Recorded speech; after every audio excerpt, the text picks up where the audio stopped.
Hello everyone, in today's video I will be narrating stories that I found off of Reddit. If you enjoyed this video, make sure you subscribe to my channel, like this video, and comment something down below. Before we begin this video, I would just like to let you know about my new store page, which can be viewed on my channel page. So if you're interested in buying anything and buy something, it's greatly appreciated. Thank you. But without further ado, let's get straight into these stories.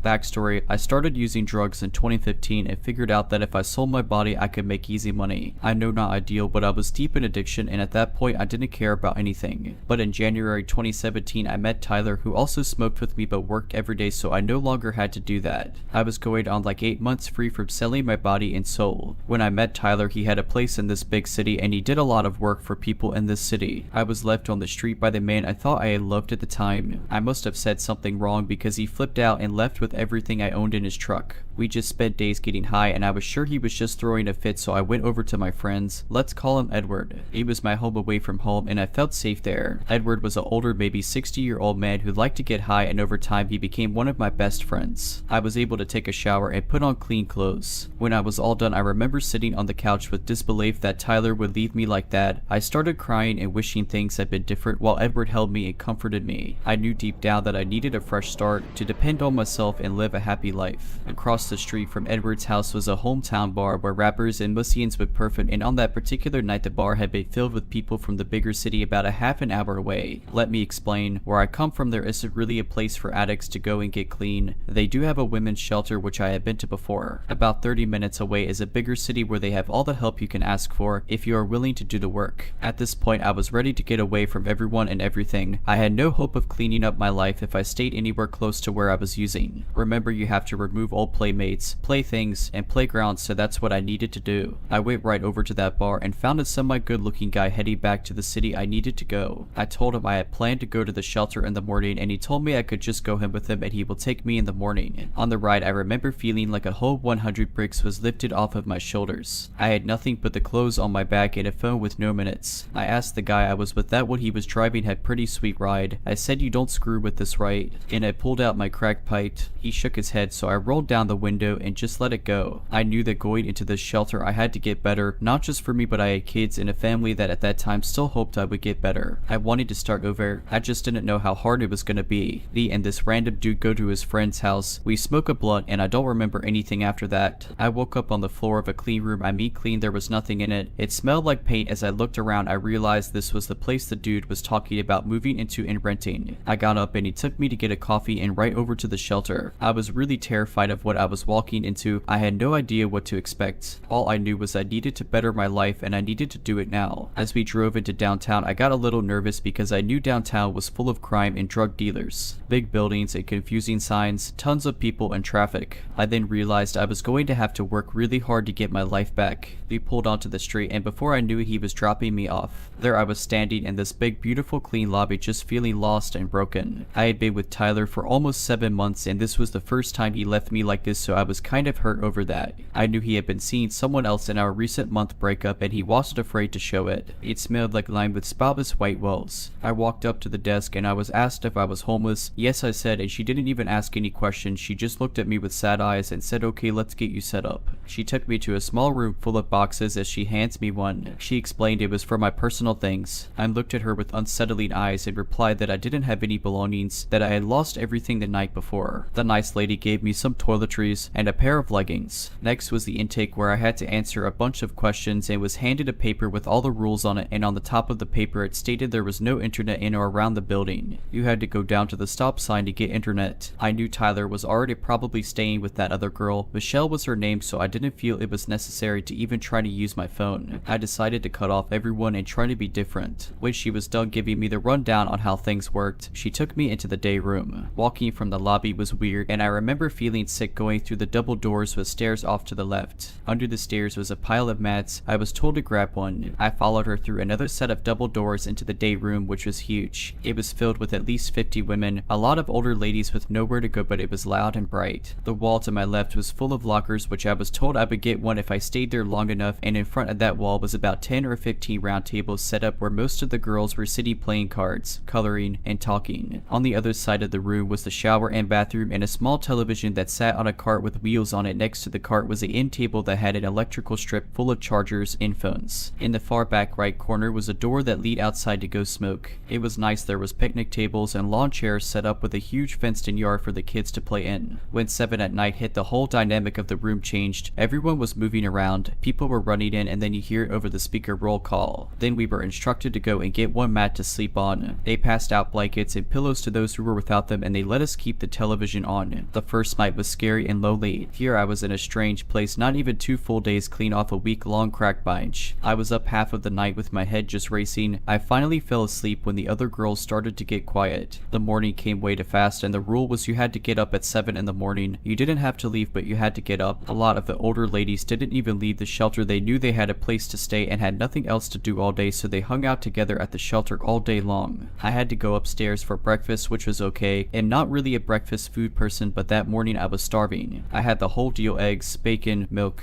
After breakfast, I went out to smoke, and I noticed this tiny black girl with cornrows in her hair had some cards in her back pocket. I had been playing cards since I was a kid. My dad taught me a few games. I played with friends, and I also had done some time in jail in the past. I was lonely. I didn't know where anything was, and it was obvious I needed help. I asked her for her name and if she wanted to play cards, and after 2 games we had a connection. She was cool and she liked me, so I was okay with that. I could be awkward around new people, and women tend to not like me, so I find it hard sometimes to make friends. She asked me after we played a few more games of cards if I wanted to go to McDonald's with her. I was cool with that because I needed to learn the area anyway. On the walk there, as we were talking, something caught my eye, so I looked up and there he was, Tyler, with all of my belongings in his truck, drives right by us. I tried to call, but he ignored me every time. Guess he was done with me for good this time. That crushed me. I wanted to fall to the ground and just sink until I disappeared, but instead I had about 10 different emotions running through my body all at once. I was so angry that he was just looking for a reason to leave me since the month before when we broke up, and I stayed with my dad for a while. He started seeing this Michelle. I was just absolutely devastated. We continued our walk to McDonald's as I was silent and broken. That night was easier to sleep because I was exhausted from not having any sleep and just feeling done. I slept like a baby, to be honest. The next day, my new friend wanted to show me this place she goes to get a good free lunch. The only thing was it was a church, and we had to sit through a 30-minute sermon, which was cool with me. We were standing outside waiting on the church to open their doors, and this blacked out Mercedes-Benz with a trailer hauling a nice looking Harley pulled up and parked in front of the church. I then heard my loud mouth say, "That's a nice setup."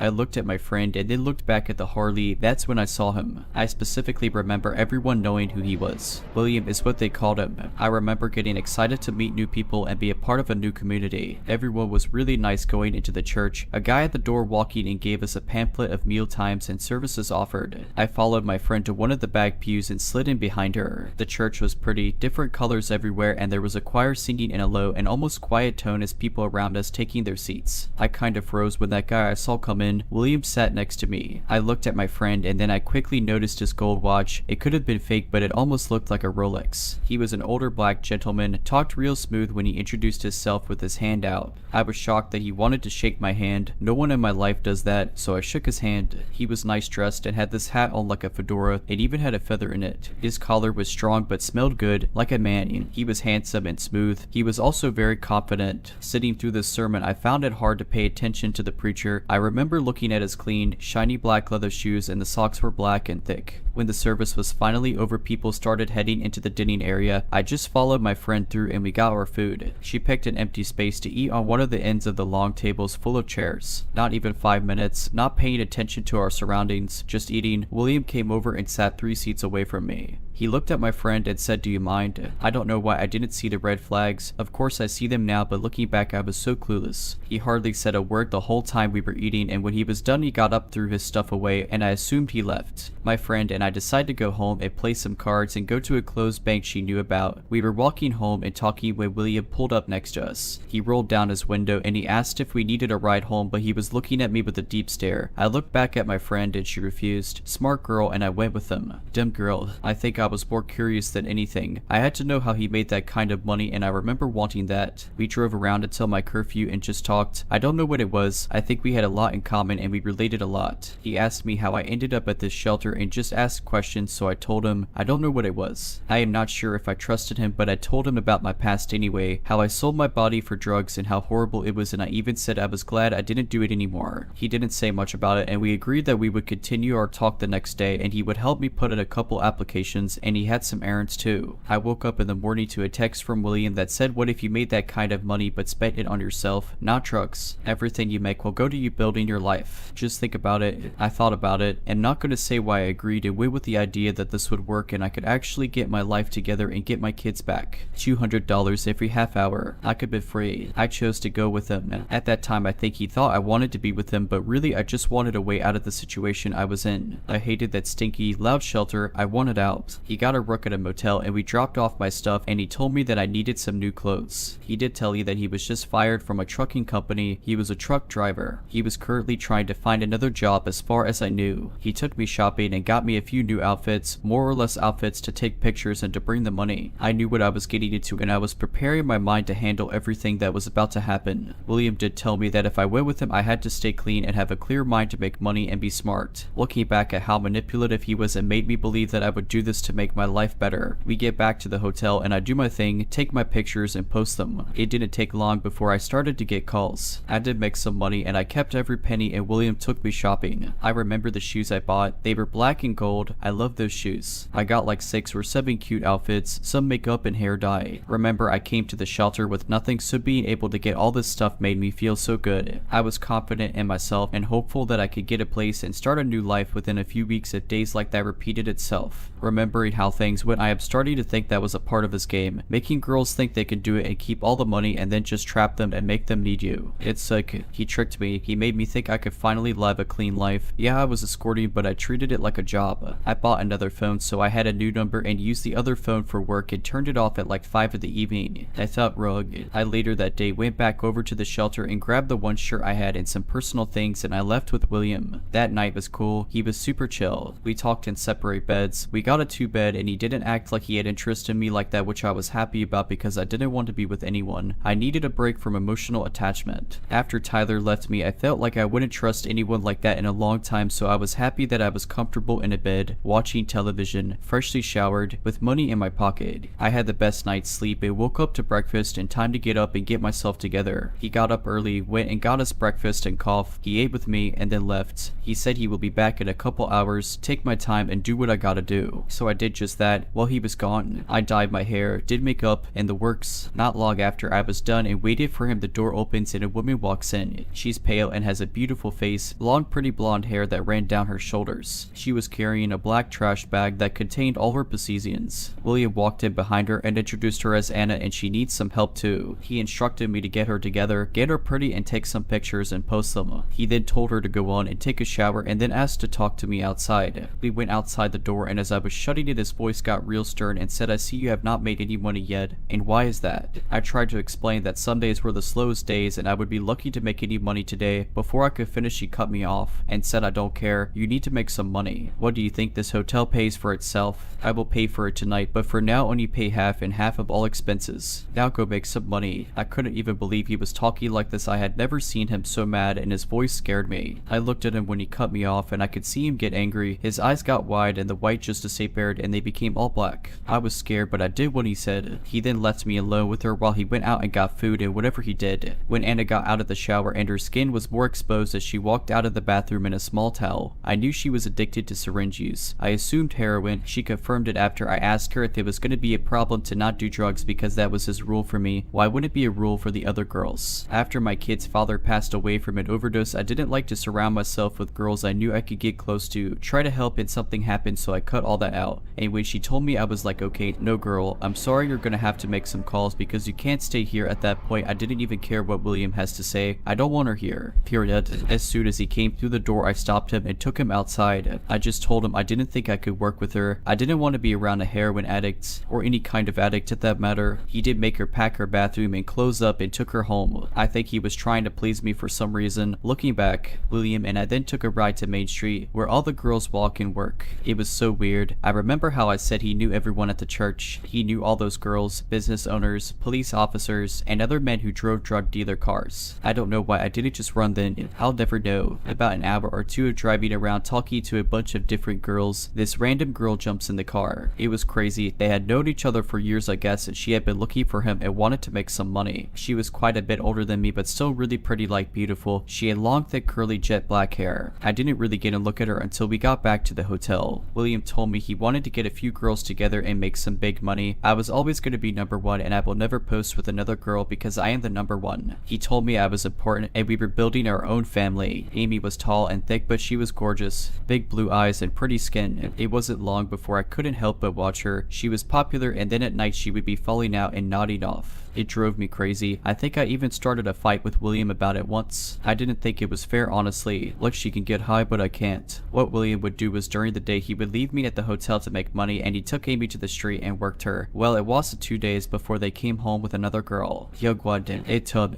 her choice, no family. I only know what they tell me. Her name was Amanda. She was sweet and didn't say much. I tried to get to know her a little better, but she wasn't around for long. I posted her with Amy and she didn't get much feedback. More people were calling for Amy.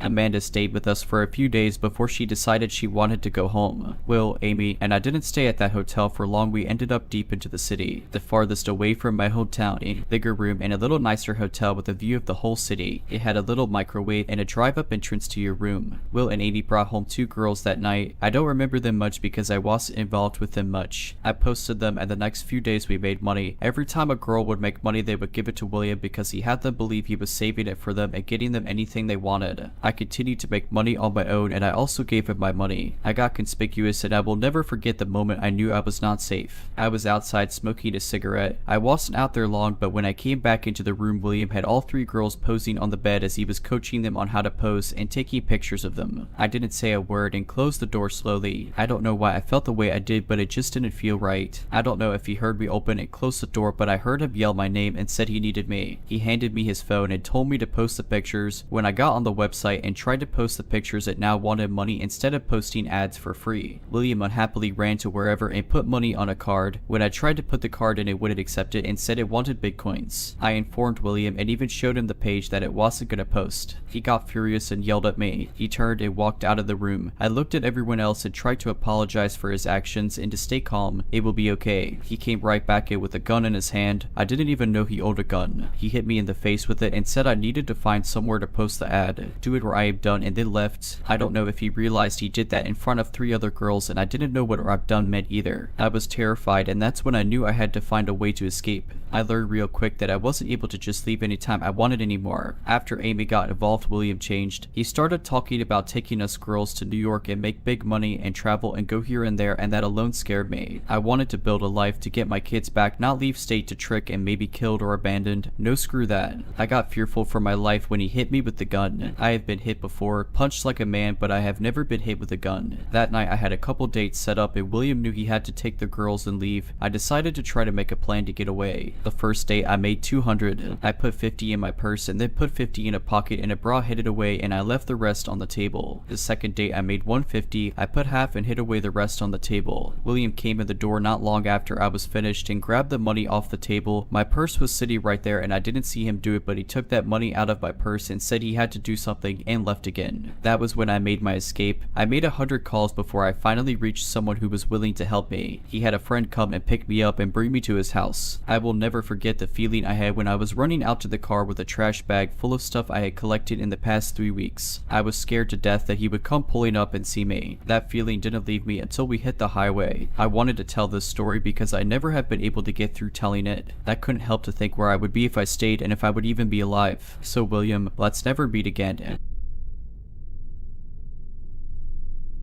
If you're liking this video, all I ask is that you make sure to subscribe to my channel and like this video. Thank you.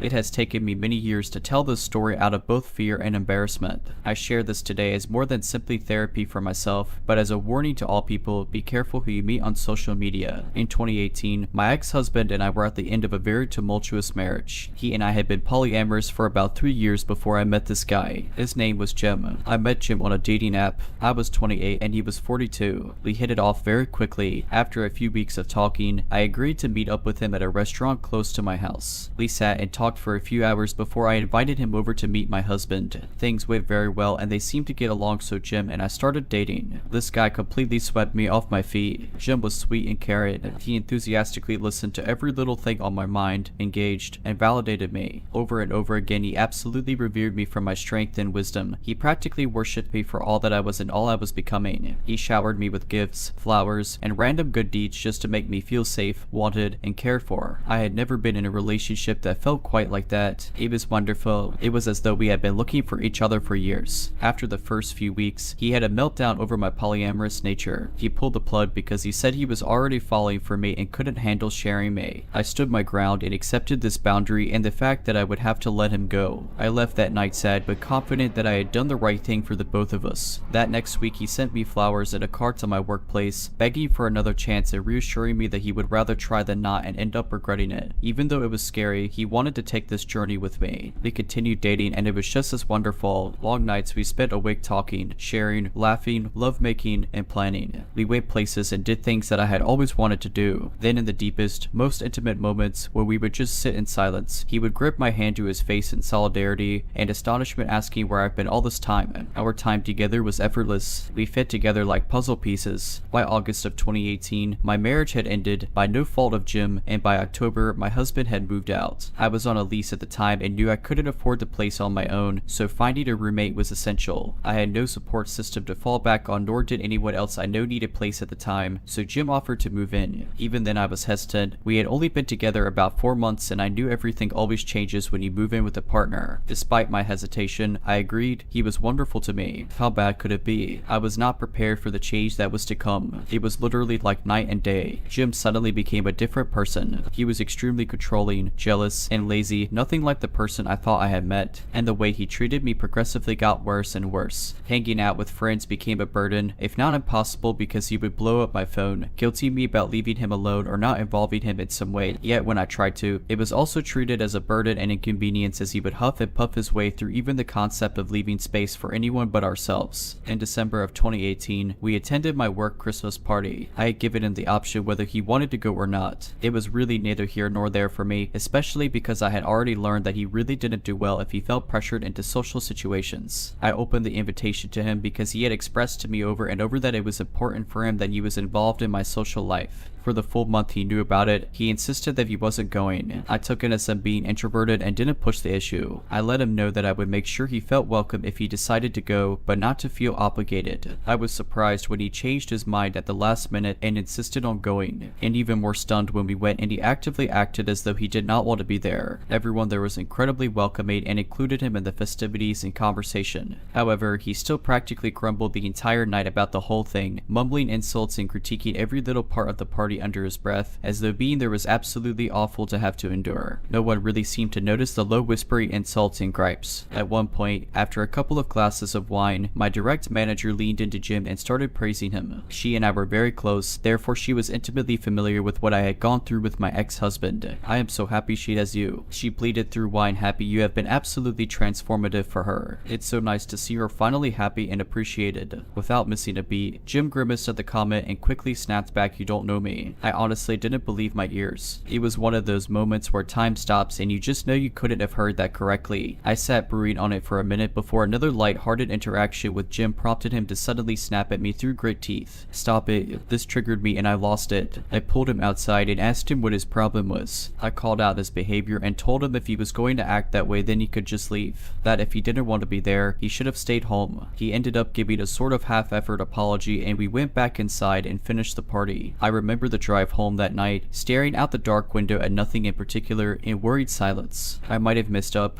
was my only thought through the entire drive. This all started out slow, of course, like waving me away or invalidating my experiences and ideas due to my age, that I was just dramatizing my experiences because I was young. The man who, not 6 months prior, had validated me, my trauma, and experiences to the ends of the earth. Now every time I started a story or tried to share anything, even trying to plan out meals for the week, he would openly show annoyance as though I was violating his time and attention. Before I knew it, he was snapping at me over every little thing. If I asked how his day was or talked about my day, I would aggressively shut it down. Why do you always ask me that? I don't want to talk shop at Helene. I really don't care about your work. It's work. Before I knew it, I couldn't even bring him a plate of breakfast without being snapped at. it. It was as though he was testing me. When Jim and I first started dating, he flat out refused to talk about most all of his exes. He refused to name them or discuss any of their issues or lessons learned. They didn't matter, he would claim. They weren't in his life for a reason. It was the same reasoning he also used in reference to my more recent exes. Talking about them, including my now ex-husband, may as well have become off limits. Anytime I brought up either of our exes, he would become incredibly agitated, belittling, and just overall very aggressive. I took this as both an age gap issue, as I have a tendency to dwell, as well as insecurity and a threat to the life he was trying to build. However, after he moved in and this hot button topic had been established several times, he would bring up his exes and how they looked, telling me on more than one occasion he would have never dated me back in the day, and that I was lucky he lowered his standards. I didn't even really know what to say to this. I would laugh it off and shove it in my back pocket. Noted. He then started bringing up my looks and accusing me of catfishing him. I had stopped taking care of myself due to the isolation and had also put on some weight, so most of my clothes that I had once felt great in no longer fit. And since Jim had also been dishonest with me about his financial position, he was always needing extra money here and there, leaving me broke almost all of the time.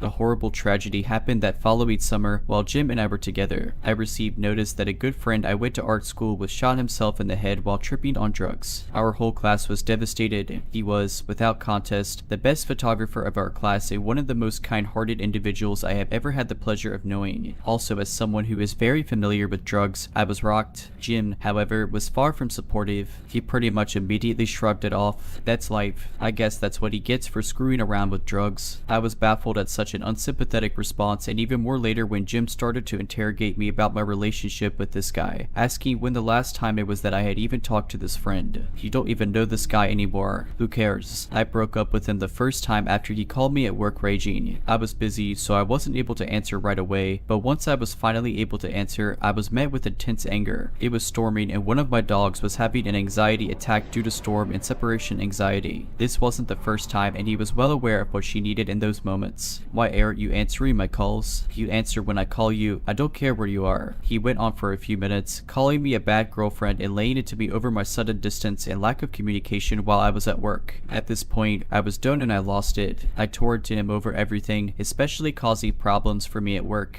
That being in my life is a privilege, and if he's going to wake up every day acting like he hates me, then I don't know what on earth he's even doing with me. I told him that I expected him to get his things and leave. I didn't want him there when I got home and we could coordinate times for him to come and get the rest. He flat refused, suddenly victimizing himself, claiming he had nowhere to go. How dare you make me fall in love with you? How dare you take me to meet your father and then dump me? My manager and her husband ended up following me home that evening because she was concerned for my safety and had offered to let me stay with her for a few days. I will never forget the scene I walked into. My boss stood next to me, watching as this 42-year-old man crawled on his knees before me, begging for mercy and communication. At one point, wrapping his arms around my legs, crying into them, "I can't believe this is happening. She's the love of my life. You know that," he cried to my boss. I couldn't believe what I was witnessing. This was the antithesis of the heartless person I had been spending my days with. I shook him off and went to the back of the house, gathering enough of my things to get me through the next few days, as well as any and all valuables I could think of. It took a few days, but after about a week, Jim started blowing up my phone, apology after apology. Suddenly, he was the man I met again, full of humility and self-awareness. He acknowledged the awful way he had treated me and sent me walls and walls of well-thought-out messages, psychoanalyzing his own behavior, where it comes from, and the ways he knows it needs to change. I took him back. Like a dumb, desperate girl, I took him back. It wasn't long into the second round that he started to guilt me over the breakup.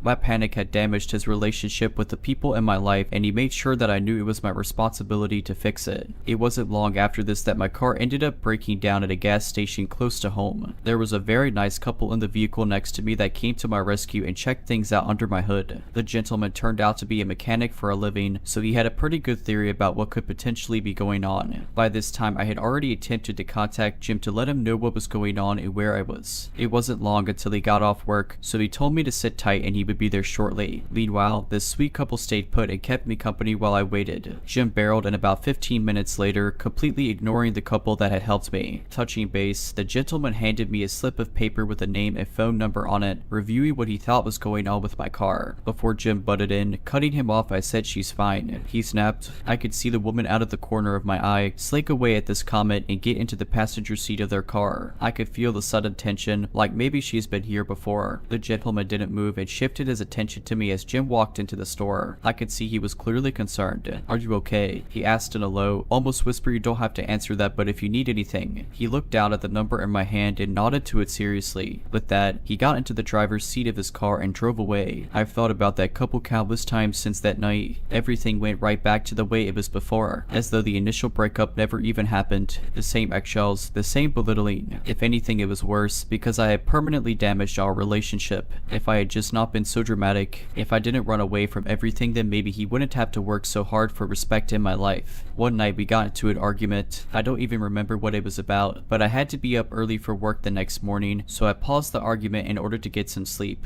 When I went to lay down, I heard the television turn on. I have a soundbar, so the volume could get pretty loud. Jim proceeded to turn the volume up and up and up, far past any volume I ever pushed those same speakers to, even for parties. The very walls were reverberating with the sound of the television at astronomical volumes. Jim then started laughing hysterically. It was a laughter manic with anger, as though something might be funny on television, but he might also jump through a window right now. I remember laying in bed absolutely horrified at what was happening. I knew things had gotten bad, but now I was scared. I got out of bed and asked him to turn it down, to which he responded, scoffing, I'll watch television if I want to, and turned it up even louder. I started crying at this point, begging him to please just let me sleep. He started mocking me and calling me names for crying. Oh, poor baby is crying again. That's your card, isn't it? Cried. This caused the fight to start again, and he started screaming at me, followed me to my bedroom, where he suddenly punched a door not 2 inches from my head. His eyes were black and he looked me in the eye, sending the clear, unsympathetic, and hostile message that was a warning and next time he wouldn't miss. My whole system had shut down at this point, and I sunk to the floor in a panic attack. My ex-husband had issues with violence. Jim knew that. All our rentals prior to that one had holes in walls and doors peppered throughout our unit due to my ex-husband's inability to handle his emotions. But he never hit me or even came close to it. I crumpled to the ground feeling powerless, trapped, and afraid. As my thoughts continued to race, he continued to berate and mock my panic state. Most of our argument from that night was a blur, but ended abruptly once he threatened to put my social security number on the dark web. At this point, all that was left in me was to fight. I blacked out and went ballistic, screaming at him to get out. I felt rabid and dangerous as I screamed like a banshee for him to leave my home. It was over and I was ending it that second. I contacted my landlord and explained what had been going on. Jim would also end up contacting her, weaving his own tale that I was moving out and tried to have the lease transferred into his name. Luckily, since I was several steps ahead of him, my landlord didn't fall for it and contacted me immediately. She personally came and changed my locks for me, gave me the personal contact of a police officer close by in case he showed up again,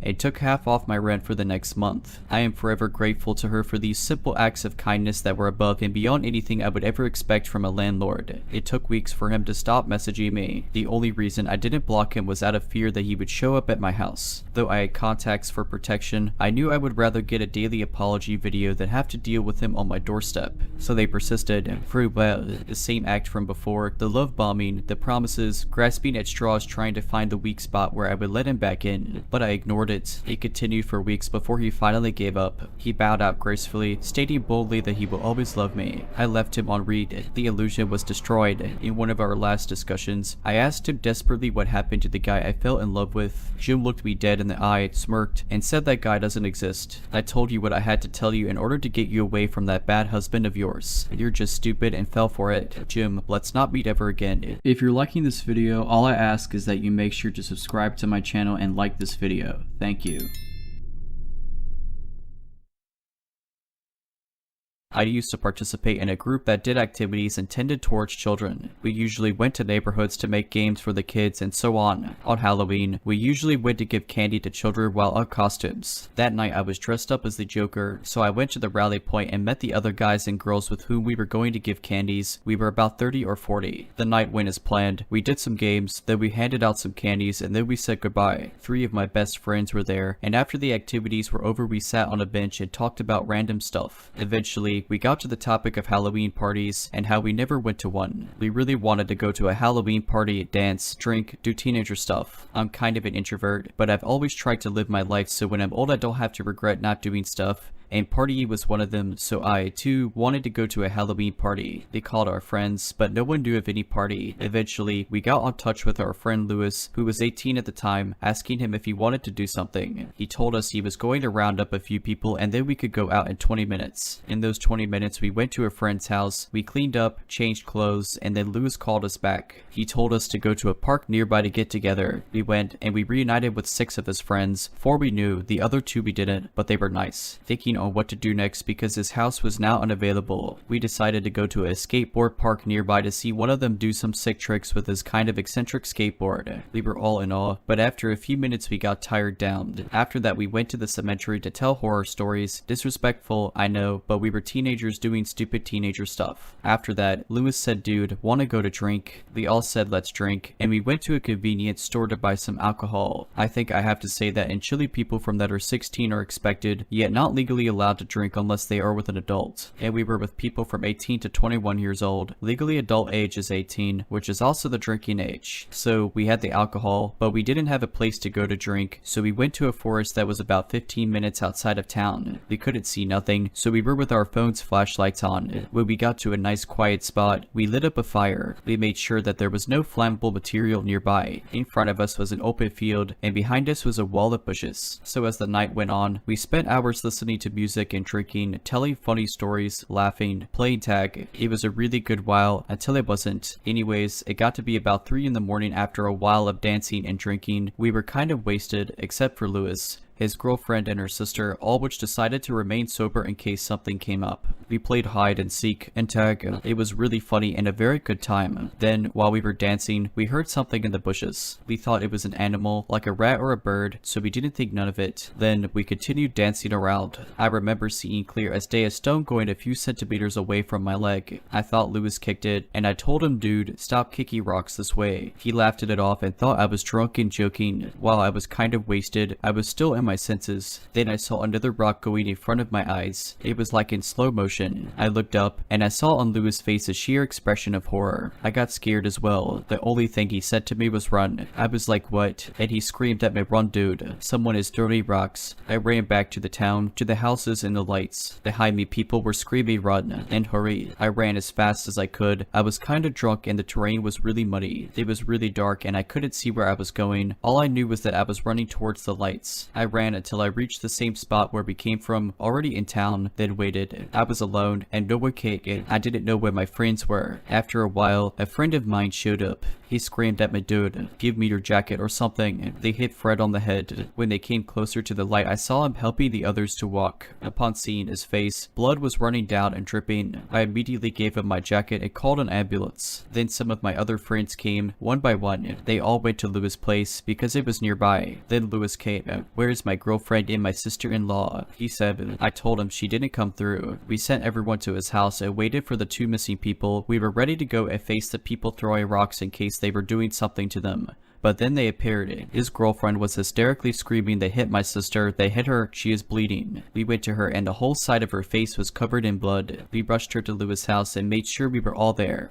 So we calmed down, and when the ambulance came, the 2 who got hit went there. We then called the cops. I remember some of us being in shock, others were angry, and others were kind of in the middle ground. Lewis was raging. These kids, he kept saying, we didn't know who threw the rocks. I thought we got in the terrains of someone without knowing, and the owner tried to scare us away. But my friends told me they saw a group of people hiding in the bushes. We left everything at the bonfire, the skateboard, the speaker, some wallets. For me, I had everything safe. Lewis then told me and my friends, dude, let's find these guys, let me call some guys and let's go after them. I was mad, but wanted to retrieve some of the stuff, so I told him that we would go, but if there were too many of them, then we would turn back. He called 2 of his friends and in 5 minutes they were with us. I knew them because of some school stuff, but they were very loyal and they both went to the gym. They were some big guys, so I felt safe when they came. Eventually, we went out to look for the people who threw rocks. When we were about a block away from the forest, we saw them walking with our speaker, the skateboard, and other stuff we left there. We were a block away from them and we just stared at each other. There was like 15 of them and only 6 of us, so we didn't do anything and just turned back. As we got a good look at them, they were clearly gang members, so they probably had guns and knives. When we came back home, we ran into the police car. There were 2 of them. One got out of the car. We told them we called and explained the situation very fast because because we didn't want the guys to run away. However, the officer told us you were telling me you were drinking, being minors, and then got attacked. We told him yes, and then he responded with the most upsetting stuff ever. So you minors were drinking, doing a bonfire at the forest in the middle of the night, and are now asking me to give you justice. Don't you kids realize how hypocritical you are? I responded with we were in supervision of 3 adults, and not because we were drinking we deserve rocks being thrown at our heads, dude. He looked at me with an expression of pure hatred. I was really scared but angry as well. He then repeated himself. We told him the guys were running away as we spoke, but he kept saying it was our fault we were in that situation. After a few minutes, the one inside the car told the other, hey, let's find the other people and then we could question these kids, and the other got inside. We waited at the house, but they never came back. Eventually, we all went to our respective homes. Lewis told us the next day that the policemen never returned.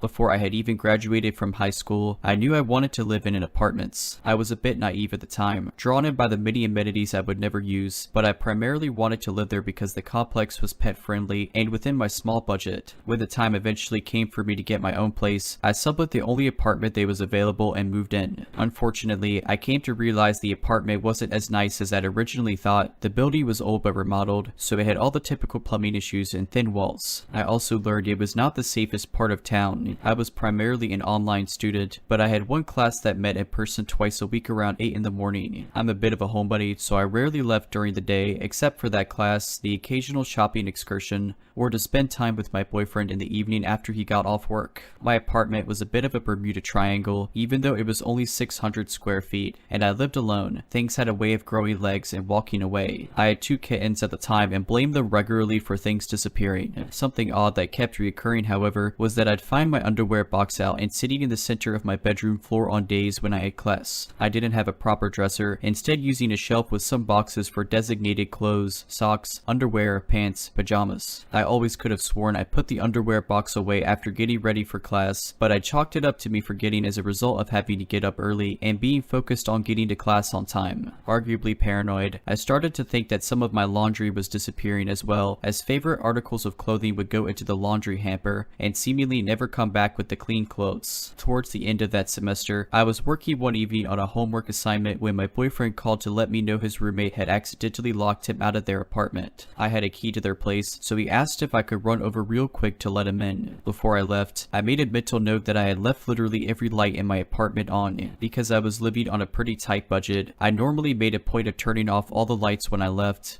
but my boyfriend only lived about 5 minutes away, so I knew I'd be there and back very quickly. Sure enough, I got back less than 15 minutes later. I immediately sensed something was off, as I could see the lights were off through the blinds. I called my boyfriend and he drove over to meet me. We unlocked the door and went in. All the lights were off in my apartment. Thinking maybe I'd had a power outage, I flipped on the main light and it came on. My boyfriend checked the entire apartment. No one was inside, but someone had gone through and systematically turned off every light at their switch, including my lizard's basking light, the only light I always left on because it was on a timer, and my laptop, which I left open on my assignment, but now the computer had been powered down and closed. They called the emergency maintenance number and I explained that someone had been inside my apartment and that they had to have used a key because there was no sign of forced entry. The manager called me back and told me I had to be imagining things. Maybe I had forgotten that I had turned off the lights before I left. I assured him that I wouldn't have turned off the computer or the lizard light. Someone had been in my apartment. I told him I was extremely worried because obviously this person had a key to get in. Either they worked for the complex or maybe it was a previous tenant/guest. I asked if they had changed the locks after the previous tenant moved out, and they assured me they changed the locks after every move out. The manager suggested maybe it was a friend pranking me, someone else I had given a key. The only other people I had given keys were my boyfriend. His key to my apartment had been locked inside his apartment on the same keyring as his own apartment key. And my mom, she lived 3 hours away. In any case, neither of them would have pranked me in this way. The manager finally agreed to send someone out immediately to change the lock for my peace of mind. I brought up my concern that it was someone on the staff since they would be the only other people with keys. The manager claimed the keys were locked in a special safe that required a personalized code to track who took what keys and when in an office with a security camera. They changed my locks, but I had my doubts that it would do much good. As far as I was aware, there were only 2 maintenance men that worked at the complex, one nice, older man that didn't seem all that skilled, and a younger guy with a scruffy beard that gave me a bad feeling. I suspected he had to be the one that had come in. When I had first moved in, the manager had told me I would be getting a new kitchen kitchen counter within the first 3 days. I waited to move in my kitchen stuff, but after a week they hadn't come, and then after a few months I had completely forgotten about it. One day I was sitting in my living room and this scruffy maintenance guy walked in without knocking or announcing himself, and I hadn't received a notice to expect him. He said he was there to replace my countertop. It took him 2 days to install one small piece of counter. A few weeks later, I was getting out of the shower and heard a single knock at the door. I called out, "Just 1 minute," and hurried to get some clothes. Not 2 seconds later, the door started to open and I had to slam it shut, still wrapped in a towel, to stop him from coming in. He claimed he hadn't heard me call out, but I had my doubts. I don't remember what made up excuse he had for coming in. Another time I found a note from him that he had come in. Again, he didn't give it a reason as to why, but that he'd made sure not to let my cats out. He also made a note about my third cat being cute, except I didn't have a third cat. I did however have a picture of my childhood cat in my bedroom on the shelf where I kept my clothes. At that point I went to the office to ask them to make a note in my file that I wanted at least 24 hours notice before entry going forward, and I wanted to always be present for future entry. Now that I knew without a shadow of a doubt that someone was coming in secretly, it all made sense. It hadn't been long after the surprise maintenance visit stopped that things had started moving around in my apartment. He was also on site all the time. Everyone on staff also lived at the apartment complex, so he would know when I came and went. After the night with the lights, I put my own lock on the door, but still didn't totally trust the apartment. I ended up buying a condo shortly after with help from my parents, subleased the apartment, and moved. Right around that time, I also got my first job working in a different apartment complex. In the final days before I left, my mom came into town to help me move my stuff. While she was home alone, I was at a class. She caught the scruffy maintenance man trying to get his key to work in my lock. She demanded to know what he was doing, and he said he was there to paint the front door. I hadn't received a notice, and he didn't have any paint or supplies. She told him he could wait until after I had moved out. A few years later, I was stopped by the owner of the apartment complex while working at another complex in town. Shopping is when an employee from one apartment complex takes a tour at another apartment complex under the guise of wanting an apartment for the purpose of gaining information they might not otherwise easily give up. It can also be performed by your own management company to make sure you're doing a good job. There were certain tells a shopper always gave, like asking specifically worded questions. Is this safe here? I'm a felon. Can I live here? That required specifically worded answers and were easy to trip up on. Being too wealthy for the complex, Rolex watch, sports car, nice suit, and being too flexible on what they were interested in. They were interested in all the layouts and were open to move in whenever. This guy seemed too old and too well off to be randomly considering an apartment here. They were geared towards lower income people. While I was giving the tour, he asked if I had any opinions on other apartment complexes in town and mentioned the old one I worked at specifically. Normally I wouldn't badmouth any other complexes. I prefer to win them over by showing them the positives of our community, but I told him that I probably wasn't the best person to answer that question because I was probably the only person to give the old apartment complex I worked at a bad review in the last 5 years. He asked me to elaborate, and I told him my apartment had been broken into and I suspected it was someone on their maintenance staff. At that point, he revealed that he was the owner of the old complex and that he was very disturbed to hear I had this experience. He asked me to describe the maintenance man in detail. I assured him it was in the past and I was over it, but he insisted on calling the manager over at the complex, still the same guy, to ask him over speakerphone if they had had any issues with the maintenance staff back in the year I had lived there. He answered yes, there had been a scruffy young maintenance man he'd had to fire because he'd been caught multiple times breaking into the apartments of single women. Satisfied, the owner proudly told me the issue had been resolved and asked if I would be willing to change my review. I told him no, none of this had changed the fact I'd experienced this and actually validated what I had suspected. In the years I worked as a leasing agent, I learned a lot about where complexes will cut corners to save time and money. From my experience, a lot of complexes did not switch out the locks if the tenant was good, and a lot did not require background checks for employees even though they did require them for tenants. Keys also got passed out willy-nilly to vendors and maintenance during turns, and employees frequently got master keys that would open all doors. I won't go so far as to say every complex operates this way, but every complex I worked at was doing this when I started there. Because of my own experiences, once I began managing a complex, I enforced strict rules about changing locks, tracking keys, posting proper notices, and requiring background checks for all employees and tenants. If you're renting an apartment, stay diligent. If you have reason to believe someone is coming into your home, document it and let the staff/police/family/friends know. You never know who might have a key to your apartment. If you're liking this video, all I ask is that you make sure to subscribe to my channel and like this video. Thank you.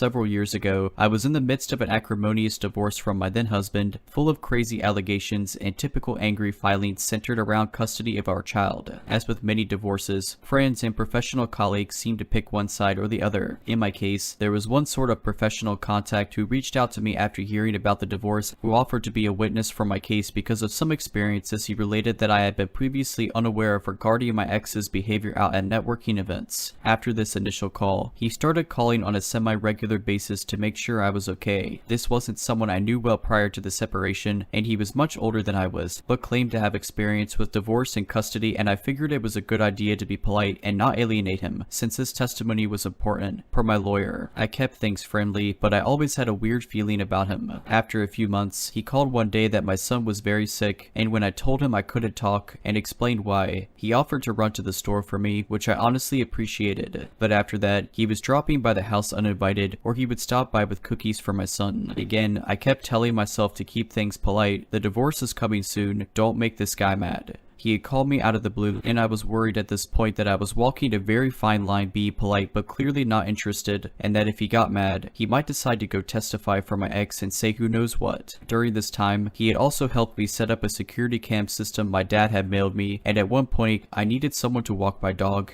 and he had offered to do it. He used and returned a spare key the same day. One evening he showed up while I was painting and insisted on sticking around to help, even though I was having my starting over catharsis and wanted to do it alone. Just after the painting day, he came around, uninvited and unannounced, with magazine photos of decor, and started carrying on in this manic way about how we could finish decorating the house. I was so weirded out that I made an excuse to leave, started ignoring his calls, and took my son and dog to stay with my parents for several weeks to avoid a drop-in. I came home just for custody exchanges. I came home a few weeks later, thinking he would have gotten the hint, and it was a quiet day. The following morning, I took my son on an outing, something like the zoo, and we both came back hot and tired. I put my kid down for a nap in my bed, and decided to close my eyes with him. I woke up maybe an hour or so later, and it took me a moment to realize something was way off. As I'm blinking off the sleep, I realized there was a rose bush sitting on my bedside table that I most definitely had not put there. There was a post-it note on it, something about planting it in the yard.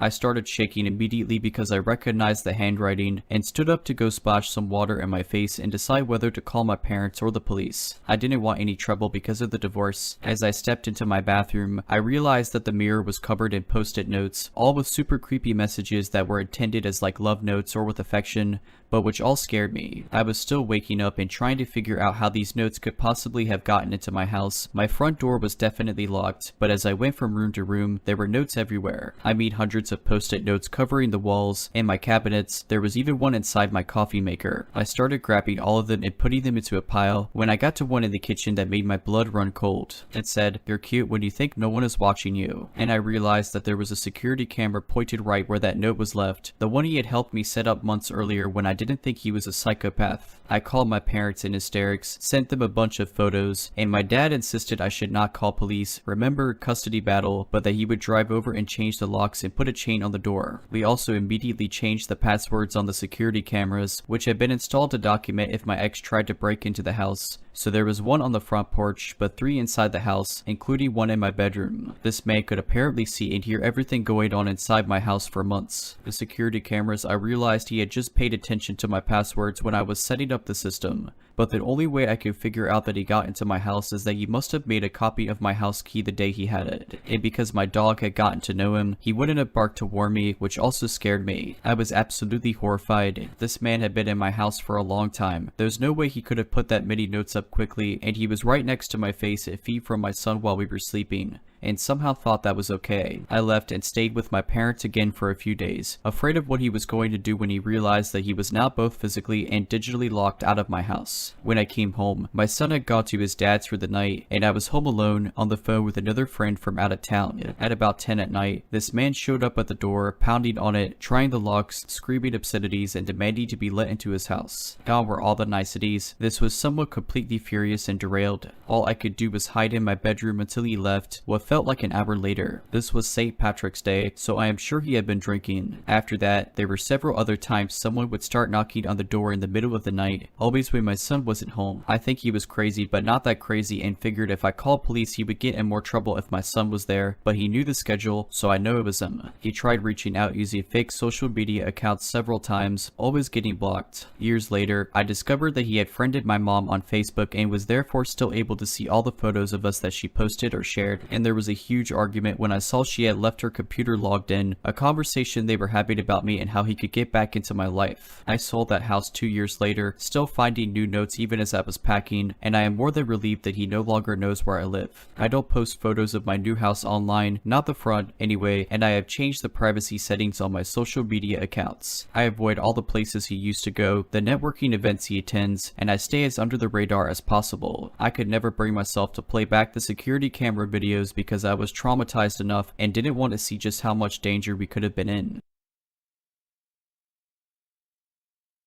This roller coaster of a story is still ongoing 2 years later with no end in sight. It all started when I wanted to further my education and get a bachelor's in information systems. To give a little about myself to help paint the picture, I'm a 26, 4'8" woman. I get called jailbait often because I look way younger. During the beginning of my studies, my current boyfriend and I had broken up, so I told myself it would be best to stay single until I finished school. I took to the internet after my breakup, as most do, just looking for company. I had found this one group on Facebook where I felt like I belonged. I got along well with everyone, and I loved to flirt in this group. That's where I met him. Let's call him Kemper. Like many others before him, I had latched my claws into him and began flirting. I even had a little crush on him. Things began innocently. I flirted, and he flirted back in the group. He seemed very mysterious though. I guess that's what drew me to him. He didn't have a profile picture, not of him at least. He never told me his age or what he looked like. After a few weeks of flirting, a woman in the group we were both in had mentioned that it was his birthday. I knew I wanted to do something for him, but I was pretty limited on what I could do. Now, before I get flagged for this, just know I have never sent an unsolicited topless picture to another man, not until that day at least. On the picture, I wrote happy birthday, insert his name here, and press the send button on Messenger. Just that split-second decision had changed my life the past 2 years. It's so easy looking back and thinking what you could have done differently, but there is no going back now. Within a week of talking non-stop to Kemper, he was already telling me he loved me. He was working as a truck driver, but at the time he had broken his knee at work, so he was out of commission for a few months, which allowed him to talk to me as much as possible. During this time, I was working as a delivery driver with DoorDash. It was easier for me to make my own schedule since I wasn't done with school just yet. The first few months were great. We would talk constantly over the phone and through Messenger. Also, let me point out quickly that this was a long-distance relationship between Kemper and myself. So, I remember the first fight we ever had. Heck, even before then I could see the red flags slapping me in the face at every turn. However, our first fight was because I was texting him while driving. He flipped his lid and totally went crazy on me. It was very unexpected, and it made me cry. I can't tell you how many times I tried to apologize and tell him it wouldn't happen again. After the incident, I was blown away how easily something so little, or at least I thought it was little, would make him do a complete 180. Months go by and the fights continue more frequently. One point, he had mentioned how cool it would be to have an app where we could see each other's location. In my naive and in love state, I did some quick search and found an app called Life 360. We both downloaded the app and now he could see everywhere I go. At first, it was a neat idea to say the least, to follow him around everywhere he went to feel closer and more connected to him. That's what I used it for. He, however, wanted to use it for different reasons. I learned over time how controlling, manipulative, and how psychotic he was. We would argue about things, and even when I get mad, he would somehow turn things around on me and make me feel like I'm the bad guy. The first time we broke up, it was a bad show. He had broken up with me on the group we were both in just because I had flirted with another guy and he didn't like it. He was telling the other guys in the group how much of a bad person I was and how they could have me. He even threatened to give out my address to the guys in the group so they can come to my house and, well, I'm sure you get the idea. My friend, let's call him Adam for the sake of the story, he was a member of the group and he could tell how upset I was in the group comments, and he messaged me personally for the first time. Kemper and Adam are both well-off men with the world at their fingertips. I guess that's part of the controlling bits or showing aggression when they don't get their way about things. Before I go into more detail about Adam, I just want to recount a few incidents with Kemper to give the readers a better understanding of what kind of man he is, and how dumb I am letting things to continue the way they have. One incident happened months ago. He and I were fighting seemingly over nothing, and I was driving home from a long day of work and school and Kemper just blurts out I wish she would just run off the road and into a ditch and died. I was speechless. The tears welled up in my eyes and the driving became harder because I couldn't see, so he almost got his wish. I had to stop at the Dollar General in my town to compose myself. I couldn't breathe. I was wheezing. The man I had thought I loved was wishing I would die. If he hated me that much, why is keeping me around? I just wanted to curl into a ball at that moment and just disappear for a while. I didn't want to go home, but I couldn't just stay parked at Dollar General. I was really at a loss for what to do. It wasn't until a while later where I told my mom and dad what he said. They were already getting their pitchforks ready, and ever since then, they haven't liked him.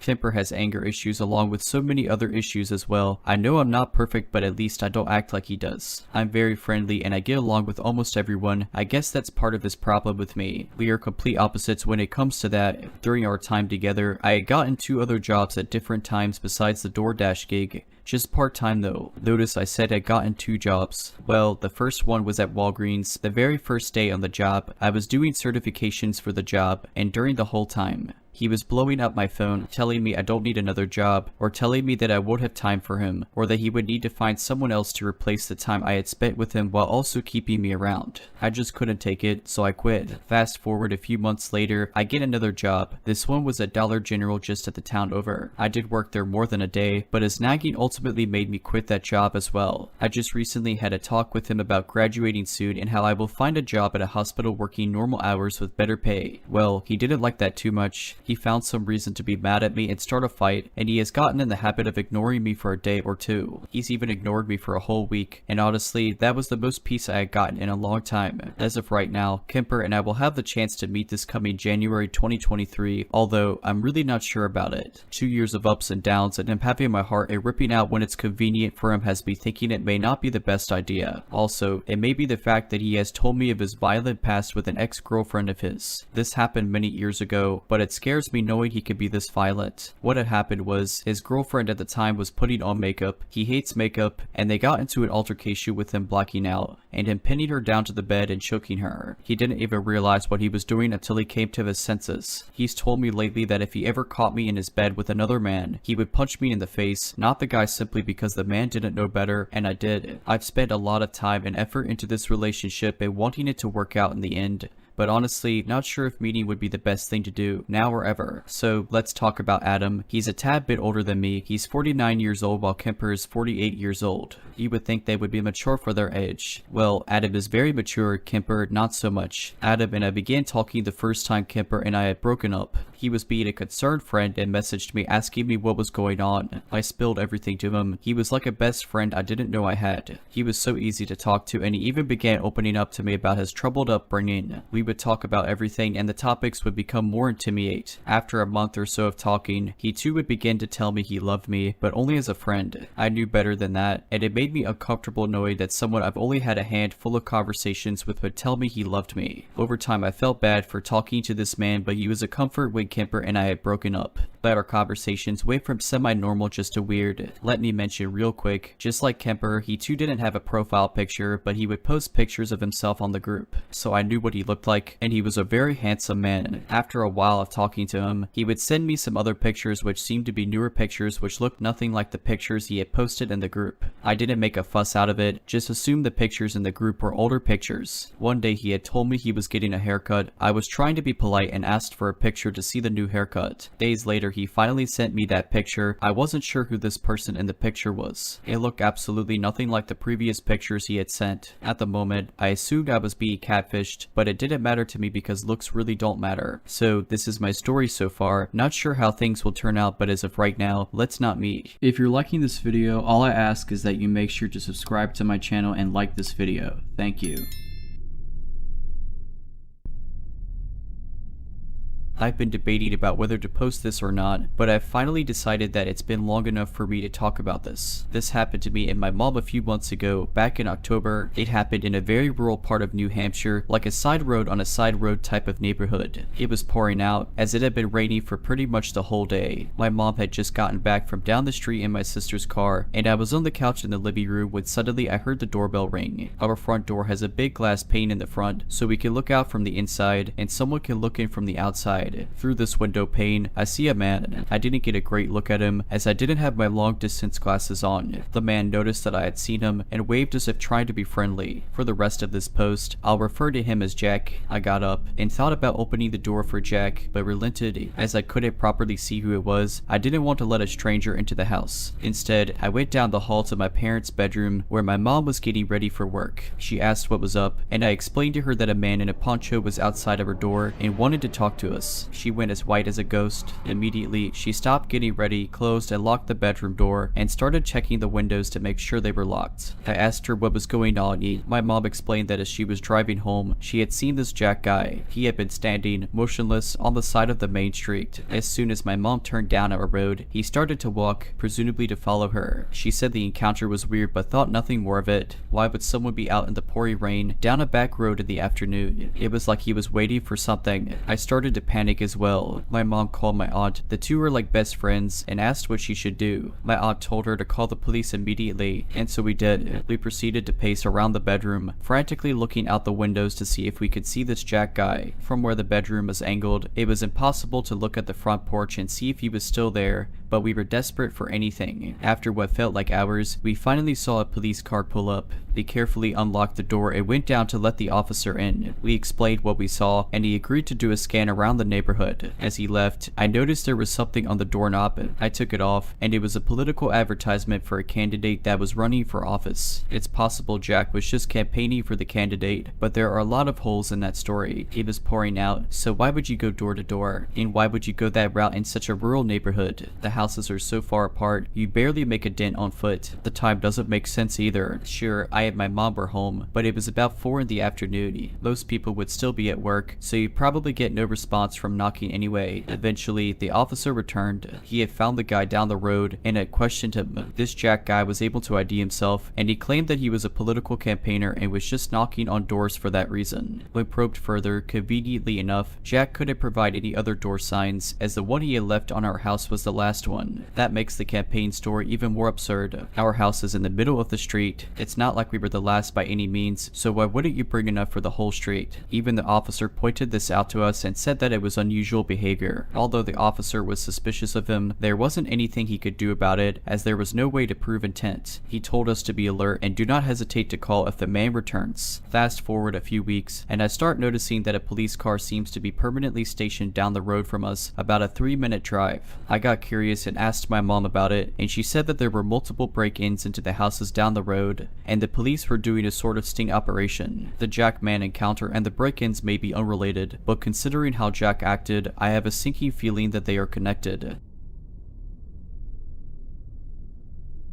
I'll start this by saying I am a 29-year-old female from a small town in northern Tennessee, the kind where everyone knows everyone, and the kind where you have to drive 30 minutes to an hour to a job that pays a living wage. So when my dad started his new job around 9 years ago, he found out he was working at the same place as a friend he knew growing up, Barry. I'll also tell you that I was bullied a lot growing up, so I took compliments as jokes mostly. So when I first met Barry, he would compliment me and tell me how pretty I was. I was 20 at this time, and I always thanked him for the kind words. As time went on, the compliments got more intense. He would say he'd love to be with a woman my size. I always laughed it off and never said anything. This went on at company picnics and holiday parties I went to with my dad for about 4 years. Then I got a job with the same company, in the same department as Barry. Things were okay for the 3 months he trained me. He still complimented me daily, and I thanked him for the compliments. After my training, I went to night shift and only saw him for the 30 minutes of overlap per shift. Then 7 months into the job, my boyfriend and I broke up.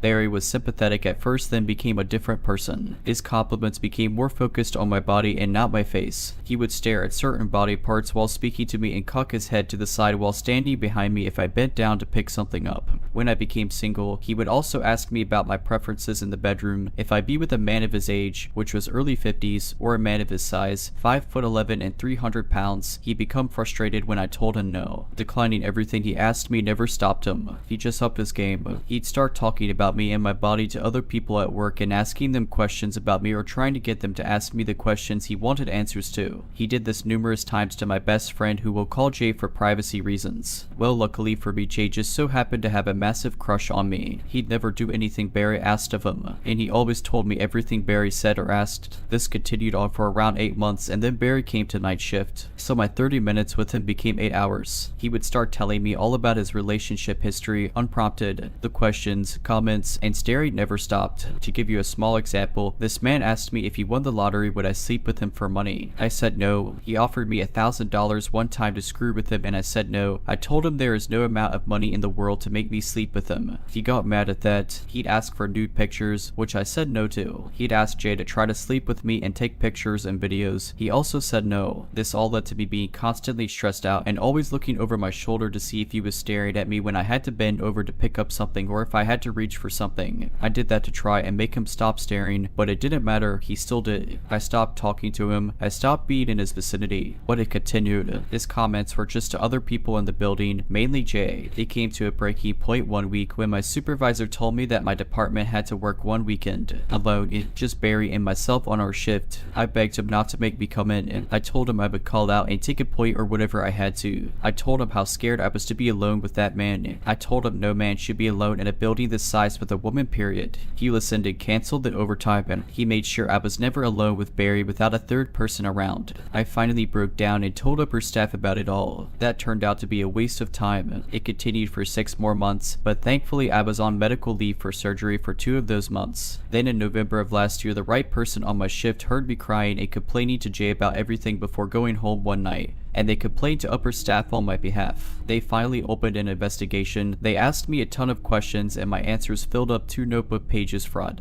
and back of just the comments and questions from him over 3 years. They asked Jay a ton of questions and a few other people who worked around us, and 3 days later, he was finally let go for harassment. He threatened me the day they put him on suspension for the investigation, and he was banned from company property unless he wanted to be arrested. I filed a no contact order against him and haven't heard from him in over a year. Jay finally told me that Barry had admitted to him at one point shortly before he was let go that if he ever got me alone, he was going to assault me and do ungodly things to me and then just leave my body somewhere. So I am extremely grateful to my supervisor for not letting that happen to me. I had to type this out twice to get my thoughts in order. But the thing that bothers me a lot about all this, Barry had a daughter a year younger than me, and she had nothing to do with him when I knew him. I can't help but wonder what abuse he possibly put her through growing up. It has been over a year since this all came to an end. I'm no longer scared at work. I'm not on edge or stressed out. But as long as Barry is living and breathing in my hometown, I will not live there. And he's made a lot of enemies in that small town because of this. That happens in small towns when your parents know everyone, including the sheriff. Oh, and about Jay, his massive crush paid off and we're now dating. I've never felt safer with anyone in my life. So Barry, the pervert who made my work life suck for 3 years, let's never meet again. And to any other girl or woman who is being harassed at work, don't be afraid to speak up. I promise you it's worth it to tell someone.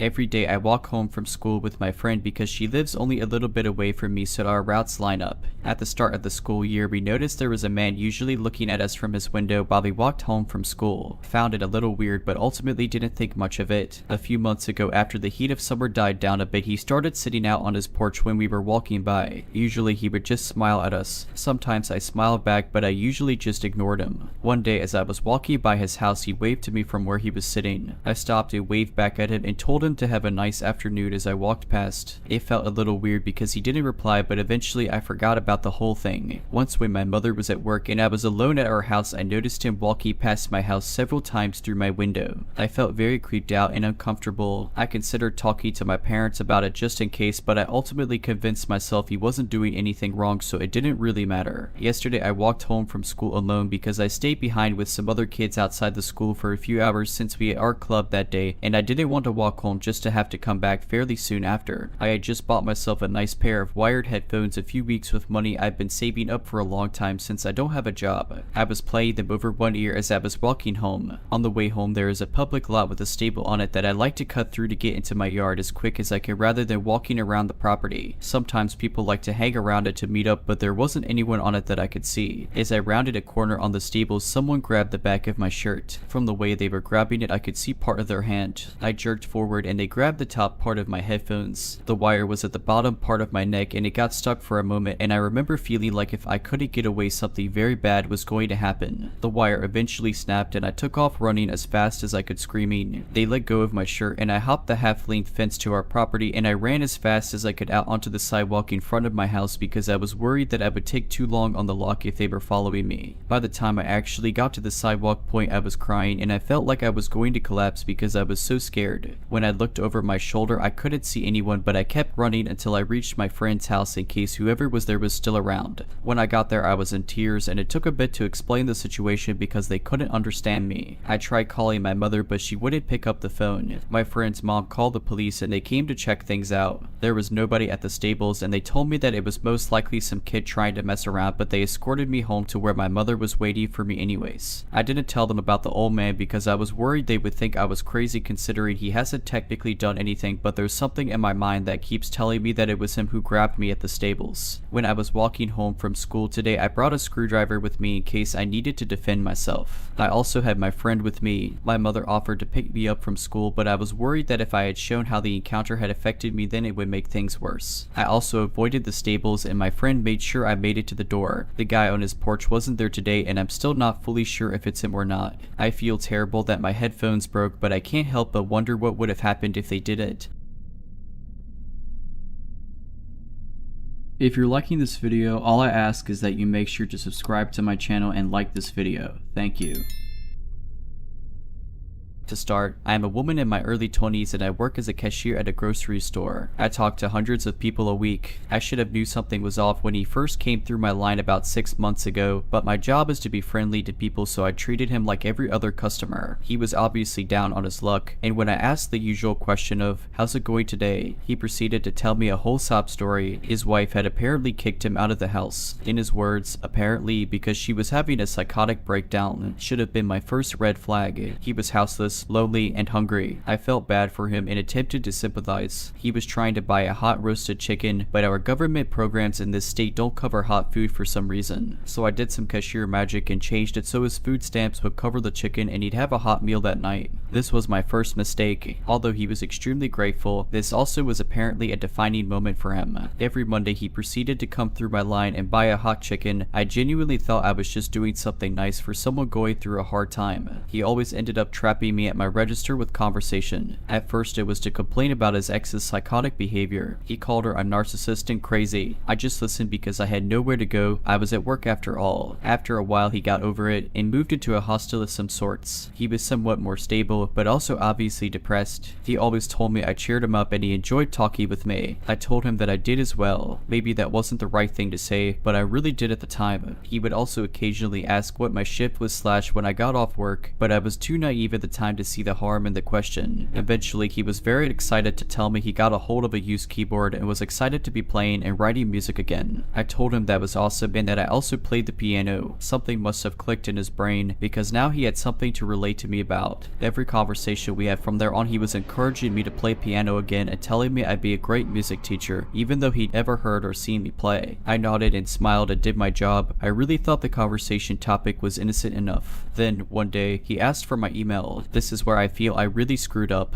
Even though it was a burner email and never planned on responding, I gave it to him. He was sending me music he liked and music he wrote, and I never responded to him. I knew it was upsetting to him, but at this point something felt weird and responding would have been opening another line of communication with him. I kind of had my fill at work already. At some point he also asked for my number, but I declined giving to him. He said he finally wanted to have a real conversation with me, even after never responding to his emails once. I should mention, my coworkers always thought the interactions he had with me were a little too personal and lengthy. Someone even called him a creep one day, but I brushed it off. I was just being friendly to someone who was down on their luck, so I thought. Eventually everything my coworkers were saying was starting to ring loudly in my head. I found myself avoiding him. He was sending me emails at least once a week and I never replied. I knew he'd come in on Mondays at about what time, so I'd take an extra break then. I just didn't want to see him anymore. I didn't want to talk, and to be frank, he was creeping me out a bit. Last week, one of the busiest weeks at the grocery grocery store the week before Thanksgiving. I couldn't avoid him and he came through my line. He only bought a bag of chips, very clearly just wanting to talk to me, and waited in line for 5 minutes instead of going through the express registers. I gave him short answers and tried not to engage too much. He told me I had saved his life and had somehow helped completely turn it around by being his cashier at the grocery store. This is something he has said before, but this time he told me he had wrote me a song to return the favor. I didn't know how to react, but in the moment I said I'd let him know what I think. I saw it in my email, but never gave a listen, never even read the email. This interaction made me feel weird. It told me everything I needed to know. He was thinking of me after he left the store. He was thinking of me while he was home. He was thinking about me while writing music. The only thoughts I were having about him were on Mondays, because I knew he'd be coming in. My thoughts about him were filled with dread and anxiety. Today was my absolute breaking point. I got back from my last break and saw him just getting off the bus. At this point, my coworkers know I tried to avoid him. I ran up the stairs to the break room and was obviously panicking. 15 minutes later, one of my coworkers comes in and lets me know he did 3 laps around the store looking for me and then left without buying anything. He was clearly seeking me out. I told her I was gonna wait 10 more minutes and would be back on the floor. So I did that, but when I got back to the floor I was just filled with anxiety and clearly looking around for him. Thank God my coworkers had my back, because I didn't notice him coming in again, but he suddenly went straight to my register. I started having a panic attack. One of the other cashiers was very inviting to him. "I can help you right over here," she said. At this point I was running away from the registers and the other cashier had stepped into where I was at. He ignored her and followed me. I didn't say anything. I was also clearly panicking and running away. He followed me to the steps yelling, "Wait, I'm sorry, I'm sorry." I had just made it to the break room and the store manager opened the door. I had just had a conversation with him about this guy. He told me he would handle the next time he was in, to tell him he needs to leave me alone. I didn't realize it would be in the same day. I blurted out he's back. He was following me. Management ran down the stairs to try to catch him, but he was gone. He still didn't buy anything, because he only does if I'm his cashier. I had a full-blown panic attack in the break room. I was crying. I called my boyfriend to come pick me up.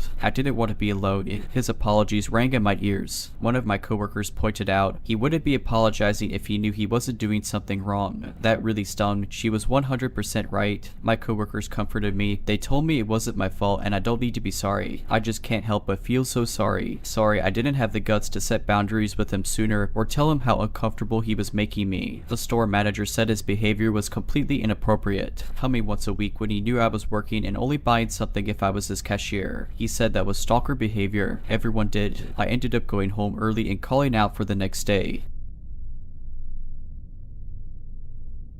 This was a few years ago. It was pretty late, past 2 in the morning. I was living with this boy who was pretty abusive, and he had gotten really jealous at this party we were at earlier that night. Not even an hour after we had gotten home, he tossed me out onto our front porch and locked the door behind me. I was knocking and pleading for him to please let me back inside. I was still wearing what I had worn to the party and it was freezing out. I wasn't sure what to do. He had my phone, purse, and wallet in the house with him, so I just sat on the porch crying. When he turned off the lights both inside and outside of the house, I knew he wasn't going to let me back in. I felt so helpless and cold. I thought about knocking on a neighbor's door, even though he didn't have many, but I had anxiety about waking any of them up and causing trouble for my boyfriend. So instead I decided I would try to walk to this gas station and motel, which was like a little less than a mile away, so I could use their phone to try to call a girlfriend of mine to see if I could sleep over with her. A little bit into the walk, this tall white pickup truck was approaching on the opposite side of the road that I was on. I tried not to make eye contact for obvious reasons, but then I heard the truck stopping and beginning to make a U-turn and my heart just started pounding. I just about froze up but forced myself to speed walk at the very least. The truck pulled up to me and this guy rolled down his window and asked what I was doing out this late. I told him how I was going to meet my friend at the gas station and that she was expecting me. He sort of smiled and offered me a ride. I said no thank you, citing that I shouldn't hitchhike. He told me, well good. I don't pick up hitchhikers or anyone. You don't look like a hitchhiker though, you just look like you need some help. He just kept driving next to me and told me I shouldn't think he was a creep, and he pulled out what looked like a police badge and told me he had just gotten off duty, which is why he was in civilian clothes and out so late. He said he wouldn't mind driving next to me just to make sure I get to where I was heading safely. I was naive and a bit too trusting of his kindness and quote-unquote credentials, and when he offered me a ride again I said that it would be nice because the gas station wasn't that far away anyway. He popped the door open for me and I hopped in. The radio was low. It was a little messy. The ashtray was full of cigarettes. There were a lot of newspapers on the passenger floor. As I was moving my feet, some of the papers shifted, showing a pair of handcuffs, some coffee cups, empty water bottles, rags, a highlight colored bandana,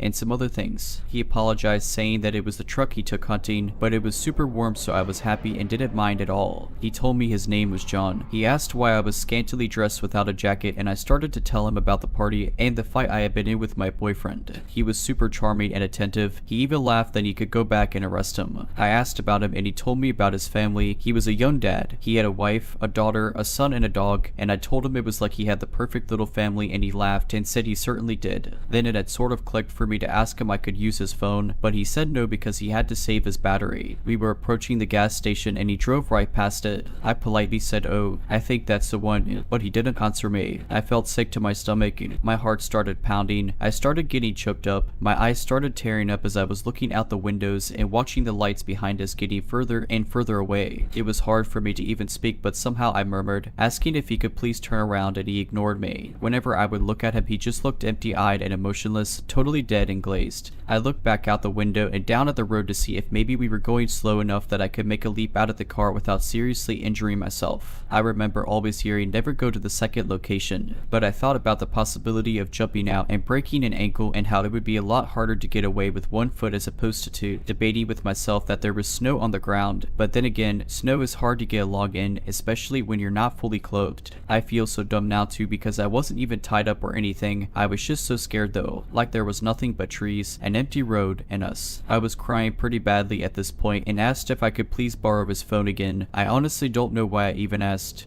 and he told me to stop talking. Then he started talking underneath his breath, saying, "Girls shouldn't be out so late. You shouldn't have been alone this late. Look what you're doing to me. Dressed like this," and other derogatory things. As he kept saying these terrible things, too many to type out here to be honest. I wasn't even responding. I was just crying and trying to think past the fear I was feeling. I remembered the pair of handcuffs I remember seeing under the papers beneath my feet, so I used that little, I don't know how to describe it, like scoopy motion. I managed to use my feet to scoop the handcuffs up and use my heels and toes to push them under the bottom of my seat as far as I could. I was thinking of different things I could do to try to help myself, like if we were close enough to some upcoming lights or structures, if I ever made it to them, I could just grab the wheel and cause us to crash into them, or maybe how if I got lucky enough for a cop to pass us, I could grab the wheel and swerve so he would appear to be a drunk driver and we get pulled over. I guiltily thought about the possibility if this man is just having a weird night and how if I did anything it would hurt him, but I told myself that sort of thinking sort of got me into this mess. He pulled off road where there were still woods on both sides of us. On his side the wooded trees were closer to the road. On mine, then there was a small gap fully covered in thick snow.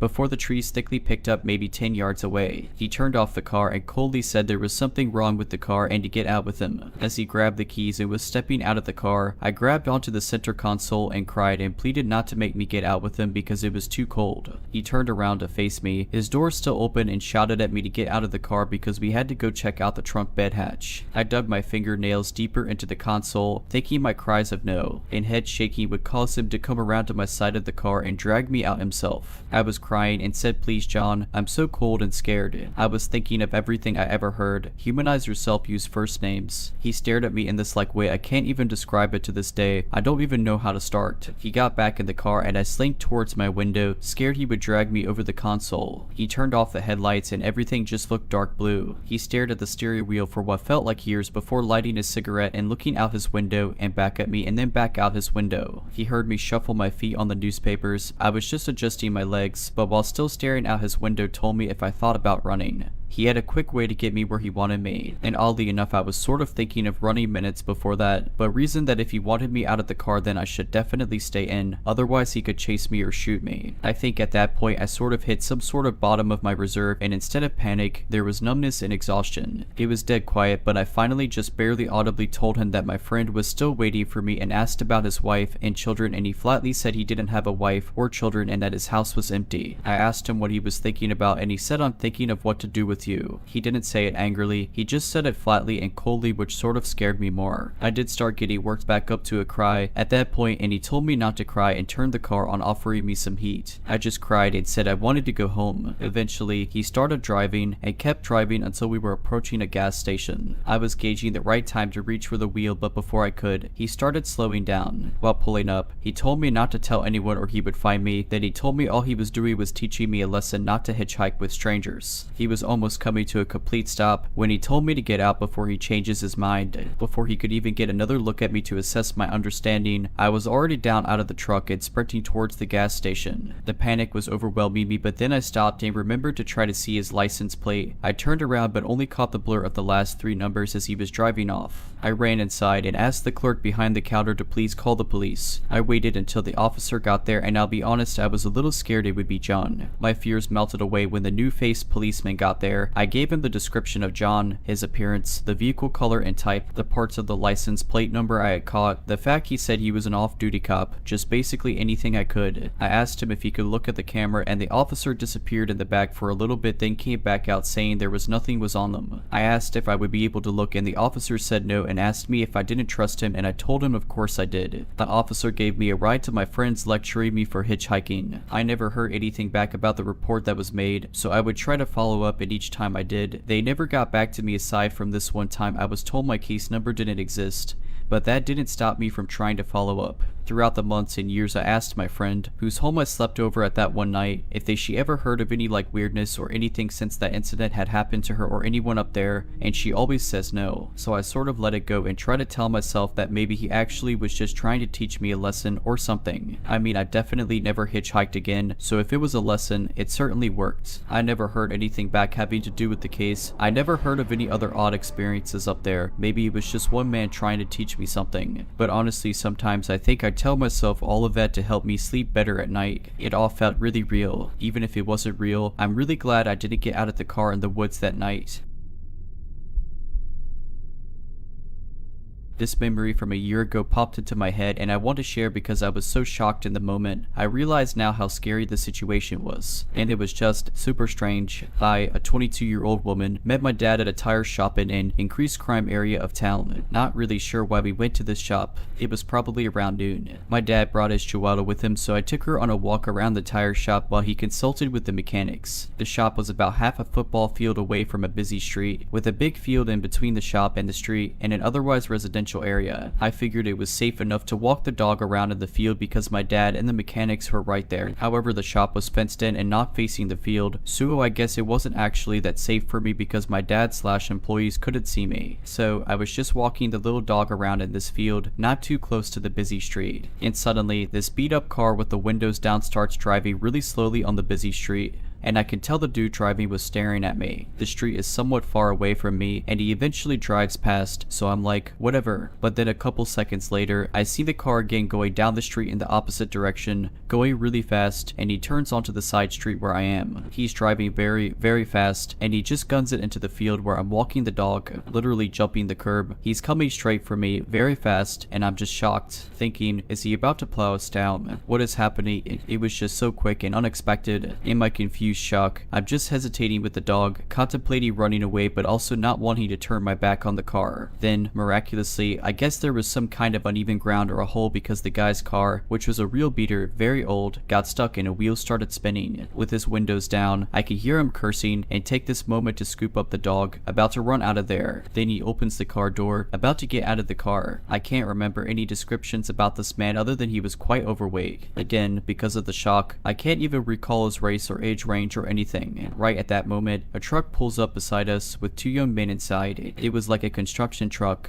They roll down the windows and ask if this guy is bothering me. They say it loudly and it spooks the guy, and he goes back into his car. He then is able to peel out and reverse from whatever hole the car was stuck in. He very quickly reverses out from the field we're in, back onto the street, and takes off. The kind men who stopped apparently saw all this happen. It just happened so quickly. They were just as confused as I was. What was this dude's game plan? What was he attempting? Kidnapping me in broad daylight, obviously with people around. I'm not sure. I'm so glad his car got stuck and I didn't find out. It was just very strange. I'm grateful his car got stuck and the guys who drove by stopped and were willing to check out the situation. We chatted for a second after the guy left and were all very confused about what had happened. I can be overconfident at times about my safety, but after a handful of other strange, potentially dangerous encounters, I've learned to always be alert. Bad things can happen anytime and anywhere, and don't freeze in fight or flight situations. So many times, I've frozen instead of fighting or flighting when I really should have taken some kind of action. If you're liking this video, all I ask is that you make sure to subscribe to my channel and like this video. Thank you.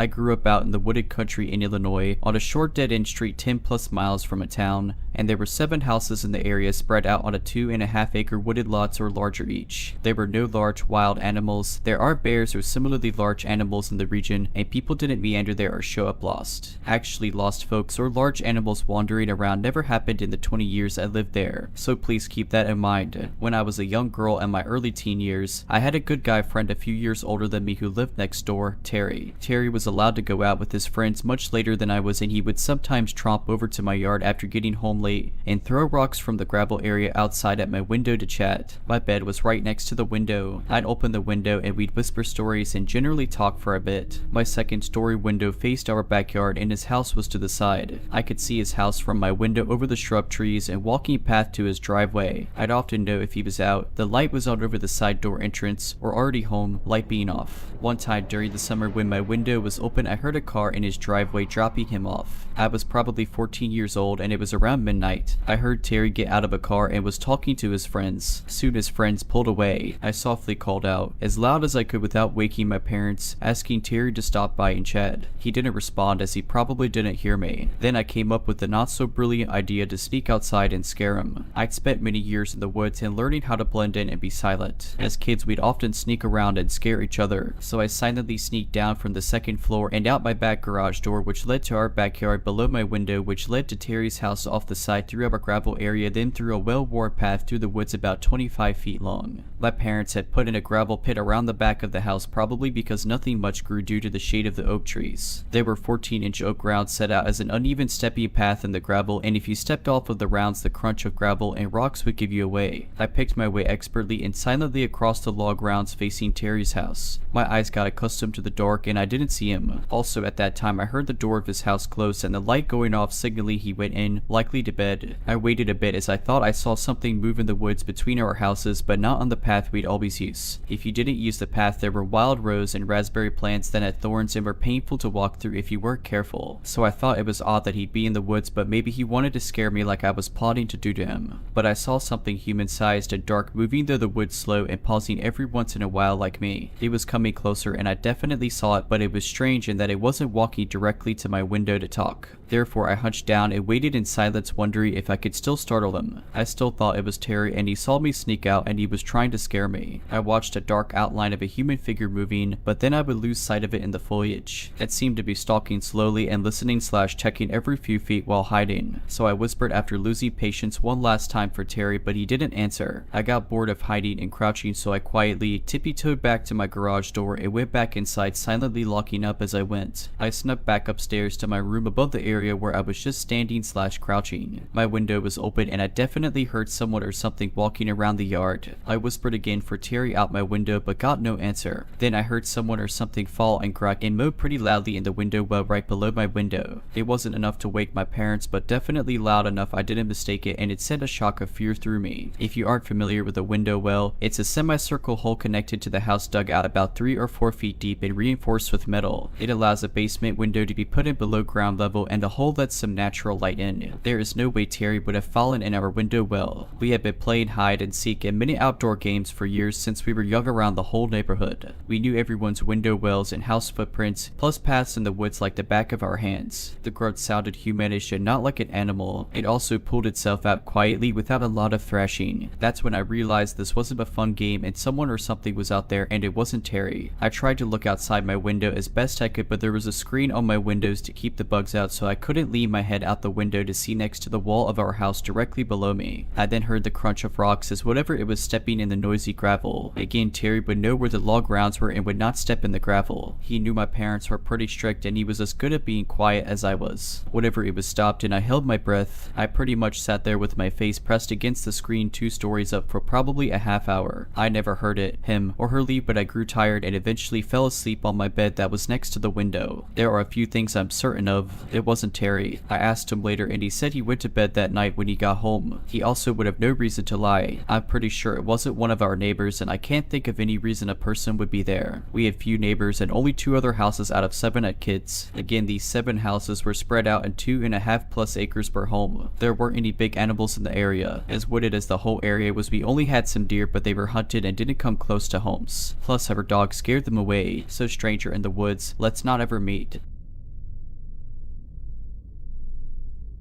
A few years ago, I was working at a pizza chain in my hometown as a driver. I was 27, but made good money delivering. I had worked at a few other places, both local and chain, in the years before, and still work as a dasher on occasion even after this happened. Now I choose to deliver in much safer areas for this reason. I got luckier than I could ever imagine. One night I was working and had 2 deliveries to take. Both were cash orders. I had $12 left in my bank. It's what drivers are given to use as change for cash orders, so you don't have a ton of cash on you at all times. The first order went smoothly. The guy gave me $50 for a $35 order, so I was excited about the nice tip. I drove to the second delivery. It was an apartment complex with multiple buildings. I had delivered there before. The sun was about to set, but it was still very light out. The chain I worked at had its drive company cars with the logo on it, all white sedans. This is important for later. I grab the order and go to the door to the apartment building. A young guy comes out, and a much bigger older guy was outside smoking a cigarette. The big guy went inside as the smaller guy came out.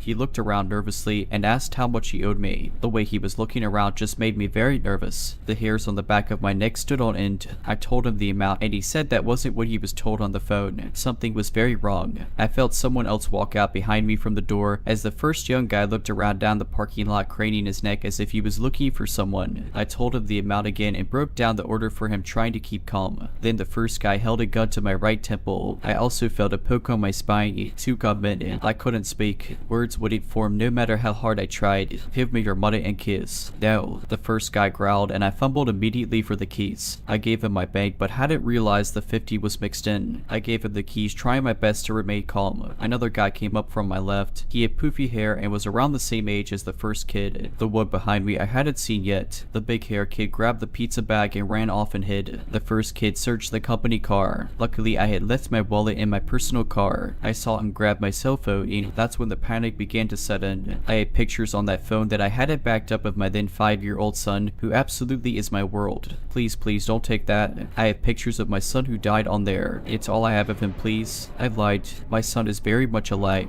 The kid behind me spoke softly. Trust me, just listen to him. You'll get it back, I'm damaged. I don't want to be here either. I could tell he'd been crying by how his voice sounded. A car began pulling in and the 3 boys took off to the other end of the complex in a full sprint. Before the one behind me ran, he dropped the gun in front of me. I could tell the gun's safety was off. Looked completely real to me. He picked it back up and ran with the others. The car that pulled in saw me. It was a woman and her kid. Panic set in as I realized they could easily come back and do way worse to me as the sky started to get dark. I collapsed. They had taken my company car keys, $72, the pizza, and my phone. The woman ran up to me and asked if I was alright. She took me into her apartment in the next building over and locked the door. I was shaking so hard I couldn't even hold her phone to talk to the police on the phone as she set down her kid. Her boyfriend, I assumed, helped me call. I spoke to the operator and told her everything. I'm colorblind and these guys were obviously wearing all black and white clothes, thank God. I had a full description of 2 of them. The poor woman who helped me was going to be late for work, but she still stayed until I was off the phone and cops had shown up.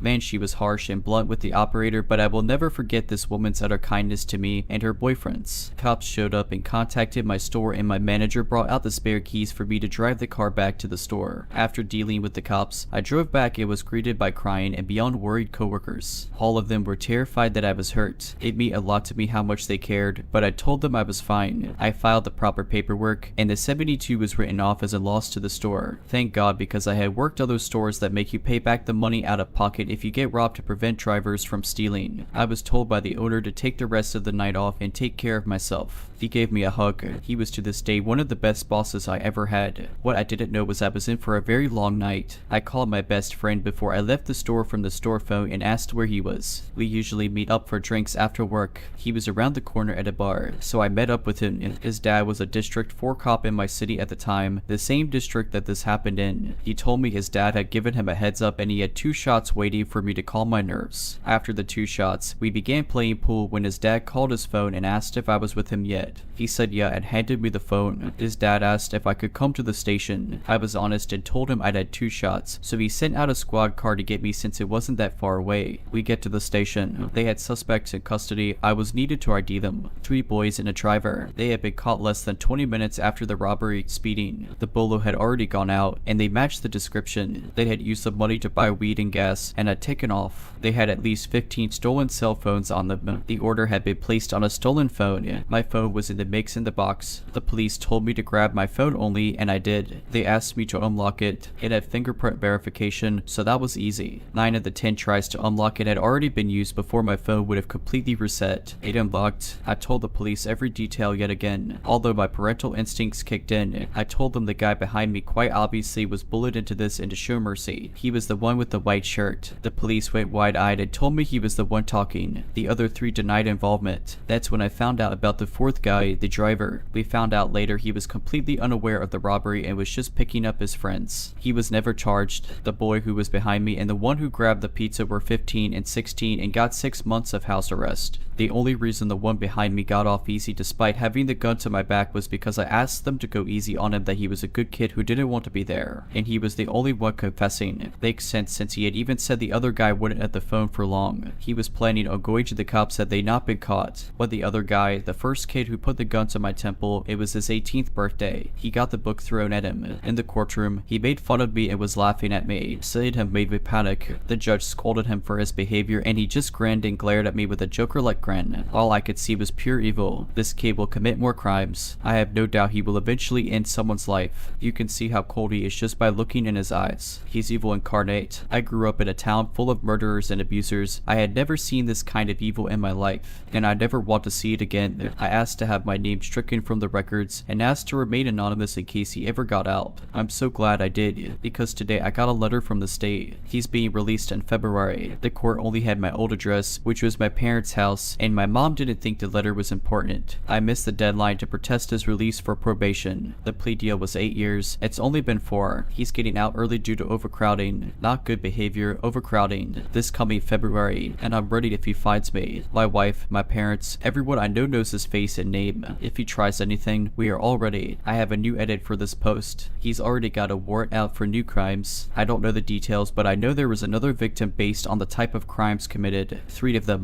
He got let out February 2nd. The warrants are from February 22nd. I've been watching his Facebook since everything was public, just making sure he was staying away from my family. I hadn't checked it since the middle of February, so I just checked it. I noticed he stopped posting. Since he was posting everything including asking for smoke and when he was going to be on Facebook, that was unusual, so I checked the records page. 4 violent crimes have been committed and he's more than likely on the run. From his Facebook, it looked like he was turning around. Guess not. I feel horrible. I know I tried my hardest to make sure he stayed in. Victim services did not care to listen basically. Now he's hurt someone else. I feel horrible for the new victim, and I know it's not, but I can't help but feel like I'm partially guilty for this. I'll keep updating as this develops. As of right now, he's on the run. Another edit March 22nd, 2023. He is back in prison as of March 8th for 5 charges. If victim services has ever failed, it's now. I can't help but feel guilty and horrible, like I could have done more. He is being charged with violent crimes against individuals, possession of a weapon under disability, so probation violation I guess, and homicide. Someone died by his hand after I fought as much as I could to try to keep him locked up. I know this isn't my fault, yet I can't stop the guilt. Hopefully this won't happen to anyone else by his hand. As of this point, it'll be years before we get a verdict more than likely, so this may be the final update. Thank you all so much for your support. Stay safe out there, friends. It's a crazy world. If you're liking this video, all I ask is that you make sure to subscribe to my channel and like this video. Thank you.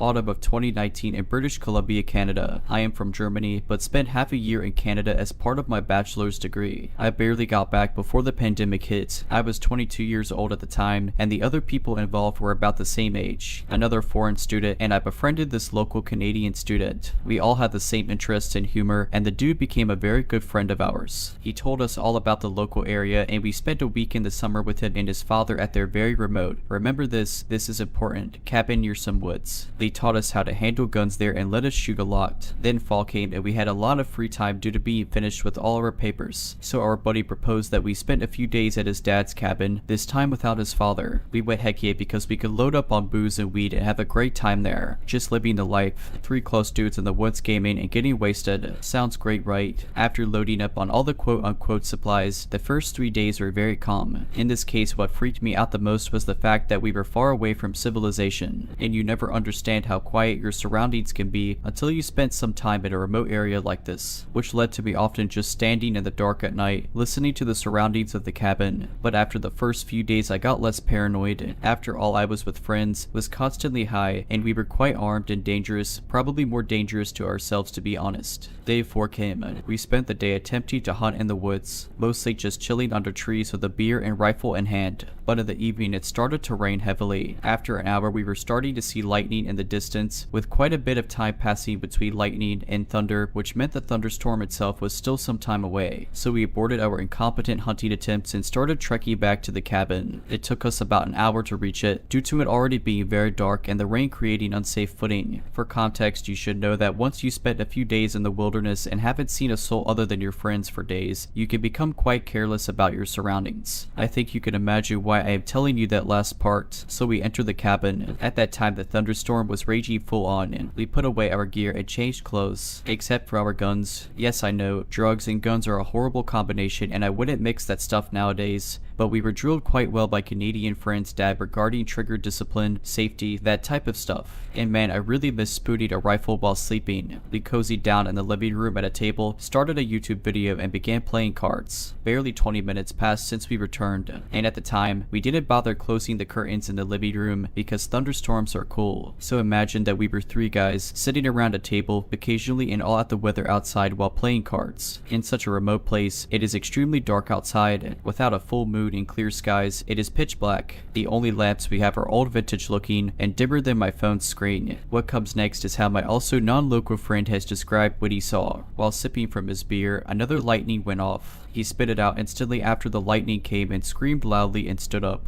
No words, just the sound of panic. My Canadian friend and I were instantly perplexed and looked at him. There is somebody outside. He started rambling about how in that split second the lightning illuminated the outside of the cabin. He saw a person standing a bit of distance away from the cabin, looking directly at us. My non-local friend is obviously in full-on panic. His face looks anxious. This communicated to our Canadian buddy and me that this guy wasn't just messing with us. He did see somebody outside. I grabbed my rifle and pulled the bolter rack around into the chamber. I feel that warm sensation running down my spine of my body, releasing adrenaline. I tried to stay far away from the window, stare into the darkness outside, but I can't see anything. While our Canadian friend rushed into his room to grab his pistol, I start panicking even more because I realized we didn't lock the door. Why would we? We haven't seen anyone in days and are in the middle of wilderness. So I run to the door and lock it. Our friend returns with his pistol, which he grabbed because there was a flashlight attached to it. He carefully approached the window, then changed his pace from sneaky to fast and pushed the window open with one hand,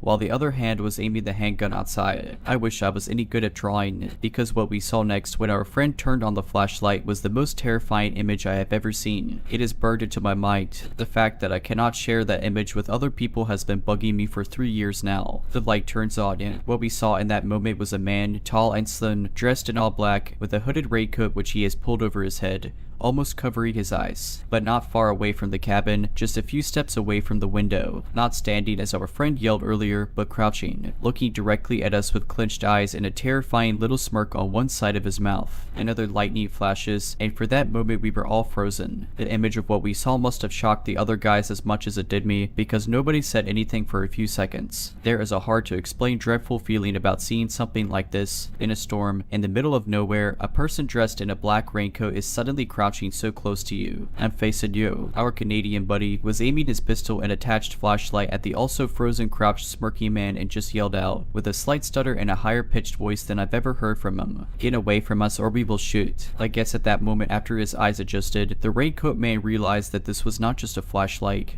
but a gun, and I was standing next to my friend with a hunting rifle in my arm. Raincoat man's slight smirk changed to something where I am unsure if it was shock or rage. All this was happening in less than a minute. While my friend kept on yelling and I was just frozen, the raincoat man figure turned by about 90 degrees towards the nearest tree line. Away from crouch to full sprint quickly, he ran away to the right side of our window. 2 of us poked their head out of the window to see where exactly he was going, but with the heavy rainfall and darkness we could barely make out anything in the distance of that tree line. After a few minutes of just looking at each other in disbelief, we decided to pop off a few rounds outside the window to prove that we were for real and to cope. When the shock wore off, we decided to call the police. They asked a lot of questions on the phone to describe the location of the cabin and a description of the man who just almost crept up on us, totally unsuspecting and only revealed due to lightning and luck. Due to us being in such a remote area, the cops told us it'd take at least 1 or 2 hours for somebody to come out. They asked because of the weather and time if it'd be alright if they sent somebody out tomorrow to talk to us about all the details. Given how the man saw that we were armed, he probably wouldn't come back again. We agreed. We discussed just jumping in the truck and leaving right now, but us idiots were too lazy to refuel the truck. The idea of doing this now, in the dark and in that heavy rain, was just too frightening. I kept thinking about this guy lurking in the darkness and picking us off one by one. We spent the night sleeping in shifts. One person was awake and standing guard, the others at least attempted to sleep. When my turn came, the rain had died down. I turned off all the lights, opened a window, and just sat there in the darkness, trying to listen for any sound I could hear and looking out of the windows to scan the area. Let me tell you, when you're sitting in the dark for hours in full alert mode, just try and sit still, listen, and look around. You have a lot of time to think and reiterate what just happened. Close to the middle of the next day, 2 cops arrived. We had to give them a detailed report of what happened, when it happened, and had to show them in which direction the raincoat man ran off to. They said they will organize for a patrol to comb through the woods, but that might take a while because they need experienced outdoorsmen. Sadly, we didn't see many details of the man's face. We couldn't tell if he was young or old, only that he was tall and clean shaven. The chances of finding who exactly that was and find out what the heck he was attempting to do were very small, though one of the officers expressed that this whole happening was deeply worrying. We left the cabin a few hours after the police left, and Canadian guy's dad insisted we stay at his place at least for a day until we feel safe again. He also wanted to hear every last detail and figured that the time has come to install cameras around the cabin. I don't remember this part for sure, but I believe that I heard later the dad and his brother went back to the cabin and just sat there in the dark, waiting for the raincoat man to return. But I never heard of any results, so I guess he must have gone hunting in other areas. I never heard from them cops again. Next January, I left Canada and returned home. My Canadian friend was called in for an interview a few months later, and it seemed like the police were still seriously investigating this, looking for the guy who crept up on a cabin during a thunderstorm. We have speculated a lot about what that was. The winning theory is that this guy most certainly had sinister intentions. This did not look like just an attempt at burglary. Remember, we had dim lights on. You could see that there was somebody inside the cabin. This guy was creeping towards us in a raincoat during a thunderstorm. When my friend yelled out that he saw somebody, this guy went from walking/standing to crouching, and he went closer towards the window. I suspect the raincoat man wanted to check what kind of victim was on the menu, and I don't really want to imagine what he had in store if there were 2 unarmed girls there and a cabin in the middle of nowhere. We didn't see any headlights passing the clearing the cabin was on. The guy also had no backpack or something, just a raincoat and black weather appropriate clothing. I bet my soul that this guy was a man on a mission who knew exactly what he was doing and what he was well prepared for. While writing this post, I also started thinking about the logistics of it all. The guy must have a camp or at least a car hidden somewhere in those woods. You can't sustain yourself out there otherwise. I also got the feeling that he either came upon the cabin during the storm itself, or that he spotted us in the woods during the hunting we did before. We moved slowly, while also not being shy with waving our lights around. And in total pitch darkness wilderness, a proper flashlight must have been as easy to spot as beacons, so he might have tracked us through the woods until we reached the cabin. Hello everyone, I wanted to share my scary encounter that occurred just yesterday on the bus. So for a bit of context, I am a college student. Without giving too many details, I am a woman on the smaller side of average female height. I currently do not have a car, so I use my bike, walking, and the bus to get around. My college has a transit service that allows you to scan in with a student boarding pass for free. Other non-students are allowed to ride the bus by paying upon entry or purchasing a ticket beforehand. I frequently ride the bus for various reasons, grocery runs or treating myself to food, and yesterday I had the idea of treating myself to a movie after all the exams I have been having lately. I'm an avid horror fan and knew that Terrifier 2 was in theaters, so of course I wanted to see it immediately. One of my friends told me they found it funny and really enjoyed it, which was more than enough reason to go see it. I was looking at tickets the day before yesterday and trying to decide which time slot I wanted to see the movie in. Looking back now, something in my gut told me to choose the earlier time. I wish I had listened. Another detail I want to add is that there are 2 bus sizes, a large one and a small one. The bus I rode during the incident was the smaller one. The stop where I got on the bus is the beginning of the route. Unlike every other stop, the driver usually parks the bus here for 5 minutes and gets off to use the restroom or have a quick break before continuing with the rest of the route. Upon entering the bus, I noticed only 2 other passengers, another girl about my age and an older man. The girl was in the front of the bus on the right side and the man was in the second row on the left side. I sat on the right side several rows back. I usually read something on my phone or listen to music music on the bus, so I immediately got on my phone when I sat down. Everything was okay for a little bit until I looked up and noticed the man repeatedly staring at me and looking away before staring at me again. I was immediately apprehensive but just brushed it off. He started speaking aloud out of nowhere, saying things like, "Beautiful baby and so fine," while staring at me. I was frozen out of fear and could only keep looking at my phone and trying to ignore it.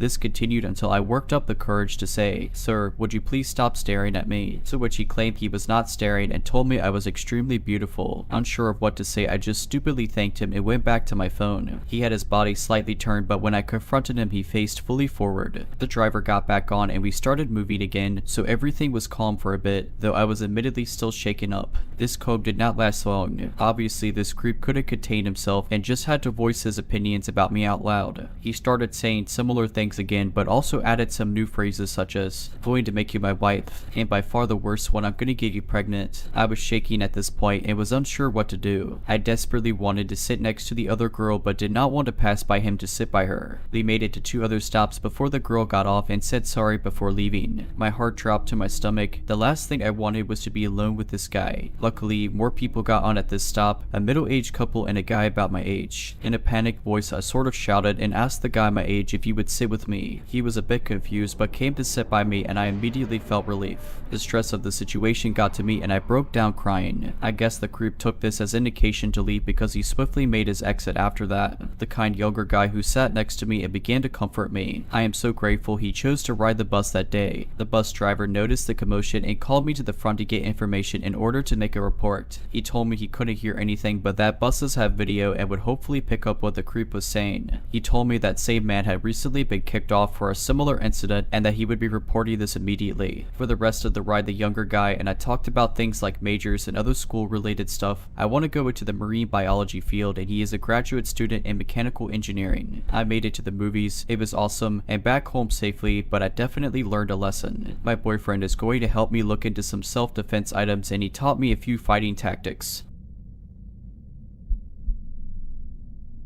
2 years ago, I moved to the United Kingdom for university as I always wanted to go there and get away from my parents as the situation at home was beginning to become too toxic for me. In first year at university, I moved into a student accommodation and met some really great people. It was a good year, without meeting my boyfriend, who I'm still with and just enjoying my time away from my family and discovering what independence really meant. Anyhow, as second year came by, I decided with some friends to move into a house rented by student accommodations, but at least we have our own house and weren't restricted as much with noise and parties as living in a small shared flat like in first year. To note, I had a ground floor room and my window gave into a very small backyard in which I would go smoke every day as I am a smoker, and in which there would be a very thin wooden door giving into the other side of the street where you would put your bins and broken chairs and stuff. The door could only be closed and locked from inside the backyard, but since it was an old door we had to attach some strings to keep it closed for good. I had neighbors on each side of the house, so we were surrounded by families and some other student accommodations. The neighbors on the right of us were 5 boys who looked way over the age of being in university. They were strange, so to say. I met one of them outside of our house one day because of a police intervention due to one of his flatmates attacking him and the others with a kitchen knife and burning their kitchen down. I heard some screams and so I went outside with my flatmates and saw one of them be covered in blood and cuts everywhere on his arm and a wound on his head inflicted by a kitchen knife. Me and my flatmates didn't know what to do, so we offered him our help to clean himself and gave him an old shirt to change out of his bloody clothes. We then saw the guy who hurt these flatmates being escorted out by the police and into a van and driven off to be arrested. I don't know anything more about the story. The police didn't really tell us anything else. Anyway, the guy who we helped was quite weird. He said a lot of lies and kept trying to grab me and flirt with me, and we noticed when helping him he smoked quite a lot of weed, but just didn't really care at the moment as we just wanted to make sure he was okay as we didn't know him. Then after some time had passed, I would go to university and come back home and see him quite often in the street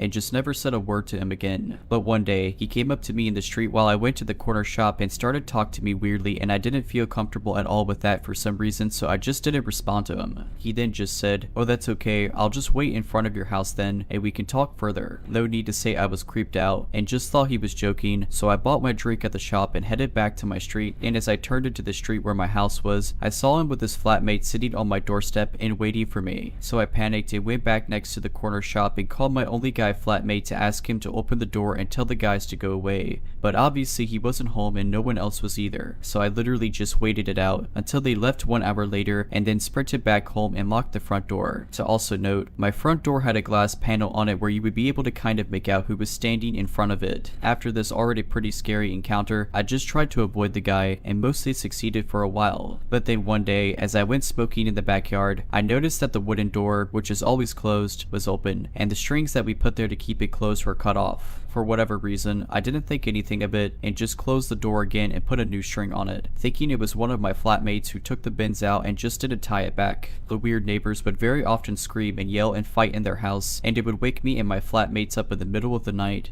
but we kind of got used to it after a while. But one evening, my boyfriend slept over like he usually did, and he, who usually never ever wakes up because of a noise, woke up in the middle of the night because of a bang and some whispering. I was sound asleep, so he very silently woke me up, and we both just waited in the dark and listened for any other noises. Suddenly, we heard the wooden door just bang, just shot open and some footsteps next to my window. I always had my window open because it would get really warm inside, so we both just froze. And then we heard the door leading to the backyard get shaken softly as if they were trying to get inside, and then they stopped. Luckily, we had the curtains closed, so they couldn't see us, but we were ready to get dressed and get out of the room and lock them in if they came in from the window. Then we just heard my window move and get more open, and one of the guys saying something in a different language that we didn't understand, and started to hear them trying to get in. My boyfriend and I just shot up out of the bed, took my phone, and put clothes on and ran out of the room and out of the house. So I then called my flatmates and told them to lock themselves in their rooms, and then the police, who luckily came in less than 5 minutes as the headquarters were a couple of streets down from us. I don't remember anything after the police came. I think me and my boyfriend were in shock. They ended up catching one guy, the other fled and was later found a few streets up smoking weed. The police told us they went inside of their house and found a lot of meth and heroin, and they were carrying a massive kitchen knife with them. I was so confused as I've never done anything to offend or do anything wrong to my neighbors, so the idea of them breaking in with God knows what intentions with a kitchen knife terrorized me and my boyfriend. The two guys ended up being arrested, and one of them was put in prison for 2 years for carrying a weapon with intention to harm. I never heard anything else from the police, and I moved back home a few months later as I was so scared, and it tormented me for months on end not knowing what would have happened if my boyfriend didn't wake up. If you're liking this video, all I ask is that you make sure to subscribe to my channel and like this video. Thank you.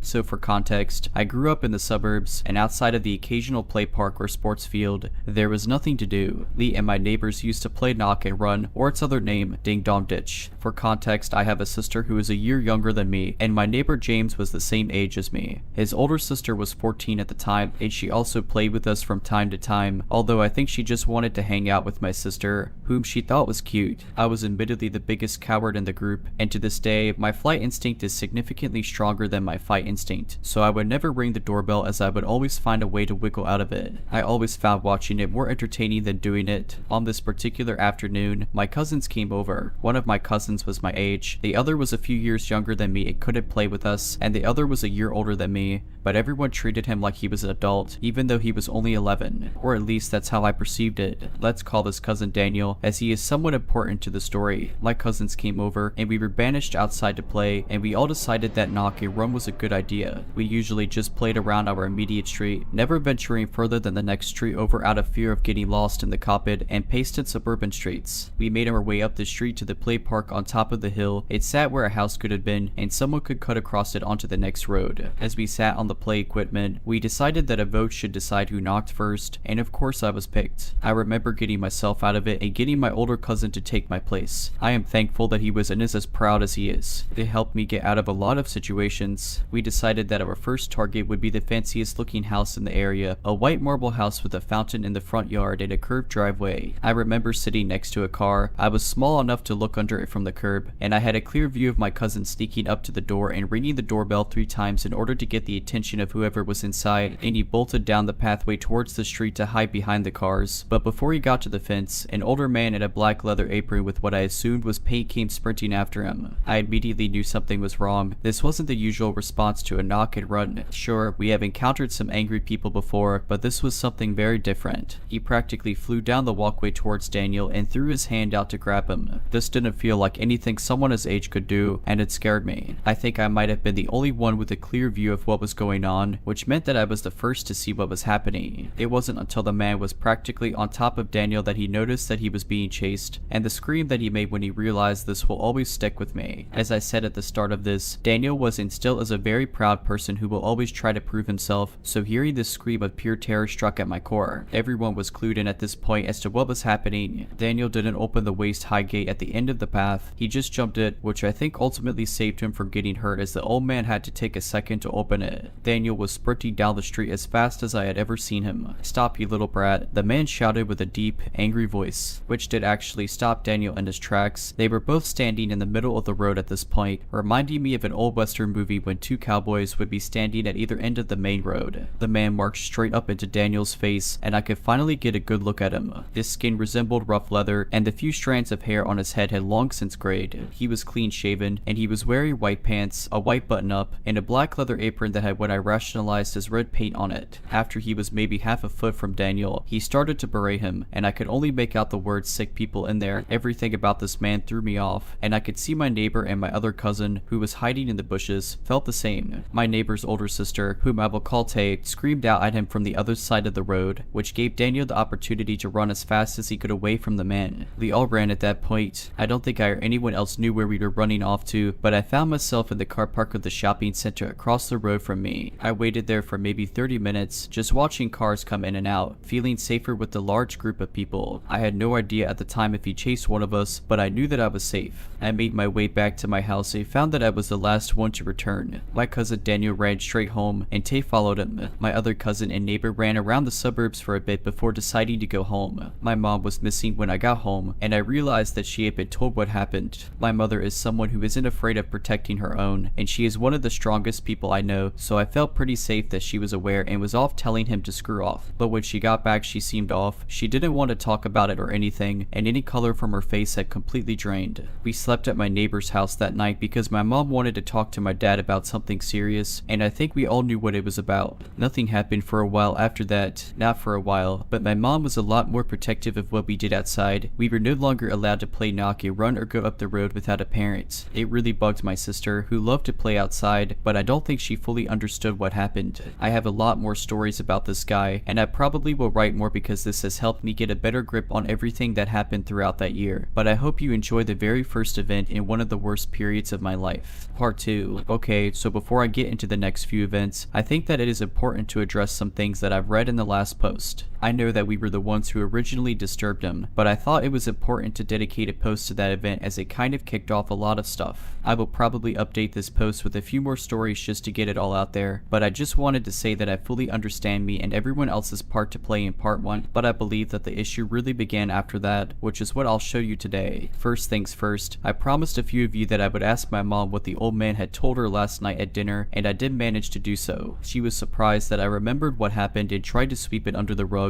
but I kept pressing her for answers. I'm not proud of pressuring my mother into talking to me about something like this, but curiosity got the better of me. I know that that isn't an excuse, but I feel it somewhat justifies my actions, as a lot of you wanted to know as well. After I pressed her for more answers, she grabbed my arm and led me to my room before placing me on my bed. She sat next to me and told me not to repeat anything of what I said to my sister, my cousins, or anyone else who was involved with this man throughout that year. She finally opened up about how she was sitting at home watching television when she heard a loud knock on the front door. It was my cousin Daniel and my neighbor Tay, who looked terrified and exhausted. After letting them in and grilling them for answers, my mom was rightfully pissed that someone had spoken to them in such a way, and so she got up to go and confront the man, and on her way out, my other cousin and neighbor arrived, whom she also sent inside. She was concerned about where I was, but Daniel made it clear that I ran in the opposite direction of the man and that he would go out looking for me, which it turned out he didn't. My mom made her way up to the play park and saw the man pacing back and forth up and down his driveway. He didn't seem angry or upset. He apparently didn't seem like anything besides someone marching back and forth, which took my mother's mood from enraged to confused. She walked up to the front gate and let herself in, which made the man stop almost immediately and stare at her. I am surprised that she didn't turn back and go home at that point, because that's what I imagine anyone would have done.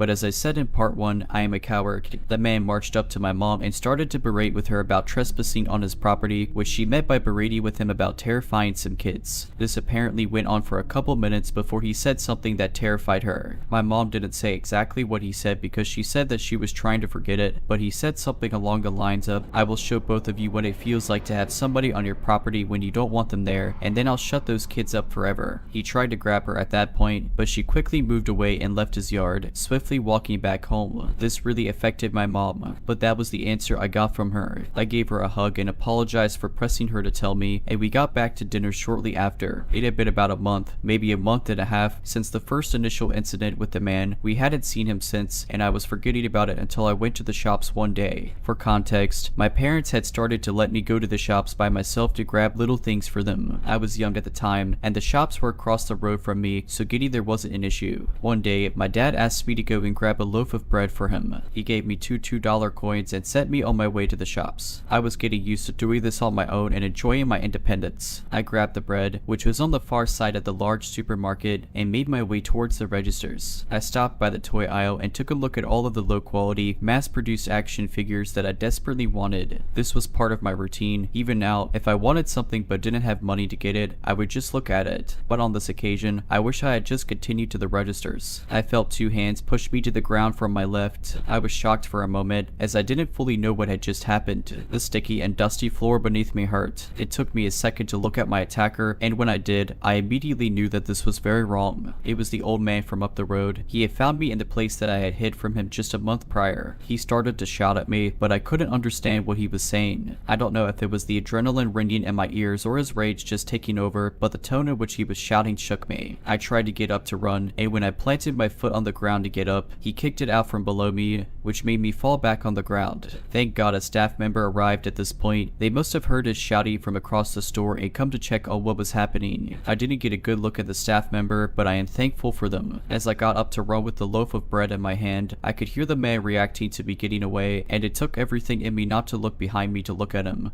But I knew that he was furious. I ran straight out of the store with the bread without realizing it and almost threw up from all of the emotions. I told my parents when I got home, and they both made it clear that I wouldn't be going on any shopping trips by myself from here on out. They didn't think about how me and my sister walked together to school, which in hindsight should have been something that they thought of. The trip to my school wasn't a long one. It was just over 1 kilometer long, or just over half a mile. But the trip was still tough on small legs. There were quite a few hills, which added time to our trip there, and the path went along a creek with nothing around it. It was nice and isolated, which helped relax my mind after school. Not long after the supermarket incident, me and my sister were walking home from school and just made our way to the beginning of the path along the creek when we saw a van that had been parked there for what I assumed had been a while. I thought it was empty, but as you could probably guess, it wasn't. We turned to enter the creek when the van door opened, and we heard someone shouting out to us, "Hey, do you guys want to drive home?" It was the man. My sister, who was always trusting of others, started to walk towards the truck, but I quickly held her back. "What's wrong?" the man said in a cheerful tone. This was very different from the unintelligible screaming from just the week before, and I obviously wanted nothing to do with this man. I quickly started to lead my sister towards the creek, and the man quickly scooted over towards the door. "Wait up, I will walk you home."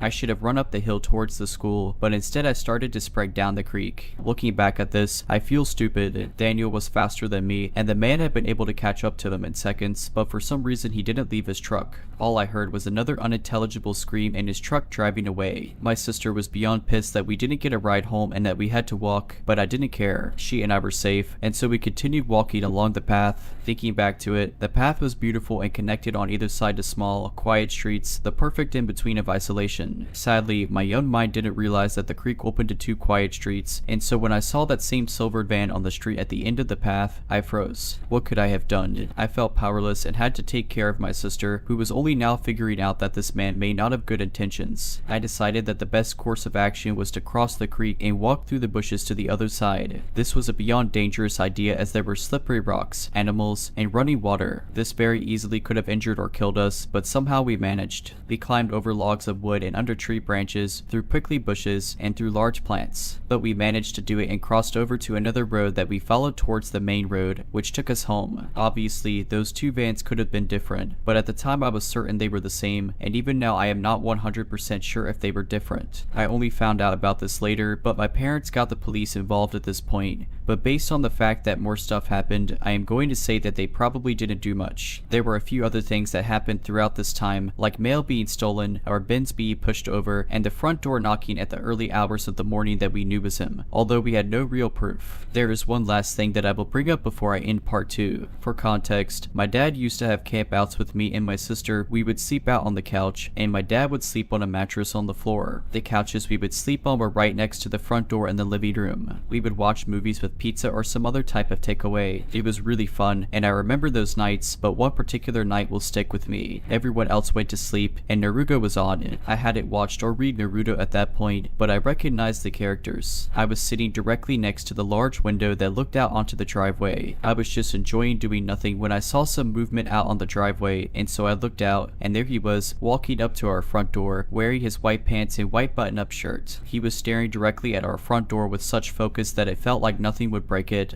but something did, and it was me. He looked at me, and I could see in his eyes that it was funny to him. He simply held his hand up, waved at me, and then placed one finger on his mouth as if he were telling me to shush, and then he jogged away. I surprisingly fell asleep not long later. Now looking back and remembering what my mom had told me, I think I know what he was trying to do. Part 3, it was summer, and the local council decided to have a fair. The local council hired a few clowns, some face painting stations, food trucks, and bouncy castles at the local football field. Of course, me and my sister were beyond excited to go. For a young child, this was the hottest ticket in town, and my parents were happy to take us as it was just down the road and free. I remember the field being beyond busy, the crowd was difficult to walk in and even harder to see through, but we managed to find ourselves right next to a giant blow-up bouncy slide. As it was summer, the actual balloon of the slide burned to the touch, and the sun made me feel like I was slowly melting. Regardless of this, I must have spent at least 40 minutes going up and down that slide. I was having too much fun and didn't notice that both my parents and sister had gone missing in the giant crowd of people. I got down from the slide, put my shoes and socks back on, and started to make my way through the crowd. I didn't actually know where I was going, and I remember feeling incredibly anxious as I waddled around the fair. It wasn't until I felt a hand on my shoulder and then on my forearm that I felt a little safer. It was my dad. I thought he had found me. I couldn't actually tell whose arm it was, as the angle at which it was holding my arm made it difficult to look at in a crowd. The whole day was overly stimulating, and I wasn't thinking clearly. I should have known from how hard the hand was gripping me or the fact that it was leading me to the parking lot that something was wrong. I only really felt terror when I saw my parents running towards me, running faster than I had ever seen them run. Adrenaline immediately coursed through my veins, and I pivoted my body around and immediately saw the leathery hand on my arm and white pants. The link was connected in my mind as to who this was. My mother's scream was the first thing I heard, and the angry or annoyed grunt of the old man followed it. He started to jog with me towards his truck, but I had started to fight back against his grip. He may have been old, but he was stronger than any elderly person should be, and he was faster too. Everything about this man was wrong, and it may have been my young mind making it all up, but I still believed that something was very weird about him. No elderly person should be like this. At this point, I was only a couple feet away from his car, and as he opened the door, I felt two hands on my right arm that pulled me hard against the man's grip.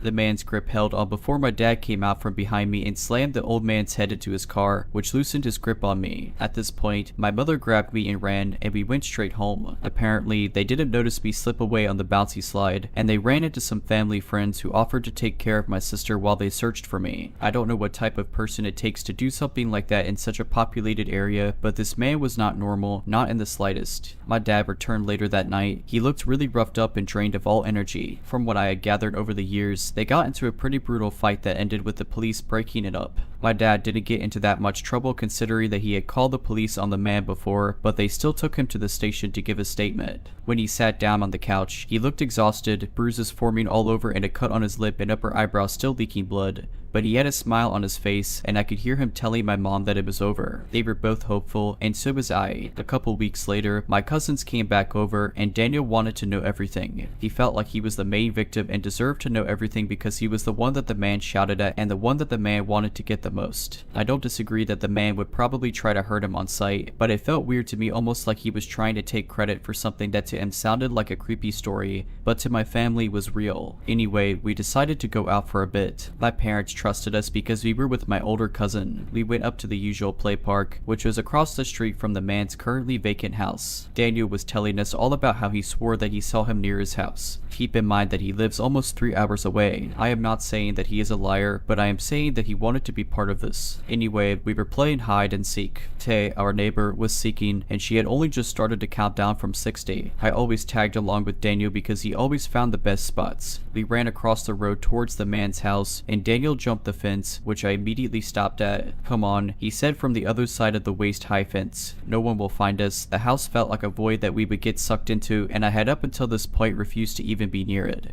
But for some reason I agreed. I joined him in the man's yard, and to my shock, Daniel wanted to go deeper into his home, not just his yard. I made it clear that this was a very bad idea. Even if he was in custody, jail, or whatever, we would be breaking into someone's home. Daniel didn't seem scared by it, though I think the whole idea of being in the man's house seemed too attractive to him. We went around the side fence into his backyard. It was overgrown, almost like no one had been living there for years. I made my way towards his back window and looked inside. From what I could make out, he was a hardcore minimalist, only having a television, chair, fireplace, and shelf that housed some photos of a much younger man and some medals. He was a veteran. It changes nothing to me, but it explains his above average speed and strength, especially for his age. The sound of a door sliding open almost made me yell in fear. Daniel had found an unlocked sliding door and wanted to venture inward. I ran around to find him, but he was already inside before I could stop him. At this point, I was also curious to find out more, but I understood the risk of this all. It didn't matter if I understood it because I went in with him.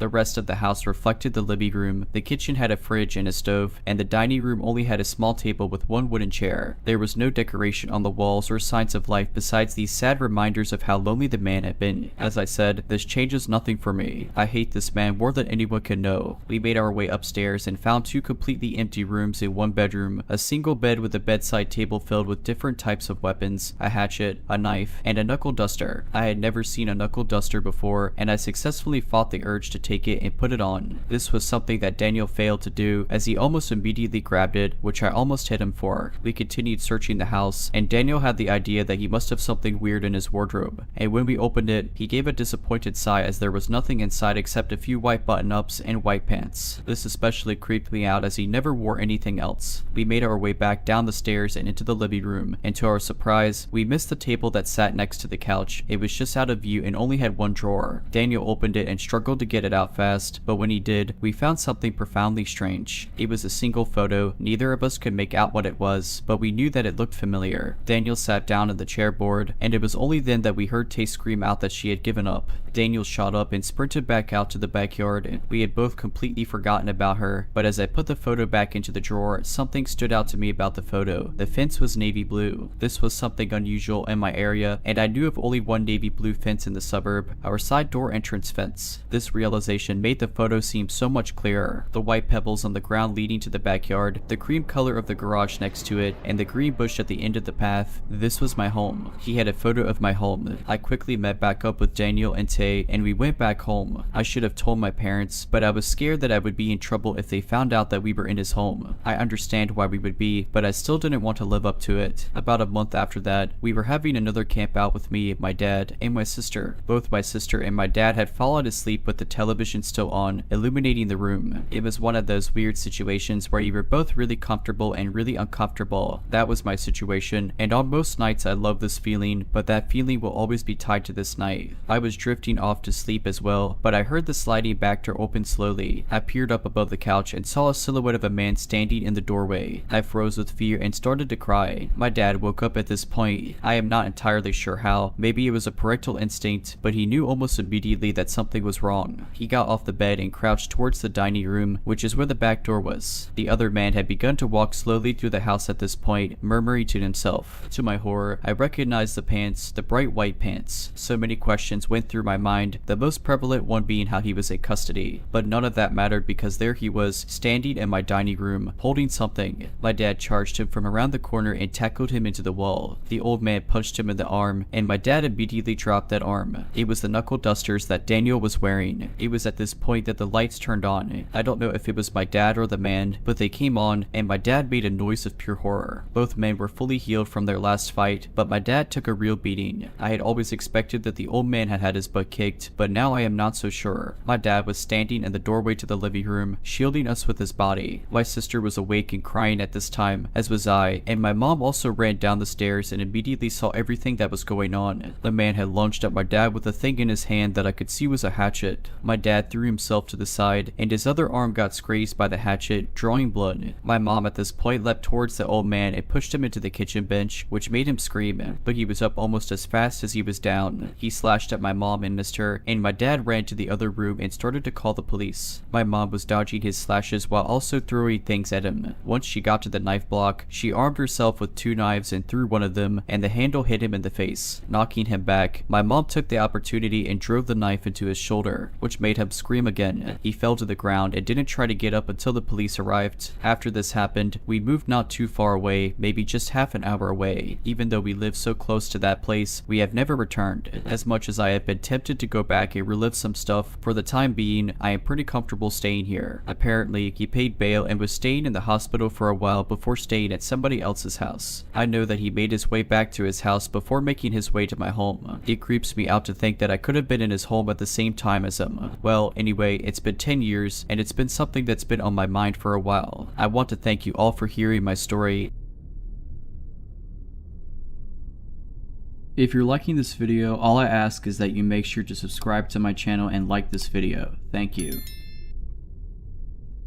I grew up in a small town. The total population was maybe 2,000. Everyone knew everyone else, or at least knew your family members. It was a safe town, with mostly middle-class working families. Nothing major ever happened and the crime rates were low. I grew up feeling safe and secure. To note, I grew up in the 90s. One summer day, my good friend Ginny and I were out for a bike ride. We were 11 years old. We were allowed to bike anywhere we wanted, as long as we didn't leave our town and wore our helmets. There was a new road being constructed in between the 2 main neighborhoods. The new road was to provide a shorter way of accessing the main road to get to the next town. At the time, the road was still under construction but was nearly complete. All that was left was paving and painting. Ginny and I decided to bike down the gravel road. Ginny and I were about halfway down the road. The road was about 1 kilometer long. At the halfway point, we noticed a man walking. He was early 30s and very handsome. I didn't recognize him and Ginny didn't either. As we got closer, he broke out in a big smile and said hello. We said hello back as he didn't seem threatening or scary. He asked us if we were having a good summer and we said yes. He told Ginny and I he was a photographer from a nearby city and was in town to scout out models for his new postcard company. He said Ginny and I had beautiful features. He said everything in a very flattering way that made us feel special. He said we could be models. He asked if he could take our pictures. He said we had the look he wanted and the scenery right now is perfect to promote the town. He said he knows he will sell tons of postcards and we could all make money. Ginny and I eagerly agreed. He got us to stand with our hands on our hips and smile big. He took a disposable camera out of his back pocket and began snapping photos. He took about 10 photos in total from many angles. I remember feeling a little uneasy and said we should probably go because we needed to be home soon. He said he would get in touch with our principal on the first day of school to give us some money from the postcard sales. We foolishly confirmed we went to the local elementary school, though it was the only elementary school in town so it wouldn't be hard to figure out. Neither Ginny or I remember to this day giving him our names. This is an important detail for later. Ginny and I talked about becoming famous on the way home. I told Ginny that I wondered why he didn't have a professional camera. She said she wondered that too, but we agreed cameras are expensive, so maybe he didn't have a nice one with him in case it rained. That evening at supper, I told my parents about my potential newfound fame. They were horrified and got on the phone with Ginny's parents. The 2 sets of parents called police and gave statements. Police sort of downplayed it and said it was unusual but nothing criminal had happened. My parents had a long talk to me about safety, as did Ginny's parents with her. The following spring, Ginny and I were hanging out together, this time a little older and a little wiser and a lot more cautious. We were walking along a quiet side street, just talking about music and television shows. A minivan approached us and slowed down. A friendly-looking woman asked us if we knew where Smith's Road was. We told her she just needed to drive straight for less than a minute and it's the first right-hand turn. She said she was having difficulty finding it and would we mind hopping in and showing her. I instantly said no. Ginny also declined. Then, the woman said it was okay because she knows who we are. She called us both by first name and said she saw us on a postcard. By now, we were both freaked out. We were on a stretch of the road that had no houses. The nearest one was about 100 meters away, and it wasn't common for people to have cell phones back then, so neither Jenny or I had one. The woman continued to ask us to get in her minivan. Jenny, who is normally super chatty, was staring into the vehicle intensely. Her body language was stiff and I could tell she was scared. Suddenly, and seemingly out of nowhere, Jenny screamed run. I didn't know what was happening, but I ran and followed Jenny. We ran off the road and through a field and into a yard another street over. I recognized the yard and house as belonging to a school teacher. We pounded on her door and she answered. We told her what happened, and then Jenny said something I will never forget. She said she saw the photographer man from last summer crouching down into the very back row of seats. She said she knew something bad was going to happen. Police and our parents were called. We gave statements and a vehicle description as well as descriptions of the man and woman. Unfortunately, the police were never able to locate them. Jenny and I never saw them again. We had some serious trust issues with strangers after those encounters. Always make sure to teach your children that strangers are not safe, no matter how nice they are. My situation could have had a much more unfortunate outcome if things had gone even slightly differently.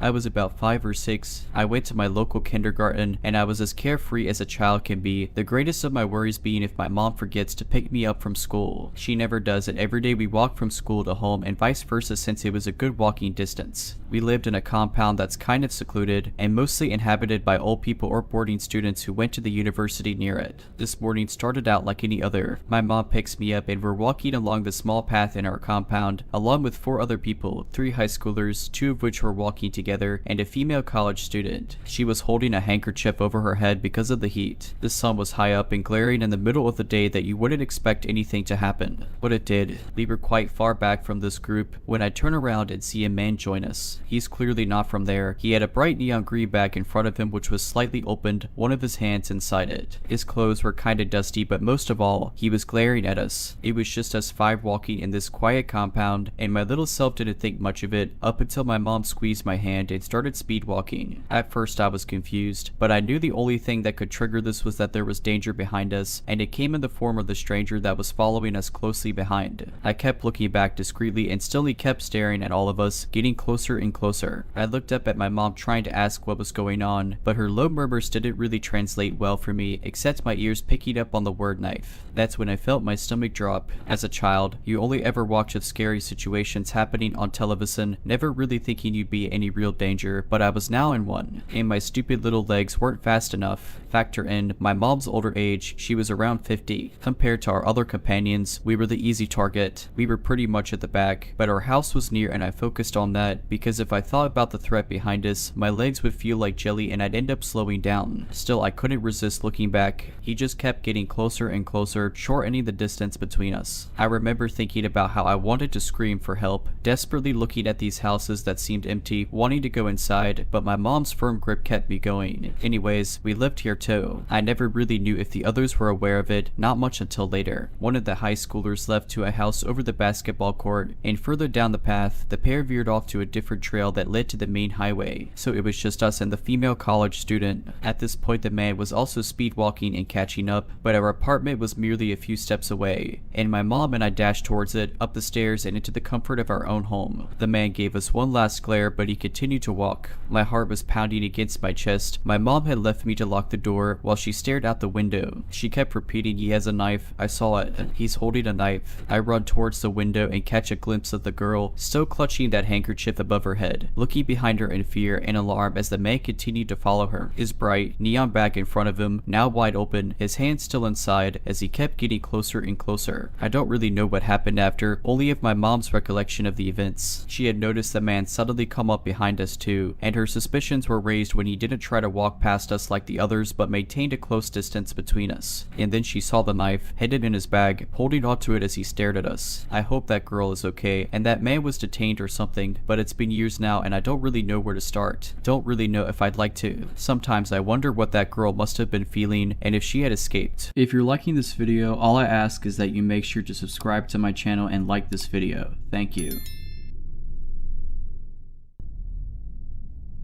Hi, this only happened a few hours ago, so I'm shaken, but it's too early in the morning to phone and wake up friends, and I needed to talk to someone and get this out. I'm so creeped out and concerned, so I thought of coming here. Brief setting and context. I'm a woman in my 30s, caring for my elderly parents, so staying in a downstairs room in my childhood home at the moment. The window faces the main street, which is an average residential street in a fairly quiet area. The bed faces the window. I often leave the window open at night since I need it to be cool to sleep, and I haven't really worried about it since there's a cabinet with an aquarium in front of the window area, not blocking the window from view, and I can reach to open and close it, but it would make it difficult for someone to climb in. My dog, Sable, also always sleeps in the room with me. While she's a sweet-natured, medium-sized dog who doesn't look the least bit threatening, she's a fantastic guard dog in that she's always alert to any noises, and will stand her ground and bark and growl if she senses a threat, so I've never really worried about the open window. After tonight, I won't be able to do it again. It started at maybe 3:30 or 4 in the morning sometime. I was awake. Since I care for my parents, I often have disrupted sleep patterns and I'm awake at odd hours. I was reading a book and heard Sable growl, low and deep. Then she jumped off the bed and began pacing a bit, looking up at the window before jumping up at the cabinet by the window, barking. I shouted, "Hey, we're calling the police, dog will bite," just in case there was someone there, and went to look out of the curtains to the side. I didn't see anything. I pulled the curtains closed again and made sure to pull the right curtain over, then drew the left side curtain, the one that covers the open part of the window, all the way over, covering the right side curtain too, tucking it down so any wind wouldn't be able to move it. I wasn't really alarmed then. It's a fairly quiet residential street, but there are foxes around that we sometimes hear, and occasionally someone passing by or the neighbor's gate next door will make Sable growl or bark,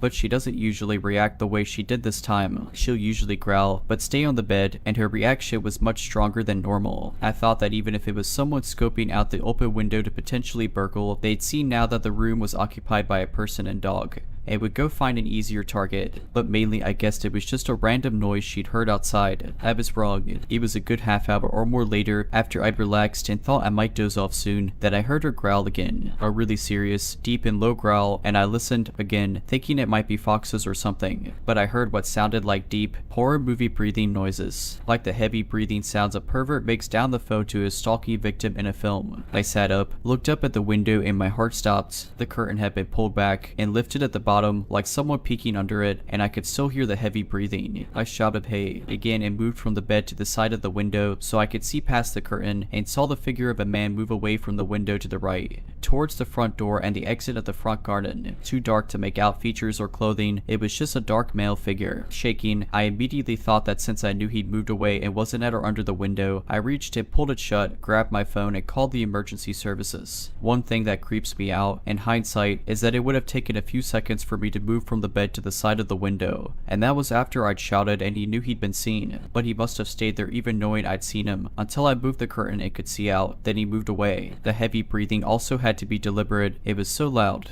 like someone trying to frighten me. While on the phone with police, I went around the ground floor of the house turning lights on, making sure the rest of the house was still secure, and it was. Very careful to lock doors and all the other windows at night, and everything looked undisturbed. 2 patrol officers came shortly before 5 in the morning and took the report. They suggested asking the neighbors if they have camera footage and to let them know of a potential prowler in the area tomorrow, and they went to drive around the area, saying that they'd be wanting to know what someone was doing wandering around at 5 in the morning, the time the police arrived anyway. Since the dark meant I only saw the shape of a person, no real description, I doubt they can do much. I couldn't even be 100% certain it was a man, but the breathing and the figure I saw instantly made me think male. The outline of his head looked smooth, so either bald or wearing a tight cap, and height would have been average, 5'8" to 5'10". I'm still shaken, but feeling angry and violated, and wishing we had a camera system now. We'll be looking into that. I never thought anything like that would happen. Don't have any enemies, no recent exes, no one I know of harboring any grudges, since I'm caring for my folks full time now. I'm not out socializing or making any enemies, nor are my elderly and disabled parents. I'm at the wrong side of 35 and living in jeans or joggers and shirts, no makeup or fussing with hair most of the time, so not a likely target for a peeping Tom pervert. If it wasn't for the fact that it was my dog who alerted me to something both times, I'd wonder whether I was half asleep and dreamed it. That I'd imagined it, I have to think it was someone who was looking to burgle a house, but for the fact that they came back so much later, maybe someone on drugs or having a mental health episode, or, and this one bothers me most, someone who wanted to scare me. But why? Who? They know where we live. Are they going to come back? New fears keep popping into my mind. Like most nights, I'm up at some point late at night or in the very early hours and will let the dog outside into the back garden for a quick pee, and I'm suddenly aware of how easy it would be to attack and gain entry then. There's a passage around the side of the house to go from the front to the back garden with only a small side gate, meant to keep the dog confined, not designed to keep others out. It would be easy for someone to access then hide against the back of the house, completely hidden from view. They were bold enough to come back a second time, even knowing a person and a dog were in the room. Perhaps hoping I would have fallen asleep by then, they seemed to be trying to deliberately scare me when they returned the second time, doing that deep breathing noise, and stayed by the window even after I'd shouted. In those few seconds it would have taken from me shouting out, until I reached the window and could move the curtains and see out. They could have moved and been long out of sight, but they'd stayed there until there was a chance I could see them, only then moving away. The beating noises and then the coldness that ran through me when I actually saw a man moving away from the window will haunt me, along with the question of their motives. Were they trying to scare me? Why,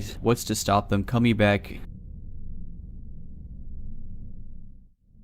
I, a 40-year-old woman, went to the university at Buffalo fresh out of high school in the early 2000s. At that time, the online world was a bit like the Wild West, which included having to do quite a bit more digging to find specific information than today's split-second Google search. As such, it was a much easier time for colleges and universities to hide or spin campus crime statistics to make themselves look better for prospective wallets. I mean, students. Case in point, I was at orientation a month or two before my freshman year, and one of the mass presentations I had to attend was about campus safety. Bright-faced, upperclassmen orientation aides enthusiastically verbally filleted the school, boasting about how North Campus was at the time, the safest town in the country, and that the only murder in recent history has occurred 9 years ago, to an unfortunate student named Linda Yalem who was murdered on the campus's bike path during a low early morning run. It was a fate that, we were assured, could be avoided by simply not hitting the bike path alone. What they conveniently didn't reveal was that the killer hadn't been caught and Yalem wasn't his only victim. He was a serial assaulter who had already been active in the area for at least 25 years in downtown Buffalo and on the secluded bike paths of the Buffalo suburbs. In retrospect, had this information been as readily accessible as it is now, it probably would have kept me from the most bone-chilling encounter of my life. Fast forward 3 years. I was a very depressed 20-year-old who was struggling with her identity and her parents' reaction to it in a much less accepting time than now. I left school and, to avoid being home, shacked up with a woman who promised me the world but then rejected me in favor of her ex-girlfriend on the night I moved in and eventually turned out to be a felon who drained vulnerable would-be love interests' bank accounts, though that's a very convoluted story for another time. So clearly, I was an unhappy young adult desperate for love and a sense of belonging, sometimes to my own detriment. Despite my roommate's many unkind and hurtful gestures, I stuck with it in the naive hope that she would eventually come around and fulfill her pie-in-the-sky promises to me. On a particular July night, that hope just fell flat. I was at Roxy's Green Room, a now-defunct lesbian bar and club that many wayward Buffalo lesbians, myself included, flocked to at night to feel a much-needed sense of community and to hopefully land a special someone. Since the latter just wasn't happening for me, and since I didn't yet know what kind of person she really was, I was still stuck on my roommate. She liked to dangle emotional carrots overhead out of some sick joy that she got from making me hurt, but also hang on to hope.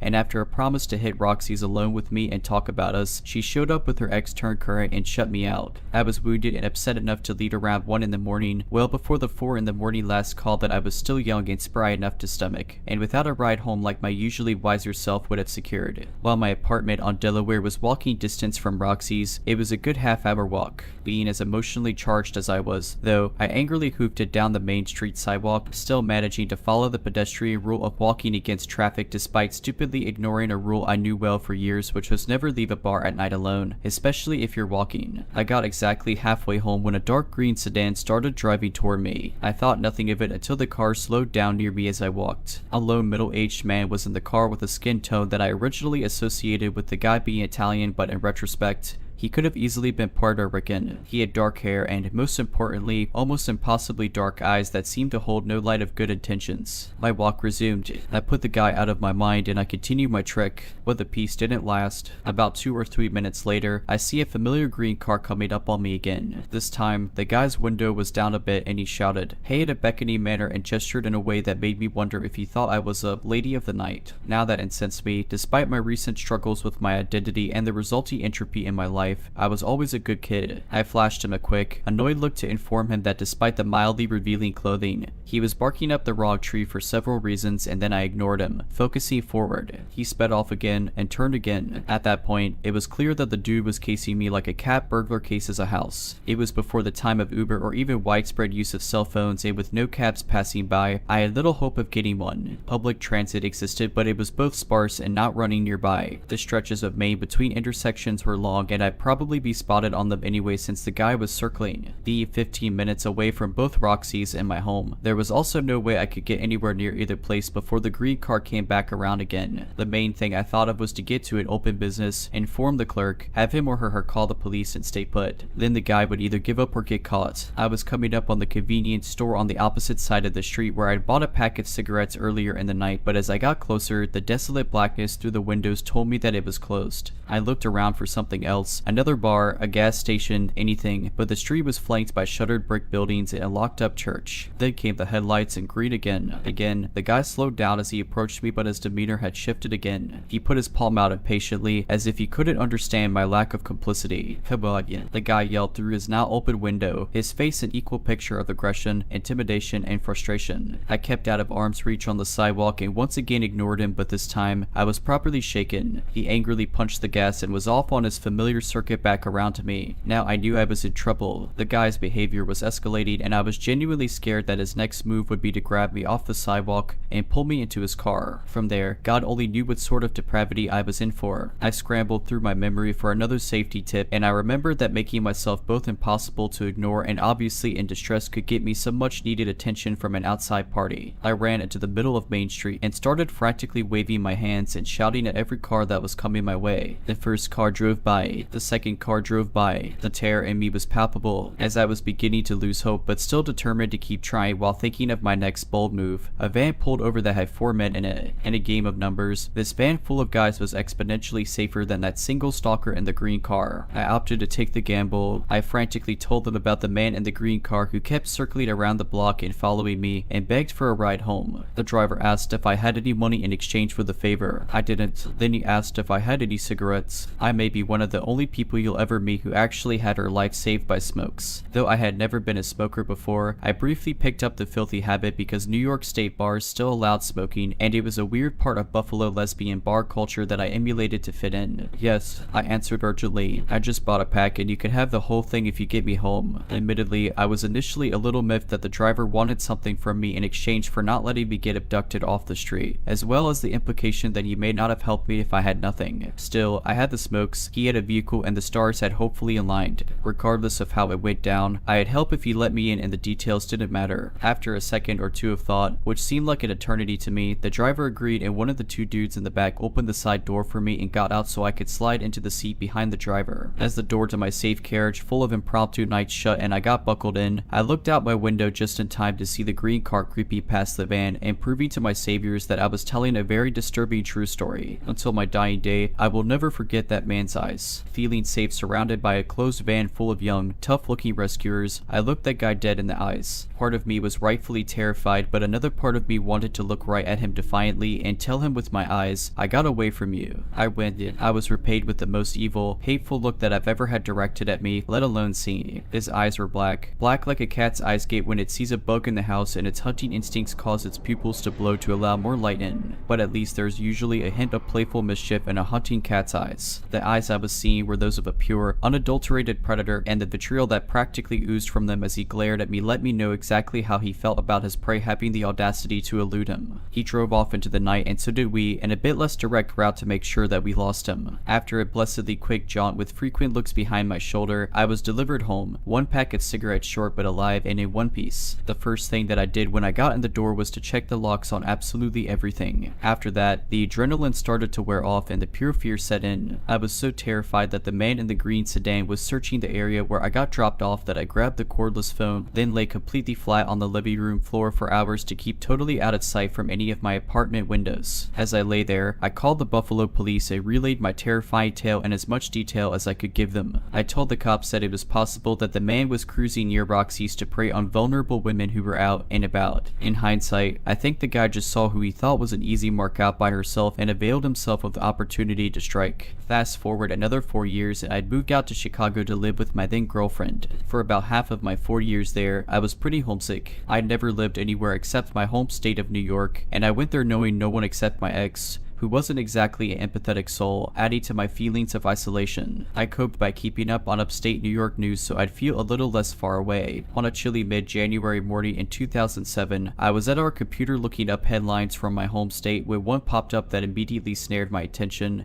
Bike path grabber is arrested. By then, I knew the moniker well. The internet had since aged into a beautifully organized repository of knowledge. I became familiar with the Buffalo area mystery man and his active status throughout my time in Buffalo. Now I had a name for the specter responsible for that bit of eeriness that was always in the back of my mind when I was a student. The bike path grabber was revealed as Artemio Sanchez, a middle-aged native of Puerto Rico who coached his son's sports teams and was affectionately referred to as Uncle Al in his neighborhood. As with many other killers, his disguises were his community involvement and just being ordinary. The man was estimated to have been responsible for 9 definitive assaults around the Buffalo area since 1975 and had confessed to 3 murders: the Yalem murder in 1991, a second in 1992, and a third which had occurred only 3.5 months prior to his capture. I don't know if you've ever felt your heart somehow get wedged up into your voice box and get dropped into the depths of your stomach simultaneously, but believe me when I say that it's possible, given the right catalyst. For me, that catalyst was the printed proof that the man was active while I lived in Buffalo and frequented Roxy's. He had to have at least been attempting to sate his evil impulses for those 14 years. That realization gave me a very, very bad feeling that I'd crossed paths with someone much more dangerous than I'd realized. The news article had no picture of Sanchez, but this sickening feeling in me prodded me to find one. It was almost as if I knew what I would see before I ever even looked at him. I Yahoo searched his name, because that was still a respectful means of finding things on the internet in 2007,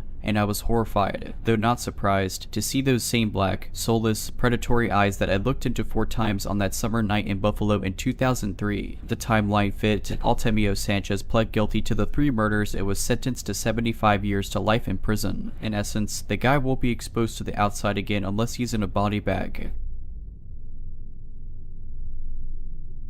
If you're liking this video, all I ask is that you make sure to subscribe to my channel and like this video. Thank you.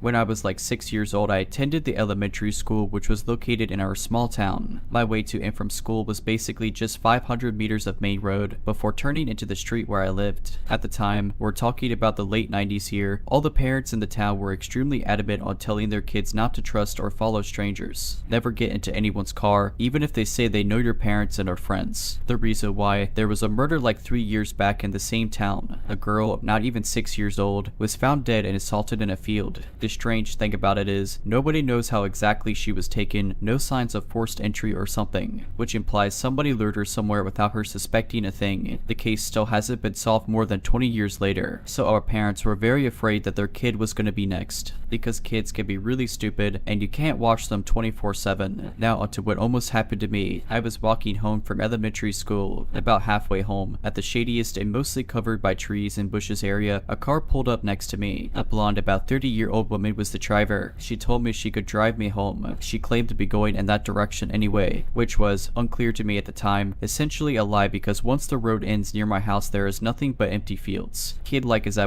was not suspicious and was like, "Oh no, it is not that far, I can walk." Then she started being more insistent. The whole "oh come on, it is fine, nothing to worry about, and you could relax instead of walking" thing. The alarm bells only started ringing when she said she knew my mother, they are friends, and supposedly she was asked by her to drive me home. Thank God for my parents repeatedly talking about the tricks that people use to lure you in. I started being creeped out, continued to walk, but she kept driving beside me. Now the real weird part in hindsight was her next attempt to get me into the car. She started saying that I was obviously afraid, and cool children are not afraid of such things. If you want to be cool, you should just relax. Honestly, I did not fully realize the full extent of this situation. I just felt uncomfortable and wanted to get out of this conversation, so I just started sprinting the rest of the way back to my house. Once I got home, I stayed right next to the door and kept looking out of the window for a few minutes. And guess who drove by and basically checked out the house? That creepy woman. The road was a dead-end road, and only after 3 more minutes the car came back the same way. It took years until I realized what kind of bullet I dodged there. All I was thinking was my parents told me not to do this. I didn't know why or what that woman wanted. The drill of hearing over and over again not to believe strangers or get into their car kicked in. When I was older, I remembered this whole thing for the first time in 2 decades. Then I realized that That woman was most likely sent as the trustworthy front woman to lure kids into their car and take off. Maybe she was doing this for some crazed person or human traffickers. Moral of the story is, even if your kids are too stupid or young, like I was, to comprehend such things, the rules of not following strangers and the fact that strangers will lie to you for evil intentions must be drilled into your child's head like watching both ways when crossing the road.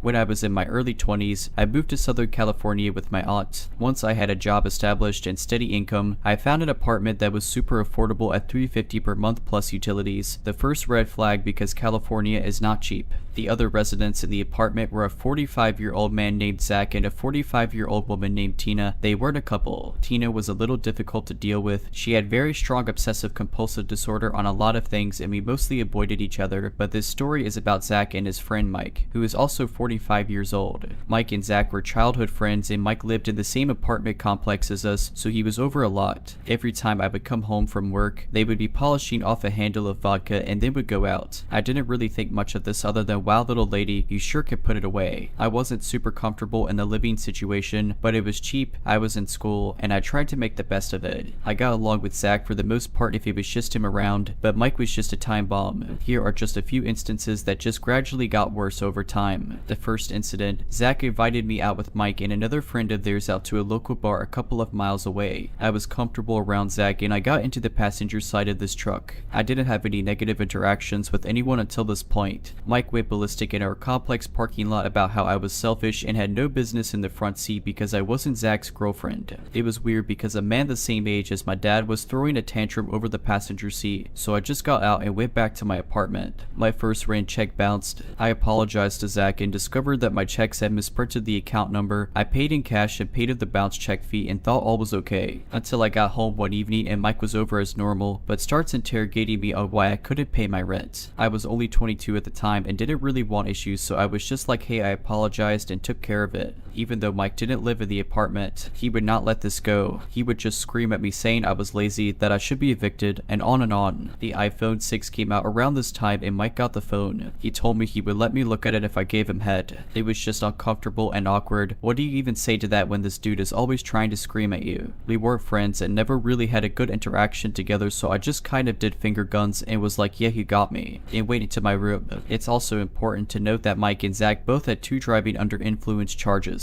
Zach was a school teacher and ended up being let go because of the charges. However, both men continued to drink excessively all of the time. I also had to have a key made for the lock on my bedroom door because it would get violent a lot and that was my safety net. A lot of other instances happened, but this one takes the cake and is the point to this story. Zach and Mike had gone out and took an Uber to whatever local bar. I had gotten home and went straight to my room as always. I hear the front door swing open and Mike was pissed drunk, screaming his head off about how he lost his new phone. This guy starts beating on my bedroom door demanding to be let in because he knew I had this phone. I cracked my door open and he had stepped away from the door with his fist balled up like he was going to hit me. I told him I didn't have the phone. Mike circles back to the one time, months prior at this point, that my rent check bounced and obviously I need money. He demands that he come into my room and tear my room apart looking for said phone. I told him absolutely not and shut and locked the door. Mike started banging on my door and trying to unlock it, threatening my life, saying he was going to assault me so I could get what I deserved for being a thief. Lots of other gross and scary things. I was told if I called the police that he would beat me to a bloody pulp.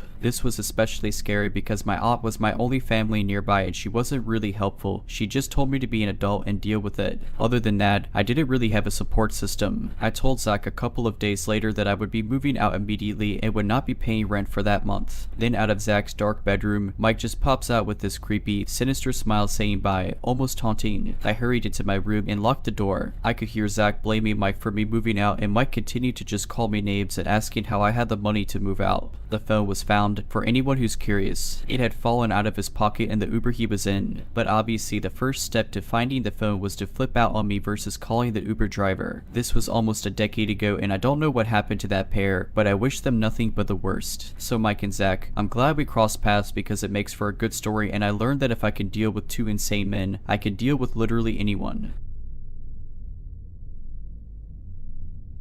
I'm 14 and 1 year ago, I was subjected to abuse by my special education teacher and my math and science teacher for my entire 8th grade year. I suffer from dyslexia and I am suspected by family and my therapist to suffer from autism. I also have a history of depression and currently undiagnosed mental illness. I had told my special education teacher at the beginning of the year that I wasn't feeling okay and that I had attempted to off myself during the middle of 7th grade due to how horrible my mental state was. I got asked the basic questions: if I'm being abused at home, have I thought about doing it again, stuff like that. But what surprised me is that I wasn't sent to a mental hospital after this conversation. My parents weren't even called. I thought I got lucky because I didn't want my mom to know that I told anyone this, but I was so very wrong. I wasn't lucky at all. I had given something that this woman could use against me, something she would use against me. The next day, my special education teacher told my homeroom teacher, my math and science teacher. Now, my homeroom teacher wasn't the nicest woman. Actually, she wasn't nice at all. She yelled at kids for minor mistakes, showed favorites towards the more smarter / gifted kids, and even told the rest of us to give up on trying to even go to high school. But in my opinion, these actions were 10 times more common when it came to me. She constantly shamed me for everything, and I mean everything. My spelling, my handwriting, the way my desk was organized, how messy my hair was due to me not taking care of myself, all of it. She knew about what I was going through, what my mental state was like, and how much I hated myself for my conditions. She yelled at me despite knowing I'm sensitive to loud noise. She told me to not even bother trying to keep my grades up because I'm not going to survive in high school. She told me that I was better off in a homeless shelter because I had trouble with catching up with the rest of my classmates and that no one would want to hire me for anything. She told me to give up on art because it wouldn't do anything for me in the future, and she acted like it was my fault for failing whenever we had parent-teacher conference. Whenever I told my mom, I was left with disbelief, a punishment. Eventually, during the fall, I had trouble concentrating on basic things that wasn't what I'm interested in. I'd even black out during random moments in class, and when I woke up, I'd be yelled at again and I start having a mental breakdown. She was only ever nice to me when I gave her something for special events like her birthday or holidays. Despite her unjustified hatred towards me and how badly she ruined me, I tried to get her to like me as a person. I'd give her gift after gift each holiday, showing false appreciation in the hopes of her going easy on me, but every time she'd just continue. My special education teacher wasn't much help either. She and my homeroom teacher would talk about me behind my back, saying that I'm lazy and I wouldn't make it far in the world,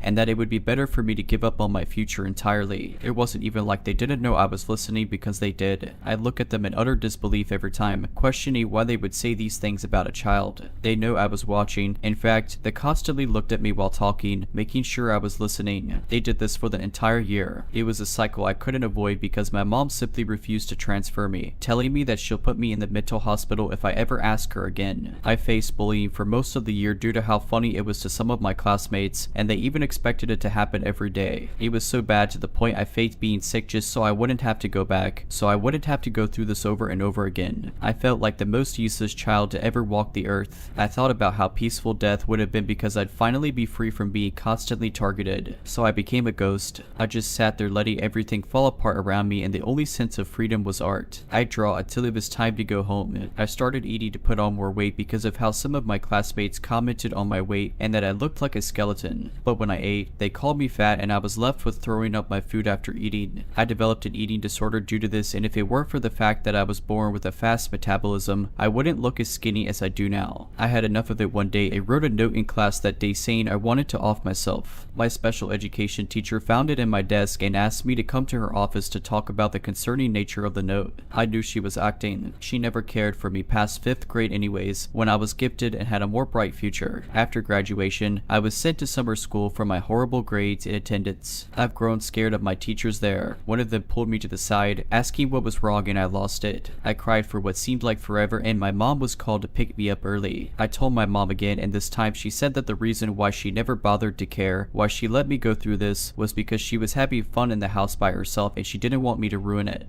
But she says she's sorry for letting me go through this. I love my mom, but I'll never forgive her for this, and I'll never forget what I had to go through. That entire year was bad because the people who were supposed to help me were instead breaking me down for being different. I'll never forgive those people for anything. I'm trying to learn how to love myself again. My teachers in my high school see me as a smart kid, and it's truly a blessing that I made it out of that situation alive. As for my homeroom teacher, she retired afterwards, and I have no idea where my special education teacher is now. But I hope she is doing alright in her life, because you have to be all the way screwed up to do that to a child and think it's alright. If you're liking this video, all I ask is that you make sure to subscribe to my channel and like this video. Thank you.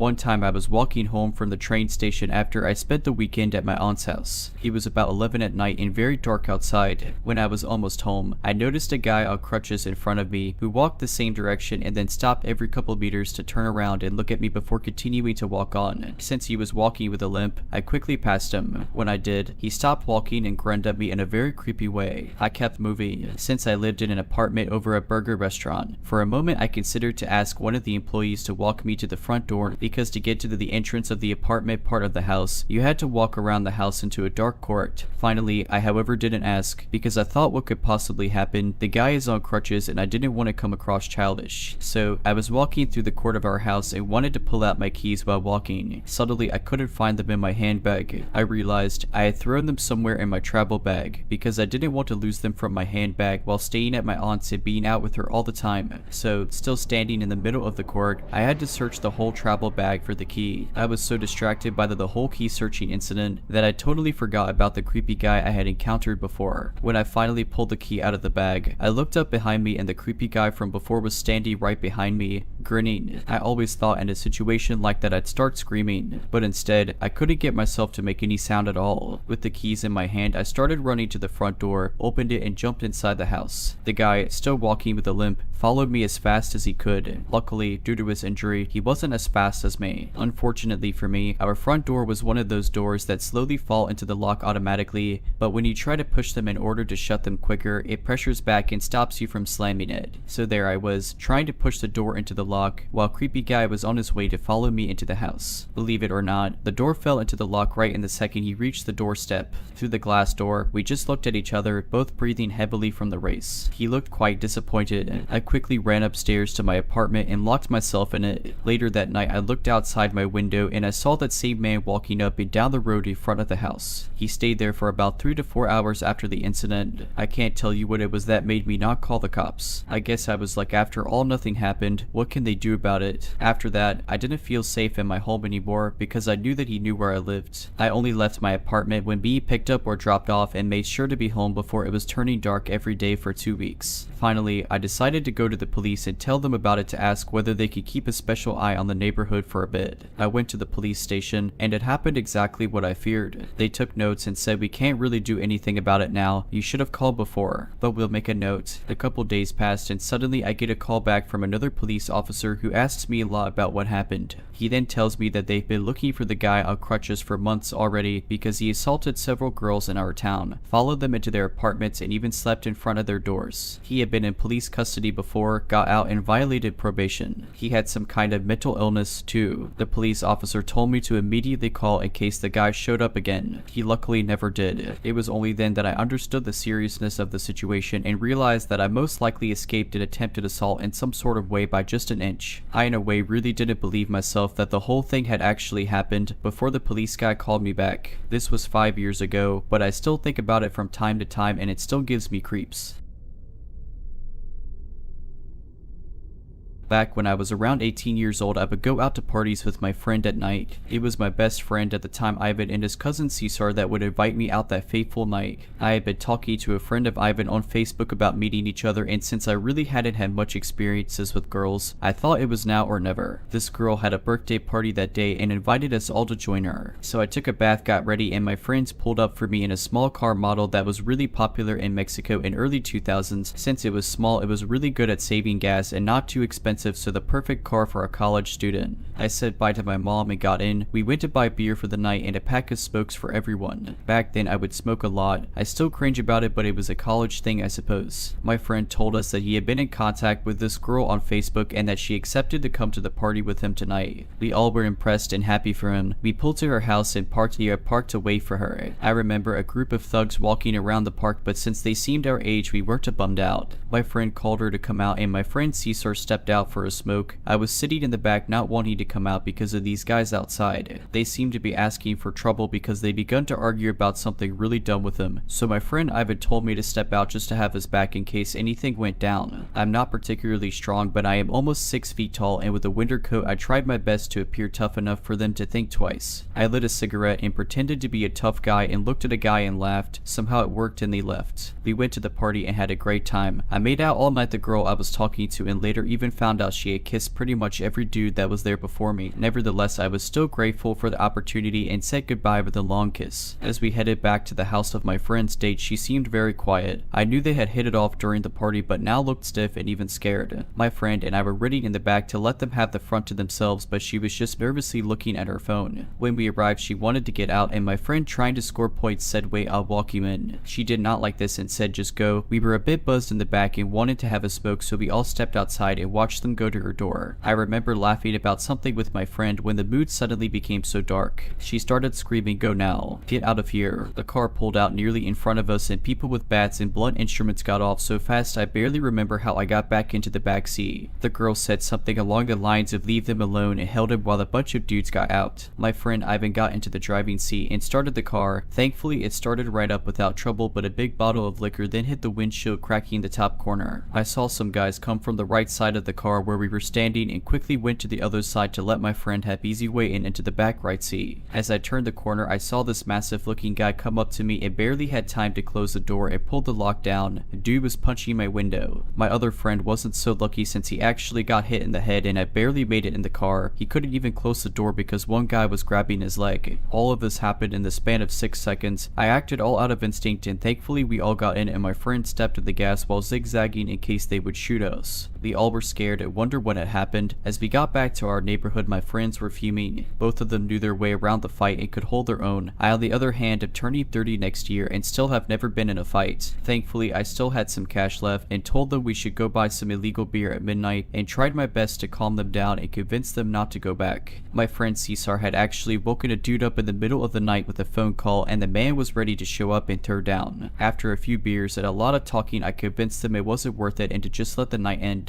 I got home, my parents never found out, and I just fell asleep. The next few days, my friend Iva called me and told me that the girl's ex-boyfriend was actually a lead gang member, a gang known for beating up people and dropping them in water canals around the city. My heart dropped out of my chest. We had been seconds away from getting beat down and maybe killed by a bunch of thugs for just a day. If it wasn't for our quick reaction, or backing them up a bit and something outside this realm that wanted us to get away, we might not have made it. All I can say is trust your gut and your instincts. In the end, it all happens so fast it's all you have.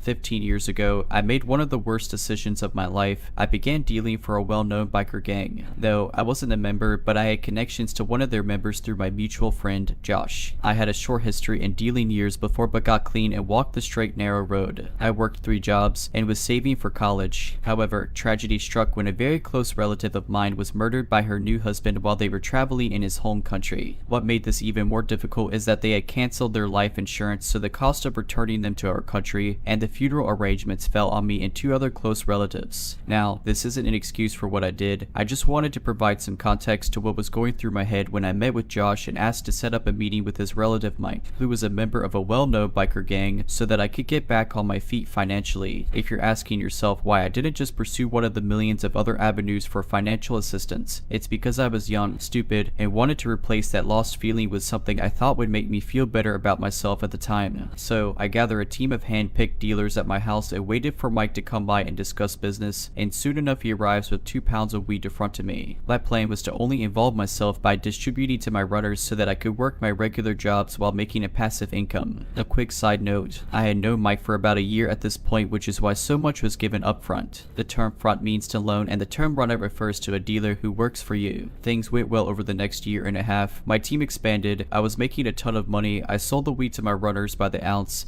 paid a discount per the pound, and was making hundreds in profit a week and thousands a month. I was happy and Mike was happy, and he only ever had to deal with me and never had to meet or address any of my runners. However, this is where the story takes a drastic turn for the worse and why you should never trust a biker gang, especially when you're not working on the inside. I had just hired a good friend of mine as a runner. She needed money, was a single mother, and wanted to sell it to her friends who came over and always needed weed. This girl ended up selling through ounces faster than anyone else, so I trusted her with more product to sell at once since I would have to come back 2 or 3 times a week. However, I was going on vacation for 3 weeks and wanted to make sure that she had access to enough while I was away, so I left her with a lot more than I usually would. When I returned, I had come to collect and everybody but her was up to date on their payments, and after excuse she came to me to inform me that her new scale was set to the wrong measurement system and that she was out a good amount. I was upset and nearly kicked her off the team, but I've known this girl for years and it wasn't anything I couldn't recover on my own. However, she came to me when I was supposed to meet up with Mike to re-up, which means collect more product, and because this took a lot longer than I thought, I was late to meet him. Now, remember when I said that you should never trust a biker unless you operate on the inside? I met up with Mike to let him know what happened, apologized for being late, and informed him that the situation had been dealt with, but Mike was furious. He tells me that, because I was late, he was late meeting his connect for the weed, and since he was late this connect would never deal with him again. He told me to meet him at Josh's house and to bring who was responsible for making me late, and if I didn't bring them, then I would be held accountable because this connect had made him $5,000 per week in profit. Yes, you read that right. This man told me that him being late wants to solve a profitable relationship with a connect that earned him $5,000 per week a week. I already knew what this meant for my runner. We were good friends, and there's no way I was going to allow a single mother to go through what I knew was coming. So I showed up to Josh's house on my own and waited for Mike. I sat on Josh's couch for what felt like hours by myself and uncertain of the extent of what was going to happen. Then Mike walks in, greets Josh, talks with his partners a bit while completely ignoring me. First 5 minutes go by, then 10 minutes go by. Then Mike walks over and I remember waking up on the floor. From what I was told, Mike hit me across the head and I blacked out. He proceeded to hit me for 2 to 3 more minutes until I woke up to him still hitting me. We sat on the couch and with a handgun to my head he tells me that he is going to charge me the profit he would have made every week from his connect for the next year. For those keeping track, that's $260,000. He tells me that he's going to be generous enough to do the first payment of $5,000 within 48 hours, that the money that I just gave him for my re-up didn't count, that I needed to return the weed, and that he was giving me 24 hours for each additional $5,000 after that. He took my car, which he underpriced at $10,000. This was a newish Mercedes at the time that I was still making payments on,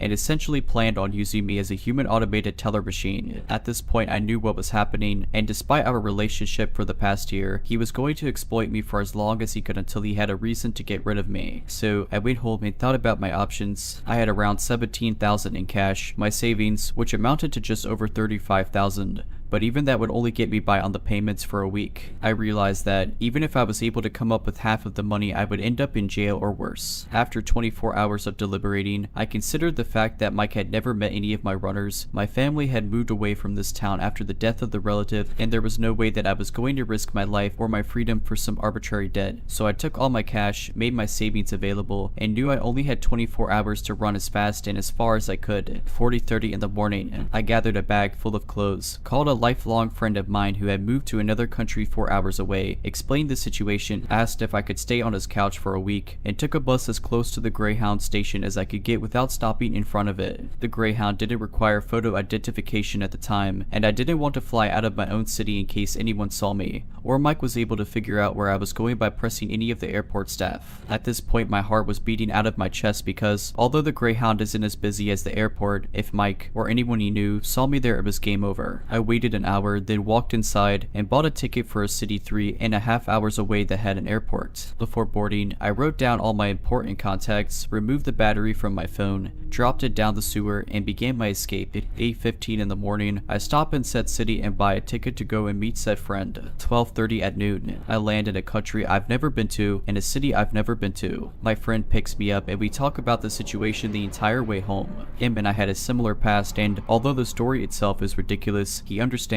When we arrive at his place, I cut my hair, decide on a new name I'll go by while staying in the city while deciding my next move. I get a new prepaid phone and number and try to relax. 6 in the afternoon, I was supposed to meet Mike 30 minutes ago. The stress starts to kick in. 8 at night, we've been drinking and telling stories, and I remember that I hadn't deleted my Facebook, so I jumped onto my friend's laptop, threw on a VPN that was located in my home country, and was met with a flood of messages. Josh and Mike had kicked in my front door and destroyed my place. They left messages messages with the addresses of places they thought I was hiding out. They told me that they were watching the airport and Greyhound station and told me that it would be impossible to leave the city. It was at that point that I realized they never knew I left. Throughout the coming weeks, months, and years, I made a habit of changing phones and moved around from city to city and country to country. I even did those work for your accommodation programs in a couple of countries as a tourist. Every few weeks and months, I would get an email from a single friend back home who would tell me that Josh or his girlfriend were telling people to assure me that it was okay to come back, and things had blown over. A couple times I even tried to reach out to some other friends back home, only to find out that they were trying to cash in on the reward Mike had placed to anyone who could find out where I was. It eventually became easier to cut contact with anyone and everyone around me if I felt that I needed to move or felt that I couldn't entirely trust them. I could never go back to who I was or where I came from physically or mentally. I later found out that Mike had a nasty habit of hiring dealers that when he thought they had made a good amount of money, he would conjure up some dire situation in which they would need to pay him back a crazy amount. He would drain them for every dime they had until they couldn't pay anymore. After that, they would usually end up in a ditch somewhere. One of his associates, who happened to be my next door neighbor back home, was recently charged for first-degree murder after taking a woman out to the woods and killing her. Although this did a number on my trust issues, I've made a lot of changes throughout my life since the event. I've changed my name. Obviously, I'm in my mid-30s now. I have an amazing corporate position in a company that changes lives. I speak to schools about the impact of poverty, and it's taught me to empathize with people in different positions than my own. I own a condo in a very beautiful city. I'm engaged. I took up learning a second language, and I never take the second chance I've been given for granted. I've been clean for just over 15 years now. I've never told anyone in my new life about what's happened. I don't even think they would believe me. I take full responsibility for my stupidity in my younger years. Never again. If you're liking this video, all I ask is that you make sure to subscribe to my channel and like this video. Thank you. I, a 24-year-old woman at the time, was 21 years old. I lived in a larger small city in the Midwest. At the time, I had no car, a bicycle, and hardly enough money for the public buses. I worked at a retail battery, lighting, and repair store. I worked full-time and only lived a little over a mile from my job. Since I was a female in a male-dominated field, I was often used to targeted abuse from men that thought that they knew better. Many times I stood my ground and flaunted my knowledge in subjects that these men couldn't grasp. Because of my willingness to learn and my close proximity to work, I often worked all sorts of hours, mostly by myself. This time I wasn't the person closing and had a coworker, Joey, who was 22, who came in for a part-time shift after he wrapped up classes at the local college. We had a close friendship and we often stood up for each other and stood in when we were flustered or needed to go to the bathroom in the back. Joey received a phone call for a possible repair on a smartphone, a low-tier phone though, and he wasn't 100% sure if it was a phone that we could repair. He asked the young female caller to stop by for a consult. She had quickly agreed and said that she would stop by at around 5:30. This was a night that I was supposed to get done at 6 and catch the bus at around 6:30. It was a windy, drizzly, early fall night. I remember this because I had my bike with, and it became my anchor that night. A little before 6, this frantic, terrified, bawling 20-something-year-old woman came into our tiny shop. I was at the counter, switching out aging price tags and general store maintenance. I looked up at her, confused and willing to help. She looked me deep in the eyes, asking if Joey was here. At the time, he was using our tiny bathroom in the back, so I had to step in and help out any customers. I told her that he was currently busy and that I was willing to help her. She handed me her smashed cheap phone very timidly. My customer service skills couldn't prepare me for what she was going to say next. She quietly told me that her boyfriend, who was out in his red mini truck in the small front parking lot, had gotten angry and smashed her phone when she tried to call her sister that afternoon. I took the backing off of the phone and tried to research the model for any possible screen repair. No results found. I tried to hand her back the destroyed phone and she pushed it back in my hands with a pleading look. Then the honking commenced. There was this light drizzle outside, so our front glass door was covered in beaded drops and was slightly fogged over. I couldn't see who was honking out there. I told her again that I couldn't help and for her to try our cell phone repair competitor down the road. The tears started to really flowed down her cheeks, and I was freaked out at this point. She kept throwing glances behind her, and the honky would not stop. I shook with fear and rage at this point. I, myself, was in a domestic abuse situation at the time, and knew what this girl was experiencing. I broke my locks stare at her and tried to look in our system a second time for a replacement screen. Nothing again. I looked up from our computer and saw a shadowy figure of a young man pacing in front of the store. I was just happy that the honking stopped, but I was increasingly shooken up. My whole body vibrated with fear, and I whispered across the counter if she needed me to call the police. She slammed her hands down on the counter and said that I couldn't do that. She begged me not to. At this point, Joey came out from the back and asked me what all of the honking was from. We had a lot of elderly, farmers, lazy, and disabled customers that would honk their horns for us to pick up heavy battery cores from their cars. He thought that it was one of those situations, but with the looks on our faces, he knew something horrifying was happening. The young guy stopped pacing outside and began banging on our front door. Joey took the girl's phone from my hands and said for me to go in the back and lock the back employee-only doors. I did what I was told and grabbed my bag, my bike, and my jacket. I looked at the clock in the back and it reads 6:14. I spent 15 minutes with this girl, both of us feeling like trapped animals. Joey did bodybuilding during his free time and was a gentle knock of 14 short but stocky Asian guy. I was a short, obese, kind lady that would respond either of two ways, like a doormat or ready to stand my ground. I knew that I couldn't fight a customer and neither could Joey. Not because of physical reasons, we'd lose our jobs and had no idea what to do. The young guy threw the door open and the wind kept the door open. He had this manic, hateful look about him. A total predator he was. He was slim but muscular, early to mid-20s, and was soaked by the rain. He took the broken phone off the counter and took the girl in tow. He hurled insults at us and I gave the girl a pitted look. He slammed the door back shut and both Joey and I stood in absolute silence. He snapped out of it and ran to the front door and locked it. I told Joey to call our manager from our store landline and stood around while he did. I noticed that the guy had moved his truck to directly in front of our door. He was watching us from his truck, watching us behind the counter as we were on the phone with our manager. I had to leave to get home. The last possible bus came at 6:42 and I couldn't pedal my way home in the weather and all of the circumstances that had just occurred. The time was around 6:18 and I just needed to cross the busy highway and down the sidewalk by 1/8 of a mile to the nearest bus stop. Joey, the guy, and I played the waiting game. It was 6:23 when the jerk finally left our parking lot. I told Joey that I would leave at 6:25 so I could arrive at the stop safely. Joey opened the front door and I threw myself on top of my bike and pedaled harder than I could ever imagine. Now mind you, our store was in an industrial shopping area at the very edge of town. We worked next to a Subway shop and worked across from a strip mall with a bullseye store and a local chain grocery store with other retail stores and a bank all in that large lot. It started to downpour and as I tried to pull out of our parking lot straddling my bicycle, I caught a glimpse of the red truck looping around the Subway shop. The highway had dual lanes each way and I had to play real life Frogger if I wanted to make it my destination in one piece. There was a few cars that slowed for me as I hauled myself to the other side of the road. I jumped off of my bike and threw it on top of the curb. I promptly hopped back on and tried to pedal off. My front wheel was stuck in the grassy strip and my right foot had slipped off of the pedal. My shin struck the pedal and I had to act quickly. I grabbed the frame of my bike and jogged awkwardly to the bus stop. The red truck pulled into the bank parking lot, of which I had just passed. The truck pulled around and went out through the entrance across from the Subway shop and took the closest lane to me. He went at a crawl and turned at the red light so he could circle the main parking lot of the shopping center. There were 3 ways to get into that parking lot. One to the left, one in the center, which was slightly off to the right across of the Subway shop,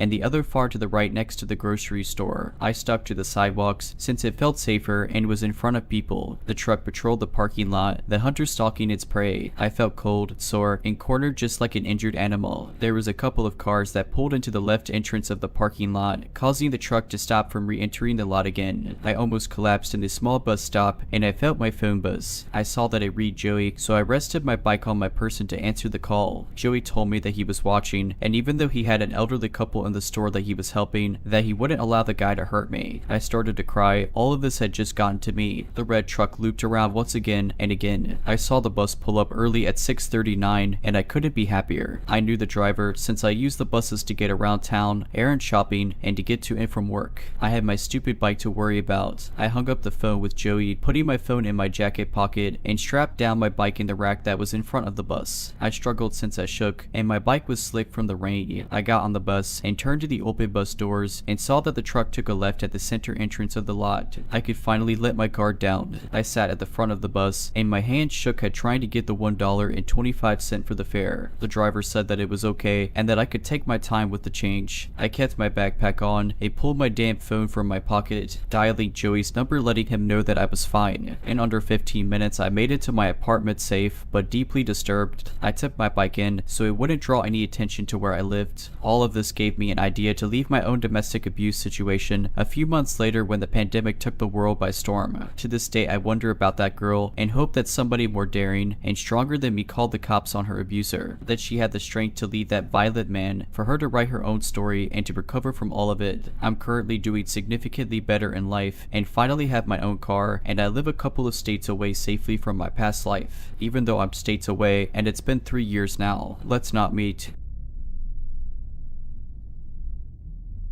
Hello everyone, my name is Lisa and here I will tell you my story, which I describe as really terrifying and which unfortunately still affects my life today. You will understand why. I decided to share it with you because it took place exactly 2 years ago and because I think it can serve to awaken the prudence of some, especially in this period where the days are shortening. To put you in context, this happened on October 1st, 2020 in the midst of the pandemic. I was 17 at the time and I had just left France near Paris for a provincial town to continue my studies. As a student 4 hours by train from my parents, I obviously decided to take an apartment, but the prices were unaffordable for me, so I settled in a brand new student residence. It is in the heart of a rich residential pavilion, contrasting with my small student residence. Everything is fine. I normally go to school, but right from the beginning, the teachers tell us that unlike students in other disciplines, we will have lessons in presence and not at a distance, so we will be the only ones to animate this part of the campus. In short, the first classes are going pretty well, even though I have trouble fitting in like the others because of the masks and this nasty virus. There is also a black shadow. On Thursdays and Fridays I finish at 8 at night, which makes me return to my little house around 8:45. Time to wait for the tramway that didn't pass often during the pandemic and make the 3 stops before walking 10 minutes to the residence. As you understood, I was alone on my way to school, but in the week of September 21st to the 27th, when I went to class in the morning, I met strangely a man 3 times dressed in black, wearing a hood and whose face I could not really distinguish. Finally arrives the night of October 1st. As usual, I leave school, but unlike other days, I take the tramway. About 1 hour later, I finally made a friend with whom I discussed the time of his bus. And as usual, I wait alone, and once in the tramway I realize that just as at the stop there is nobody except the driver and me. So I decided to sit in the 4-seat squares to make myself comfortable. At the next stop, which is still in the campus area, as I turn my head before the doors automatically close, my eyes cross that of a man sitting alone in black. And in half a second, the man blocks the doors that were closing and enters. While the tramway is empty, he sits in front of me. Intimidated and understanding that the situation is suspicious, I look away. I prefer to look out the window. The more time passes, the more my instinct leads me to believe that this man may have bad intentions. In my head, I begin to develop a plan to ensure that the person does not follow me when I have to go down. Once the tram arrives at its destination, I decide to leave at the last moment, just before the tram closes. As I start walking, I hear a cry and I turn my head. I see the man who managed to get out and obviously pinched his fingers blocking the doors. The latter then begins to walk behind me. This time I am sure I am being followed. As I accelerate the pace, I hear the man do the same. I can even hear his breath coming closer. Then it came to me to pretend to be on the phone to scare him. That worked at first. Indeed, when the man turned around, my phone rang. I later learned it was my friend who just wanted to tell me he had the wrong bus. I was sure he heard the bell and therefore understood the deception. I turn around and see the man slip something in his hand. I see nothing because of the night. The latter starts screaming and running after me. While I am out of breath, I rush into a crossing on a neighbor. I throw myself in the arms of the latter and shout loud, "Great, you came to get me." At these words, my neighbor immediately understood the situation and returned with me to the residence. Before that, I turned one last time and nothing. The man had disappeared. Once I'm in my room crying, I think back to this man's walk.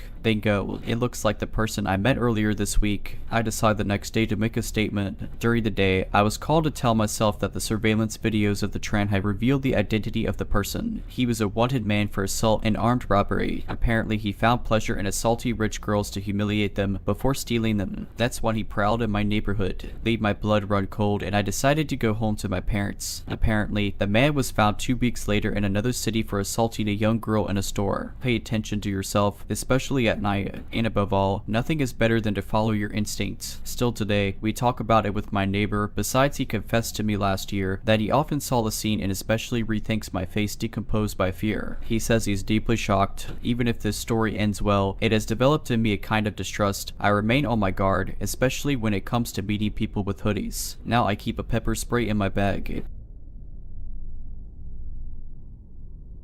This happened when I was about 16 years old, so over 20 years ago. I have 5 younger siblings and my little sister would have been 5 years old. We lived in a bad neighborhood. In the housing projects, our neighbor was nice, but she always had sketchy looking people hanging around, especially men. One day these 2 new guys started hanging out there every day. They'd always be outside smoking or just sitting on our porch. They made me really uncomfortable. They were always staring at me and would sometimes try to get me to walk over and talk to them. Or they'd come over into our yard when my parents weren't home and talk to me, asking me if I had a boyfriend and asking me if I wanted some beer or weed. I was a goody two-shoes Mormon girl, so I was always like, no thank you, I have to go inside now. They were probably both around 30 years old or so. Then they started coming over and asking to use our phone when my parents weren't home. My parents always let the neighbors use our phone, so I never said no, but I would just pass it through the door and make them stay on the porch. They'd sometimes ask to come in or try to talk to me, but I would tell them no because my parents weren't home. Now I realize how dumb that was because they could have just pushed the door open, but I was raised to ignore red flags and be polite and sweet at all times. Anyway, we had a little dog and I always took him outside early in the morning on a leash. I was out one morning and one of the guys came outside and stood there staring at me for a few minutes and then went back in. I brought the dog inside and just a few minutes later there's a quiet knock on the door. I opened it and both guys are there and one says, "We just saw your baby sister out by the highway. You need to come get her." I panicked and ran outside with them. I started to run down our street towards the highway and one of them says, "No, we'll drive you down there. We need to hurry." I seriously took 2 steps towards their truck before I realized what I was doing. I stopped and said that I needed to go back inside and tell my parents, and the man closest to me grabbed my arm and jerked me towards the truck yelling, "We have to go now. She's going to get hit by a car." I instantly felt sick and just yelled, "Let go of me." He dropped my arm and I ran back inside my house. I ran into my parents' bedroom to wake them up and my little sister was sleeping in their bed with them. I woke everyone up because I was freaking out and my dad ran outside and the guys in their truck were gone. I never saw them at the neighbor's house again. I wish I could say that my parents called the police or something, but they just kind of shrugged it off and made excuses like maybe they saw another kid that looked like your sister. If you're liking this video, all I ask is that you make sure to subscribe to my channel and like this video. Thank you.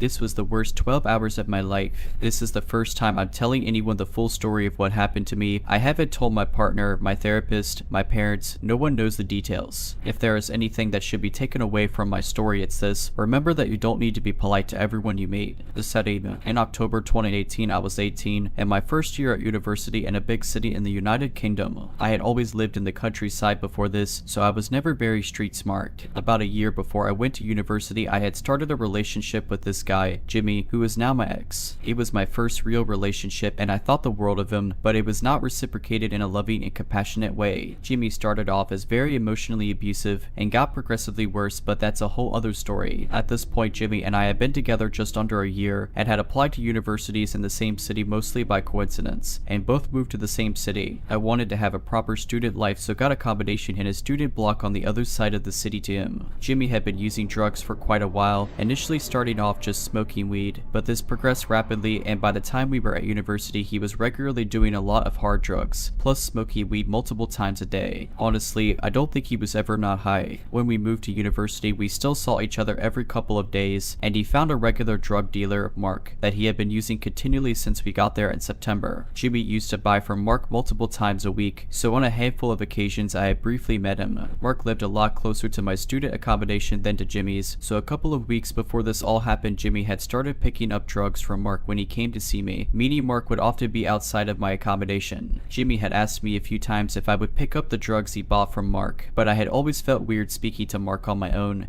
Plus I rarely smoked weed, so it felt very weird picking up drugs in general. At 6 in the afternoon, at the end of October, Jimmy had plans to come and see me that evening and asked me again if I would pick up some weed from Mark. I was in a good mood that day and feeling more confident than usual, so for the first time I agreed to. Jimmy gave me Mark's number and said that Mark would message me when he was on his way. Only around 10 minutes later I got a message from Mark saying that he was nearly outside my apartment, and I needed to go outside, so I did. Outside of my accommodation there was a quieter area with a lot of benches, so I sat and waited for him. Behind me was only a wall and a small contained area that had all of the bins for the building. Out of nowhere I felt someone's hands on my shoulders in a really weird, creepy way. I jumped, obviously, and realized it was Mark, who I barely recognized as I had only briefly seen him a couple of times. I realized now that my back had been to the wall at the bin storage, so he must have been waiting there. I was immediately on guard because of how he touched my shoulders, especially because I didn't know him, so shifted away from him as he sat down next to me. He began talking to me as if we were buddies, asking me a million questions about myself, like deeply personal questions. The whole time I was deflecting, not wanting to give out any information, so started asking him questions instead. He began a really deep monologue about himself and his life, where he openly told me he had just gotten out of prison a few months before. It was for some kind of violent crime. I engaged his ramblings, just nodding along, but still trying to get back to the whole point of just picking up drugs for my boyfriend. It reached 7. I have always been able to talk to anyone. It was always taught to be nice when someone is talking, so I ended up sitting there for around an hour trying to get the conversation back to the reason I was there, to pick up drugs for my boyfriend and go. It was so long it actually started getting dark. This guy just kept talking. I knew my boyfriend was going to be coming over soon, so I kept looking at my phone to see if he was on his way, but he hadn't replied. Eventually, I told Mark that I needed to get back inside as I was meeting up with my boyfriend soon, and then going clubbing after with some friends, so I needed to get ready, and could I please just pick up the drugs? He then said, "Oh, well, I can't give them to you here. There are cameras everywhere. We can go inside so that I can give them to you." I witnessed him giving my boyfriend drugs in this same spot countless times before, so knew this was a lie. I didn't want Mark to come back to my apartment, so told him that he could go into the lobby of my building where there was a disabled bathroom,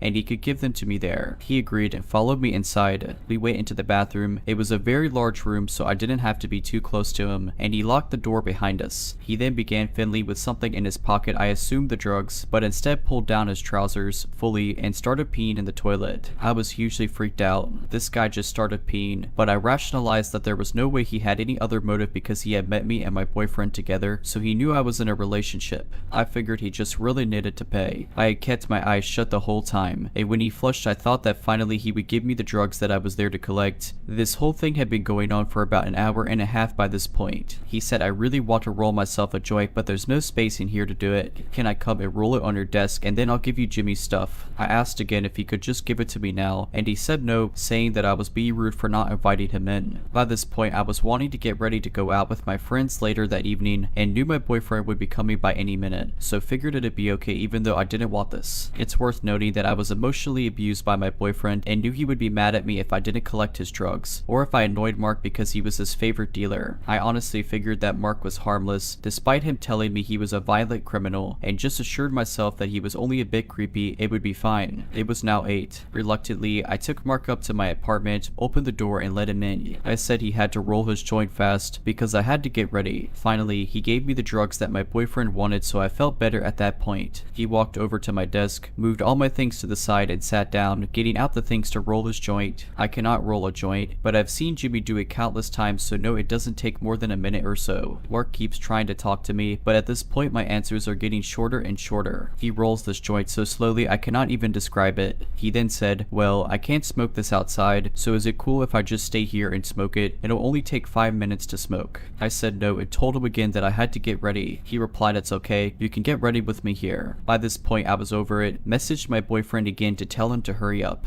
Mark asked me again, and in my frustration and wanting this guy out of my apartment I just said okay sure, but be quick. I then went out of my room into the shared kitchen. I only had 2 flatmates and no one else was in the apartment that night. Grabbed some wine and a glass so that I could have some solitary pre-drinks and returned to my room. I sat for another 15 minutes being increasingly less polite, but he kept talking to me. I drank my first glass of wine pretty fast and just decided if Mark was going to take ages then I would just get ready to go out with my friends. I told him that as soon as he finished smoking he could just leave on his own, so I left him sat at my desk, took some clothes into the bathroom and jumped into the shower. It was now night. Maybe a minute or so into my shower I heard some soft footsteps outside the door, and like a scene from a freaking horror movie, I saw the door handle slowly be pushed down. Thank the Lord I remembered to lock the door. All of a sudden Mark began banging on the door. I turned the shower off and just said hello through the door. He shouted through the door, asking me to let him in because he needed to pee again. I obviously said no and just just got dried and dressed. Thankfully, I took clothes to the bathroom as fast as I could. By this point, I figured there was no way he was going to leave my apartment until I did, so I did my makeup as fast as I physically could and messaged my friends that I'd be coming to theirs sooner than I had planned. I still hadn't gotten a reply from my boyfriend, so I just told him that I was going out early and not to come over. I got ready to go and told Mark that I was leaving now and he needed to come downstairs with me. He was still sat at my desk and ignored what I was saying. He asked if he could stay in my room while I was out because he was tired and wanted a nap. Finally, I was firm with him, and after a lot of convincing, he left with me. I made sure to order an Uber to my friend's place so that he couldn't try and walk with me, and by the time we got outside, my Uber was nearly there. He stood with me, looking over my shoulder at my phone the whole time. Then the Uber arrived, I got into it, and Mark straight up walked around the other side and got in. I was in disbelief and laughed, then told the Uber driver that I didn't know who this guy was, and that he wasn't getting in with me. The Uber driver was not as polite as me and told Mark to get out, and he did. It was now 10. I sat there on the way to my friend's house and finally felt calm that I had gotten away from Mark. I called my friend from the Uber and told her what happened, so she said she would come outside of her building to get me with a group of her flatmates. My friend's accommodation was not far from mine and took longer to get to by car than on foot because of the one-way system in the city, but I didn't care at this point. Maybe 10 to 15 minutes later I arrived, and my friend came over to my Uber, then brought me back to her group of friends. She had quite a few people with her, and I suddenly noticed that one of her male flatmates was talking to someone slightly away from the group. I looked over and suddenly realized he was talking to Mark. I guess he was looking at the address when I had the Uber app open earlier. I whispered to my friend, and she freaked out and went inside with me straight away. I was super freaked out that this guy wouldn't just leave me alone. He refused to leave my side for the last few hours, and now he had followed me to my friend's house. Honestly, I felt much safer now and met a few creeps in my time, so just decided to get over it by having a nice time with my friend. So we sat in her kitchen having a chat and some drinks. It was now 11. After a while talking to her, I almost forgot what had happened just an hour ago and was getting increasingly tipsy from the wine. The kitchen door opened and her male flatmate comes inside announcing that he invited a guy who had given him free weed. You guessed it, Mark walked in. Mark addressed me by name and walked over, putting his hands around my waist from behind. I get pretty confident when I drink, so I had no problem pushing him off me and announcing to everyone in a jokey way, yeah, this is the guy who has been following me around all evening. I don't know him. Even in this room with all of my friends' flatmates, I still didn't feel safe. He stayed away from me, looking at me for a while from the other side of the kitchen, and I just ignored him. My friend could tell I was uncomfortable, so suggested we go and drink in her room. Around 30 minutes after going into her room, the door slams open suddenly, and Mark is standing there. He says, "Oh, I was looking for the bathroom. Can I use yours?" She tells him to get the out, and he does. I'm honestly just bored of this guy's constant presence at this point, so we decide to just go to the club early. It's now 12. We grab our stuff, run past the kitchen door, and outside, my friend orders us an Uber, and we get in and go to the club. After a while, some of her flatmates join us, but Mark does not. Thank the Lord. The people who had been in the kitchen said that Mark left shortly after he saw me and my friend leave,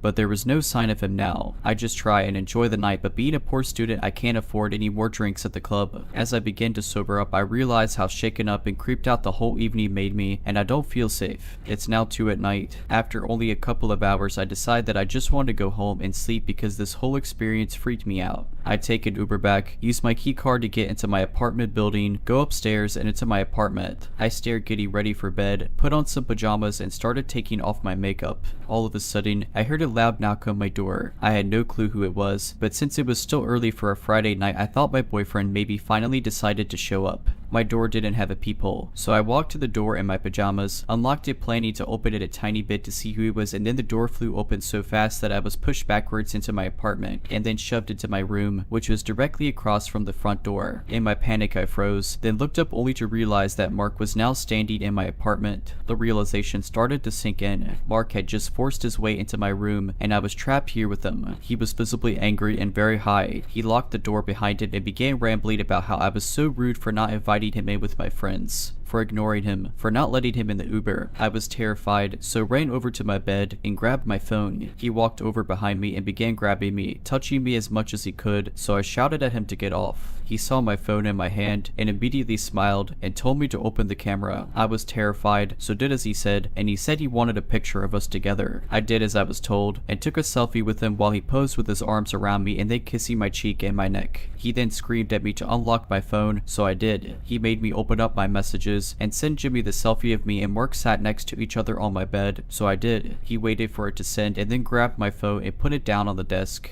He sat at my desk for the next 4 to 5 hours, talking at me continually, saying how I was so rude, I needed someone to teach me some manners, how I had to do what he said because he was older than me, how Jimmy wasn't good enough for me, how I was so beautiful, and how he knew that I needed to be with him. He told me that his girlfriend knew he had been at my house that evening and now she said he can't go home, and it was all my fault. The whole time I continued bargaining with him, trying to get him to leave, but it didn't work. Occasionally I would just lie down on my bed or sit and not speak. Each time I did, he would get up and wrap his arms around me or try and spoon me, stroking my face, trying to kiss me, and trying to take my clothes off and touch me. Every time I fought him off, and he would get angry again and go and sit at the desk and keep shouting. I knew that this guy has previously been in prison for some kind of violent crime, so I did not want to piss him off. I just sat there for hours and quietly sobbed, too scared of trying to leave because I would have had to walk past him to get to the door. I was out of options. I didn't know if I could get out without angering him. I couldn't call the police because he had my phone. My flatmates weren't, so my screams meant nothing. It was now 6 in the morning, and while he was sat at my desk, he kept smoking more weed or taking a line of whatever drug, so was becoming more and more out of it. He was becoming more sleepy as he smoked more weed, until I was able to speak between his ramblings, so I gently said I was going to the bathroom. I noticed he had his eyes partially closed and figured I only had one chance, so I took the opportunity and grabbed my phone off the desk as fast as I could, unlocked the door, and ran out the apartment. The one thing I will always remember is being in tears, pressing the button for the elevator to come probably about 50 times because I was so scared that he was going to come after me. As I got into the elevator, I heard him come out of my apartment, shouting my name, but the elevator doors closed as he looked at me. I was able to get downstairs and out the building. I ran around the corner of the building in my pajamas and manically dialed the number for the police, told them what happened and that this guy had been in prison until recently, and next thing I knew, around 5 police cars showed up. I was in such a state and called my boyfriend to tell him what happened. He was still awake and hadn't come to visit the night before because he was with a girl who was a friend, and said that now he didn't want to come to be with me because he had some weed on him and didn't want to be near the police. I told him to get to my place right now, and he reluctantly did. This is the aftermath. The police had to force entry to my apartment because Mark had locked himself in and barricaded the door. They arrested him and he ended up going to prison for drug charges, but not for what he did and tried to do to me. The police said they couldn't prosecute him because I had willingly let him into my apartment earlier in the night, and he hadn't physically done anything. After I had given my statements to the police, I went back inside to see that after I had escaped, my room was trashed.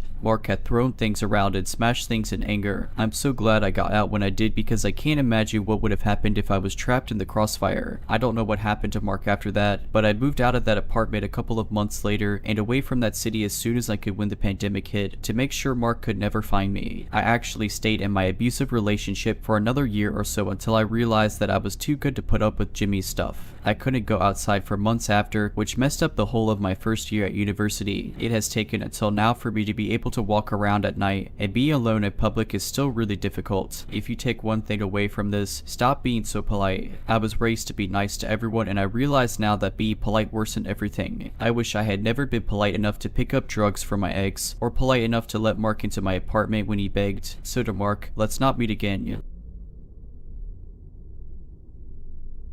When I was a kid, my mom worked as a teacher and she was very close to a co-worker of hers who had a son around my age and of whom I, as well, was very close. When my mom or her friend would head out for the night, the other would take care of both of us kids, and basically it meant I spent half my time over there, and my friend spent half his time at my house, which was perfect and fun for us. We lived in different cities, but since that kind of system had been going on pretty much since forever, I grew up knowing my friend's city just as well as mine. His mom was well aware of that, so that being said, whenever we were going on a walk in their area, she'd let us wander around because she knew we'd always find our way back to her. My mom, though, was more cautious and always kept an eye on us, as she'd walk behind us to make sure she'd always be able to see us. I just wish her friend would have done the same. And one day, I had to be around 6 or 7 years old. We were going on a walk with my friend Marcus and his mom Katie. It was a very sunny day and I was wearing a dress with embroidered flowers and I had my blonde, long hair down. I often heard I was a pretty kid, even from strangers in the street, and besides making me and my parents somewhat uncomfortable, nothing bad ever happened. During that walk, Katie was walking ahead of us and I was chatting and just fooling around with Marcus when he suddenly remembered something urgent to tell his mom, as urgent as something could be for an 8-year-old boy. He ran up to her and left me strolling behind for a couple of minutes, just as it already had happened 100 times prior. That time though, we were circling around a big camping site and we walked by the white vans and camping cars. One of those vans had its back doors open and there was a man, probably in his mid-40s, smoking a cigarette and leaning on the vehicle. He locked eyes with me as I was approaching, then saw that Katie and Marcus weren't paying much attention to me as they were already a couple of meters ahead. Then he proceeded to pull me by my arm close to him, and so I found myself with my body touching his. So weirded out that I didn't even say a word, although I knew Katie would have heard me if I called for help.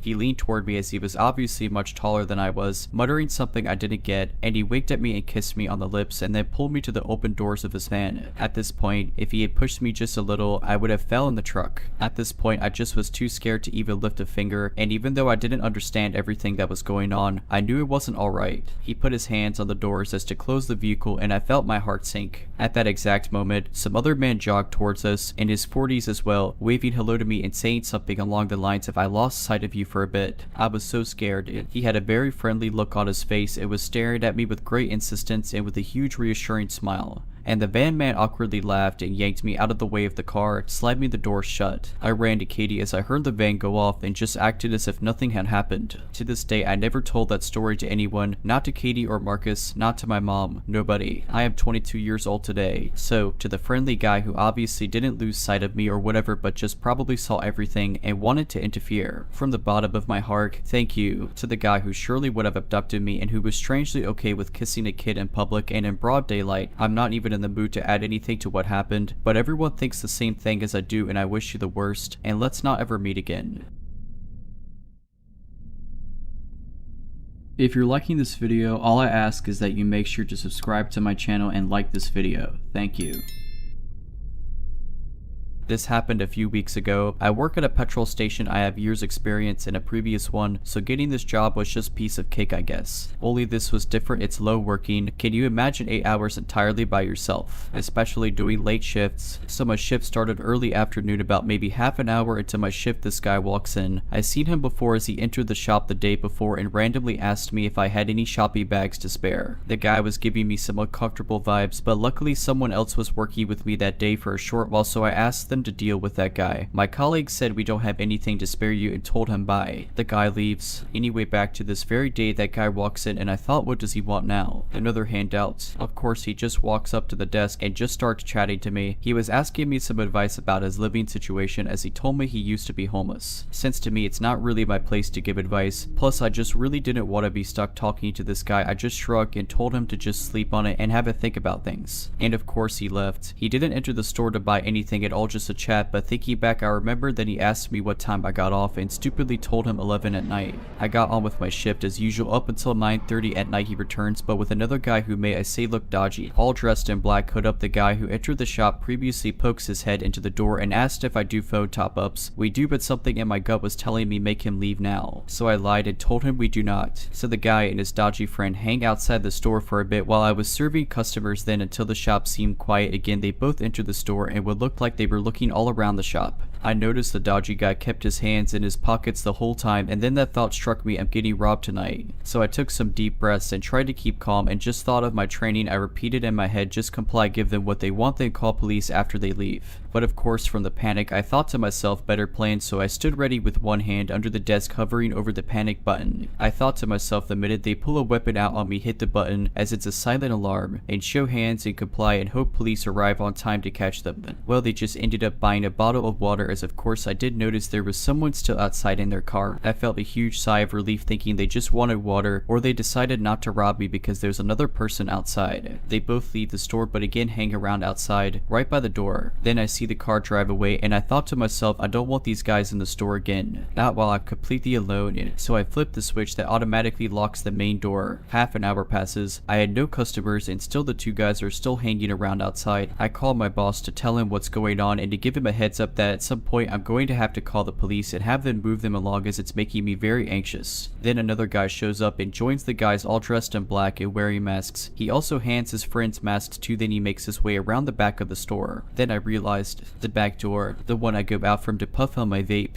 I ran to the back door, slammed it shut and locked it. At this point I was scared for my life as these guys stack around the place to which felt like an hour and a half. I hid in the office watching the cameras. I picked up the phone and dialed the non-emergency number for the police. At this point I was really freaking out. But of course I had to listen carefully while a bit on the phone was going through those press 1 for this. I couldn't focus as the next thing a colleague calls me on my mobile to check in on me. I told him what's happening, then I came out the office to take a peek, and of course those guys were right up to the window knocking to grab my attention. And yes, they saw me with 2 phones to my ears. They saw me. I said to my colleague on the phone that I came up with an idea. I put the phone I had making a call to the police down and kept my colleague on the phone. I said, listen, I'm going to see what they want. Stay on the phone. I'm going to put you on speaker. Stay quiet. Don't say a word. Just listen. If you hear me say the store is slow, you hang up and call the police. I mean it, that's me telling you I'm in danger. So I put him on speaker and hide my phone in my bra. I head to the window. What's up guys? Can I help you? Guy, why is the door locked? That's because we're in night mode now. Door's locked but I can surf through the hatch. What can I get you? They just look at each other and whisper amongst themselves. Guy, we'll just take some smokes and a lighter. Sure, 1 moment. I grab what they ask for and they push a $20 note through. I quickly grab the 20 and of course check it. Then I rang them up, but as I had their change ready I saw one hand through the hatch. I dropped their change into that hand, avoiding contact. Okay, thank you, bye now. I stared them down. They finally leave for good. As soon as they were gone I fell to the floor and burst out crying after holding in that fear for so long. I demanded that my shifts are to be changed to morning shifts after that night or I'm quitting.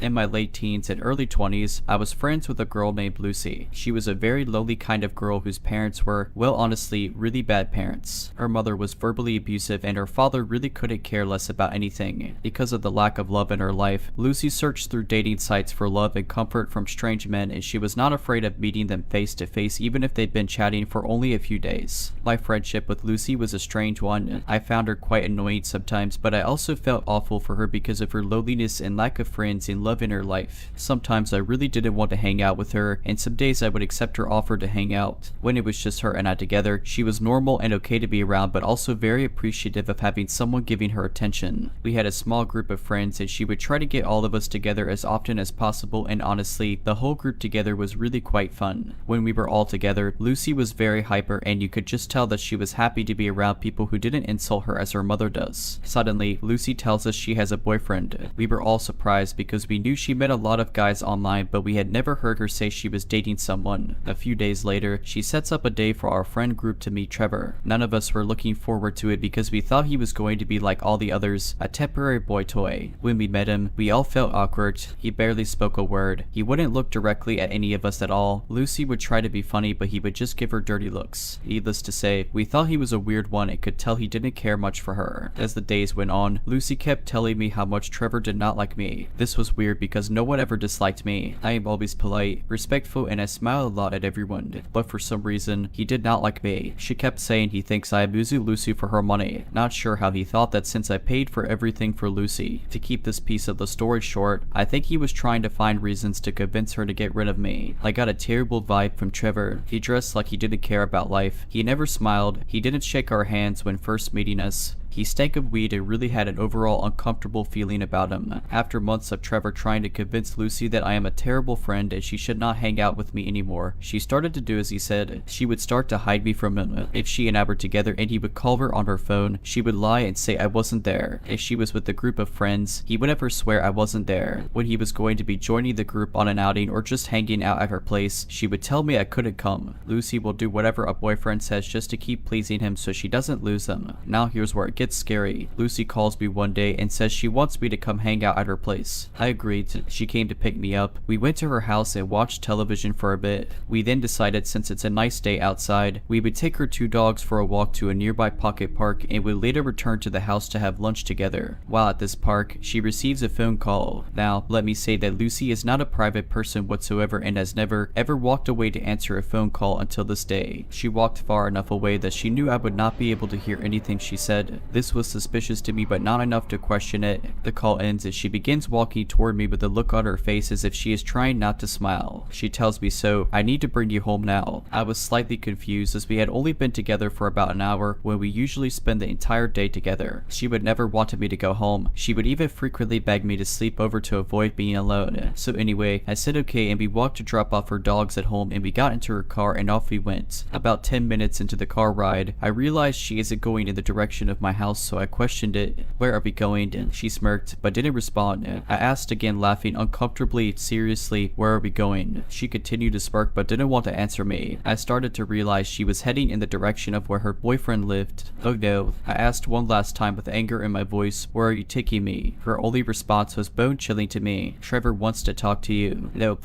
I wasn't having any of this. I insisted and demanded she let me out of the car, but with her evil smirk and same response, she said it again, "It's okay. He just wants to talk to you." I was furious at this point because this creepy guy who looks like he wants to kill someone, who also despised me, wanted to talk to me. Why can't he talk to me on the phone? Why do I need to go to his sketchy apartment? She absolutely refused to let me out of the car. She had the doors locked, as if I wasn't able to unlock my passenger door. I waited until she reached a red light. I grabbed her wallet from the back seat and took out her bus pass and bolted out of the car. I had no idea where I was or where the nearest bus stop was, but I was not about to let her crazy boyfriend do whatever he wanted to me. She yelled for me to get back into the car, but of course, I ignored her. She sped off furiously. I immediately blocked her number on my phone. I removed her as my friend on social media and immediately warned the group of friends not to talk to her because she has gone nuts. I have not spoken to her since that very day, and she also lost the other 5 friends of the group as well. After this situation, Lucy, I hope you're truly lonely now.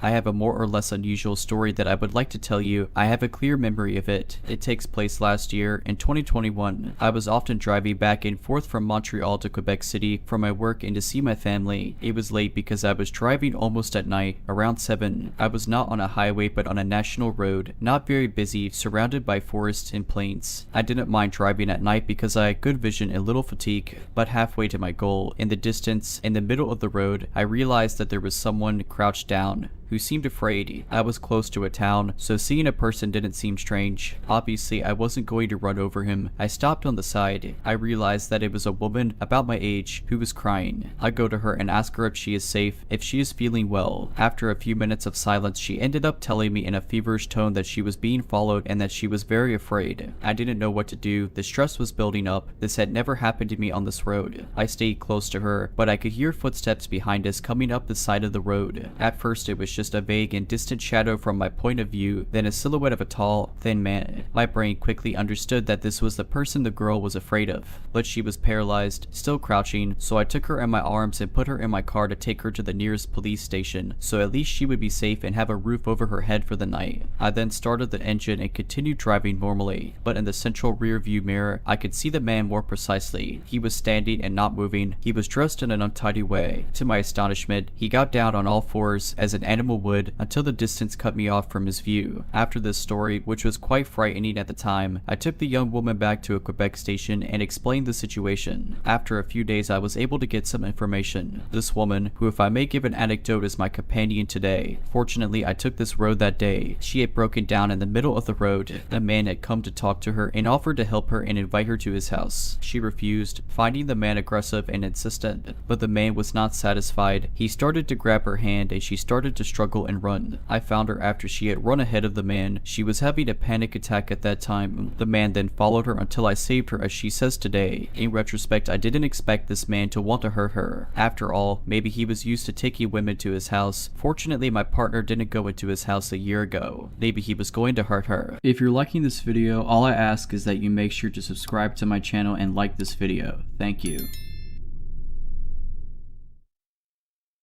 Over 4 years ago, I went to work at a warehouse in a small town as a quality control technician. I decided to leave after my health started to get worse physically, and I was diagnosed with panic disorder and severe anxiety after the situation that I'm about to tell you. This changed the way that I developed friendships after that job, that's for certain. So I started this job on April Fool's Day of 2019, which was odd to me. I had no kind of high expectation of the job. All I wanted was to do my job, get paid, and go home, as I had 2 children at home and many things that I could work on there. The job wasn't hard and it made pretty good money for all duties considered, so I really couldn't complain. I worked second shift for about 5 months and I went to day shift. While working on second shift, I kept to myself mostly until one day I met someone from one of the lines after we struck up a conversation about gaming. For the sake of anonymity, we'll name him John. Well, John was a pretty good guy and we had a lot of things in common. I went home that night and he popped up as a suggested friend on Facebook. Again, another oddity, so I decided to add him. When I did, we started talking more at work until he suggested that we should hang out, so we did hang out pretty frequently. We were friends for a month at this point, and one day he decided that he was going to introduce me to his partner. She seemed decent at first, super nice, didn't seem to be a judgmental type, so I was cool with her. From then on, I would hang out with him when my kids were spending time with my mother. One time, we were talking at a restaurant and he started to vent to me. Dude, she's such a jerk sometimes. The other day, I forgot to take the trash out and she threatened to stab me if I didn't. I've never been in a relationship where someone's threatened me, but she's got good intentions. Dude, when he said that to me, I was concerned, but of course, we had only been friends for a month, so I thought that maybe he was being morbid jokingly, so I chuckled at him. He gave me a pretty serious look and said, "I'm not joking." She really did. That concerned me. Fast forward about 8 months, they're still together and we all hang out pretty regularly, forgetting the things he told me then. One day, we were all talking and he seemed a little off that day, so I asked him what was wrong in front of her. He flashed a smirk and said, "Nothing, dude. I'm just a little tired." He didn't have his eyes on me though. He had them on her when I asked that. When we went to work the next day, I asked him again, "Do you promise to keep this between us?" Of course, I agreed. He said that he was breaking up with her and she went a little crazy. He said that she grabbed her gun and pointed it at him and said, "If I can't have you then, no one will." He said that he diffused the situation and is trying to look for a way out. Not really knowing what to say, I just said, "You'll figure it out. Man, if you need somewhere to go then, you could come stay with me until you get her out of the house." Fast forward to another year. He finally decided to leave her. When he did, she flipped out again. This time, he told her over text. She said that she was going to find him and kill him and he was actually out of work that day with a vacation day. He sent me a text that said, "Hey, let me know if she comes over to work looking for me." That struck me as odd because I had no idea of the situation that was unfolding. She actually did come to our job and she asked me where he was and I said, "I have no idea. I thought he was with you and you guys went out of town or something." All she did was roll up her window and drive off. I called him and told him that she came by and he called the police about it. They had found her up the road with a loaded gun in the car. 2 months later, he decided to talk to her again, and when he did, he had something to tell me. When he called me, he asked if I had seen her around and I hadn't. He said, "I would take some vacation days if I were you." Dumbfounded, I asked him why. He said to me, "Because she's out of jail and her cousins are in town trying to find the people she has personal vendettas with." You're one of them. At that point, I was terrified. I grabbed my kids and went out of town. Took 2 weeks off of work. Come to find out, that next day, her and her cousins went to the next town over and shot 3 people in an apartment and killed them. I got the news about it the day after it happened. The reason why he knew they were coming after me is because they made a Facebook Messenger group that he was included in and sent a list of names. Everyone regarded it as spam and decided to disregard the message, but he knew what it was. 3 of the names on that list were the people that they shot. The 4th name on that list was mine. After they found the evidence and he decided to go public about the group and screenshots that he had, they were all charged with first-degree murder. From then on, I was very careful about who I would stick my neck out for because even though he knew the context of that list and her intentions, he decided to not inform anyone else on it. Needless to say, we aren't friends anymore and I dodged a bullet. Literally.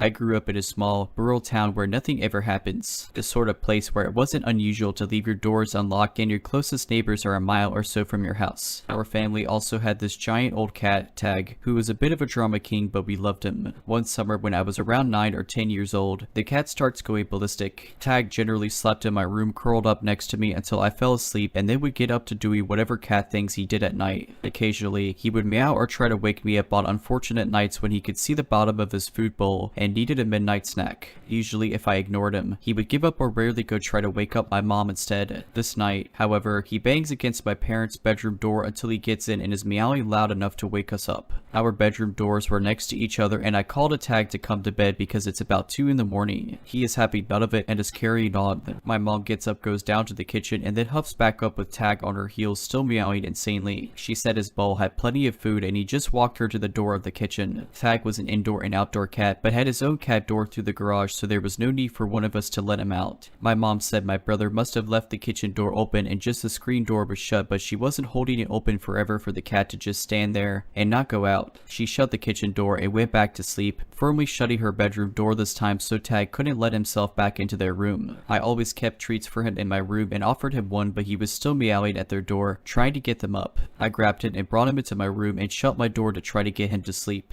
I lay in bed trying to go back to sleep and Tag meows at my door wanting back out. I finally open my door and he bolts back downstairs towards the kitchen, and that's when I heard what sounded like a door slamming. I have 3 older siblings though, and someone is always up watching television or running to the bathroom, so I think nothing of it. The cat finally stalks back into my room, but instead of curling up in my armpit like usual, he sat at the bottom of my bed staring at my door. I fell asleep until morning when some commotion wakes me up and I pad down to the kitchen to find my parents on the phone with the police. They got up as usual to get ready for work, and while making coffee my mom went to grab her rings from the little jewelry dish she had by the sink because she would take them off in the evenings to rinse dishes and load the dishwasher, but discovered the dish was empty this morning. Small town, so the sheriff sends a deputy over, and when my dad walks out to meet them, sees the ATV is missing from out back. The key is off the key ring. My brothers are all up at this point too, and we are all freaked out that while we were sleeping some robber came in and removed the ATV key and saw an opportunity to take my mom's rings. They were asking if we had any clue when it happened, and my parents say no. My mom asked my middle brother, who was a freshman in college and home for the summer, what time he ended up off the couch last night and if he heard anything. He said he went to bed at 10 or 11 and asked what she meant as his bedroom was in the basement and he wouldn't have heard anything in the kitchen. She said, but you were in the living room off the kitchen when I went to feed the cat and shut the door you left open, and I told you not to sleep on my couch and go to your bed as I went back upstairs. He told mom he was in the basement since dinner and never went out or came upstairs again. He watched a movie in the basement living room before going to bed in his own bedroom. She goes white and realizes that the cat must have been trying to warn us someone came into the house, and the robber dove onto the couch and covered up to hide when she came to the kitchen and exited after she went back to bed. The cops said for someone to be so brazen, they probably knew our family, knew our habits, but didn't count on the cat being so overprotective and had probably intended to steal more but was afraid the cat may wake the whole house. It has been over 20 years since this happened and the robber was never caught, but it is unnerving to think it was probably someone who had been to our home before as a friend. Thank God for our cat. If you're liking this video, all I ask is that you make sure to subscribe to my channel and like this video. Thank you.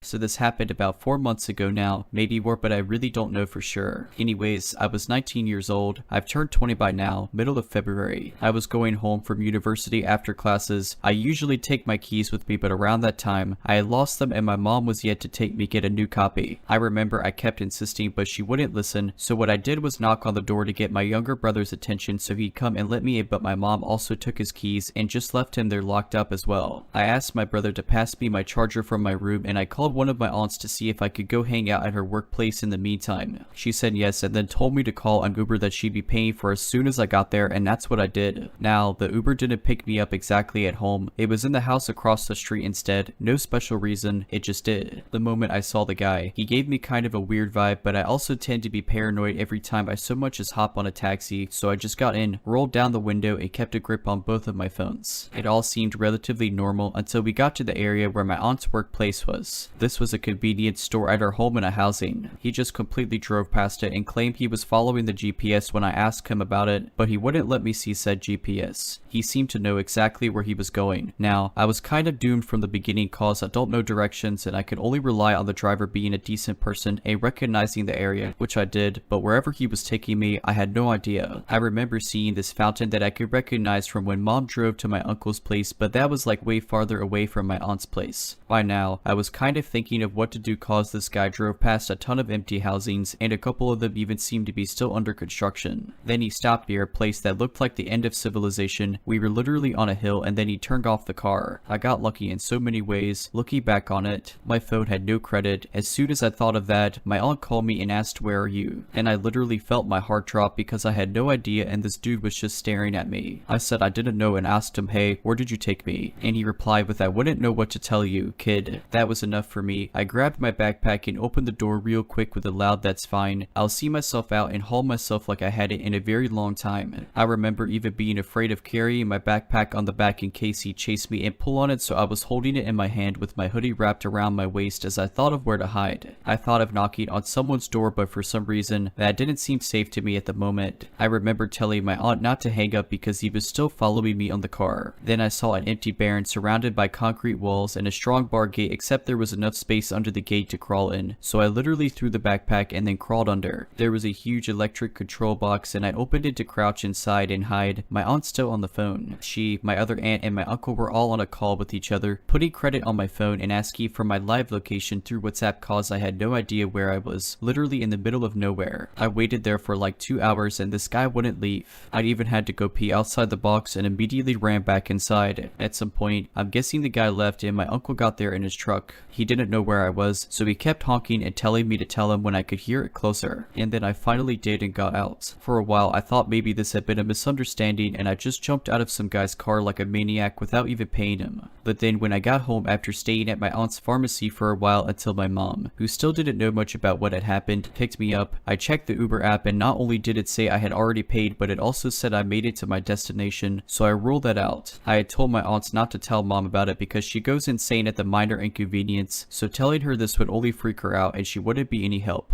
I only let her know when I called her to come get me and on our way to get a copy of that key because of course something bad had to happen until she actually listened to me, and nowadays she always puts credit on my phone. It really could have gone terribly wrong. My parents believe this guy was a rookie who maybe felt sorry for me and let me go because if he had wanted to, he could have hurt me with some sort of weapon or just try to kill me right then and there. I don't even know anymore. I sent his profile to all the girls I know so that if they ever happen to get him as their Uber driver they can cancel. Since then, I don't take Ubers anymore. Wherever this guy is right now, I don't want to ever meet him again.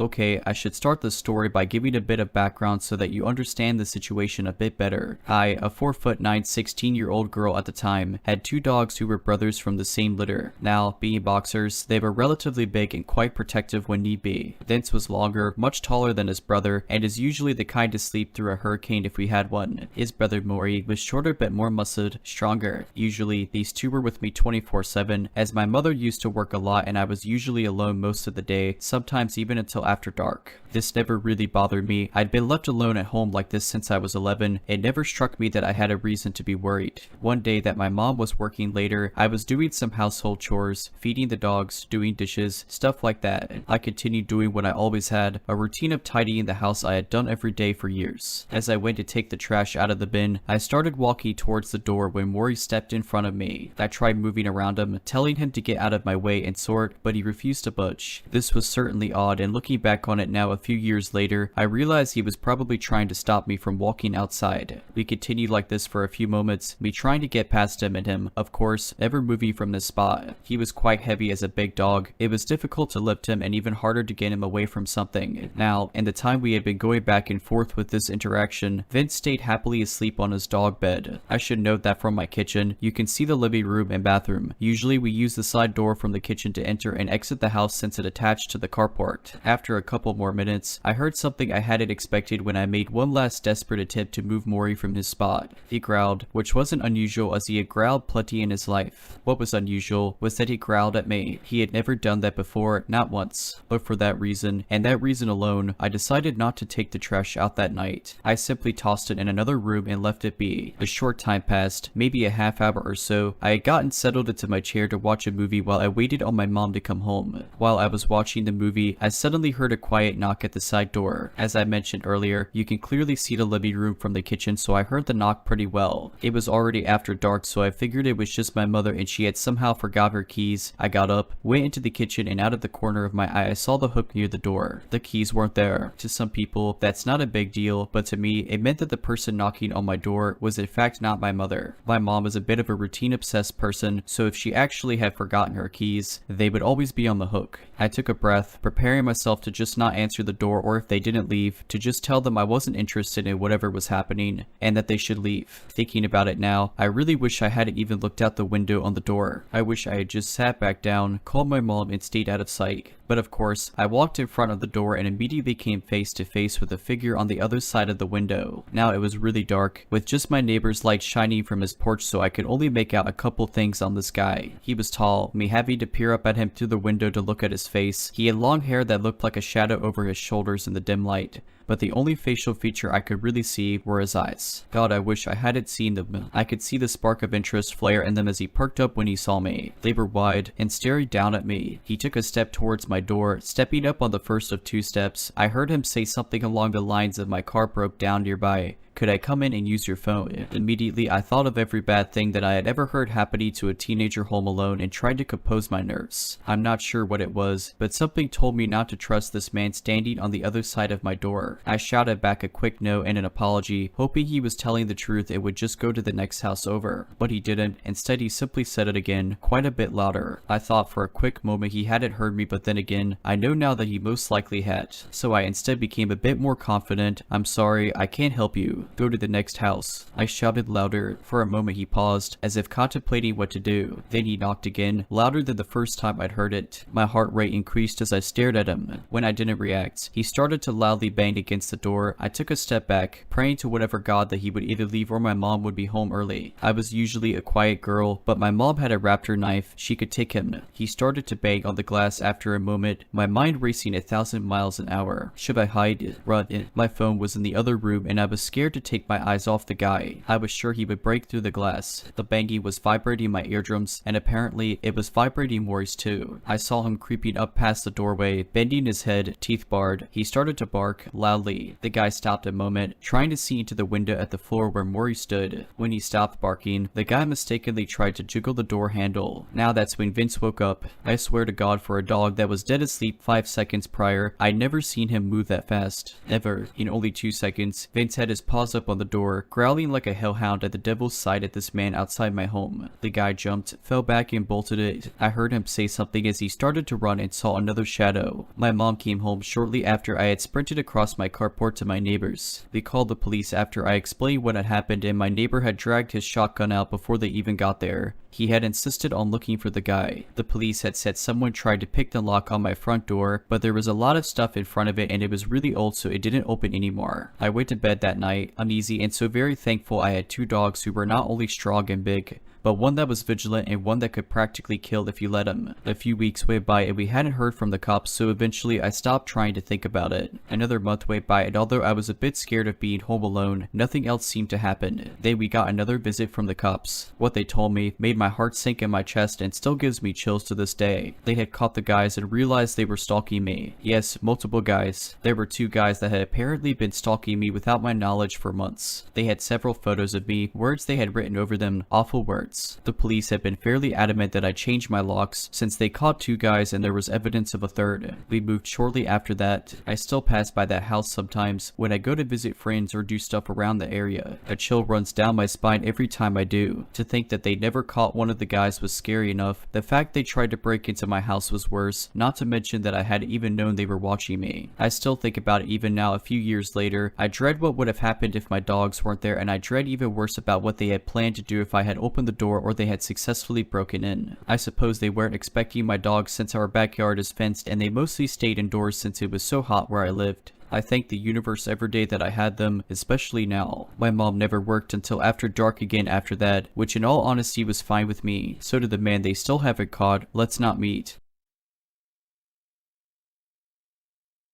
This is an old story, something that happened to me almost 20 years ago when I was 23. I was writing for a popular budget travel guidebook series and mainly worked in Central and Eastern Europe. Depending on the time of the year in which issues were being updated, I could be gone for several weeks or even several months at a time. I mainly traveled alone and I'd run into a few problems here and there, but my experiences were predominantly positive. I'd been working in the former Yugoslavia and was on my way to the Czech Republic from Sarajevo. It's a long journey by train, so I broke it up into into several overnight stops, Zagreb first and then Budapest, making each leg around 8 hours. It was late January and bitter. There was probably a good 7 inches of snow on the ground, perhaps more in some places. I was exhausted and battling the remnants of the flu I picked up in Split. I left Zagreb in the late afternoon and expected to reach Budapest by around 10 at night. I bought my ticket in the travel center at the Zagreb train station. When I boarded the car, about half the compartments were empty, but there were definitely other people on it. Since the train wasn't crowded, I managed to find a compartment to myself, so I spread out a bit and prepared for a long ride. The first part of the ride was smooth. I worked on some guidebook stuff, wrote in my journal, stuff like that. However, a few hours into the ride we passed over the Hungarian border and things started to go awry. I heard them before I saw that they were a group of teen boys, about 5 of them that I could see, and they were loud. I could hear them running through the train car, laughing and cursing and banging on the compartment walls. They were loud and obnoxious, but it's not like the first time I'd ever been annoyed by a group of teenagers. I didn't look up, kept working on my writing, but as time went on they grew louder and louder. As they ran from car to car, they slid the train doors open with so much force that it sounded like a bomb going off every few minutes. And then the sounds got louder. That's when I noticed that they were standing outside my compartment, looking in at me. I could only see 3 of them through the small window, but there were definitely more. I'd seen them earlier. I glanced up at them, frowned, and then looked away. I learned that the best way to deal with that kind of thing was to ignore them. I didn't want to encourage their behavior, but ignoring them seemed to have the opposite effect. Girl, they hollered at me. Come have fun. My compartment door was closed, but they proceeded to mess with me by slowly opening it, pretending they were going to come in, and then shutting it again. It went from chanting girl to a much more ominous we're gonna screw tonight and he screwed us all, followed by a bunch of slang words for female body parts, some of the more universal ones I had no trouble understanding. At this point I grew very nervous. How was I to know whether they were just messing around with me or serious? I couldn't exactly leave. To do so would mean walking through them. They were blocking my exit and my entrance, and then one pulled out a pocket knife. He stuck out his tongue, ran the blade across it, and then pointed it at me and grinned. The guy next to him made hand gestures towards me and laughed. I tried not to show anything, but in my mind I was quickly taking stock of what items I absolutely had to take with me if I made a break for it. My lack of reaction angered the one with the knife, so he switched from licking it to using it to penetrate the circle he'd made with his thumb and forefinger. He called out. If you die. Part of me figured that they couldn't really do anything. There were other people in the train car, after all, and they'd hear me scream. Surely someone would come and help me, right? The conductor hadn't come through since we did the border crossing, so he was due for a trip as well. I figured I only had to get through the next few minutes and they'd get bored and leave. It was at this point that I noticed the curtain on the door window. I know it sounds crazy, but that's when I lost it. I left the curtain open so that people walking by could see that the compartment was occupied, but now all I could think is that if they came in, all they'd have to do was pull the curtain and nobody walking past would see what they were doing to me. At least one of them had a knife. They were all taller and bigger than me. I am 4'10" and weighed 98 pounds at the time, and they outnumbered me. I started to tear up. Would they kill me? Would I be seriously maimed? My day pack was in my lap, and the only things I had in there for weapons were a fingernail file and a butter knife. I reached into my bag and fumbled around until I had one in each hand, but just as they slid the door open and the first guy stepped inside, knife pointed at my crotch, another voice filled the corridor. I didn't need to speak the language to hear the anger. The guys ran from my compartment, one dropping the knife, and I watched as a middle-aged man dressed in blue stopped after them. A few seconds later, the train came to a grinding stop. The world outside was creepy. All I could see was snow and blackness. There were no lights in sight. After a few seconds, the train started back again. The boys didn't return, and I was just starting to feel some relief when the man in black returned to my compartment. He was a conductor. English, he asked, and I nodded. I made them leave. Dear God, and I thanked him, and he came into my compartment and sat down across from me. It felt good having another adult, a male, in there with me, especially an official one. I felt safer. It's okay, he said again. God, thank you, I replied again. I was scared. He nodded knowingly and then leaned back into the seat. It happens, he said. Sometimes we get this. They can hurt. I honestly felt like I was going to pass out from emotional exhaustion, but just as I was starting to let my guard down, the conductor leaned forward again and said, "You need the fee." "Oh," I said. I produced my ticket and showed him. "Here's my ticket to Budapest." He looked at it, shrugged, and handed it back to me. "This is a ticket." "Yes, but there's a fee for Hungary. You didn't pay." This was the second time I made that route, and I'd never had to produce anything extra on the train itself. Now I started feeling sick to my stomach. "How much?" I asked. I had very little cash. I was planning on taking money from the ATM in Budapest. He quoted me a number that was around 50 USD. For what it's worth, that's $10 more than when I paid for the actual ticket. I knew he was taking advantage of me. I wanted to argue, but then he said, "If you don't pay, then you have to leave now. We were literally rolling through the blackest night I'd ever seen. The snow looked like it would come to my knees. I didn't want to be dumped in the Hungarian countryside like the boys who were harassing me. I felt like I didn't have a choice. I don't have any Hungarian money, I said. I've been in Croatia and Bosnia. He shrugged. I will take. He waited while I rooted around in my backpack and produced $30 in a combination of Czech, Bosnian, Croatian, and Slovenian bills. I left myself $20. I don't have enough, I said. He shrugged again. It's okay. I'll take. With that, he took the wad of cash and stuffed it into his pocket. Then he left. Once he was gone, I gathered my day pack and headed to the bathroom. I had to pass by the other compartments as I walked down the corridor, and it was at that moment I realized I'd been wrong. There were not other riders in the other compartments. They'd all left at some point. I was the only person in my car. If the guys had come in and attacked me, then nobody would have heard me scream. I'd have been on my own.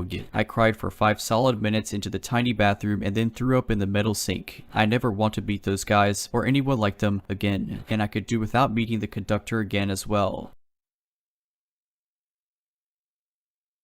So this event happened to be back when I was 20. It was going back from my aunt's house where I gave lessons to my little cousins each week. I was a student back then, and it happened in winter when it was quickly dark around 5 in the afternoon. I must also say that I am a woman. I was going back to the train station to take the direction of my home because I lived quite a few stations away from my aunt. At that time it was around 6 in the afternoon and it was really dark and cold outside, and I remember being quite tired that day, so I didn't give much attention to the direction the train I was waiting for was going to. As soon as the train came, I went inside, but it was really crowded, so I just stood up for quite some time, and that didn't help much with how tired I already was. After some time, a seat was cleared, so I went as fast as I could to sit there and let out a sigh that attracted the attention of the people beside me. I was a little ashamed by it, so I just looked at my phone and didn't pay much attention to others the rest of my ride. At some point though, I noticed the guy in front of me looking really intensely at me, but again I was so tired I didn't give it much thought and just continued watching whatever was on my phone at that time. As we arrived to a station, the train stopped and the driver informed us that it was the last stop. I had my headphones on, so I didn't hear all the message, but I deduced that I had to stay on the same train and it would just go back on the same line after some minutes. So while everyone went out, I just switched place to go somewhere with no one besides me on the wagon to sit comfortably near the window. But then when the train was soon to start again, the man that was looking at me earlier went straight in my zone and sat right in front of me. I was so focused on my episode I didn't pay much attention to it back then, but it was really strange because the whole part of the wagon was empty where I was, and there were a lot of seats empty where he could have sat, but he chose to go exactly in front of me. The train started again and I was happy to finally be able to approach my home, but then as some stations passed I noticed something odd. The stations were the ones I already passed before. In fact, the train was going back to the direction of my aunt's house and not where I lived. I didn't hear that message right at all. I was a little pissed, but more importantly I laughed at myself because it was the first time I did such a mistake, and as I was smiling at my foolishness, I started looking around me and I saw the man that sat before me. He was also looking confused while switching his gaze to me and the windows. I laughed and gave him a smile because I thought he also got the wrong direction since he was in the same train for a long time now with me.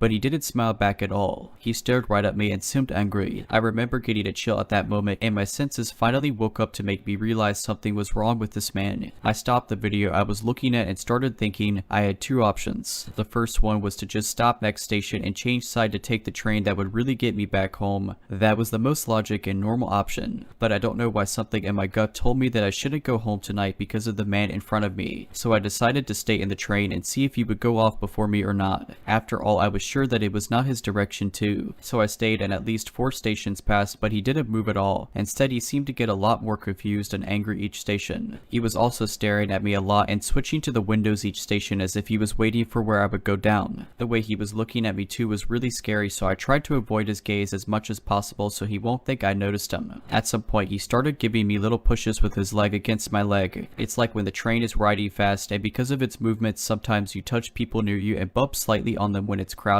but of doing it was not natural at all because the train was not crowded and he had space to seat away from me. So after some time I was getting really awkward because of this, and even when I changed positions to be away from his legs, he would change too to touch me. It pissed me off, so I looked straight at him and then I knew I was in danger. He was looking at me with a big smile on his face as if the situation amused him. I was terrified, and when the train stopped again at a station I didn't think and just jumped off my seat and went out. but he followed me. I was really scared and didn't know what to do. I really didn't want him to follow me home because I lived in a really secluded place, and if he were to follow me at some point he could have done anything to me near my home, as there would be no one to hear me or help me. I was thinking fast, and then I got an idea. I stayed near the train before the door closed and walked near it like nothing happened. He was still following me and looking at me, but I tried to remain calm. Then when I heard the sound of the door closing, I jumped inside the wagon again, and because it was right when the door was closing he couldn't get in on time. I saw him looking at the doors in shock, and then he looked at me like he wanted to kill me. I went to sit back and kept looking at him to see what he would do. He seemed so angry I was scared he would just break off glass and jump right at my neck.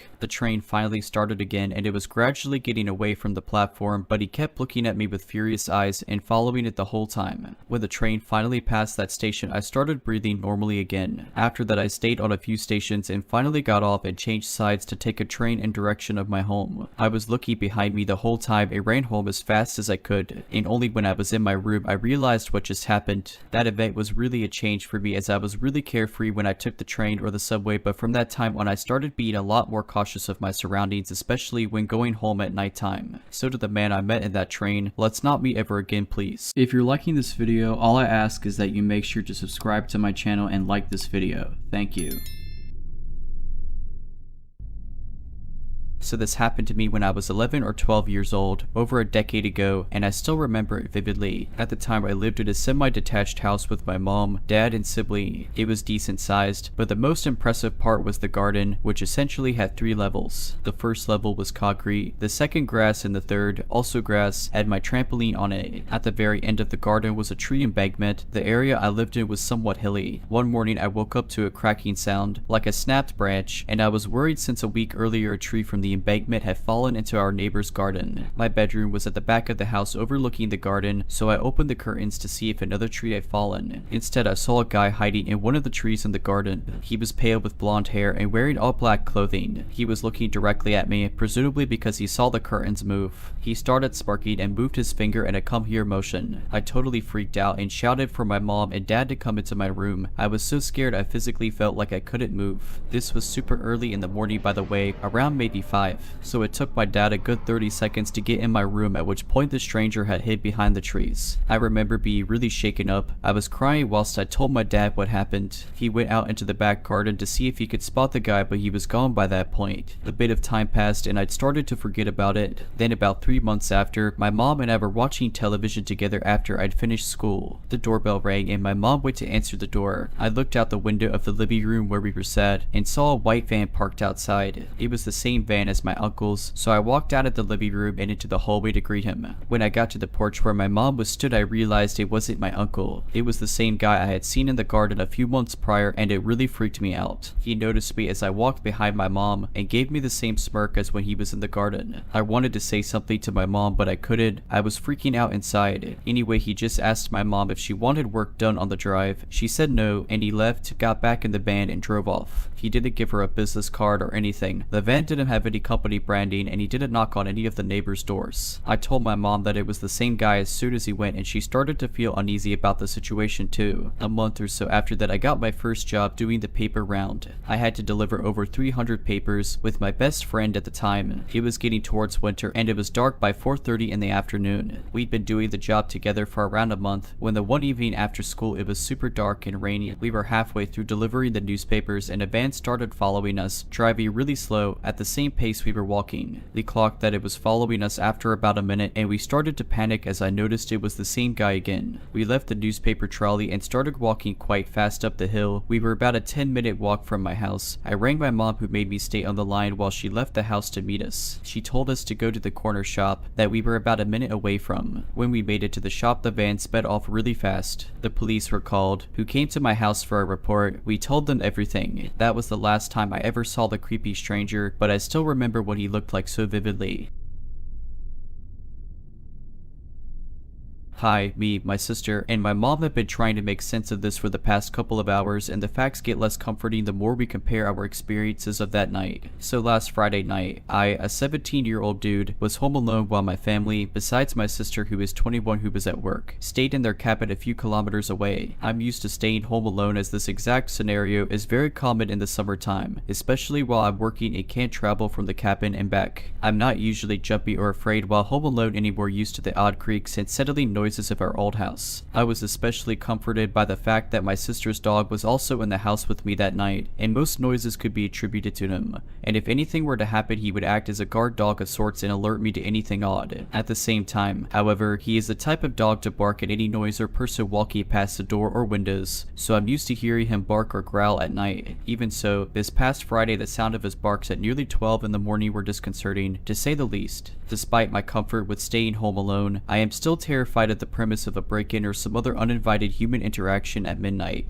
I let him bark for a few seconds, telling myself it was just someone walking past our glass door in the adjacent alleyway, and he would quiet down once they passed. Needless to say, that's not what happened. He kept barking and growling for a few moments too long, and I finally got out of bed. I sleep in the basement. I walked upstairs to check it out, as I'd suspected he was standing alert at the glass door. I was comforted for a moment until I walked over, ready to close the curtains and go back to sleep, and saw the door open about 2 or 3 inches. I froze. I had let Bosco, the dog, out earlier that night, but I know I closed the door. I have never left this door open. I am a paranoid person with bad anxiety, especially concerning break-ins and the like, so I would never, home alone, forget to close the door. I am 100% certain. But at the time I didn't let myself think about these facts or even acknowledge that I could not have left the door open, because I knew it would send me into a spiral, possibly even an anxiety/panic attack if I didn't explain this away. I closed and locked the door, double checking that it was certainly locked. Using the flashlight on my phone, the lights were all off. I looked around the entire second floor of my 3-floor house, including closets and other reasonable hiding spots, just to put my mind at ease. Upon finding nothing, went back downstairs to my room. As I was down there, trying to push away the fear, I could hear Bosco walking around on the floor that doubles as my bedroom's roof. I thought I was overthinking it when it started to sound like human footsteps accompanied by Bosco's footsteps. He walks around for about 10 minutes before I put in my earphones and talk myself down until I can fall asleep. At 2 in the morning that same night, my sister comes home from work. I woke up a few minutes before this to Bosco in the basement, which he never does. There's even a gate to stop him from getting to the basement. Bosco is whining at my bedroom door. When I got up to let him out, my sister walked in, and we let him out the front door rather than the glass patio door, letting him in the same way. We talked for a while before I went back downstairs and my sister went to the bathroom. I forgot about the door, busy with work for the next few days, and forgot to mention it to anyone until tonight. My sister and mom were home with me for a movie night while my dad and brothers stay at the cabin. I remember the door situation when we were picking out horror movies to watch. I was sharing it as a creepy, almost funny story before my sister spoke up, saying that the same night, an hour or so after they got home, the door was open again, the same door that was locked from the inside and not open since earlier that night. My stomach dropped and I started shaking the second this was revealed. We first started trying to explain it away. Maybe she had let Bosco out and forgot to close it until we both recalled that we'd used the front door. Then we were trying to justify a reason someone would break in to not steal anything and proceed to stay for 2 hours before leaving. Ultimately, I realized that I quite possibly locked someone in the house with me, then forced them to hide upstairs while I searched the second level of our house. Then this hypothetical person would be trapped up there now, knowing that this house, that appears empty with the rest of my family gone and all the lights off, was not empty, and there was a dog who would bark if they showed themselves again, alerting me to their presence. Then, when I was in the basement and my sister was in the bathroom, they ran out the glass door, which is timed perfectly to when they found the door open once more, much wider than when I found it, as though they were only in a hurry on the way out. Perhaps they left it open the first time for a quick escape, or to stop the loud sound of it meeting the door frame. Either way, it ties together too perfectly for me to reasonably brush it off. I know it's unlikely, especially with nothing missing, but in this small town, there have been many reports of break-ins with nothing missing, vandalizing, or just breaking and entering many times, so it's not as unlikely as it may be in a bigger city. I can't make sense of this, and I'm shaken up thinking of the possibility of someone being in my house while I was asleep, alone in the basement. There's a part of me that doesn't believe it, but I can't shake the too many coincidences that all tie together to make this as concerning as it is. I certainly am glad that my searching came up empty that night, and I did not meet this person face to face. In the summer of 2020, my friends Alex and Violet and I decided to go on a mountain vacation. Pandemic cabin fever had hit us hard and we were desperate to get out. We settled on a mountain estate and planned to camp and hike at several different locations. For one night, we thought it would be fun to book a cabin in the woods. Violet's parents had rented a fire tower once and loved it, but a cabin beside a fire tower was all we could find. It was cheap, clean, and secluded. Excited to have a night where we could be as obnoxious as we wanted, we booked it. In the weeks leading up to the trip, we decided it would be a great idea to drop acid at the cabin. Violet bought an entire sheet in preparation for our arrival, and it was tucked in her bag as we pulled out of the driveway to make our way to the cabin. I remember this knot in the pit of my stomach, this achy feeling that gnawed at me. I told Alex and Violet that there was no way we could drop acid that night. Violet was pissed. We turned around and got into a massive argument, but I stood my ground. I just knew that we had no business tripping that night. Finally, the fireworks settled and we were off. The cabin was roughly 30 minutes away from the nearest town. It sat atop a mountain. We held our breath as we rounded the busted road that spiraled toward the top. There were no pull-offs, no other campsites, just a long, windy road that led us to the cabin at the peak. We settled in and started a fire to keep warm. As dusk gave way to night, we heard the unmistakable noise of an engine on the road, then the flash of headlights. A side-by-side with 3 kids arrived and our nerves settled. They smiled, gave us a wave, climbed the fire tower, and left. We'd heard there may be occasional visitors to the fire tower, but they were the only ones who'd come by. We doused the fire and moved inside, heated some hot dogs until they were lukewarm, ate them fast, and sat in the silence. You don't know how quiet it is until you're in the middle of nowhere. You can hear every rustle of the leaves, the whisper of the wind through their branches. You get so used to white noise. Living in the city, there's always the hum of an air conditioner or the dim roar of traffic to focus on. Here, the closest thing to white noise was the sound of our own breathing. We jumped at every noise, too frightened to speak to one another, and finally, I'd had enough. I cracked a few wine coolers, passed them to Alex and Violet, and slapped a board game down on the table between our bunk beds. It didn't take long for us to loosen, and we were laughing, having the raucous good time we'd envisioned. Much sober than we thought, but enough that we were able to ignore the rumble of the woods. Later, we'd all recall hearing noises in the background. The snap of a twig, the dim rumble of an engine. None of us wanted to rupture the air of nonchalance between us, so we ignored it, until a human hand reached up to the window between us and slapped it 3 times. We were screaming in an instant. Alex called the cops, put them on speakerphone, and handed his cell to me. He grabbed pokers from the fireplace and passed them out. Violet started calling family members and saying her last goodbyes. I held my breath and listened for any more noise. Whoever this was, whatever this was, would have heard us call the police, and now they were being careful to make a silent retreat. Dispatch arrived 20 minutes later, a lucky thing for a 1 in the morning emergency call, and had their dogs comb the mountain. Nothing. They suggested it may have been a bear, but I could tell from their faces that they didn't believe that for a second. We barely cooked those hot dogs, and why would a bear smack the window by a couple of screaming kids rather than the one closest to the pan we'd used to cook? Why would a bear knock on the window like a human? Why, when we screamed, did the bear make a stealthy retreat? They had no answers, but they had one anecdote. As they'd sped to us, they'd come across a car at the base of the mountain, but that was the only sign of life they'd seen. I remember my blood ran cold, but Violet and Alex were too frazzled to absorb the weight of what they'd said. And dizzied by a new horror, Violet's car, thoroughly dusted by our drive up the mountain, was covered in handprints. Handprints that didn't match ours, that touched places we hadn't. We grabbed our stuff by the armful and threw it inside, eager to remove every part of ourselves from this mountain. We followed the police, grateful every pothole found us further and further from that wretched cabin. We made it down in record time and found lodging at a seedy hotel that reeked of cat urine. I couldn't sleep. The thought of that car on the road rang in my head. Remember, there was nothing else on that mountain. It was a narrow road to the top. No pull-offs, no other campsites. There was the fire tower. Maybe a visitor decided to spook us during their late night excursion. But the kids from earlier, we'd seen their headlights. Whoever did this had stopped their vehicle further down the road and hiked the rest of the way. They didn't want to be spotted. They wanted silence, secrecy. Whoever this was hadn't been looking for a cheap scare. They planned this. I don't think I'll ever know what the person on the mountain wanted from me. I don't know if it was a practical joke or the beginning of a night of terror. I'm grateful for Alex's quick wit in calling the police. I wonder if our visitor knew we had service. It had certainly been a welcome surprise to us. Perhaps that was a wrench in his plan, enough to spook him before he could make things ugly. In truth, I don't know if I want to know. I think I'm just content to say, midnight stranger, let's not meet. If you're liking this video, all I ask is that you make sure to subscribe to my channel and like this video. Thank you.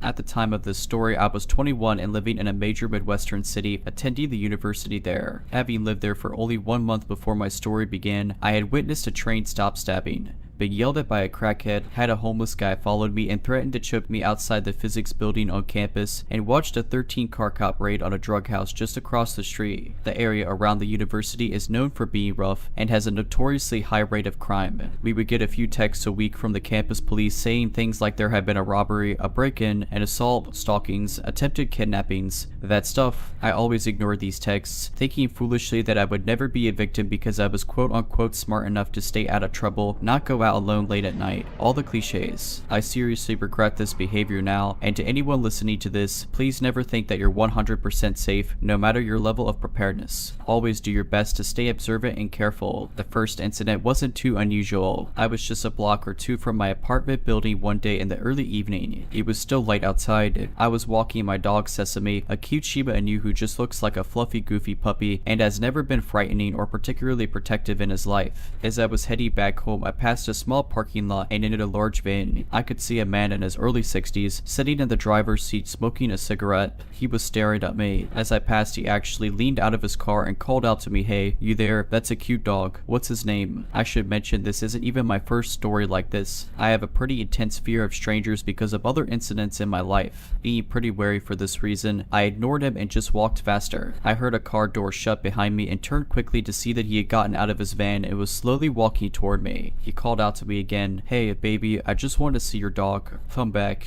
His phrasing pissed me off and I gripped my dog's leash and started to speed walk away from him, starting to feel nervous. My heart was beginning to pound, but I kept telling myself over and over that I was overreacting and it was just my paranoia acting up and there was nothing to worry about. Boy, was I wrong. I managed to turn the corner and was about to cross the final park before getting to my apartment. In my fear over the van guy, I wasn't paying attention as much as I usually do to what was in front of me. I looked back over my shoulder and the guy had stopped following me. He was, however, standing in the middle of the sidewalk with a huge creepy grin on his face. I whirled back around with my eyes glued to my building. I only needed to walk another half a block and I'd be home. I was going to get away from him and his creepy van. Just when I thought I was safe, a group of 5 or 6 men came from the side of the park I wasn't watching. They were all tall and intimidating in stature and all of them were laughing and looking right at me. Out of the corner of my eye, the van guy had started walking towards me as well. I remember he was whistling. I again picked up my pace and desperately searched for my keys in my pocket as I hurried to the door. The group of men then veered towards me, partially cutting me off, and in all my stupid politeness I stopped. They grinned at me with sick, perverted smiles, obviously checking me out. Looking up and down my body, it made me sick. I tried not to panic and inched closer to my apartment. "Hey, what's your name? Where are you going? What's your Snapchat? Is that your apartment? Can we come over? Do you smoke?" They all barraged me with questions one after another. I tried to refuse them, stammering no thank you. I saw the van guy come and join their group, leering at me. While I inched away, they inched closer. One of them then reached out for me, his fingers actually touching my arm. I leapt back, trying not to start crying, but Sesame suddenly lunged at them, his teeth bared, a horrifying snarl ripping from his throat. Every bit of cute Shiba personality was gone, and he looked like he was wanted to tear one of these guys' throats out. It startled them enough that I was able to turn and sprint the final distance to my building, locking the door behind me. I fell to the floor inside my building, hugging Sesame. However, the entire front of my building was glass, and to my horror and disbelief the group of men came and stood in front of the windows, grinning at me, laughing, and making kissy faces and lewd gestures at me. The apartment manager came out and called the cops on them, but they ran away. I made it back home and scrubbed myself in the shower, crying and shaking with fear. Sesame got a special dinner that evening, and I kept telling myself that they just wanted to mess with me and I was never in any real danger. Stupid of me, I know now. About a month later, when I had finally managed to be able to walk outside my apartment without severe anxiety, I was actually planning on moving a bit farther away from campus. It was still going to be in a sketchy neighborhood, but the thought of those men knowing where I lived kept me up at night.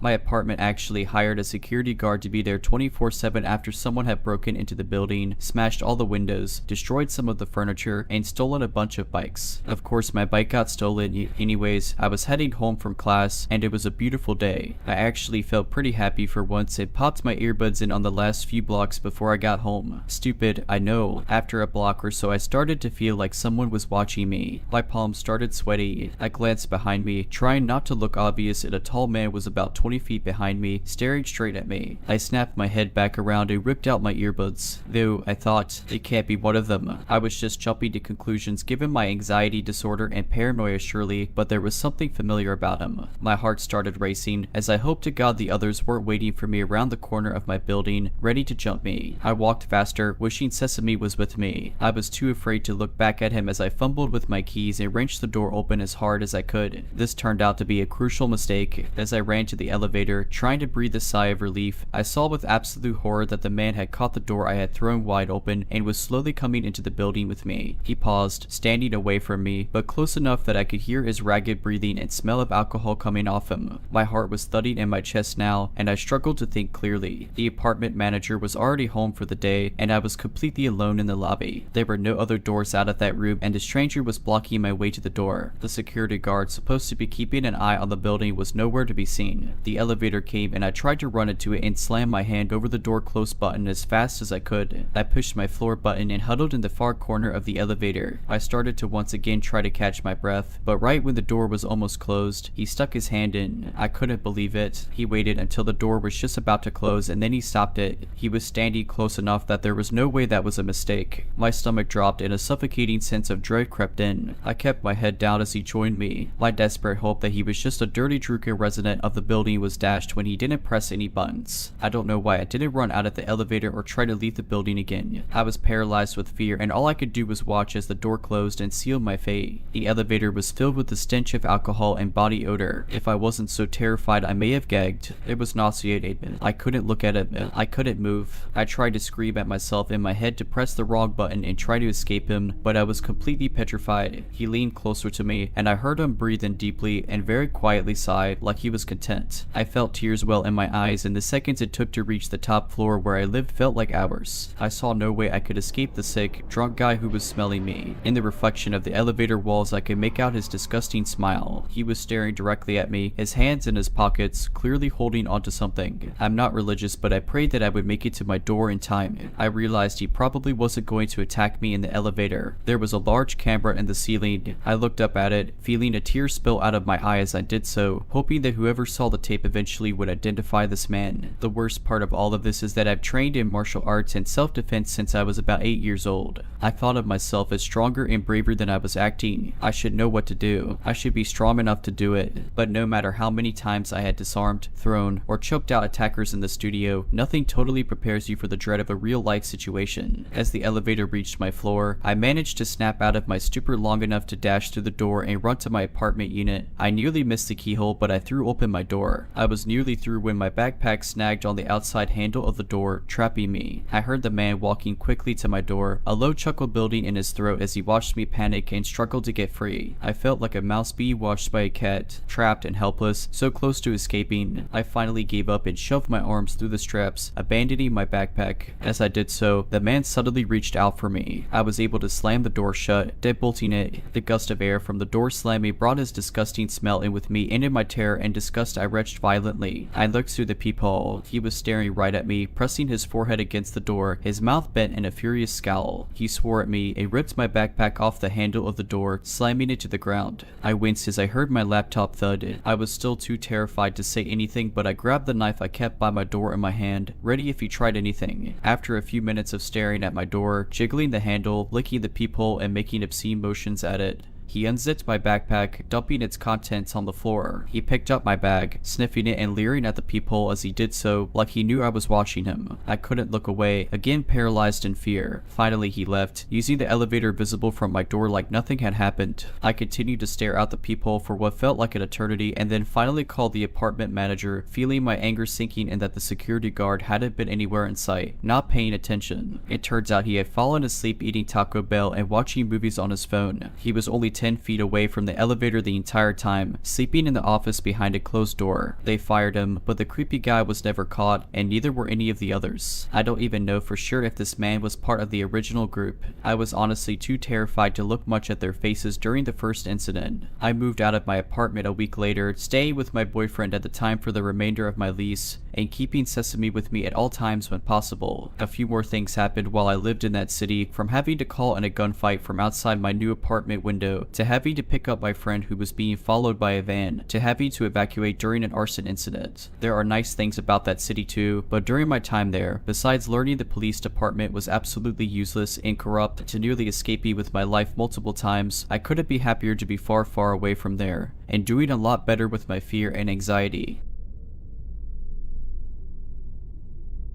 I want to start by saying that this isn't the first bad experience I've had dog sitting, but it's definitely the worst. So I started dog sitting back when I was 13 and made good money doing it. I'm currently 19 and this happened when I was 18. I set up an easy way for people to contact me about dog sitting. I put out a post on Facebook and Instagram about it often and would get people in my messages asking to dog sit. I got a notification from Instagram one day stating someone was trying to message me. I accepted it and the message said that me and my wife are looking to find a dog sitter while we go away for a week to Florida. You will have to work the 4th to the 11th this month. We will pay you $300 for the week. You're welcome to stay at our house or go back to your own home. I started talking back and forth with this man and we're gonna call him Mr. Brown for the sake of privacy. So I agreed to take the gig and told him I would stay at his house for the week. Once I got to his house, I was introduced to his two dogs, Mina and Letty. Mina was a little Yorkie and Letty was a blue hound. I was shown around his house, which was surrounded by 76 acres. I live in a farm town and live on 32 acres myself, so staying here didn't really freak me out. The closest neighbors were pretty far away and you would actually have to drive there if you wanted to talk to them. They told me the rules and when to feed them, stuff like that. Then Mrs. Brown told me about the nearest neighbor. In her words, she was a nice person, just a little drugged up and confused. She mentioned how sometimes she would pull into their driveway instead of hers and would end up mistaking Mrs. Brown for her dead daughter. Hearing this made me feel pretty bad for her, and I know all too well how hard it is for parents to lose their child because of how my parents were after losing my brother in a car accident. Mrs. Brown said she shouldn't do anything bad though, and if she came up to the house, just point her back home and she should leave with no problems. After they left, I was down to watch movies and just chill with the dogs. The first 2 days were fine with no hiccups. The third day, however, the old woman who I call Ms. Rose did pull into the driveway. I came outside as she was getting out of the car. She looked up to see me and immediately she got back in her car and left. I chalked it up to her realizing it was the wrong house when she saw me and went back inside. Later that night though, I got a call from Mrs. Brown asking if I was okay. I said yes and asked why. She then went on to tell me about how she got a call from Ms. Rose and that she said there was a robber at their house. I explained what happened and she just laughed and said she must have been confused and forgot that they were out of town. I ended the phone call making a note to go over there tomorrow to clear the air about me being a robber. Once I went to bed that night though, things got crazy. I woke up at around 2 in the morning hearing a light scratching sound that almost sounded like ticking coming from outside the window. At first I thought it might have been a bird or some sort of night creature and left it alone, but as the noise kept me from falling back asleep, I wanted to scare it away, so I got up and went to open the blinds but screamed when I lifted the blinds at the sight of Ms. Rose trying to pry the window open with a pair of pliers. Once she saw me though, she started banging on the window with the pliers. The dogs started barking out and I quickly got up, told the dogs to follow me, grabbed my phone and ran to a room with no windows, which was the bathroom. I locked the door in case she got in. I called the cops and explained the situation, quickly giving them the address from what I could remember. She said that police would be there in 10 minutes, which for the area I was in is pretty good considering their house is in a pretty rural area. I had gotten the dogs to be quiet and put them in the closet connected to the bathroom to make sure she didn't hear them. I was trying to stay calm and I could still hear the pounding on the window as I continued to talk to the operator, and then I heard glass shatter. I cursed under my breath trying not to cry. I was really scared and pretty much ready to cry from the fear of being beaten to death by someone who was clearly not in the right state of mind. I was whispering what was happening to the operator hiding in the back of the bathroom in the tub. After about 4 minutes of pretty much silence, I heard footsteps and I could see feet under the other side of the door, and I cursed to myself again. I then see Ms. Rose get on her hands looking under the crack and I mistakenly let out a gasp. She gets up quickly pounding at the door. I can tell she's still using the pliers. I am at this point crying, asking the operator where the police are, to which she responds 3 minutes. Those 3 minutes felt like forever. I screamed at Ms. Rose to please go away and she screamed back that I shouldn't be here. Once I heard the sound of police cars and about a minute later of them trying to kick the door down though, I felt a little better. I was told to stay on the line until the intruder was caught and that police were not trying to get into the house. Eventually they did get into the house and I yelled to get their attention, not that they needed it. She was still banging on the door. Once they got into the room, she was told to drop her weapon and she obeyed, saying she didn't do anything wrong. They got got her in cuffs and a police officer told me it was okay to unlock the door, to which I slowly got up and unlocked the door. After being taken to the police station and giving them my story for their report, I went to my parents' house. I was just too scared to be alone. The next day, I called Mrs. Brown and explained the situation. I got full payment even after telling them I wasn't going back to the house. They called me a few days later saying that Ms. Rose was under the influence of drugs, and in her words, she told the police she decided to take care of the robber, which was me, herself, and that she did nothing wrong. She was charged with breaking and entry, which is kind of ironic. After that, I quit dog sitting, and I am a lot more paranoid and always make sure my doors and windows are locked. So Ms. Rose, let's not meet again.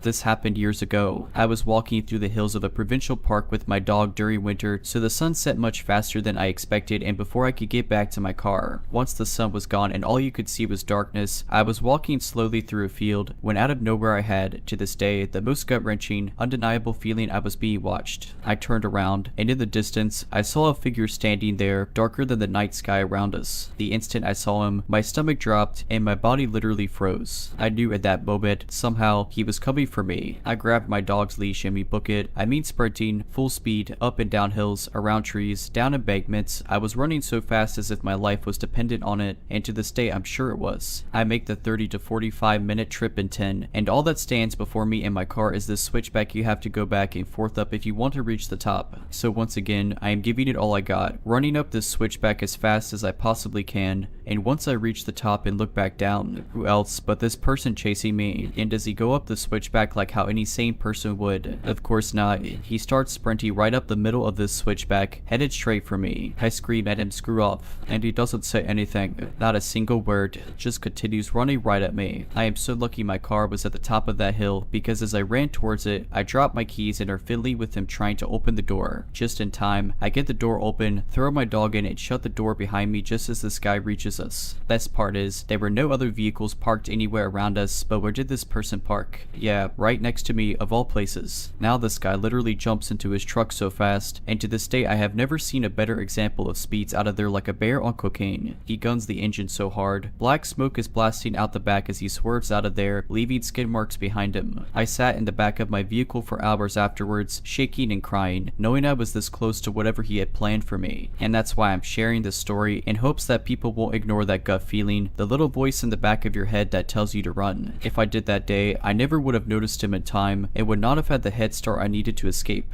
Always trust your gut feelings and intuition. It might really be the deciding factor in if this is your final day on Earth or not. If you're liking this video, all I ask is that you make sure to subscribe to my channel and like this video. Thank you.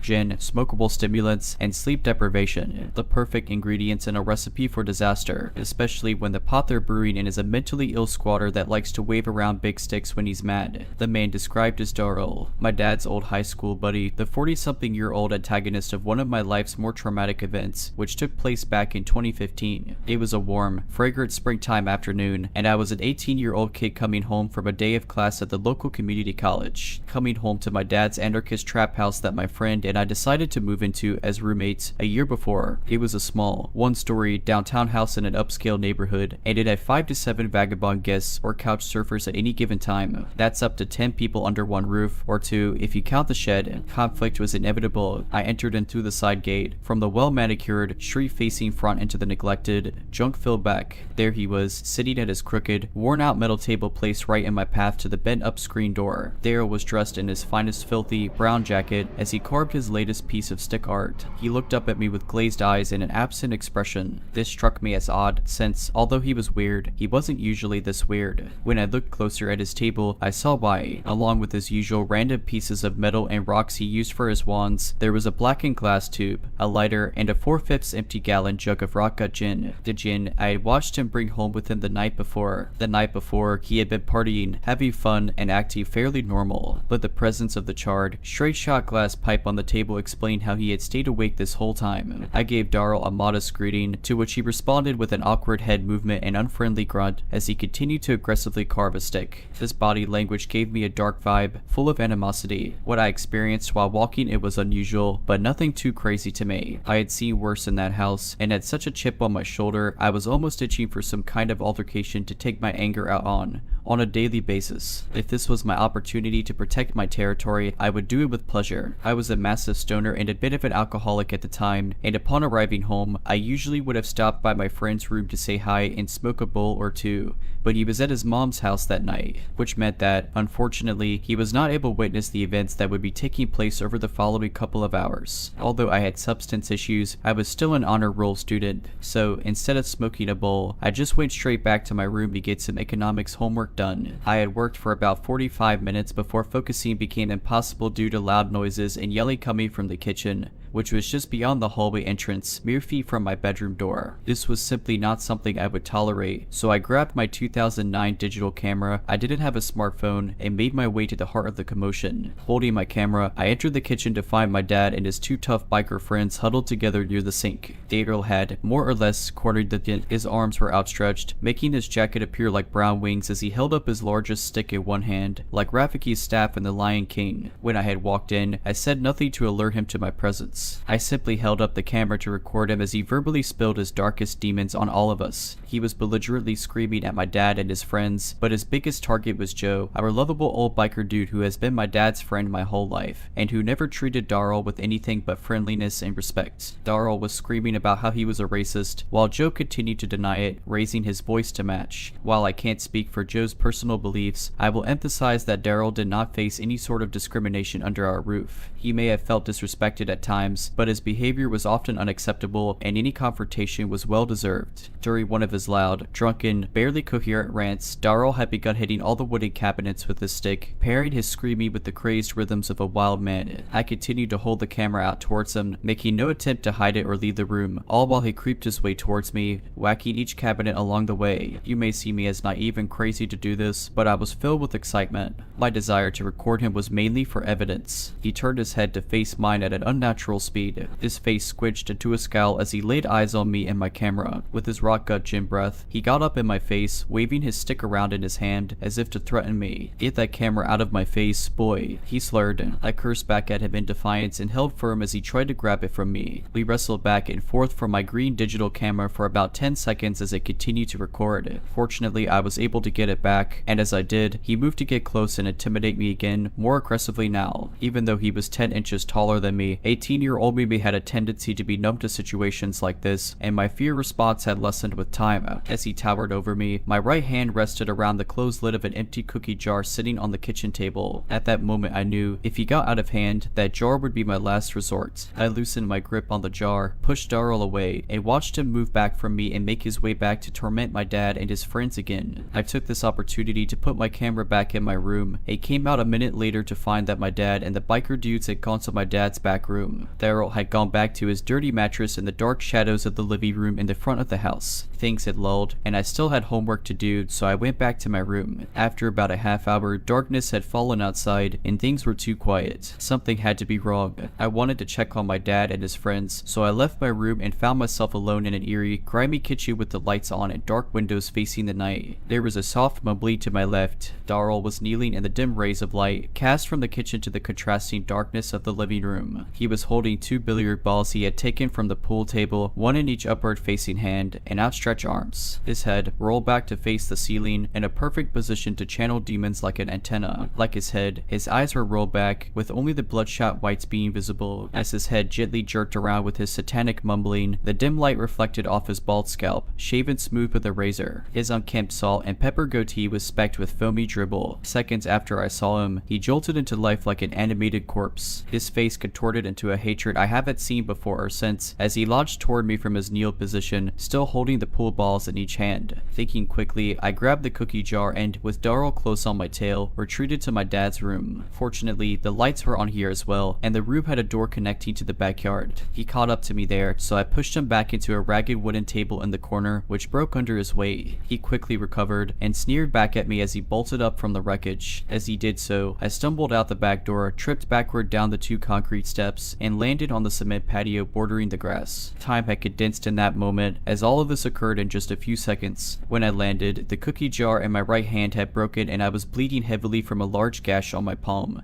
caused by the broken porcelain, but there was no pain. I wound up my pitching arm from my position on the ground, and as he was about to make his way through the back door, I launched the jagged remnants of the cookie jar, which still weighed at least a pound or two, through the air. Lucky strike, the cookie jar crashed through the glass window in the back door and hit Daryl squarely on the forehead. He went limp and collapsed onto the floor of my dad's room. He didn't get up. It was his turn to bleed. Having faced this entire situation alone, I made my way to the shed to find my dad, his 60-year-old biker friend Joe, and Joe's other biker friend. I opened the shed door and there they were, all sitting in a close circle, whispering to each other. Tough men, cowering in this tiny one-room living space in the corner of the yard. These three grown men left 18-year-old me alone to fend for myself in a house with a violent psychopath. But I forgave them. They genuinely seemed terrified, and I was thanked profusely by all of them for solving their problem. I appreciated the ego boost, but we still had two problems. I was bleeding heavily, and Daryl was unconscious and bleeding twice as much as I was. I was advised to wrap my wounds, get in my car, and drive the 25 minutes to my grandma's house in the woods. I bled in my car all the way to grandma's house. When I was there, I soaked my wounds in soapy water, hoping to avoid getting stitches, since I still didn't know if I was considered a criminal or not,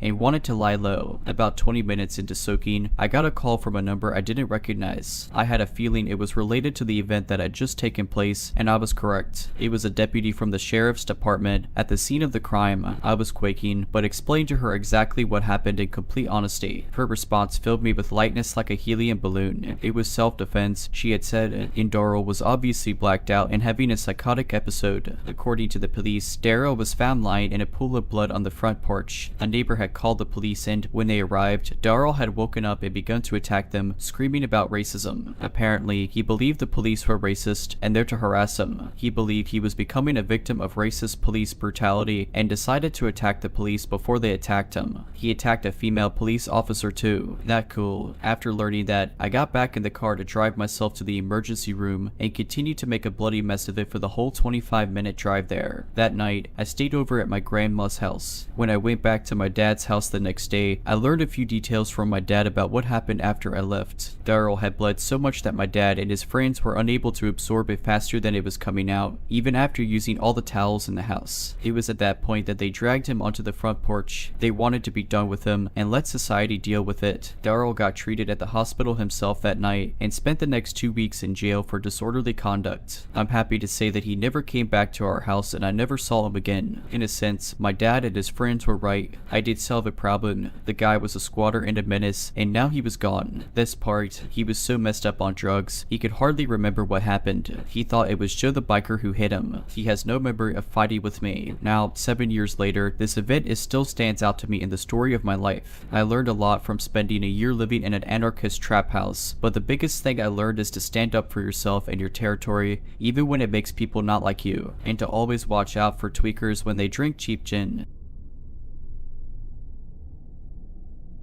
For some context, I'm a 32-year-old female. This happened to me when I was about 25 or 26. I work full-time as a researcher at a university, which is where these encounters took place. I'm not a professor or anything, and because of my age at the time, I could have easily been mistaken for just another student wandering around campus. On some days, when the weather was nice, I would prefer to spend my lunch hour strolling around the university grounds outside, or sitting underneath a shady tree on a bench, enjoying the time I was not sitting in a cramped corner of a lab. On one of these days, I was sitting on a bench enjoying the fresh air, and a male student walking by asked if he could sit next to me. I'm a pretty shy and awkward kind of person, so even though I really would have preferred sitting alone, I said, sure. He initiated simple conversation, to which I obliged, but being careful not to be too forthcoming. He mentioned he had seen which departmental building I came and went from, which slightly alarmed me, given I had never seen this person before in my life. But I pushed the thought from my mind. After all, the weather had been decent lately, and I had spent nearly all my lunch hours for the past week outside. He asked if I was studying within the mentioned department, to which I told him that I was not a student,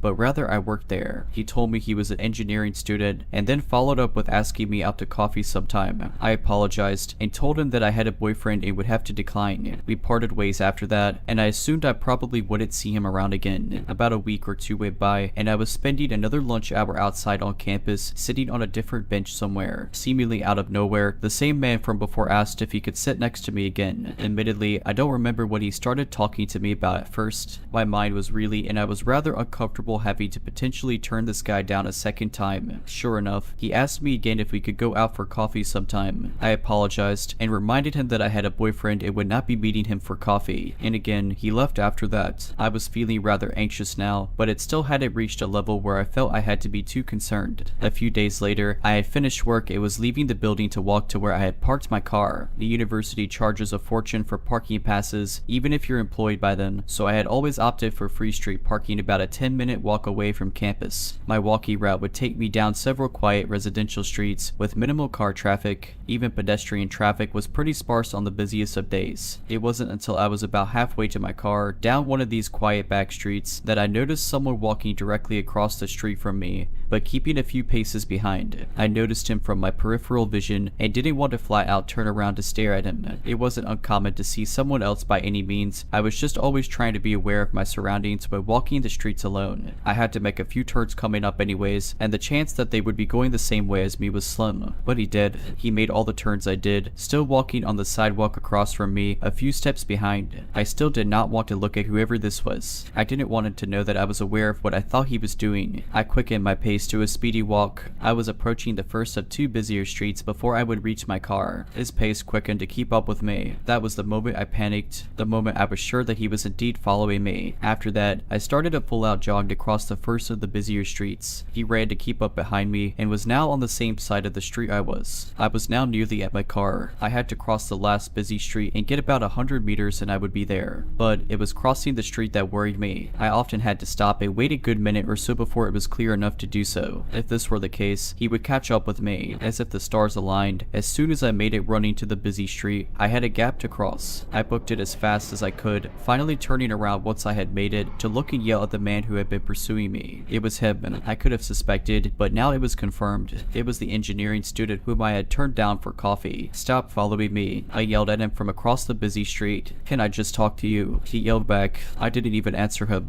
I mean, the answer should have been obvious from the start, and I was certainly never going to give my time to anyone who had just followed and then chased me for about 1 kilometer. I keep moving quickly to my car, so determined to get out of there that I didn't even care if he saw which car was mine. He had given up following me and never tried to cross the road to my relief. I got home and broke down. I mean, worse things had happened to other people, no doubt, and I was not harmed, fortunately, but I was shook. I had some anxieties walking to and from work after that. It wasn't long before a coworker and I would walk most of the distance back to our cars together after work. I'd even changed where I started parking for a time. A few weeks had passed since the incident, and I had not seen him around campus at all. I had started spending my lunches in the lab instead of outside, but occasionally I would go to the student center to buy lunch instead. This one particular day, the food court in the student center was packed, almost shoulder to shoulder. I was standing in line at a burger stall, and I heard a guy try and get someone's attention through the crowd. I look up, and it's him again, waving to me and trying to make his way through the people. I panicked, and even though I'm terribly shy, I started a scene and yelled to him to leave me alone. His face dropped instantly as people stared at us, and he slinked back into the sea of students. My heart was pounding, and I was shaking. I don't even remember if I ended up getting food after that. I went back to work, and from then on, was even more focused on my surroundings than I ever was before. It's been 5 or 6 years since then now, and I still work at the university. I am so relieved to say I never saw him again after the food court, and haven't had any other harrowing accounts on campus. I am still diligent about being aware of my surroundings, especially when I have to walk to and from campus alone. I never asked the guy his name, so I couldn't even report an incident to campus police or anything. All in all, I'm just glad I never saw him again, and I can only hope he never did this to any other girl before or after me.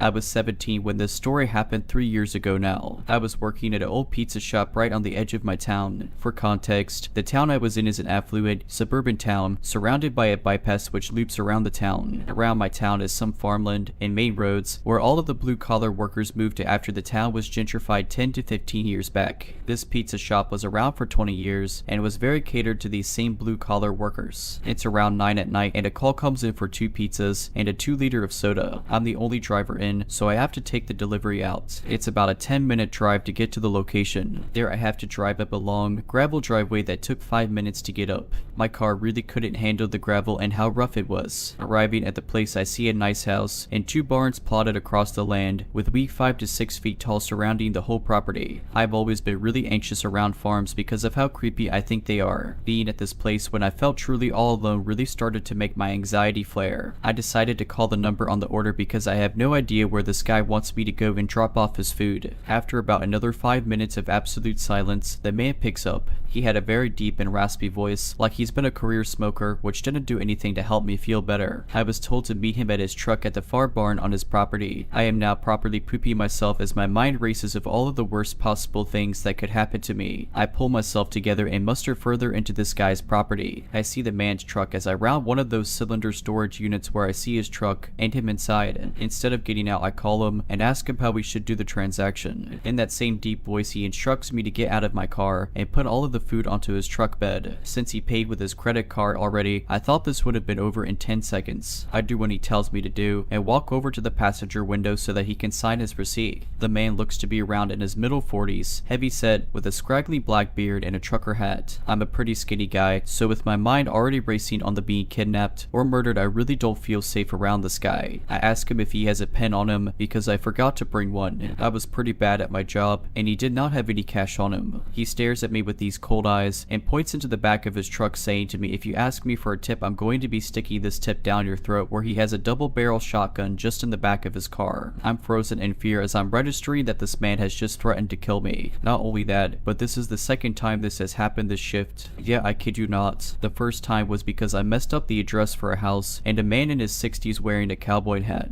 comes outside and says he has the right to shoot trespassers when I was just trying to see if I was at the right house. The only thing I can muster out is okay, and I get back into my car and I get out of that farm. I was going so fast that I screwed up my car from my car bouncing around on that gravel path. I go 80 all the way back to the pizza parlor where I tell my coworkers what happened. None of my coworkers took me seriously and just thought I was playing this up for a joke. I go home and forget about it pretty quickly, but a year later I'm working the lunch shift and the same man calls in and orders a pizza. Now at this point I am refusing to take this order, but this was during the pandemic and the place was on its last legs already, so management forced me to go in anyways. It was only 1 or 2 in the afternoon on a Sunday, so at least my fear of the dark would be covered. I get there and the man is waiting for me at his actual house. He recognized me and out of all things started apologizing to me for what he said. He was excusing it, saying that he just started going through a divorce and was struggling with his emotions. I just wanted the whole thing to be over with, and he gave me $60 for what happened. Still, to the man on the farm, I hope we never meet again.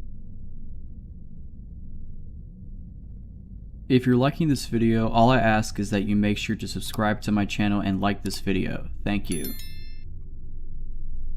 So, I'm of the mindset that everyone should know a little bit about cars. I've always been mechanically inclined and I think that may have saved me. I was using dating apps a few years ago, met this guy, he seemed super nice. We talked for a few weeks before I was willing to meet with him. His dad owned a local gun store where I would go get my target stuff. I used to be in a women's league for competition shooting, so I had seen this guy around and had a decent impression of him, but wanted to be safe. He invited me to a concert at a local town site. It was a concert I really wanted to go to, and I figured it would be safe since it was at a well-known place with a lot of security. I let him pick me up because he had talked about mechanics and cars and he wanted to show me his Mustang. He bragged about how well he kept it running and how he babied it. I was into time trial racing at the time, so I was interested to see what he had done. He picks me up and we start heading to the event. Right before the exit, he says his car is acting funny. I was watching the dash, and if you've been in racing, you know our cars and trucks usually have extra accessories. Whether it's aftermarket racks and gauges or switches, there's usually something aftermarket inside the car. There was nothing extra. The car felt like it was shifting correctly. There was no shudder or noise, nothing to indicate any problems. I was like, that's weird, and all I said was we should try and limp it to the concert venue. It's less than a mile away, and it's better than being stuck on Interstate 15. He agrees and drives us very carefully the last mile. We get to the concert, and things were okay. He kept watching me and buying me drinks. I refused to drink, so every time he gave me what I would make up an excuse and go to the bathroom and flush it. He kept making comments about about how well I was handling my alcohol. I was super uncomfortable. The concert ends and it's time to leave. For context, this concert happened at the local reservation town site, and at the time the res did not have great cell service, so I couldn't get a hold of anyone to come get me. I decided to bite the bullet, and I talk him into taking the old highway instead of the 15. It sounds silly, but when you take the old highway, even though it's slower, people are more willing to stop and help you than they are on the freeway. I figured if he was having car troubles it would be safer, and we wouldn't have people flying by us at 80 miles per hour. We make it halfway between the town site and our town, and he says the car is acting funny again and pulls over. I'm stone cold sober and didn't notice anything wrong, so when I get out of the car to check it out with him, he starts making comments about how I'm drunk and I should wait in the car, and that it's safer because you can't trust drunk Indians, especially with a little girl like you. This dude had no idea that I'm actually native and I just had an albinism. The hair on the back of my neck are standing up, so I checked my phone. I just barely have service and start texting my dad. As I'm walking away from the engine compartment, I noticed he was watching me, so I started acting like I was trying to get cell service to get help.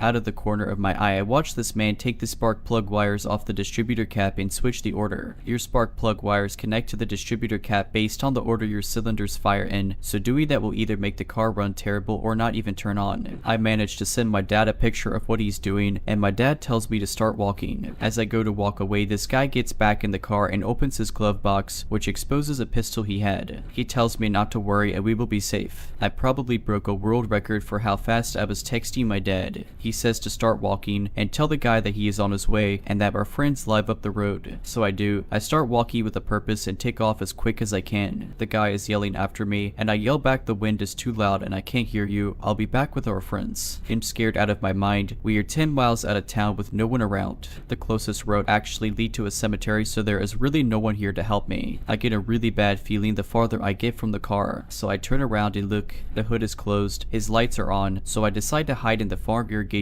next to the road. I keep walking towards town and text my dad what's happening. I hear a car slowly coming up behind me and see a flashlight, so I press against the side of the ditch and wait for it to pass. Once I can't hear it anymore, I crawl out and just kind of keep walking along the weeds. My dad texts me that he sees me, so when he pulls up I run to the truck. As we make it towards town, we pass the dude and he's got like 3 cop cars around him. My dad tells me not to worry about what happened. I heard through the grapevine later on he had been charged with violent crimes in the past and that he had been arrested that night for concealed carry without a permit. The police never talked to me, but I haven't seen that guy in town since. If I didn't have experience with cars and didn't know what he was doing, I could have been dead in that ditch instead of hiding. Most communities have where you can take basic car care and maintenance courses. I highly recommend everyone takes them and at least know the basics. This dude knew I knew cars, but his whole goal was to get me so drunk I wouldn't realize what was happening. So let's not meet again, fake car troubles guy. I got a new job, and at my job, there was this guy who used to watch me whenever he was around. We didn't work together, but we worked in the same department. We did sometimes work together, but it was rarely. All the weird stuff started a few months after I started a new job and moved within walking distance to my new job. One October night, I was walking home when a tall man wearing a hoodie came suddenly out of some bushes as I was walking by. I found this bizarre, so before I entered my apartment, I looked back and saw him standing by some trees watching me. When he realized I saw him, he jumped behind the trees to hide. I told my boyfriend and he thought it was drug dealer. Anyway, I started walking through a different trail when a month later I saw the same man. This time he was crouching by the trailer of some parking lot. He got up and started walking away from me but kept watching me. After a week, he showed up again, but this time I was halfway to my home and he came out of hiding behind the trailer and started walking towards me. I beelined for my apartment's door and ran inside. This time he knew that I lived in which apartment, as the previous times I would walk around the front door so that he wouldn't know which apartment I was in. He seemed like he was trying to figure out where I lived, as he could have attacked me multiple times. It doesn't end there. I got laid off and got a new job. After 3 weeks of working there, I was getting on the bus when this guy who looked similar to the guy in the parking lot was watching me get on. I quickly hurried to the back of the bus. When we got to my stop, he pulled the string and got off. I got off as well, but then decided to wait for this guy to keep walking, but unfortunately he slowed down his pace, seemingly waiting for me to pass him. I ended up walking behind him until we got to some lights and he wouldn't move. I decided to walk fast and hide from him in case he was looking for my new job's location. During the time I worked there, I saw my ex-coworker on the train when I was heading back from my interview.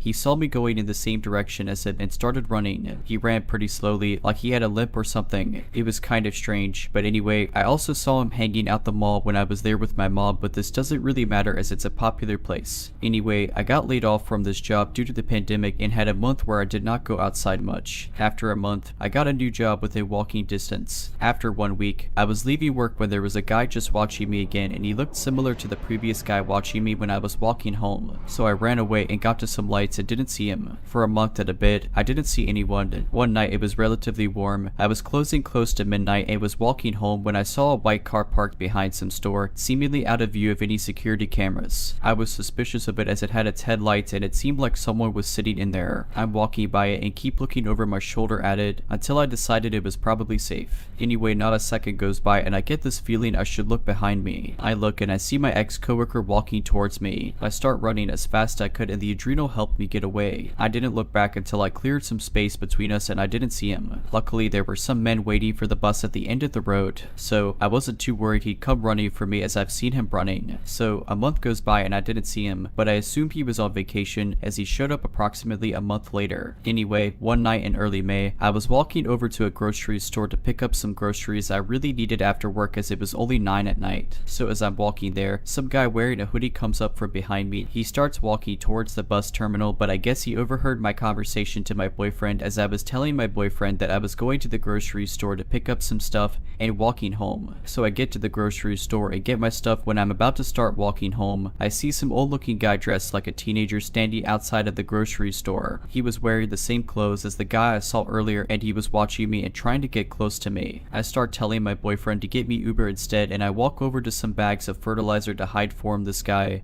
but he goes and starts looking for me. I stare at him, letting him know that I know he is up to something messed up. He stares back with these soulless eyes and luckily then my Uber showed up and I hopped in. I'm not sure if this guy has anything to do with my ex-coworker or if he was a random psycho, but I do know that it helped me look out and it ended up saving me as I made my boyfriend meet me after work. After that, I was extremely paranoid and always on the lookout for creeps and I made my boyfriend meet me after work if it was dark out. A few days later, after no bizarre events, my boyfriend comes and meets me when I see some car with its headlights on parked in front of a store we had to pass. We start walking by it when it slowly starts driving away, seemingly watching us walking away. We get to some lights and I see the same car now in another plaza driving slowly and watching us. Freaked out, I tell my boyfriend and he gets scared. I assumed it was my ex-coworker as the car this time looked like his mom's car. I saw his mom come to pick him up at work once and she was driving a car that looked like this one. The next night, we also saw some man with a black van with the passenger door wide open hovering around it. When we passed him, he started to follow us, so we started to run a bit until we got farther away. 10 minutes later, I saw some guy wearing a hoodie hiding behind some building with his back against the wall. I don't know if the last two incidents are related, but it sure terrified me and my boyfriend. Mind you, I used to walk home by myself for a month without incidents, so I'm assuming once it was warm out, whoever had been watching me was planning something terrifying. And after this, I changed my hours at work even though my managers gave me a hard time despite all the insane stuff I was seeing at night. I got my managers to give me rides home anytime I had to close or I would get Ubers, but I never walked again at midnight or after 10 at night even with my boyfriend. Anyway, I ended up seeing my ex-coworker's car multiple times in May when my managers drove me home. Eventually, I stopped seeing his car as he realized I would never be out again at midnight. Anyway, I started getting morning shifts at work and I finally don't close anymore at work. However, I don't know if I'm done being stalked or not. Last month, the sun was starting to set at around 9 at night. I was walking by myself to the grocery store when I saw my ex-coworker drive past me. I ignored it as I've seen him in this area and it's probably unrelated. Anyway, 30 minutes later as I'm walking back with my boyfriend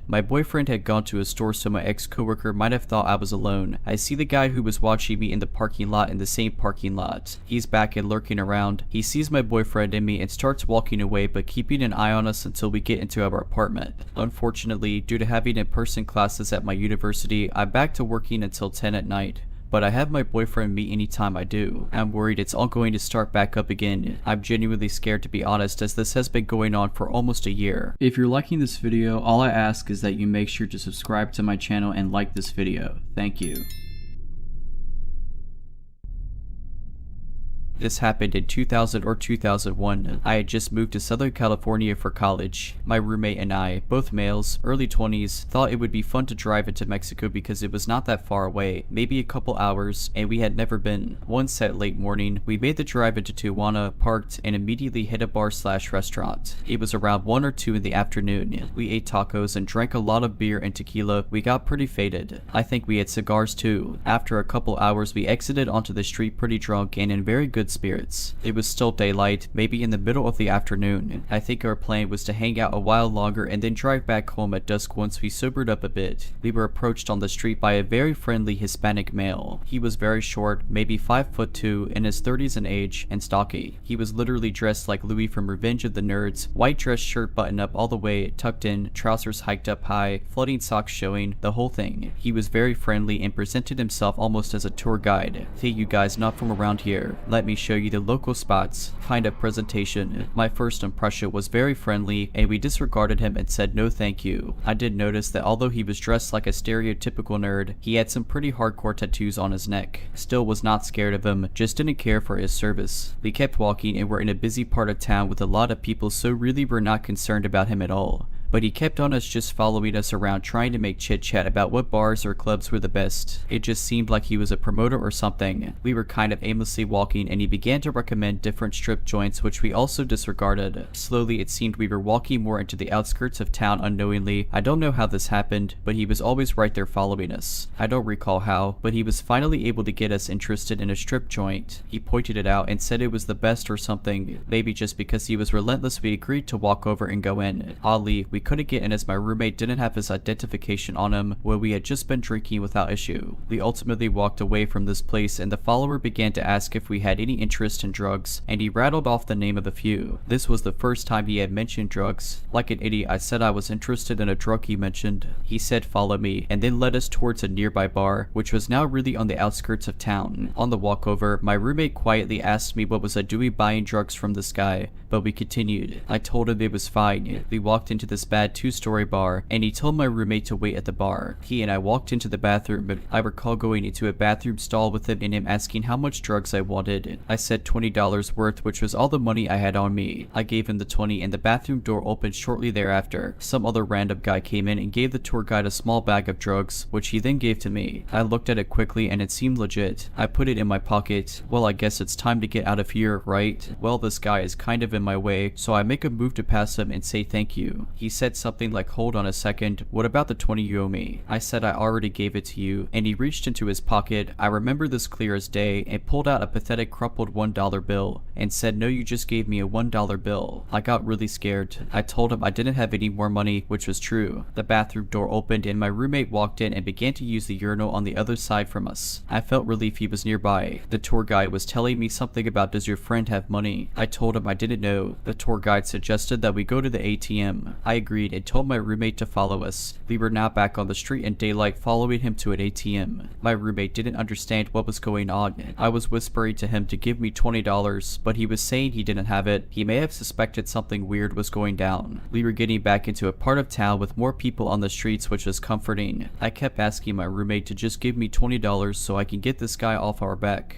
He finally gave me the 20 just as we were nearing an ATM. I turned confidently to the tour guide, partly because there were more people around now, and gave him the 20 with a remark like, here is the 20, now screw off. He immediately grabbed the 20 and shoved it into his pocket. He demanded more money. We began walking away from him in another direction, but towards a populated shopping area. He stuck right behind us and was saying scary things I can't remember. He seized my right wrist where I had a watch on that cost about $150. I wrenched my arm away from him and we kept walking away at a brisk pace, now with a lot of people around. I quickly took the watch off and put in my cargo shorts pocket. We passed by a market and 2 Hispanic males exited in front of us and we passed them. The tour guide yelled to them and spoke to them briefly, and then all 3 were suddenly running at us. They pinned me to the wall off the sidewalk, and the tour guide approached and put a ballpoint pen to my neck. It hurt. One of them began looking for the watch and I stopped him and simply retrieved it and gave it him. Once this happened, they fought for it and my roommate, and I ran away. I looked back over my shoulder and they were literally fighting each other for this watch, a metal Swatch watch. We got to our car, tossed the drugs, and drove back across the border safely.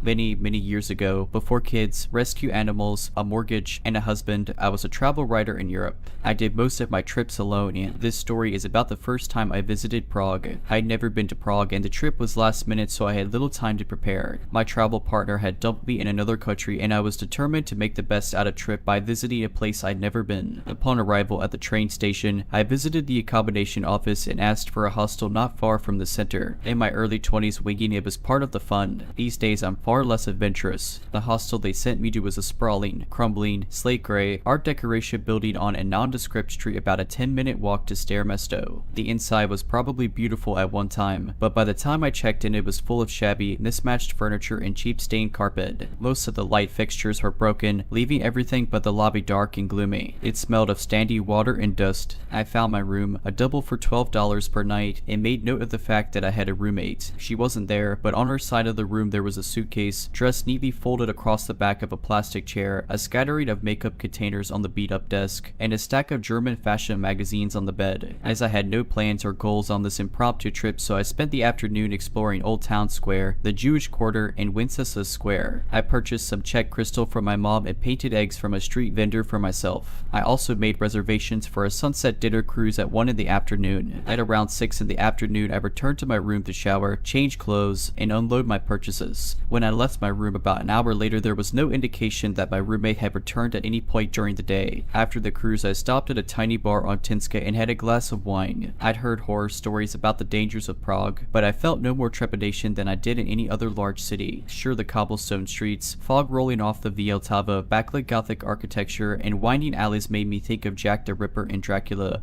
but in a good way. It was nearly midnight when I returned to my hostel, so I was surprised to find that my roommate still hadn't returned. That wasn't uncommon, though. Backpackers are a fickle lot. She could have gone on a short overnight trip and just left her stuff behind, hooked up with a guy or girl, and was holed up at their place, or hanging out at another hostel. So I was surprised but not concerned. I took another shower before bed, however, and was surprised to find that things in the room had changed up in my return. Her bed was neatly turned down, the magazines had moved to the nightstand, and the dress was gone. The strangest thing, though, was the addition of a pink silky nightgown spread across the bed, my bed. Maybe she thought she still had the room to herself. I didn't see how, though. My shopping bags, clothes, and toiletries were in plain view. I gently moved the nightgown over to her bed and then settled it for the night as I wrote in my journal. I assumed she was in the shower or somewhere nearby, so I expected her return shortly. After about an hour, though, her side was still empty. I needed to use the restroom before I went to sleep, so I made one last trip down the hall. The building was unusually quiet.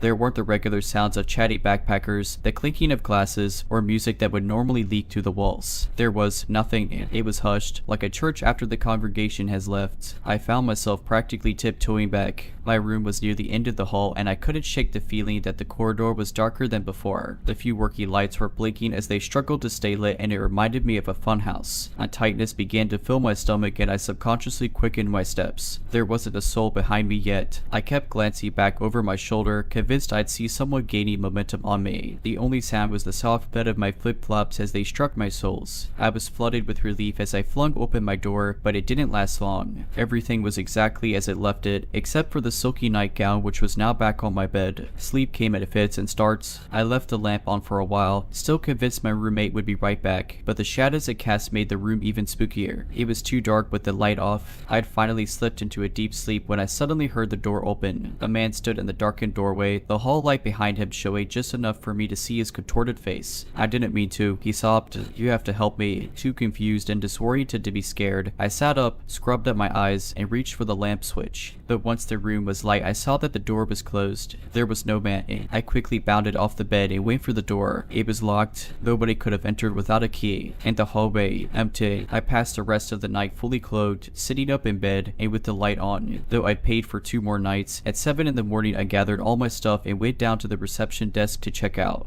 By the way, I said to the 20-something-year-old receptionist, my roommate never returned. I'm a little concerned. She picked up the room key, looked at it hard, frowned, and then glanced at her computer. What room were you in again? When I repeated it to her, she looked back at her screen. Ma'am, that room's been empty for 3 weeks and it's been cleaned since then. We only have 6 people in the whole building. The hostel has since been renovated and is now a luxury hotel. I realized that we didn't physically meet, but I thought it relevant since I seemed to have met someone. Someone entered and left my room. I live in a medium-sized apartment building in a fairly major city. While the neighborhood I live in is more on the safe side, gun violence is very high in my city as a whole, and we have a big trafficking problem. Despite this, I feel pretty safe going out, especially close to my apartment building where it is mostly well lit, and I am friendly with a few of the regular homeless people. Last night I got a reminder that my safety isn't guaranteed, and I have been pretty shaken since. Last night at around 12:20 I asked my partner if he wanted to share a joint with me, and when he declined, I locked the apartment and went downstairs myself. The exit I take spits me out on the main street where there is still the occasional car driving by at this time. Usually this type of human presence comforts me walking late at night, but tonight a lone black and dark blue van approached in my peripheral and started to drive slowly, matching my walking pace until I rounded the corner and the van was stopped by a stoplight. I found it very strange at the time, but the van was on the other side of the street and there were two other cars, so I brushed it off. Around the corner there is a little food truck area with a bunch of picnic tables. They have like Christmas string lights hung up and a few other ambient lights that are kept on the whole night, but it barely illuminates the area. As I'm walking past the picnic tables, I notice a large man dressed in dark clothes sitting alone at one of the back tables. He was wearing a hood or hat, so I couldn't see his whole face, but his eyes followed me as I walked the border of the picnic area. My usual smoke spot is behind a fence on the other side of the picnic area. I was a little shaken by spotting that man, and also didn't want to upset him by smoking near him, so I chose a slightly further spot against the side of a construction vehicle. I lit my joint and start puffing away and reading something on my phone. I soon start getting this really uneasy sensation. It felt like all my hairs were standing up and I got the most intense goosebumps I've ever felt. My phone was still playing music, and as I turned it off I heard this shifting and rustling of gravel on the ground behind me. I swung my head around and saw a man reaching towards me with huge hands. I only caught a glimpse of his face before I fell to the ground. His eyes were wide, bulging, and extremely dark. They terrified me. His mouth was agape and he was basically snarling at me. He scared me so bad I fell to the ground, stumbled, and broke into a run all in like 1 second. I ran for a few seconds before I peeked behind my shoulder and saw him a couple yards behind me. At this point I saw it was definitely the man who was sitting at the picnic table, and I now saw he was wearing what looked like a dirty bucket hat slash fishing hat. He had shoulder length dirty light colored hair and was way taller than me, so at least 6 foot. He was definitely gaining on me as I had lost ground by turning around, and I am not in the best of shape to begin with. I was about to reach the first entrance to the building, but the issue was one, there were double doors at this entrance that closed quite slowly, and two, the only way up was an elevator, so if he got inside with me I was out of luck. I kept running, taking my chances with my running ability versus quickly opening doors ability. I kept running along the other side of the building to get to the second entrance to the building. This one is just 2 single doors which open to the stairwell up to my apartment. It's above the second floor. That's all I'll say because I'm still scared. As I'm nearing this entrance, I see another man who appears to be speed walking directly towards me from the opposite direction. I should note that throughout this I have been hearing the growling slash snarling of the first guy behind me, and as the second man gets closer I hear he is also growling. I reach the keypad, unlock the first door, and quickly slam it closed behind me until I hear the lock click again. The second man reached the door first, and I saw his face more clearly as it slammed against the glass window of the door. He was also tall with longer hair, and I remember he was wearing overalls. But I mostly remember his wild eyes and his teeth that he gnashed at me right before I turned away, opened the second door, and booked it up the stairs. I didn't even stop until I was in my apartment, had all the doors locked, and was under the covers. I think in retrospect I didn't hear any sign of them following me up the stairs, but I was so convinced they were still on my tail. I think the only reason I got away from them was that they didn't know about this side entrance to my building, so they didn't expect me to keep running past the first entrance. I got up to get my inhaler, was having a near asthma attack at this point, and peeked out the window. My heart sank. I saw the same van that had creeped me out earlier parked across the street from the entrance to my building. The entrance is like right below my apartment window. I then looked down to see 3 men pacing along the side of the building, including the 2 that had chased me. I ducked down fearing they would see me. A few minutes later they start shining flashlights into the windows of apartments. At first I think of course it's only my apartment, but after a while it's clear they're just searching for me. At this point I try to call my building manager to let him know about the situation, and he sent out a text alert to our all building list. I was so paranoid another innocent person would be accosted by them, so I called the police. They told me they were on their way and to stay out of the window in case they were armed. A few minutes later the men are spooked by a faraway police siren and get in the van and peel away. I think it was from a different police call though, because when the officer arrived to our building the siren wasn't on. I spent a long sleepless night thinking they'd come back, but they never did. Definitely going to avoid being alone at night from now on. I asked one of the homeless guys I am friendly with if he saw anything suspicious last night, but he said he hadn't. They couldn't have been residents because they didn't leave after management sent that alert to us. The part that sticks with me the most is the growling and intense look in both their eyes. I don't know if they were on drugs or what. They never said any words to me or each other. Haven't heard any updates from the cops, but it's only been a few hours and they didn't seem that interested in my statement as the van had disappeared when they left. To the two men who growled at me and chased me into my apartment, let's not meet again. If you're liking this video, all I ask is that you make sure to subscribe to my channel and like this video. Thank you.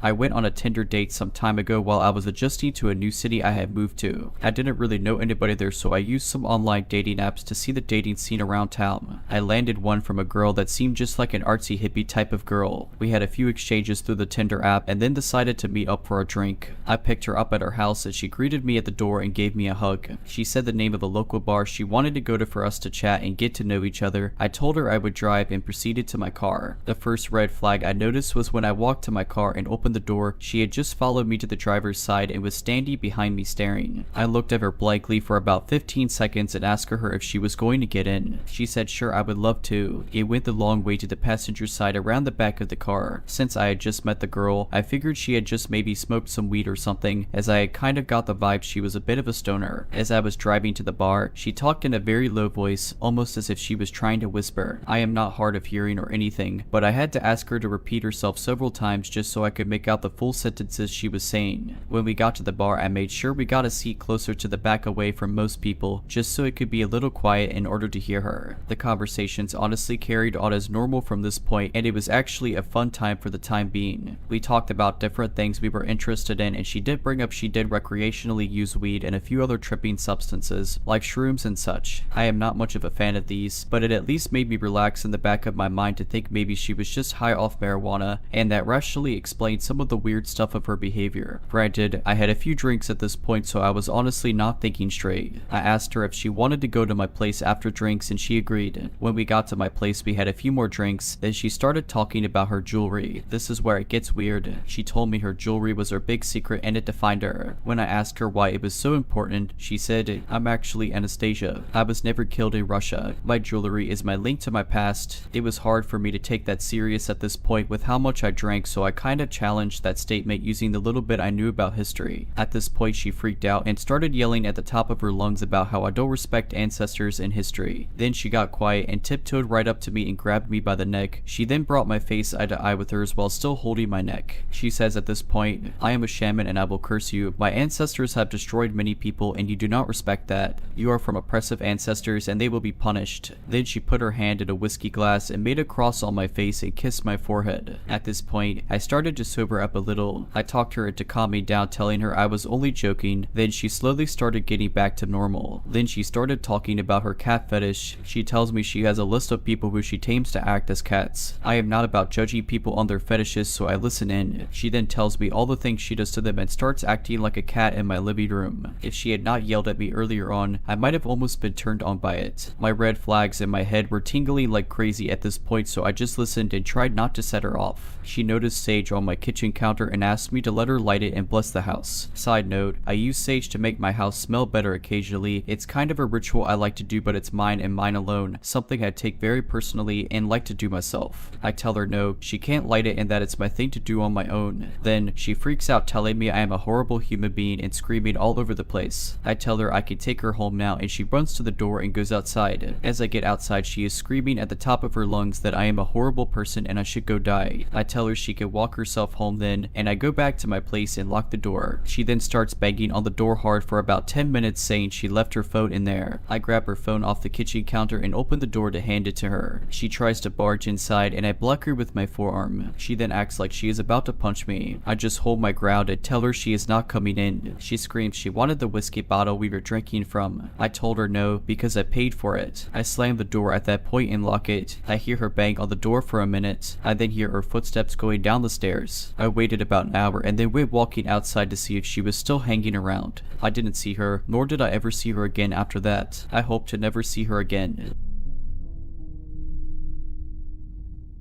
In 2019, I had bought my sister and I tickets to see 21 Pilots in Oklahoma City. At the time, I was a 20-year-old petite woman. I am a super fan of their music, so made my sister pack and be ready to line up at the venue around 2 to 3 in the morning to get decent spots in the pit. We got there and were greeted by other fans and had a pretty good time. I was able to park my car in a lot pretty close to the venue and got away with it until about 5 to 6 in the morning when police/venue management, I can't remember which, told us that anyone parked on that lot would be towed if not moved in the next hour. At that time, the venue management had made an actual line clear up to the door. My sister didn't have her license at the time and we were able to become acquainted with some of the people in line, so I felt comfortable for her to stay in line while I found somewhere new to park. Fast forward to me finding a Sonic that was close by and I figured I could get away with free parking. I started the close to a mile walk back to the venue. I then found an alleyway that looked to be one of those nightlife streets that are connected to bars. Since it was broad daylight and I knew I would save time going this route, I wasn't apprehensive about taking the alleyway back. About halfway through the alleyway, I saw a thin man no later than his 40s sitting at one of the bar's back patios. When he saw me, he made a joke about a pillow I was carrying. My sister had texted me and asked me to bring one back so she could take a nap before the concert. He then asked me where I was headed, in which I stupidly told him the concert downtown. He asked me if I wanted drugs, in which I replied no, and then asked if he could come with, which I lied and told him it was sold out. This entire exchange I kept walking while he was talking to hopefully shake him off or show no interest in the conversation. When I had reached the end of the alley, I had a bad feeling that I was being followed, so when I turned the corner I quickly jogged to hopefully gain some distance between us if that was the case. Unfortunately, I was correct. I remember hearing fast footsteps follow me behind me and then abruptly stopping when I turned to look behind me. It was almost like a movie where he would rush behind something when I turned, thinking I didn't see him. At this point I panicked and started trying to spot the closest store to me. It was around 5:30 to 6 in the morning at this point, so anything I did pass was closed, plus I was in a suburban area with more apartment buildings than stores. I turned another corner and saw a man was coming out of his home. I hurried up to the man and remember asking him if he could help me because I was scared and felt unsafe because there was someone following me. At this point the scrawny man from the alley had gained on me and was a few feet away from us. The man following me then began telling the guy I was asking for help that I was a liar and don't listen to her man. The guy coming out of his home then looked at me and then the creep and told me, "Sorry, I can't help you," and proceeded to close this door in my face. I have never to this day felt so utterly helpless in my life. I turned to the creepy guy and pled with him to please leave me alone. He kept telling me that I wasn't going anywhere and I wasn't going to no concert and a bunch of other threatening comments. By some luck, I was able to spot a group of people in 21 Pilots merch across the street and sprinted across and started walking next to them. I quickly told them what was happening and if I could walk with them to the venue and they told me yes. I think the creepy man lost interest in me and I saw us walking slowly back in the opposite direction. I was able to make it back to the venue fine but immediately broke down upon seeing my sister. I thanked my new acquaintances and called the cops. I was told he does that a lot and he's not harmless. I was told by the venue's bodyguards that they would walk me to my car after the concert, but upon returning to the same spot for them to do so, they weren't there. To say I was pretty disappointed on how it was handled is an understatement. It still freaks me out to this day how easily I could have been taken or if I'd even be here to tell anyone this story.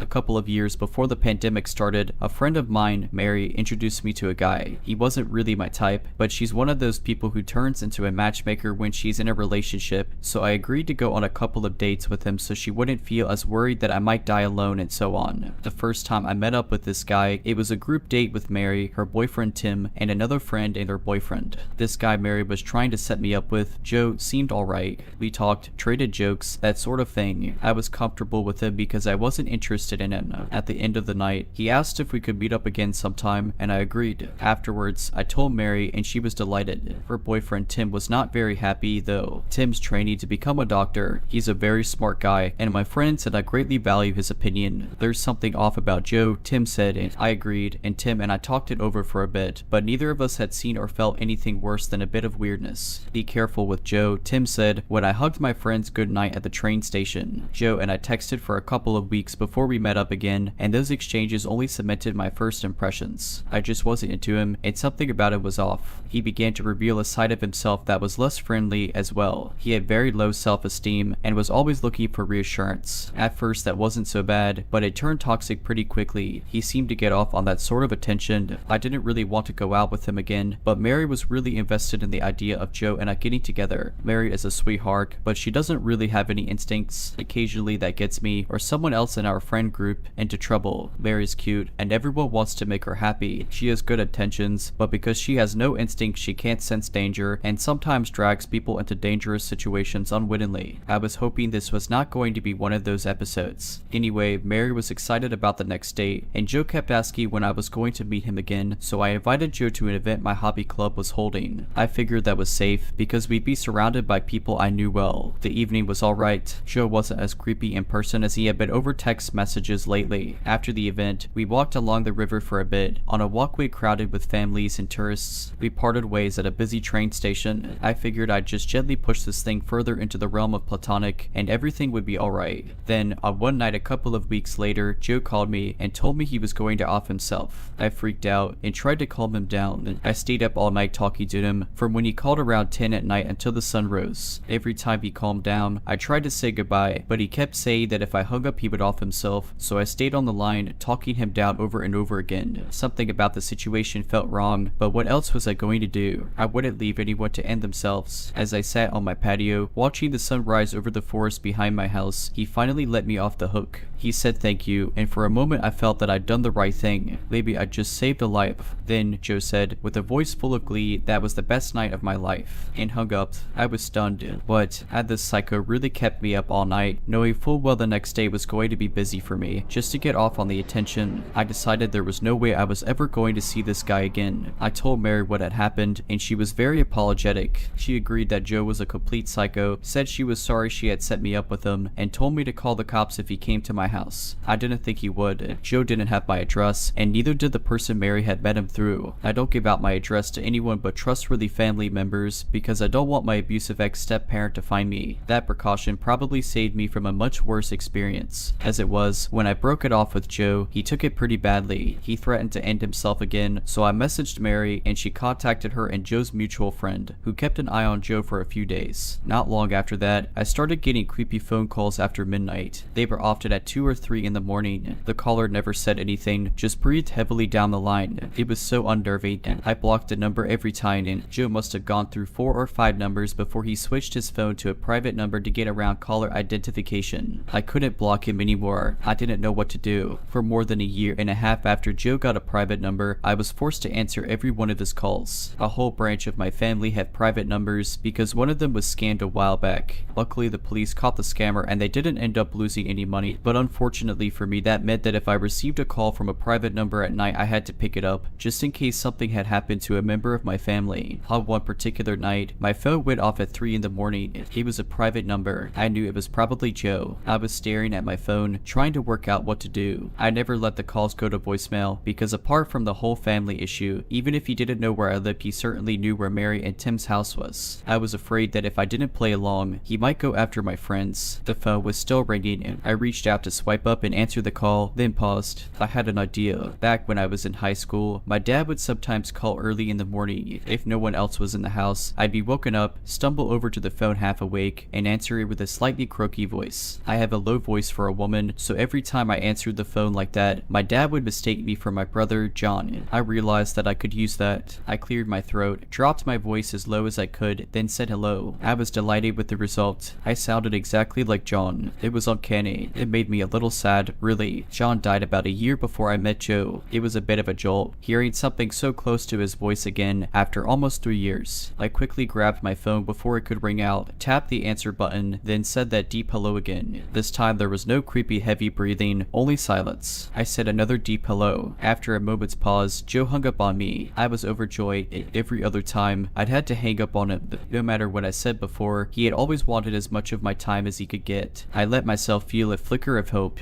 Maybe I was free. It's been over a year now, and it looks like I am free of Joe. I haven't gotten any creepy calls since I pulled out my John impersonation, and I can only guess that Joe thinks I've changed my number, or given it to someone else. Joe never met John, so when I said hello, he probably just heard a young man's voice. If John were still here, I know he'd approve. If I could tell him now, he'd be very happy to know a part of him could still protect me, even so many years after he was gone. I've heard from mutual friends that Joe has said some awful things about me. He's told some people he slept with me, which he didn't, of course. Who would sleep with someone that creepy? Worse than that, Joe and Mary's mutual friend has said that Joe told her he wants to kill me. Mary and I were horrified by that. The friend has since told him I've moved to another city, so that might be enough. She's very close to him, someone distantly related actually, so he believes what she tells him. When I'm done with my studies, I'm going to move across the country. Until then, I'm keeping my head down. My campus and Joe's are a 30-minute train ride apart. That's nowhere near far enough away, but it will have to do. There is one positive thing that has come out of this. Mary is now completely cured of any desire to play matchmaker. Oh, and Joe, let's never meet again. If you're liking this video, all I ask is that you make sure to subscribe to my channel and like this video. Thank you.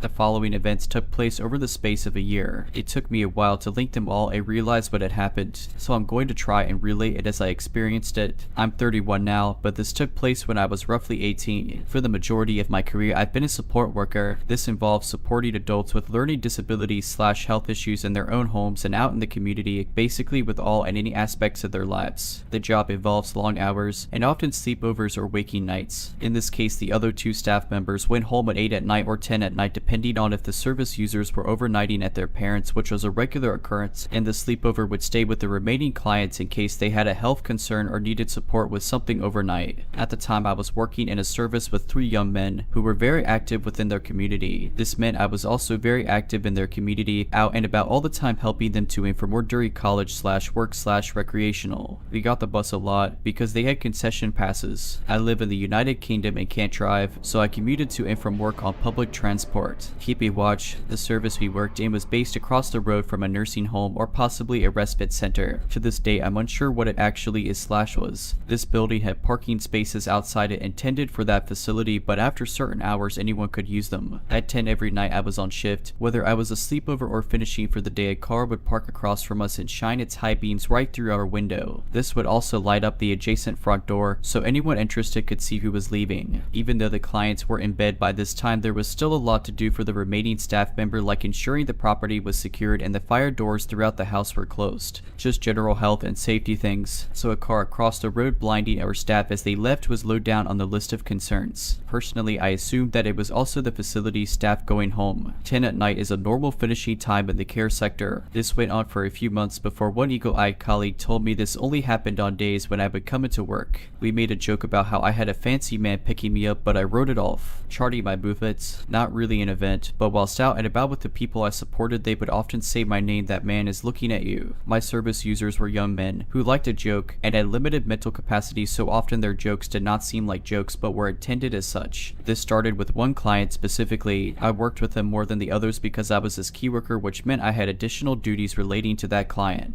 which included arranging special outings / events. But before long they were all telling me there was a man who was staring at me / following me. They often said this in crowded public areas, and because they struggled to communicate they could never describe him fully, but one of them said it was always the same man, and they gave the odd vague detail which we pieced together into a wider description and will be relevant later. Again, the other staff found it odd this behavior was only directed at me. They never said this to anyone else, though they did say it in the presence of other staff if I was part of the group. The escalation. This event had such an impact that I still don't use public transport alone in the evening. I got a call from the mother of the person I was supporting that day. He had earlier gone for a visit to his parents and his brother was home from university, so they decided he would sleep over so he could spend the following day with his brother. It was 7:30 in the afternoon and dark because it was winter. I had worked over my contracted hours that month as we were short-staffed, so I called on our call manager who offered me an early finish. I did all the admin care quality commission work required us to do daily, cheerily said goodbye to everyone before leaving to catch the 8 at night bus. It had been laundry day, so I had been ironing and hadn't eaten the food I had brought with me. I called my partner at the time, and because I had to pass through the city center, I decided to grab us a chicken bucket and pick up the newest Dance of Dragons book, which I had pre-ordered from Waterstones as it was December and the shops were open late for Christmas. I got off the bus, wearing my headphones as usual, picked up the book, walked down to the fast food place to get the bucket of chicken, which was next to the metro, underground / subway station,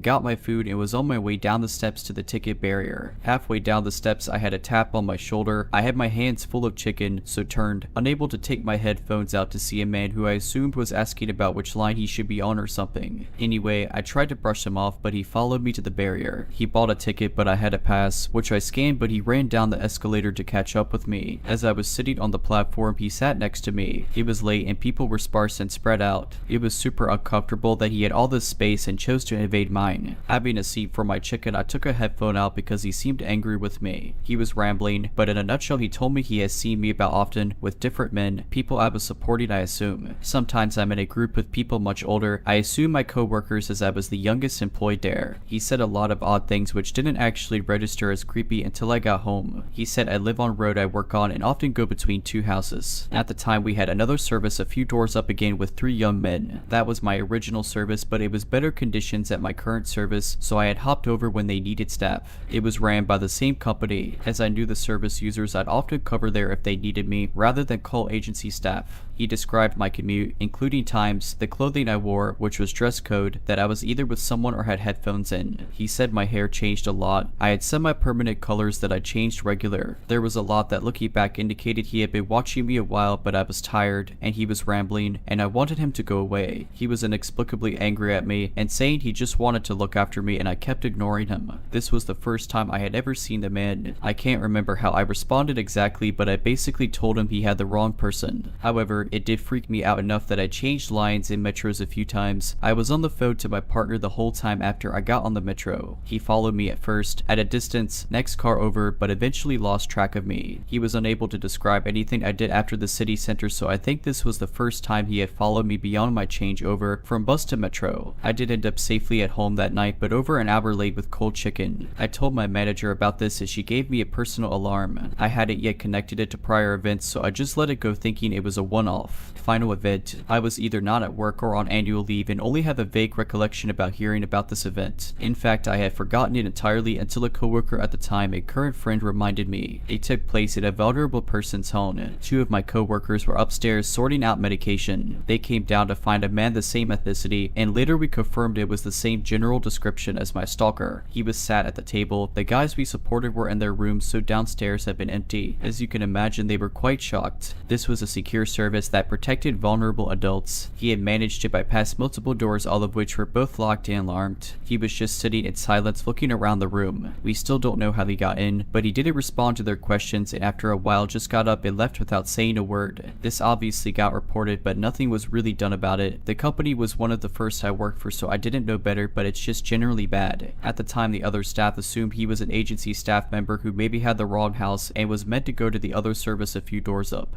But he didn't present them with identification when asked. I'm not sure why they didn't call the police because I would have. Shortly after this event, I got offered a new job in a different city, meaning I left the area entirely for about 5 years. I now live back in the same vicinity but different area and with a different name through marriage. I also look a lot different now. I have never seen the man again. I can't prove these events were connected, just that the description of the man was consistent across them all. After the metro incident, I started getting taxis home because I was so afraid, which I still do if I'm out late. I'm now also extra vulnerable as I myself am now disabled. Luckily, I work a 9 to 5 job which is based at home since the pandemic. I have the worst luck, and a good bit of traumatic experiences I've dealt with throughout my life. 2022 was no different, and the year started out awful when the heat lamp from my pet frog caught on fire and started a nasty fire in my bedroom. Due to the smoke damage throughout the house, and me having nowhere to sleep, my parents and I were put into a 2-bedroom suite at a residence inn in the next town over, a quiet medium-sized town with little to no crime while the house was gutted and renovated. We lived in this hotel from January 5th to late October. It's actually a town known for being a more wealthy, stuck-up type. The hotel was nice, but I am used to living in a pretty woodsy and rural neighborhood where I don't hear too much going on. I'm not used to apartment living, but having access to a pool, hot tub, fire pit, and nice propane outdoor kitchen that people rarely use was very nice. About a month after the fire, I ended up getting a part-time job 5 minutes away from the hotel and started dating my coworker. The story starts that my boyfriend and I got out of work around 12 at night, and then hung out with our friend until we decided to all head home at around 12:50. My mom texted me asking asking where I am, which I didn't reply because I would be there in less than 5 minutes. It was driving, and she would probably see me before I could even enter the hotel through the door near our room, because most nights she would stand out there on the phone with a friend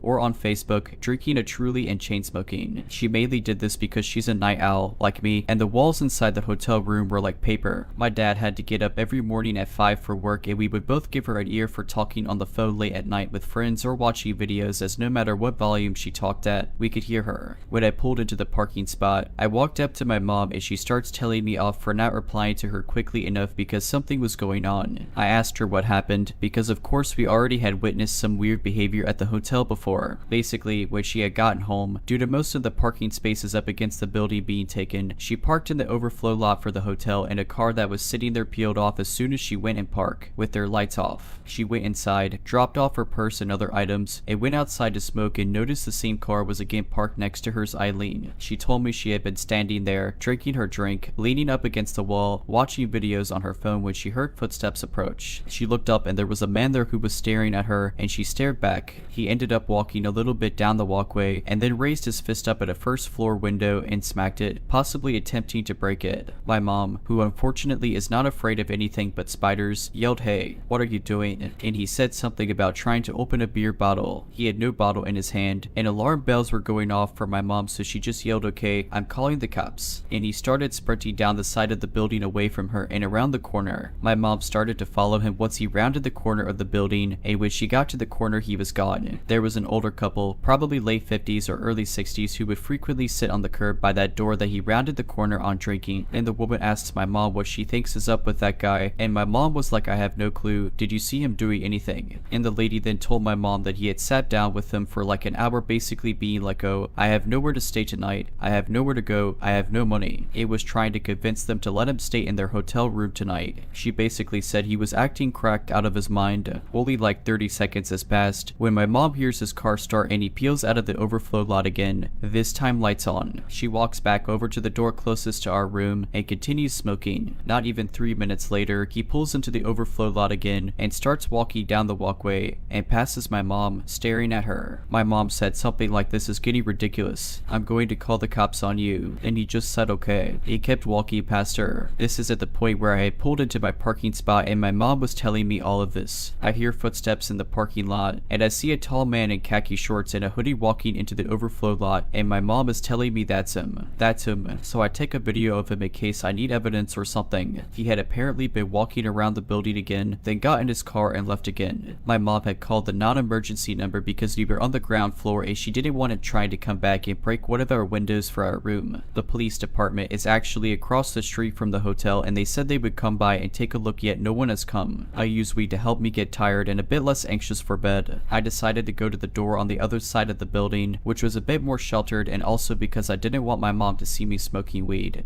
Even if she knew I was doing it, it felt weird to be doing it in front of her. I sit down on the curb of the walkway and light up, texting my boyfriend about all of this when I hear a car door close behind me. I look out into the lot and don't see any headlights or anything, but I'm not too worried because again, it's a hotel, lots of people get dropped off and come by late at night. I start scrolling through Twitter and hear a loud roar from a bed. I get up, already shaking, and look around, and I see his Volkswagen Golf parked about 10 feet away from me. The lights in the car are on, and there's a bunch of smoke in the car. He's rooting through stuff in his backseat, making sounds like an animal and just talking gibberish. I immediately call my mom and start walking down to the other end of the building where she is, and she's looking at me head on and tells me to run through the phone and don't look back. Apparently at that point he was walking behind me quickly. By the time I get to her, I turn around and he's already walking back. I'm so shaken my mom said screw this and calls the police this time, because it's now been around 35 minutes and no officer has come from just dialing the police department. An officer comes 10 minutes later, which I recorded on my phone, and tells us that she actually had responded to the first call,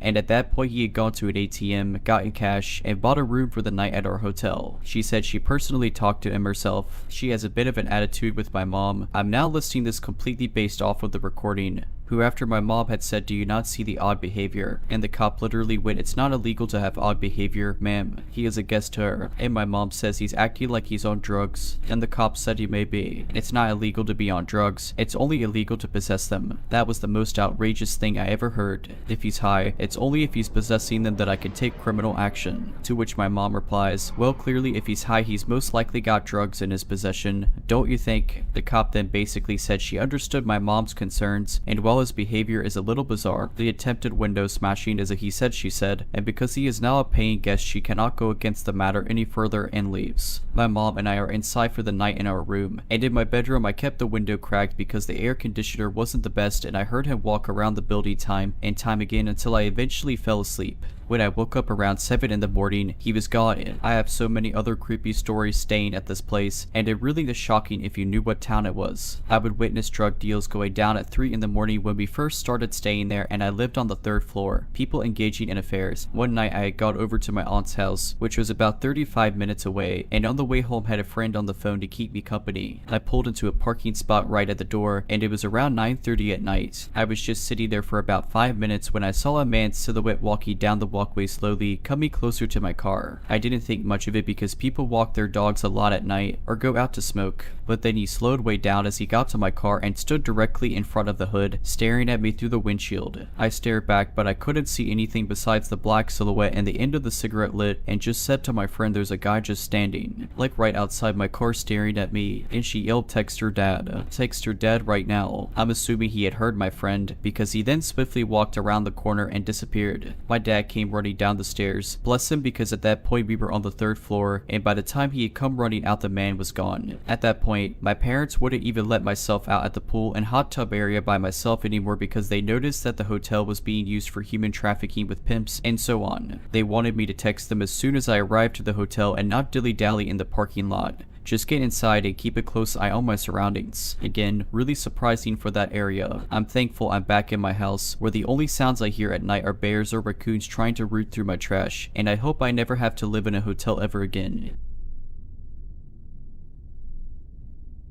Background information: this happened at a travel hockey tournament. I've never had an experience like this before, so it was shocking as somebody who has been playing for 13 years. At the time I was a 13-year-old girl. However, at 13 I gained the privilege of being able to walk around in public without having an adult's eyes on me 24/7. In hindsight, probably not the best decision of my dad. I was on a team this year and all of the kids were 13 to 14 years old. We were headed down nearby DC for a tournament in December. Our team manager booked a hotel that was in the projects. I'm talking hearing a gunshot and seeing abandoned houses nearby when I pulled into the parking lot of this hotel. This was already a red flag, but I continued to unload my suitcase from my dad's truck and grab my backpack too. As we were headed towards the doors of the hotel, I heard a man behind me calling some girl's name. I think he was screaming Annie or something that sounded like that. I turned around just to see if he was anywhere near us, and he was standing next to a large pillar connected to the hotel. This man had bloodshot red eyes and was definitely on some sort of substance. I decided to start walking faster, and my dad must have thought the same thing as me because we started hightailing it to the hotel doors. Less than a minute had passed once we reached the hotel doors, probably about 10 seconds. I decided to look back to see if this man was still there, but he disappeared. Eventually my teammates all texted the group chat saying they had arrived and they were hanging down in the lobby. I rushed to the elevator to go join them. I clicked the start button which leads to the lobby, but when the door opened, it wasn't the lobby. The elevator had taken me to the basement. I was frightened because it kind of looked like the back rooms except tile flooring, with some 60s music playing faintly. I took a peek outside the elevator door and there was absolutely nobody in sight. I tried the start button again, absolutely horrified from that. I didn't feel myself go up or down. The door opened to the basement again. I figured maybe the start button was the basement and it was just different from other hotels. Maybe I just had made a mistake and was supposed to press floor 1 to get to the lobby. I hit the floor 1 button. This time it took me to a hallway. The button led me to the first floor of hotel rooms, still not taking me to the lobby. At this point I started to get confused and an eerie feeling overcame me. I decided to head back onto the elevator, go to my floor, the 3rd floor, and walk down the stairs. I knew my entire team was roomed on the 3rd floor, so I felt more comfortable walking down the stairs from there. I went up to floor 3 and got off of the elevator. On my way to the stairs, I saw weird crumbs in front of a hotel door and bent down to take a look at what it was. It was weed on the floor. I was kind of taken aback a bit and fell back. The person on the inside must have heard me because the door opened. The crazy man man from the parking lot was the one behind the door. After seeing this, I bolted to the stairwell and ran down the stairs. I was running so fast that I was skipping some steps. I even ended up accidentally tripping at one point, but I got up as fast as my little legs could carry me. I made it down to the lobby and my team saw me in a panic. They all asked me what's wrong and I explained my story. I got a few looks from them and they probably thought I was delusional. But one of the boys convinced the whole team to follow me onto the elevator so I could show them in person what happened.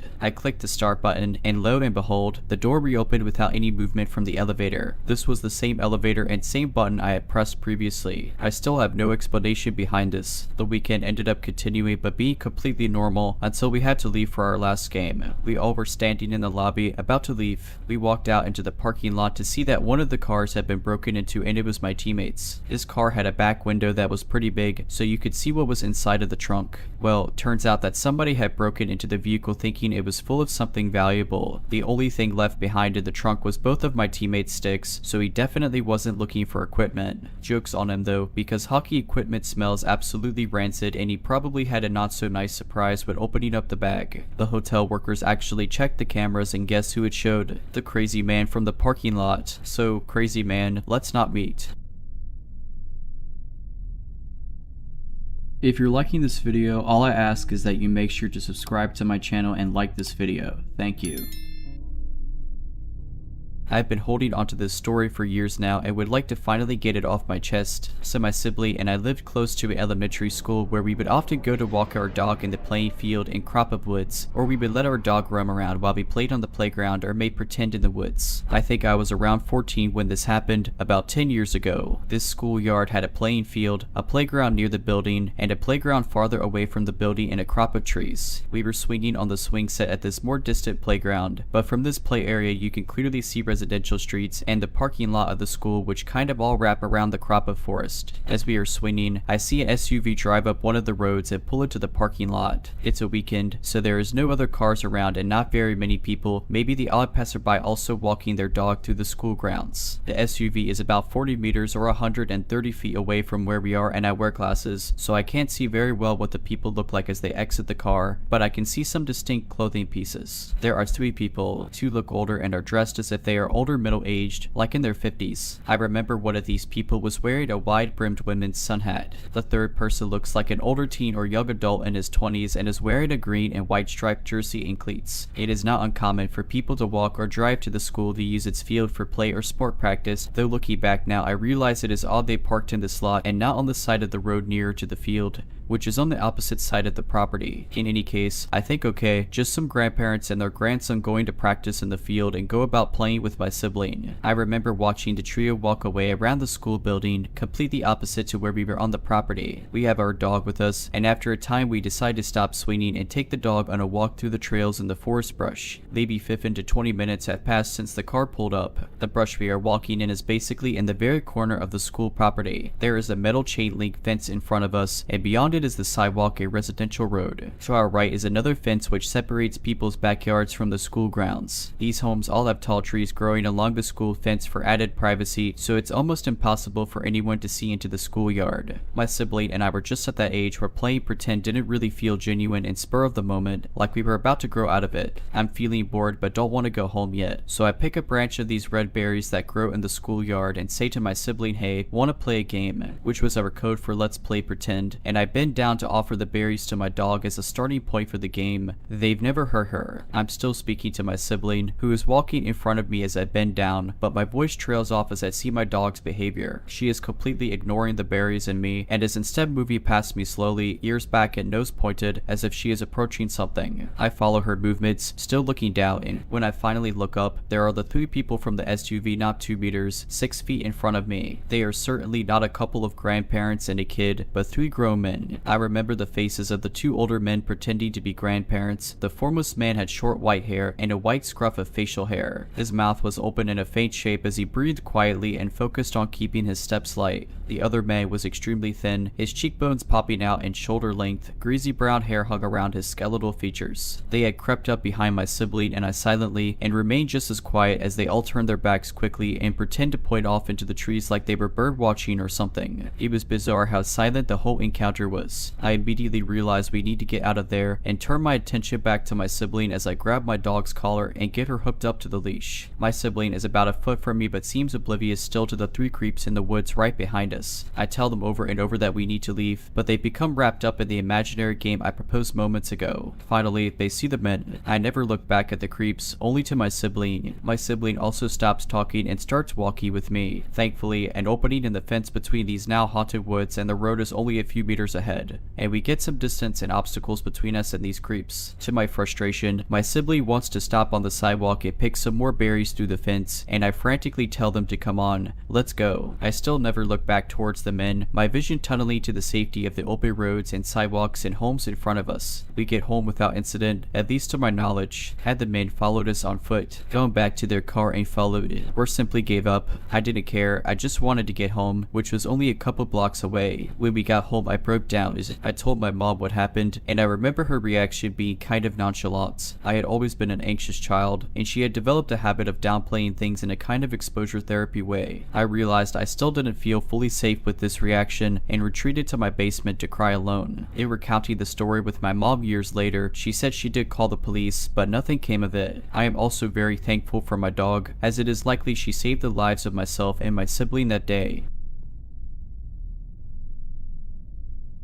This story happened to be back when I still lived at my parents' house. I was commuting to college at the time and had 3 siblings that also lived at home, my brother and 2 sisters. For some context, we lived on 5 acres in rural Ohio, surrounded on both sides by woods and farm fields. Additionally, during the week, my dad normally left for work at 2 in the morning, so I had always felt like it my job to be the man of the house because he was gone during the times when you would imagine something sketchy happening. However, on this night, because it was the weekend, my dad was home. I woke up to the sound of my brother's voice trying to get my attention. We had separate rooms upstairs, and coming out of our rooms you could look down over the banister and to see our front door. When I woke up, it took a few moments to get out of the haze and realize what was going on. I looked at the clock and it was around 2:30 in the morning, and my brother told me there were 2 men at our front door. Now this really woke me up. We quietly walk out of my room and peek over to look down at the front door. When we looked, there was no one at the door, but I noticed my parents off to the side, out of view of the glass on the front door. I whispered down to my dad, and he told me there were 2 guys who had been talking to each other and knocking on the door. Hearing my dad say this freaked me out even more. I went back into my room and grabbed my pistol, quickly shuffling down the stairs after looking to make sure they weren't at the door. If they had been, they would have easily seen me coming down the stairs, as it is in direct view of the door. My brother is right behind me as we head over to where my parents are, whispering to try and find out what is going on. My parents had awoken to the sound of our dog barking and had come out to find these 2 men knocking loudly at the door. At this point, the men return and begin knocking again, despite the fact that no one had come to the door and our dog was still actively barking. The fact that they were there at this time, in a location where houses are spread out hundreds of yards, and still knocking with a dog barking, made the situation even more terrifying. After a couple of minutes, the men walked away, and we all shuffle across the kitchen into the family room to peek out the windows into our driveway, which is lit up by our outside light. There was a black Cadillac sitting there, but no one was inside from what we could see. Immediately the question was, where did these guys go? They weren't in their car and they were no longer at the front door. Unfortunately, we figured out the answer when the handles on our back French doors started jiggling. They were actively trying to enter the back of our house, which enters into the kitchen. At this point, I just remember my mom frantically saying David to my dad as pure terror overwhelmed her. Then 2 things happened. Adrenaline filled my body as I prepared my handgun, horrified at the very real possibility that I might have to shoot these men. Secondly, my dad finally grabbed the phone, called the police, and calmly told them what was happening. Thankfully, after a minute of jiggling, they stopped at the back door and disappeared again, only to return to their knocking at the front. However, at this point, several minutes had gone by and suddenly we saw the local police fly up in multiple cruisers with their lights on. As they whipped into our driveway and front yard, the 2 men bolted away, attempting to run the long way around the house across the driveway. One of them disappeared out of our view, but the other one was intercepted by an officer yelling for him to get on the ground. He didn't, and he was immediately tased and fell on the ground. Some of the officers went around the house after the other guy, and one of them came to talk to my dad and I as we came out the front. They ended up finding the other man hiding in my sister's little playhouse in the backyard. It appears both of them were drunk and or high, as the one who hid had cocaine on him. While they were both arrested that night, we never did find out what they were charged with or what happened to them. Needless to say, the whole experience wasn't fun. So, random men at our door in the middle of the night, let's not meet again.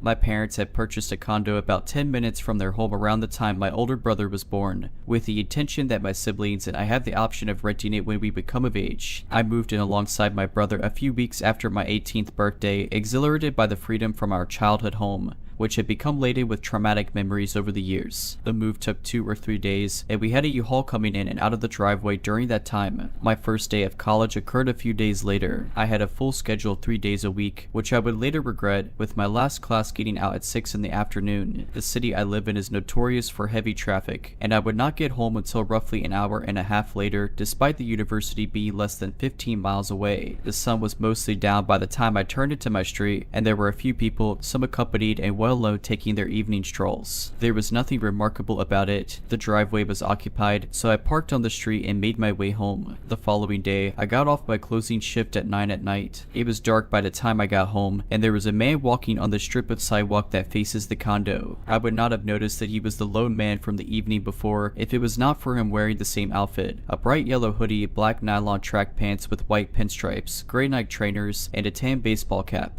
As I got out of my car, we shared a quick glance and continued on our ways. 2 days later, I got off my closing shift and picked my, now ex-boyfriend up for a date. We went back to the condo so that I could change, and in the dark, I saw the man again, wearing the same outfit and on the same strip of sidewalk. It's him again. I sounded more surprised than suspicious, and my boyfriend was confused. I explained that I had been seeing him walking around and that he was always wearing the same thing. We got out of the car and stared at him, our bodies turned toward him. He ducked behind a car, now properly freaked out. We got back in my car and watched him get into his and drive away with his lights off. It was too dark and he was too far away for us to catch a license plate. At this point, I was not sure if this man even lived in the neighborhood. We went about our night, and I dropped my boyfriend back off at his parents' house. He told me to call him and or the police if I saw the man again, and I agreed. I got home around midnight. The man was a street away from his usual spot, crouching below a tree and hugging his knees under his chin. I drove past him and noticed a different man in a blue flannel and jeans approaching a street light. He got under the illuminating glow and pulled his phone out, attempting to make a call. I was unsure if the two men had any association with each other until I looked back over at the yellow hoodie man. He was no longer under the tree. He was also under a street light a few meters away from the tree. His back was turned to me, but it appeared as though he was taking a call. As I looked back and forth between the two men, it became pretty obvious that they were communicating with each other. I drove away and called the police. They told me to stay where I was or go to another safe location, and that they would contact me when the matter was taken care of. I dozed off and was awoken maybe an hour later by the promised phone call. I was told that neither of the two men were residents of the area, and that they were simply told not to come back on reports of suspicious activity. After being advised to call again if they came back, I went home. I was tired enough that I had no trouble sleeping for a little while. Around 4 in the morning, I was sharply roused by the metal screen door rattling against its frame. The force slowly grew in intensity, and eventually, the walls and floor were quaking. I peeked through the blinds at my second-story window, which overlooks the front door, and of course, saw the man in the yellow hoodie aggressively attempting to open the screen door. I was shaking in my boots on my mattress, which was still on the floor as I had not yet purchased a bed frame. I received a call from my equally bewildered brother who was in his room. I told him to call my dad while I called the police. It has now been almost 4 years, and I can assure you all that my street smarts have markedly improved. If you're liking this video, all I ask is that you make sure to subscribe to my channel and like this video. Thank you.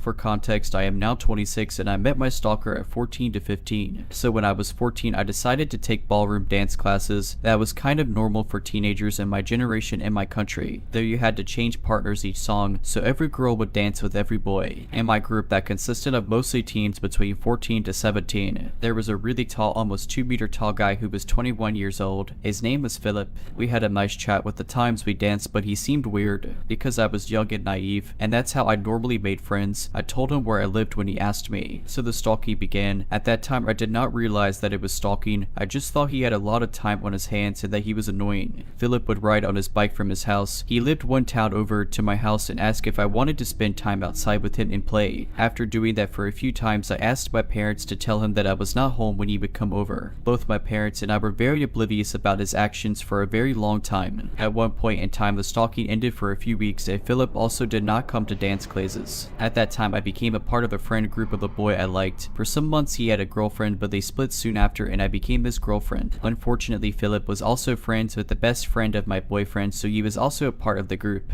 They told me Philip was in a mental hospital. In the span of his stalking, Philip was in mental hospitals multiple times, and every time he was, I was glad because then I had some peace. When I was 16, my family and I had to move because our landlady had thrown us out. She wanted to live in the property herself, so we moved one town over. We started living 2 streets apart from my stalker, and every time Philip was out of the hospital, he would be at my house. At my father's birthday, he rang again, and because my family had guests, they told me to open the door, and there he was, looming over me like a dark, menacing shadow man. I told him to leave, and I tried to close the door, but he blocked it, so I was standing there, afraid and begging him to leave. At one time, I even ran inside to get my dad to send him away, but my dad said he is your friend, so it's your problem. So I went back to the door and I begged and pleaded that Philip please leave. At one point, he was kneeling/sitting in my doorway. After almost 2 hours, he finally left, and at that point, it was obvious for me. Finally, I had realized what type of behavior it was. He was a stalker and he was fixated on me. The next day, I sat down with my parents and told them that I was afraid of Philip, and my dad also apologized to me for putting me in that situation and not helping me. The next time Philip came to my house, my dad was there and told him that I do not want any contact with him, so he left. After a few more incidents like that, he stopped showing up at my door, and I thought we got rid of my stalker. But every time I started to live happily, starting to forget my fear of him, a letter, an email, or a gift showed up, it would send my back into my fears. At 20, I was out of school, and to pass the year, I had to wait to start my job. I worked in a grade school and a voluntary after-school care club for grade schoolers. After a month or two, my mom woke me up in the morning and told me to get dressed because she had called the cops. Apparently, Philip was at my house again every morning at our door and asked for me, and my parents didn't tell me so I wouldn't get scared again. Finally, after the cops told Philip 3 times to leave and he ignored them, they arrested him, and he screamed and screamed my name and that he was burning for me and that the cops heard him.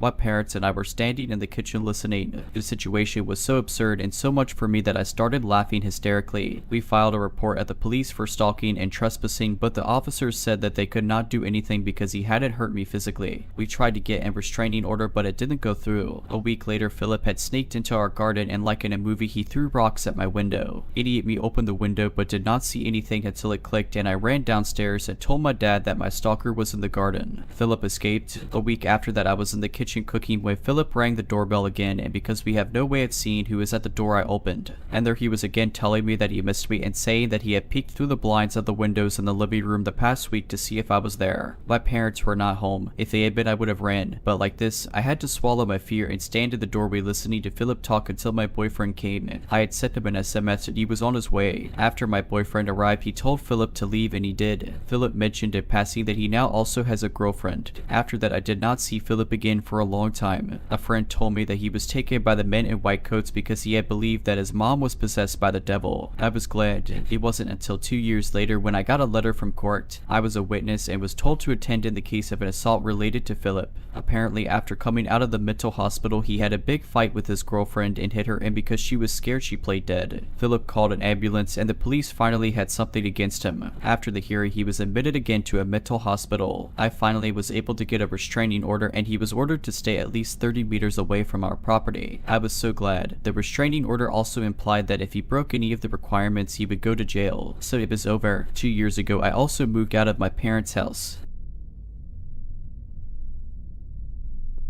I, a 29-year-old woman, grew up in a nice suburban neighborhood. I lived in the same house my entire childhood and only left once I moved out as an adult. I always felt safe, leaving our doors unlocked, window open, going for late night walks as a teenager. I was around 17 when I noticed strange things started happening around my house. My house was also haunted, so weird noises and things moving on their own were not a new thing. This is probably why I and my family dismissed my experiences for too long. As a teenager, I worked in a movie theater and I did not work until the afternoon and would get off very late at night. I turned into quite the night owl, and it was normal for me to stay awake until about 3 in the morning. It started off as my dog reacting to things outside. I would peek outside my window and I would never see anything, so I assumed my dog was just hearing noises and overreacting. Not too long after this started, I was outside and noticed there were handprints and a mark between them on my window, as if somebody was pressing their forehead against the glass. At the time, I just dismissed it. I had plenty of friends coming in and out of my house and they would knock on my windows sometimes as they arrived. My window was by the driveway as you walk to the front door. The weird thing is that this window is very large. The window would start about 3 feet from the ground. It went at least 8 feet high and was about 4 feet wide. I lived in a 1-story house. The forehead and hand marks were at least 6 foot 5 feet high from the ground. I definitely did not have any friends who were that tall, and everyone in my family is less than 5'6". Soon after that, I woke up around 5 in the morning to my car alarm going off. Again, I did not think anything of it and dismissed the situation. This happened a few more times within the next few weeks, always between 4 or 5 in the morning, but the last time I noticed handprints on the top of my car as if somebody was trying to crawl through my open sunroof.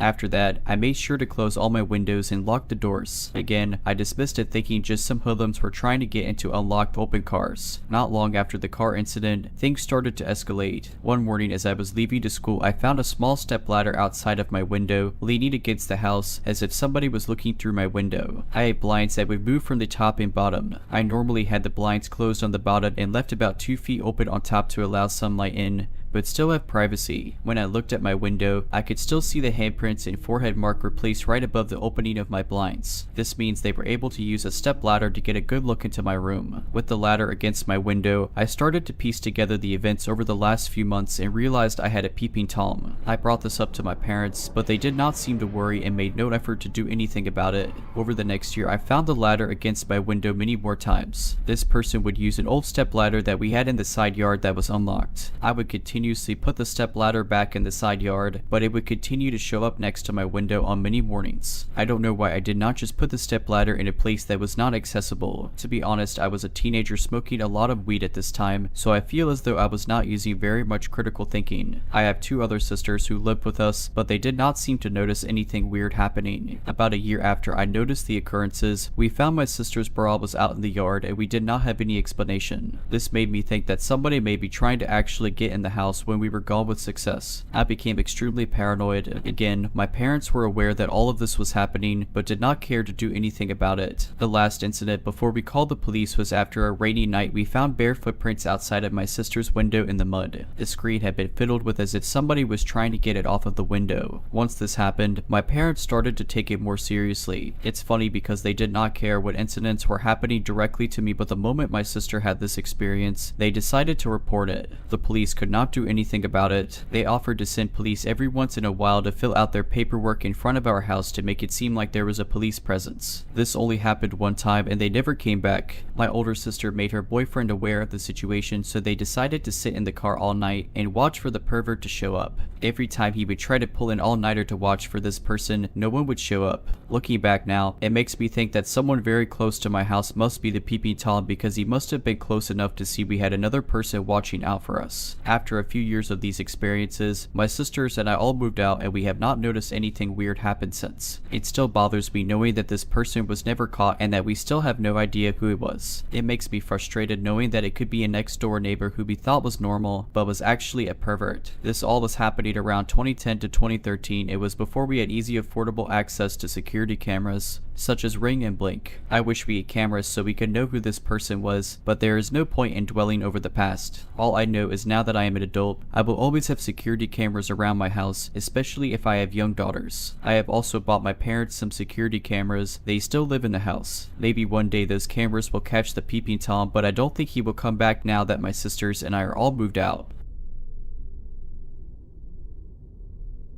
My story takes place 2 years ago, between the 2 first containment in France. I was home alone in my small apartment, working on something for my internship that I was stressed about. It was the beginning of the afternoon at 12. Someone knocked on my door, but I wasn't expecting anyone. I went to open up, and it was a guy I knew. Let's call him Jim. Jim and I had slept together a few times a few weeks before, until he pushed me away without explanation. We were still friends, but I was a little hurt. Was I that bad? Had he gotten what he wanted, I wasn't interested anymore. I didn't dare ask the question because I was getting a little attached, and I preferred to wait for it to pass, especially since we were bound to run into each other again. Indeed, Jim had recently got a room in the flat of a friend of mine. The situation was quite funny because he had stumbled upon the advertisement without knowing that I knew the other tenants, and my friend didn't know yet that I knew the new roommate. I was going to tell her about it in person when we met again in college for our middle terms, so I knew I was going to see Jim again, but I didn't expect to run into him so soon after he moved in, let alone during a surprise visit from him to my apartment. apartment. I asked him what he was doing there. He said he was bored at the dormitory and was just passing through. I invited him in. I was a bit uncomfortable because I still liked him and we had left without any explanation about his rejection before he moved in with my friend. We talked for a while about trivial things, but strangely enough I still remember the main points. Then he wanted to show me a new kind of massage against my stress that he had seen on a video. I hesitated a bit as I was still uncomfortable. "Do you trust me?" he asked. "Yes." I sat on the floor and he touched my back for a while, then did it once I was lying down. I don't remember everything except that at one point his arm was around my neck and I thought I'm not sure I can breathe. And then blackouts. Of course the memory of choking didn't come back right away. It took several months, but I'm trying to tell you the story in chronological order. When I woke up, it is dark. I was still on the ground, bleeding. I don't remember if I noticed the injury right away, but I had a large hole in my right side with many cuts underneath. The events are pretty fuzzy in my memory, but I wondered where Jim had gone and why I was alone. I went to look in the hallway, but my keys, which are normally always in the lock, were missing. I found the spare and looked outside. No one was there. Then I had my first stupid reflex. I thought I'm hurt. I need to disinfect and started to take a shower. I think I fell asleep and had nightmares of being tortured and kidnapped in the shower, probably a way for my brain to try to warn me that something bad was happening. I then looked for my phone, which was also missing from the apartment. I was confused. Probably drugged, I realized later. I decided to go to bed to resume the search after resting. I told myself if I'm still hurt when I wake up, it must be real. It seemed very logical in my mind at that moment. When I woke up, my mind was already a little clearer, but I was still not totally myself. It was 8 or 9 at night, I think. I was still bleeding. I looked for my phone again, and I started to panic as I couldn't find it. I tried to calm down. I told myself that it was probably there somewhere. I just had to ask someone to call me. I contacted my best friend, let's call him Tom, via messenger through my computer. I still had a hard time unlocking my computer. I couldn't type my code. I think I was still drugged. Luckily, Tom was online. He tried to call me on my phone, but no ringing could be heard in the apartment. I think he figured out that I wasn't in my right mind because he called me on Messenger to see if I was okay. It was he who gave me the details of our conversation. I have almost no memory of it. I said, if you think you've been hurt, do you call the fire department or the police first? He freaked out and asked me to explain what was going on. I was very confused, but I think he got the gist of it. He asked, did Jim do this to you? I don't know, baby. I was still in denial at that point. Tom called the police on me. He couldn't come to help me himself because he was studying in another city. As I waited for the cops to arrive, I began to realize that I had completely messed up the crime scene by touching everything looking for my phone, not to mention the shower and the nap, which could have killed me in retrospect. I was still in no pain though. The hole in my side started to hurt when I was taken care of by the paramedics that the cops called when they saw the extent of my injuries. I had to undergo surgery as a result of this assault, which took me months to accept as an attempted murder with a knife. I had a hole in my liver and was bleeding a lot. Luckily, my other organs were not affected. While I was in the hospital, the cops came to take my statement and took Jim into custody. Imagine the surprise of my friend and her roommates when they found out that the new roommate not only knew me but was also accused of assaulting and robbing me. 1 week after the assault, when I got out of the hospital, the first bad news was that the cops had not been able to retrieve the recordings from the surveillance cameras in my building, which had already been erased because the procedures had been too long. The next day, the policewoman in charge of the investigation told me that, of course, Jim denied having been at my place that day, and nobody was at the flat to confirm if he was indeed at home all day. That's it for now. Go home to your parents and get some therapy. Great. Big up to my psychologist who is an incredible person and helped me a lot. And then I waited for a long time, yet I had to have the seals from my building analyzed for Jim's DNA. Without video or witnesses, it was the only way to prove that he was my attacker, or at least that he was in my apartment that day. It took a year and a half to get the prosecutor's verdict. No further action. No identifiable DNA other than mine had been found at the crime scene. I probably destroyed everything with the shower. So there you have it. We can't pursue the investigation. I could never prove it was Jim. I don't have any memory of the assault itself. I don't think I'll ever find them, but I have no doubt that Jim did this to me. If you're liking this video, all I ask is that you make sure to subscribe to my channel and like this video. Thank you.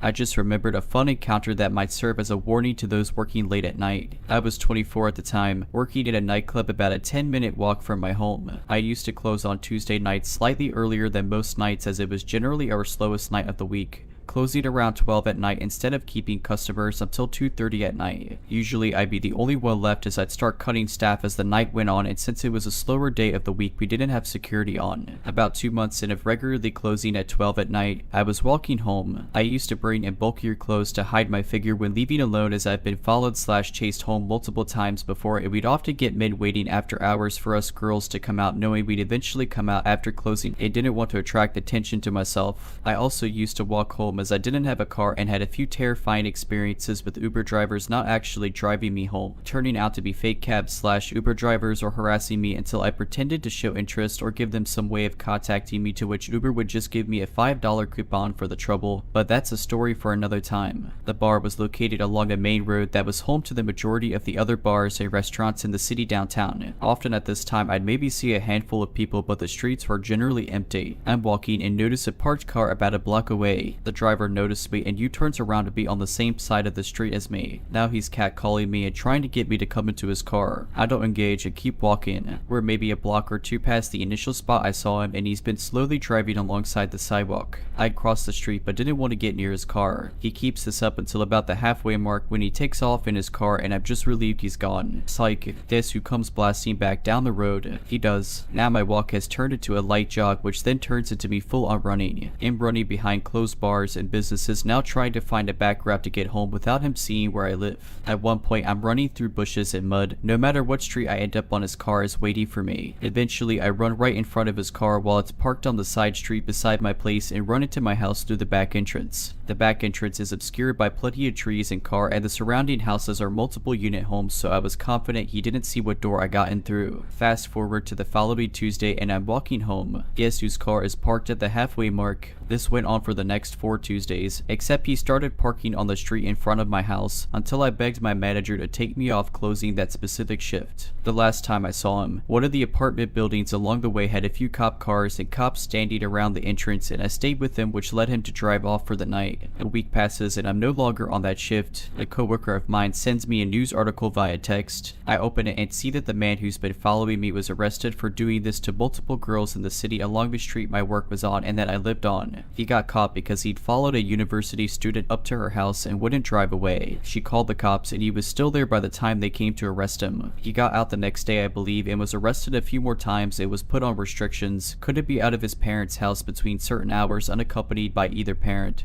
before he was deported. I've also heard he didn't actually get deported, but I moved away shortly after and didn't keep up with the news on him. I don't live there anymore and wouldn't be giving myself away. So did the creep in the car who used to follow me and multiple other young women home. Let's not meet ever again.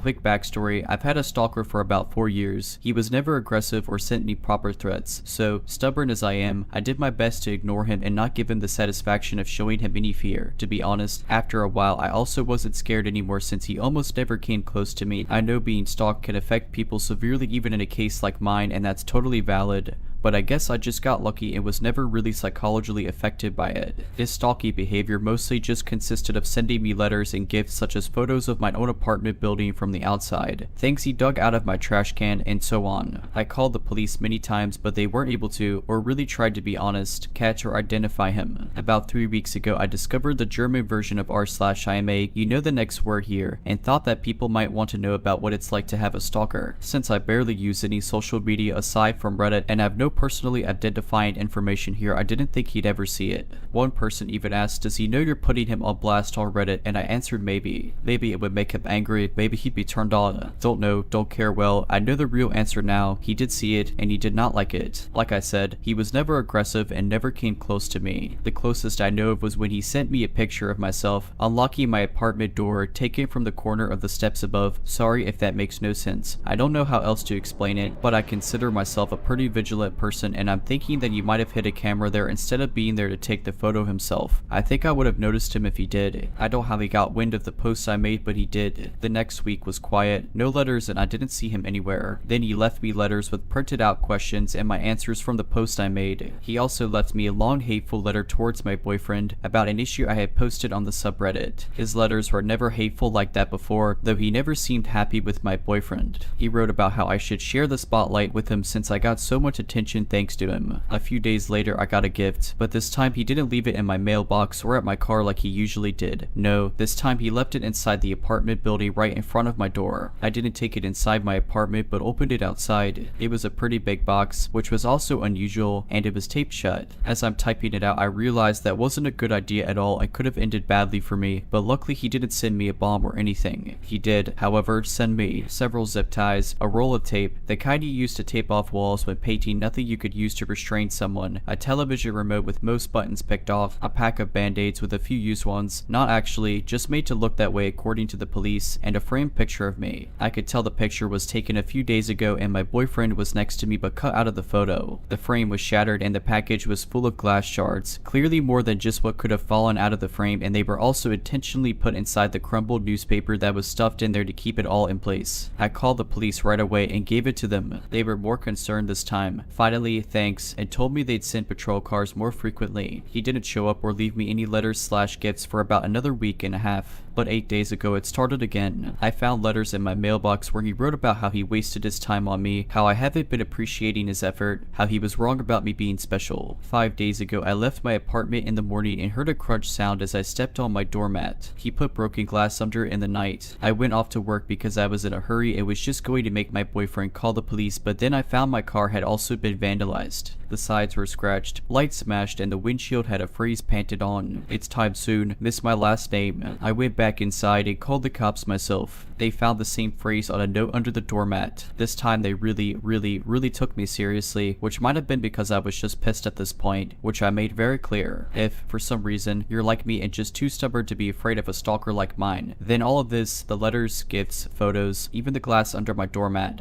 are just really annoying and inconvenient. But my car was useless to me now and the threat scared even me. I did, however, have a dash cam in my car, and it caught everything. The police took the footage as evidence, even though the dash cam footage wasn't of high quality, and I had given them photos of him that were just as good before, but they said it's not enough, and they told me they'll look into it further and promised to send more patrol cars again. Then it was quiet for 2 more days, until 2 days ago. Someone rang the doorbell at just after 4 in the morning. My boyfriend and I got up, but we were both hesitant, but I saw blue lights outside, and just as I got up I heard them shouting, "This is the police. Please open the door." They told us they were called by one of our downstairs neighbors who came home from his night shift about an hour earlier and heard someone else enter the building after them before the door fell shut. My neighbors know of my situation and I've asked them to make sure they don't let strangers into the building. This neighbor then went into his own apartment and looked through the peephole. We have motion activated lights in the stairway, so he waited to see if they turned back on. They did. Then he saw a middle-aged man walk upstairs. Above this neighbor are only me and my boyfriend and a single mom with 3 kids who probably won't be getting any visitors at 3 in the morning. So he called the police. They came and found my stalker 1/2 floor above me on the stairs. He should have been able to see the cop cars since there's a little window up there and they had their lights on, but he either missed them or wanted to get caught. They found a pocket knife on him and he confessed to be my stalker right away. He's finally caught. They got him. It took 4 years, a provocative Reddit post, and one very vigilant and caring neighbor. But he's finally done. For now at least. He's facing several charges and I've collected every single piece of evidence over the past 4 years. I don't know what kind of outcome I can expect, but for now I've finally got some peace.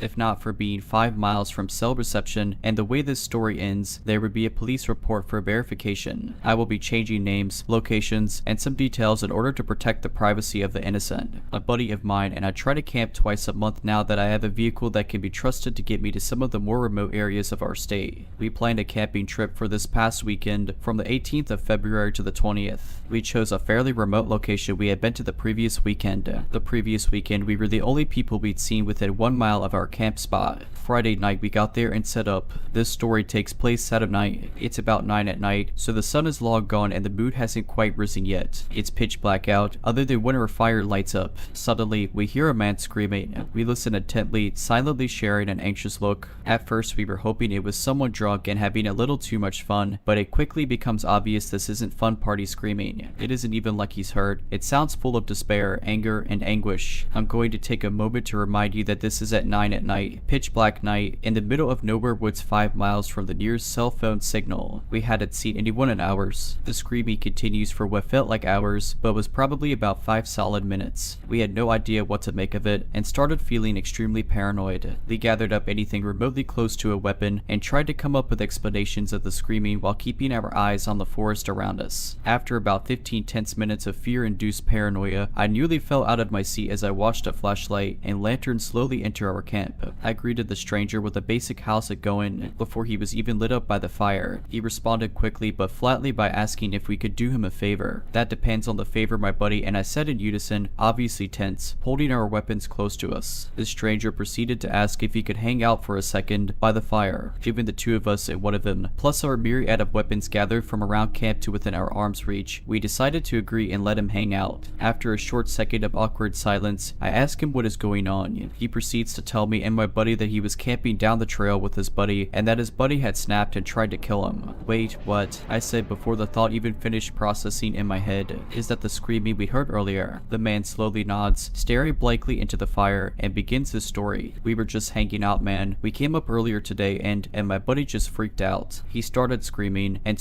just wouldn't stop. Then he attacked me, he launched at me, and I told him to just back off and chill, you know. Well, he kept coming after me and it started getting pretty violent, and I'm pretty sure he was going to kill me, so I grabbed my car keys, the lights, and ran. I don't know what to do, man. He chased me when I ran and I don't know what to do. We don't have firearms or anything, but we do have a hatchet. My buddy and I look at each other for a second, completely astonished. Then something horrible dawned on me. Wait, he chased you? Like, he's on his way here, right now. The man just slowly nods in reply, and right on cue we hear screaming from maybe 30 to 40 feet from our camp, down on the main trail. I just want your balance, Gary. I want your balance. Where are you? Where? Gary. I'd never in my life heard a man scream like this. I've never heard anything like it in my life. It was a brutal, guttural scream that was shrill to the ears yet deep in pitch. The sound of someone gone completely mad, and the way he said the stranger's name would switch erratically from long and sing-songy to short, guttural punches of sound. We killed our lights, became silent, and listened. By some miracle, the madman didn't notice our camp and continued walking down the trail, screaming the whole way. We ended up chatting with who we'll call Gary for hours, listening to the screaming getting further and further. Come to find out, they had taken 5 grams of magic mushrooms each, and his buddy, who we'll call Tyler, who was a coworker of his, was fine for 3.5 hours, then suddenly snapped. It seemed as though Tyler thought he could kill Gary and steal his good trip. We hear the screams get further and further for over 2 hours. By this time it's 11 at night, the moon is starting to come out, and it's below 30 degrees Fahrenheit. Tyler had no jacket or flashlight according to Gary. My buddy and I are way too drunk to drive out of camp to get cell service, as it was snowy and icy and required 2 to 3 miles of highway driving after getting off the trail, and Gary was still lightly feeling the effects of weed and mushrooms, so he couldn't drive either. We had to make the decision to let the guy wander, hope he sobered up, and could find his way back. And it did. Oh, he did. Right into our camp. We hear yelling after about an hour of no screams, maybe 30 to 50 feet from camp again. Hey, help,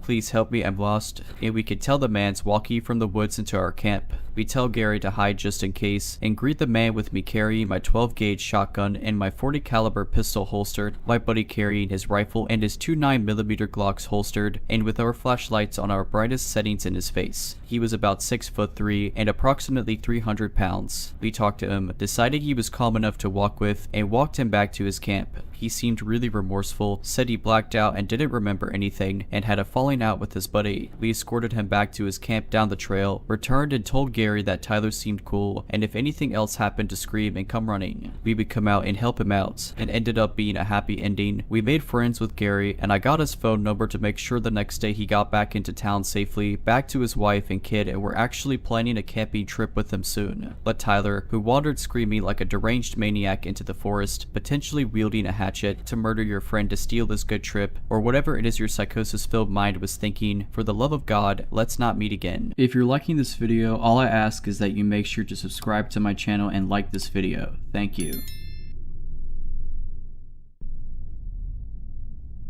Our story begins on a crisp September evening. Since our hotel's restaurants was closed on Mondays and Tuesdays, I was the only employee in the building past 5:30 in the afternoon. Us at the front desk had a habit of sitting in the office and stepping out when we heard a guest approach. This particular evening, my chest was very sore, so I was not in the best mood. While in the office, I hear the lobby door open, so I walk out to the desk. "Hi, how are you today?" The only description I can give for this man is that he just barely looks like one of the actors who has portrayed Spider-Man, so that is how I will be referring to him. "Hi, I just came from insert military base here. Is it okay if I use the restroom and charge my phone for a little bit?" A little background on the hotel. We were located within a state park and had 6 different buildings spread out. The main building where operations was located was a high traffic area, so random people coming in was not unusual. "Yeah, go ahead." I go back into the office. Spider-Man takes care of his business and stops back at the desk. He begins striking up a conversation with me about different things. We sold beer at the desk, and he had asked me for a recommendation, to which I told him that I was not of age. I was 19 at the time, and all that I told him about myself was that I was in school for hospitality management, and that I wanted to open my own hotel one day. Spider-Man then begins to go on and on about his line of work. He's a life coach, how he's written 2 books, and just about how he loves customer service. In response to him unnecessarily talking at me, not with me, for like 45 minutes, I'm giving him a lot of yeah and oh, really. As mentioned before, I had chest pain and was not in the mood to converse with guests about things not pertaining to my job or their stay. As we near the end of our conversation, Spider-Man says, "I really enjoyed our conversation and would love to keep in touch." Of course, my response is, "Oh, I'm sorry, I can't give out my personal information." "No, not your personal information, your business information." At this job, I was a FDA, so I had no business information, which I let him know. Spider-Man was being very pushy, so I eventually say, "Oh, I work full-time in the evenings, so if you ever come back, you'll probably see me." Hindsight is 2020. Obviously, looking back, I would not have relayed this to him, but to everyone else who works in the front office, telling people the general time you're in is not inherently weird. Usually, when I check someone in, I tell them that I'm there until whatever amount of time if they need anything. I guess that satisfied him, so he left for the night. Fast forward a week or so, and it is busy. My property had event spaces in 3 different buildings, and I believe this night we had weddings in 2 of them. Since it was a weekend, my coworker and I were split up, so I was doing check-ins at the main building, and she was doing check-ins at the secondary building. The secondary building was on the same road as the cabins we rented out, so we would call all of the guests checking into any of those buildings and let them know to head over there for check-in instead of the main building. We were a smaller property, but since we were located in a state park, I had to deal with hotel guests, wedding guests, and park people, not even mentioning the phone. I was slammed, the phone would ring, I would take care of the guest, then someone would come to check in or buy something, so I couldn't stop to use the restroom. Amid this chaos, a walks Spider-Man in. He comes straight to the desk.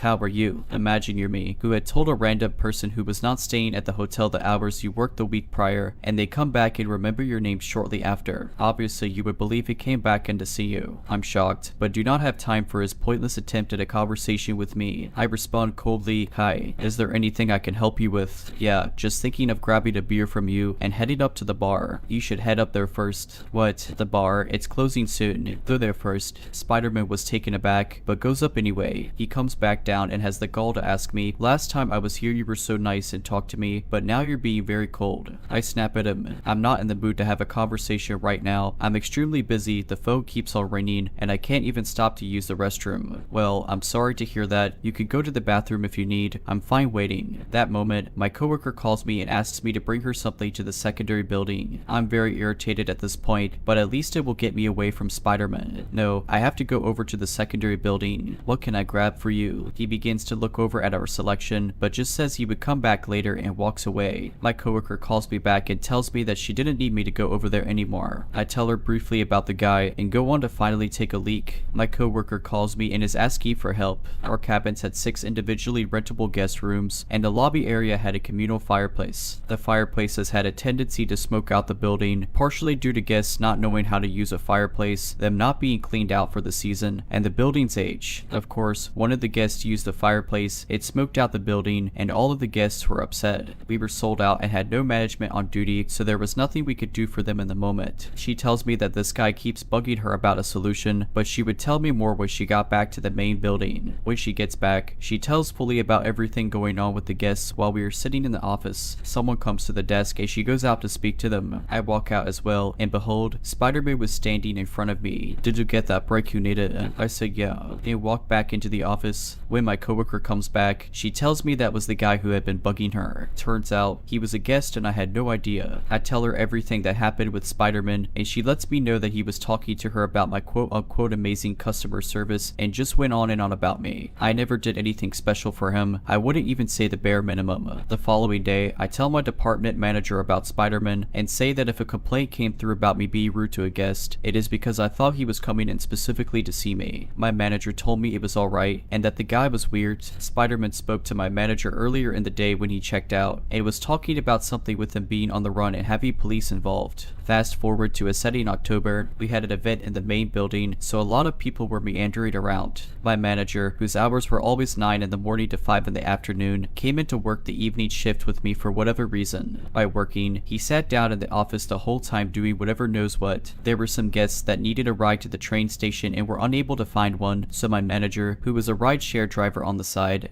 took 2 separate groups of people over, so he was gone for 2 hours sporadically. Since my manager was there on and off, I couldn't sit in the back and had to stay out front the whole time. I would like to say around 8:30 at night, I was standing at the desk when in walked Spider-Man. Of course, I recognized him immediately, but decided to pretend I had no idea who he was in hopes he didn't remember me. "Hi, how can I help you today? How are you?" There goes that idea. He begins to make small talk with me about random things. I politely respond, not getting emotional about anything. Spider-Man then looks at me and asks, "So the other day when I came in, I asked you for a beer recommendation and you told me you weren't of age. I'm just curious, how old are you?" "What?" I stare at him for a good 5 seconds with a blank expression before responding, "I'm 19. Okay, good to know. You know, I really enjoy talking to you. I love our conversations. Are you comfortable talking with me, or is it more if I have a question about booking?" When I'm conversing with guests, I keep my body very close to the front desk. When talking with Spider-Man, I backed up all the way so I was leaning on the shelving unit that blocked the guest view of our office. Well, I do feel the second way. By the grace of God, he says whatever and walks upstairs to the bar and leaves me alone. My manager was sitting in the office during this whole interaction. I walk back, grab my phone, and make a panicked phone call to my then partner. I go back to the office and tell my manager that I was gonna stay in the back until I knew he was off property. Spider-Man ended up leaving maybe 15 minutes before the end of my shift. The next day, I was scheduled to work at the secondary building. I've had a lot of issues with my department manager, and he ended up being the reason why I left that job. This day in particular, one of my morning coworkers had told me that he was saying things about me to her. Something about me always sitting in the back. 1, we all collectively sat in the back when it was not busy and had never received a guest complaint about this. 2, why are you talking to my coworkers about me? While I was at the secondary building, I needed to have the room keys brought over. We couldn't make keys there, so my manager and supervisor came down. Before they left, I cursed him out, to which he tried saying that he was telling my coworker that I was sitting in the back the day prior because of Spider-Man. I started saying something else, but a guest came to check in, so this was cut short.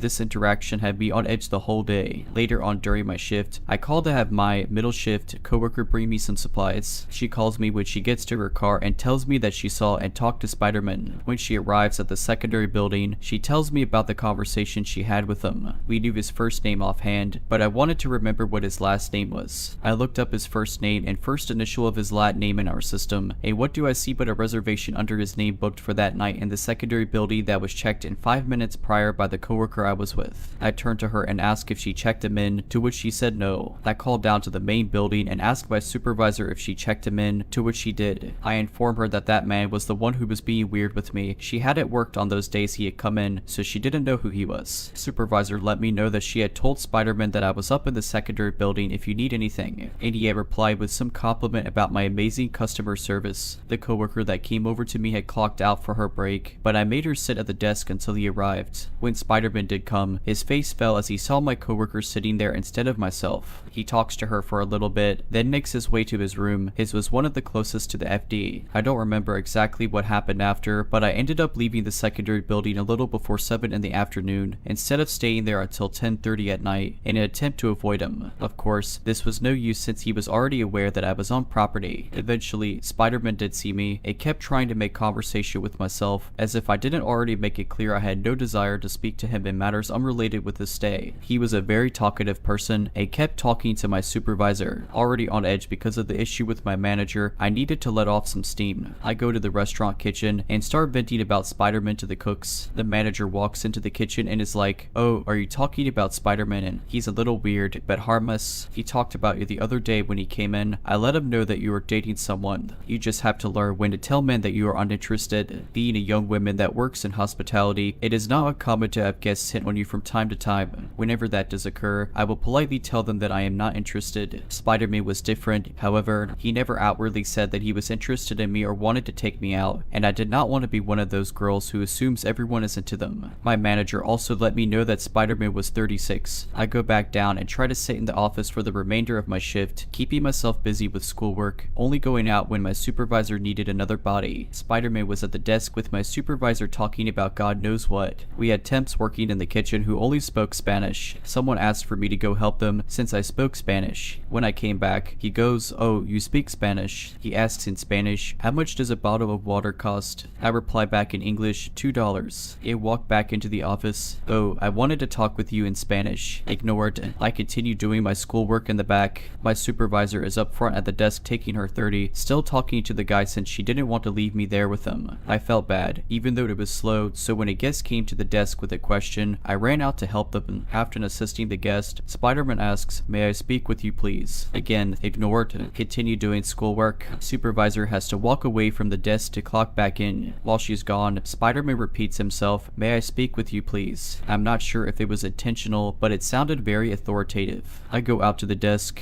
"I'm sorry, I was taking an exam that was timed to due at midnight. Is there anything I can help you with? I just wanted to apologize about asking your age the other day. I didn't mean anything by it. I was just curious." I thanked him, and he continued, "Like I've said before, I love talking to you. I love our conversations. I've been going through something lately, and I feel as though we've really connected." I interrupted him. "May I be honest with you? Sir, there's a certain way I have to interact with everyone I come in contact with while I'm working. We never had a conversation. You were just talking at me. I don't know if you've noticed, but you make me very uncomfortable, and I've been trying to avoid you every time that you've returned." Yes, I have noticed, and I'm curious as to why that is. Now, Spider-Man has never said anything explicit to me, but his vibe is just so off. Since I'm on the clock, I can't just tell him to screw off, so I try explaining myself in the most professional way possible. "Well, you give me a weird vibe. You put me off, to be quite frank with you. Well, I never did anything inappropriate. Even yesterday when you said that you weren't comfortable talking to me, I just went up to the bar. I'm just trying to express that you make me uncomfortable. I'm trying to set a boundary. I understand that you're trying to set a boundary, but I never did anything inappropriate." At this point, we're going back and forth. He had actually gotten upset with me because I kept calling him sir instead of his first name. My supervisor returns and stands at the other end of the desk silently, letting me blow up on this guy. Spider-Man is just not getting the hint, you guys. Remember how the manager told me he was 36? I end up telling him, "For a man that is old enough to be my father, you should know well enough not to flirt with a 19-year-old.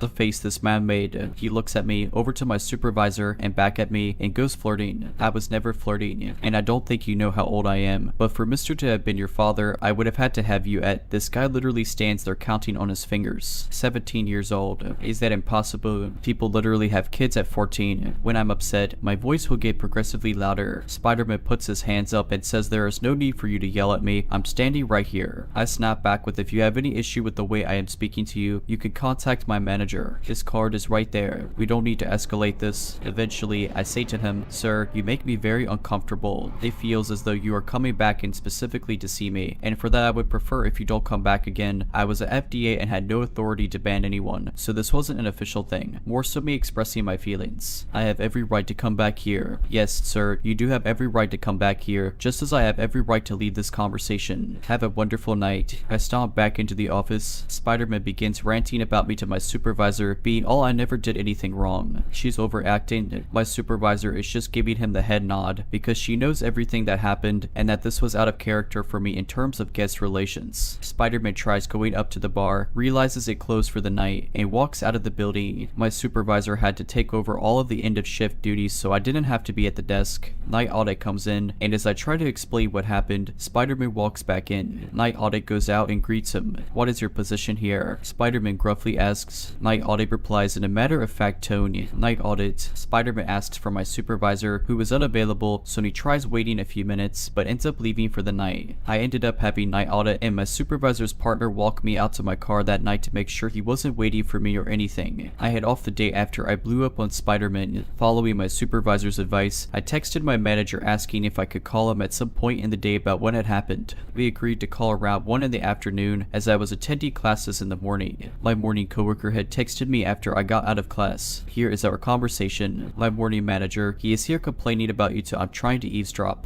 I went off on him yesterday in front of I'm talking to my manager in an hour or so. Let me know what happens. My morning manager, I will, and I think he heard me warning our sales coordinator about it today, so it's about me too. But is taking his side so far, so that's fun. My morning manager, this man is telling you had feelings for him.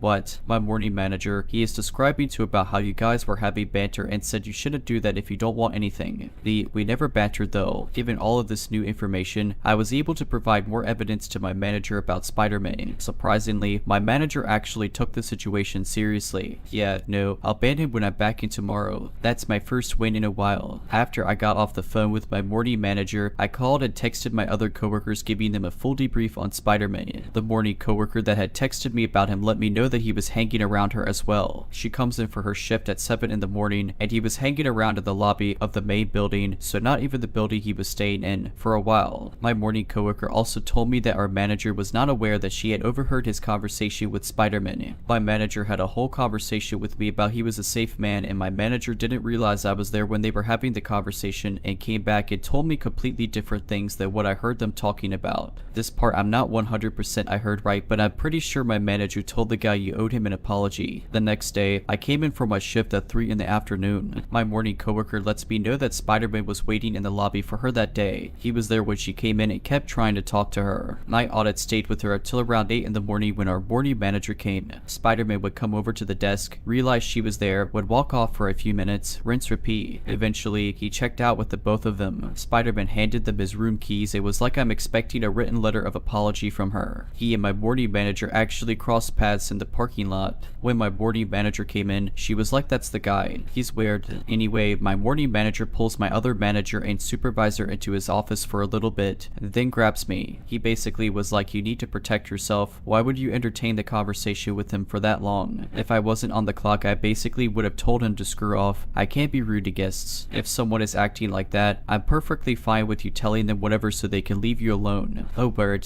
So my manager was the one who made the call telling him he wasn't allowed back. What was funny is that whenever my manager was on the phone, he would always have it on speaker. This time, he held that phone up to his ear and was speaking very low, so I couldn't hear the conversation. He told me that Spider-Man was all but I love staying with you guys on the phone. I ended up leaving that property in early December. Luckily, I had accepted a higher paying position at the hotel in the local military base. Since Spider-Man had mentioned that he had been staying at that hotel, I was very nervous about accepting the position in fear that I would see him again. My first or second day, I was hanging around the office when a reservations agent got off of the phone with a difficult guest. Agent and supervisor who was training me began talking about difficult and weird guests. I had asked them if they knew someone by the name of Spider-Man. Supervisor turns to me in disbelief and says, yes, we banned him. What? She brings me into my manager's office and they tell me the whole story. Manager explains that Spider-Man came and stayed with them in early September and was being very odd. He owed some people money and they were after him, so he was trying to be stealth by staying in our hotel since we were located in a military base. You needed to show identification before being let in. He kept on pestering the employees about knowing if these guys had come in looking for him, and that they should be verifying everyone's identifications as they enter our hotel. Quite literally, none of us were paid enough to do that, nor cared, as if that was anyone's job. He would hang around in the lobby areas for a while and just kept bothering the employees. Someone had let me know that he had actually come in with a woman who appeared to be around his age, if anyone was wondering, and a few days later he came to the desk and said that she had broken up with him, and he didn't understand why. Spider-Man had even mailed a copy of both of his books addressed to one of the supervisors to the hotel. I think some of the valet mentioned that he may or may not be racist, which I'm not sure of, as I myself am visibly a person of color, and so was my old manager. Given all of this, my manager went to the higher manager and was like, something needs to be done about this guy. My higher ranking manager went to Spider-Man's room, told him he needed to leave and was no longer welcome for the next 3 months. He waited in the door while Spider-Man packed his belongings up, which he didn't even have a suitcase. All of his things were in laundry baskets and garbage bags. I tell them everything that happened at my previous hotel with Spider-Man. So according to the timeline, he stayed at the military base hotel first, got banned, and then stayed at my previous property. Since there were only 3 actual hotels in the area that I worked, 2 of them being properties I had worked at, and the other one being a chain hotel, I wanted to know if he was banned from the third hotel as well. Spider-Man was to call my higher ranking manager before he came back to check and see if he was good to return on property. He did call a few times, but my higher ranking manager let him know that he was permitted to return. Luckily, I have not seen him since I blew up on him in October. A funny bit for you all, the employees at the military hotel actually held onto the books he mailed in, and I read one of them during a boring shift. This look was horrible. I could open my butt, take a dump on a page, publish it, and it would be better than what he wrote. If you're liking this video, all I ask is that you make sure to subscribe to my channel and like this video. Thank you.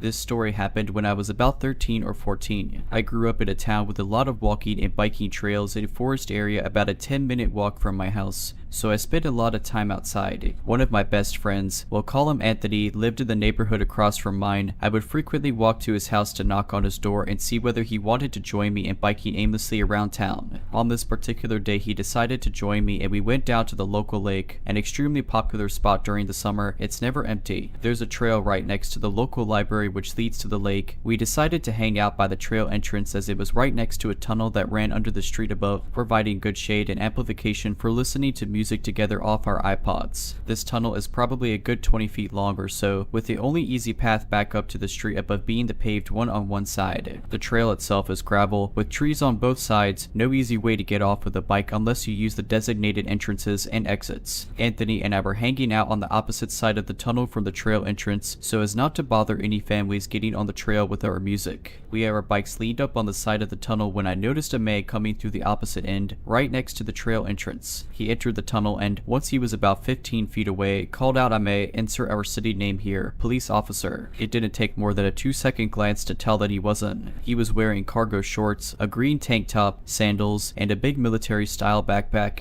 Even from about 15 feet away, I could tell that his skin looked really greasy. His hair was unkempt. I immediately knew something bad was about to happen and my adrenaline started to rush. I turned to my friend and just yelled at him, "Anthony, run," to which he got on his bike and began to ride off. The man was standing between us and the trail entrance, so there was no easy way for us to take off without either needing to go directly past him or down the trail in the opposite direction. Anthony chose to try for the main entrance that the man was blocking. As he rode past, the man reached out and grabbed his arm. Anthony sort of stopped, but the man was more focused on me and ended up letting go, to which Anthony quickly took off. I knew I wouldn't be as lucky as Anthony was if I tried to push my way past the man, so I immediately started looking for other ways to run. I noticed that there was actually a small dirt trail on the same end of the tunnel that we had been. I tried to take my bike up it and the man yelled out behind me, "Didn't your parents ever teach you not to run from the cops?" The trail grew too small for me to carry my bike down, so I just dropped it on the ground and continued running, hoping that this side trail led back up to the street where he at least wouldn't be able to hurt me without witnesses. He chased me about halfway down the trail but eventually turned around. I ended up coming out at the library and quickly ran to the top of the tunnel so that I could see what he was doing. All I saw was him riding off on my bike. I called the cops and they came to my house to give me a lineup after I walked home. I instantly identified the guy. Apparently he and his twin brother were homeless and on meth, which would explain his demeanor and motivation. They were known for stealing bikes in the area but never so brazenly. I was just glad that the situation wasn't worse because based on his substance use he very easily could have chosen violence at the drop of a hat. To the fake cop that stole my bike, let's not meet.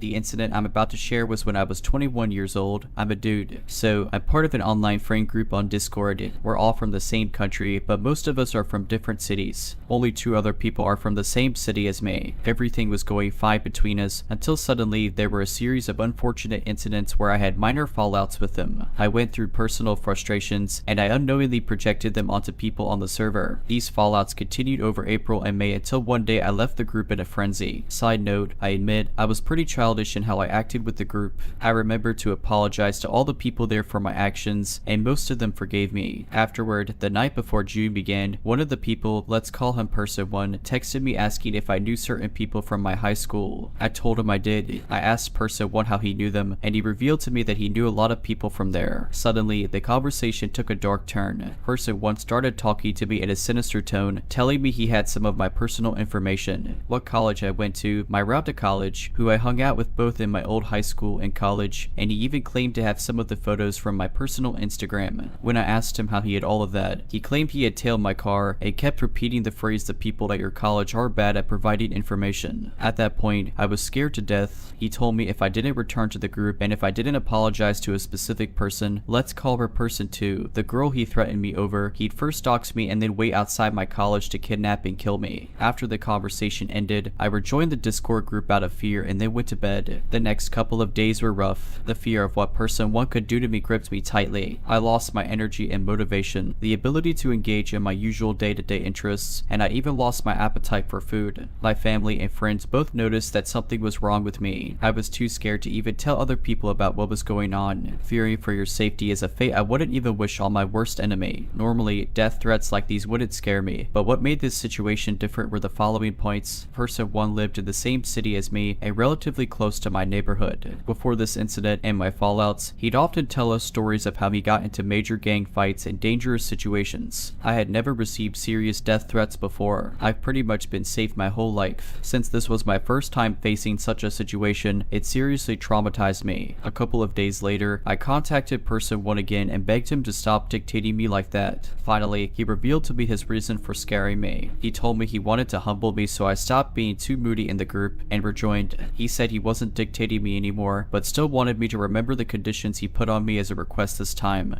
and not a threat. The situation was technically over after that. I did talk to other people from the group, including person 2, about what person 1 did to me, and they all responded the same way. They assured me that person 1's threats seemed mostly empty and that everything was okay. None of them approved of what person 1 had done, but I also told them not to talk to him about it out of fear for my safety. I know that was probably a stupid move on my part. This whole ordeal left me shocked. Even though person 1 told me he wasn't dictating me anymore, the effects of the whole situation took a toll on me. It's been a month and a half since this happened, but it still hasn't left me. My image of the group has been tainted. Every time I come across the Discord server and see person 1 and others, my heart suddenly fills with dread. I've been thinking about leaving the group one day, but right now I feel stuck. Normally, people would tell you to cut abusive friends off, but I find that difficult because he's part of the same group, and everyone else in the group has been incredibly kind and supportive of me. My mind keeps telling me that cutting person 1 off means cutting everyone else off. Secondly, yes, I do have the option of just cutting him off on my private socials,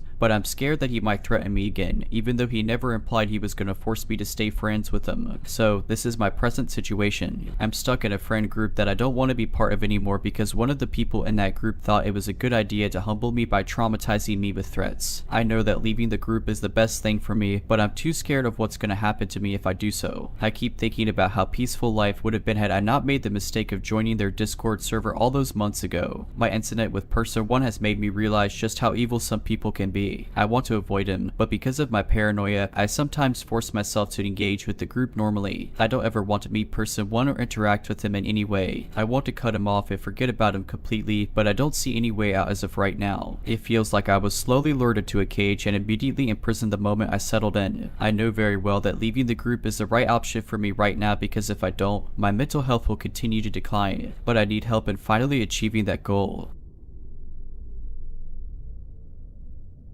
When I was 14, I worked at a McDonald's that was connected to a gas station. It was a truck stop, so it was very busy 90% of the time. The only downside to working at a truck stop fast food place was that the bathroom was on the complete other side of the building. I was a freshman in high school. At the time I was pretty small, maybe not in height but in size. I was around 5'6" and anywhere from 130 to 150 pounds. Not super tiny, but small enough to where I probably have made an easy target. This wasn't a fear of mine, however, but maybe it should have been. I remember I was in gym class. It was maybe the middle of the school day, and it was one of those days where we could just sit on the side and catch up on work for other classes if we didn't want to participate in the game. My friends and I did this almost all the time, and almost never actually worked on anything important. We were laughing and joking around until I received Power School notifications my school iPad excusing me from the remaining classes of the day. I was really confused, considering my mom hadn't mentioned anything about picking me up early, and I was only seeing my dad every other weekend, and he wasn't the type to pick me up from school. I was grounded, so I didn't have a phone with me other than a cheap flip phone my mom had gotten me from Walmart. I texted her about the notifications, but before I got a response back from her, my gym teacher told me I needed to grab my things and go to the office because my mom would be picking me up.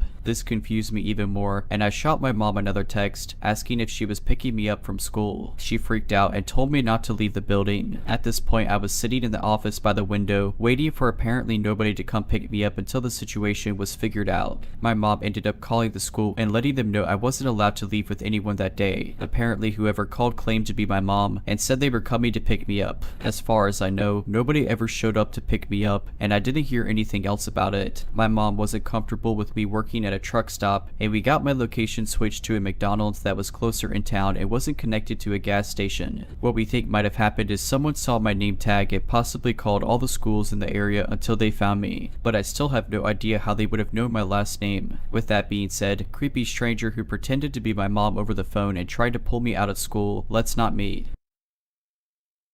The story I'm going to tell you happened over the course of roughly 5 or 6 years. Names have, of course, been changed. When I was in college, I met this dude named Steve. He was good looking, well spoken, and confident. He was instantly well liked by most of the people that he met, but was a bit intimidating to me at first due to the fact that he was pretty jacked and didn't speak to me a whole lot in the beginning. Here I was, an 18 going on 19 fat kid with an inferiority complex that made me act out to get attention. I would wear women's clothes to class to get a laugh, or interrupt the professors with a witticism here and a joke there, again for a laugh. I was that kid, the one that people didn't exactly dislike, but weren't too eager to hang out with because I could be a bit much at times. This did nothing to help with my feelings of inadequacy, but I didn't make the connection there until a couple years later. Steve and I didn't exactly become fast and hard friends because I got pretty drunk at a party once and he decided instantly that I was annoying. Still, we were civil to each other as we were in the same department and had a couple of classes together. We kind of hung with different crowds too, even inside the department. Steve had recently been kicked out of boot camp in the military. He told everyone that it was because he had injured himself badly enough that he had been discharged, but that wasn't true. However, we'll get to that part later. Cut to about 3 or 4 months after my first meeting Steve, and I had been invited by a mutual friend, Corey, to come to a small get-together at his place where he incidentally was roommates with Steve. I told Corey that I was kind of wary of Steve and felt like he didn't like me, to which he replied that I was right and that was why he wanted me to come over. He wanted me and Steve to get to know each other better because he was positive we would become friends if we just gave each other a chance. After some more prodding, I finally agreed. When I arrived at Corey's house, there were maybe 3 other people from the department there. It seemed like a pretty chill setting. There was some alcohol being passed around and I drank a little bit, but I kept my distance from Steve. After a couple hours and quite a few beers, I was starting to feel pretty good. Someone brought out a couple of joints and those started getting passed around the room. When one of them made its way to me, Steve spoke up.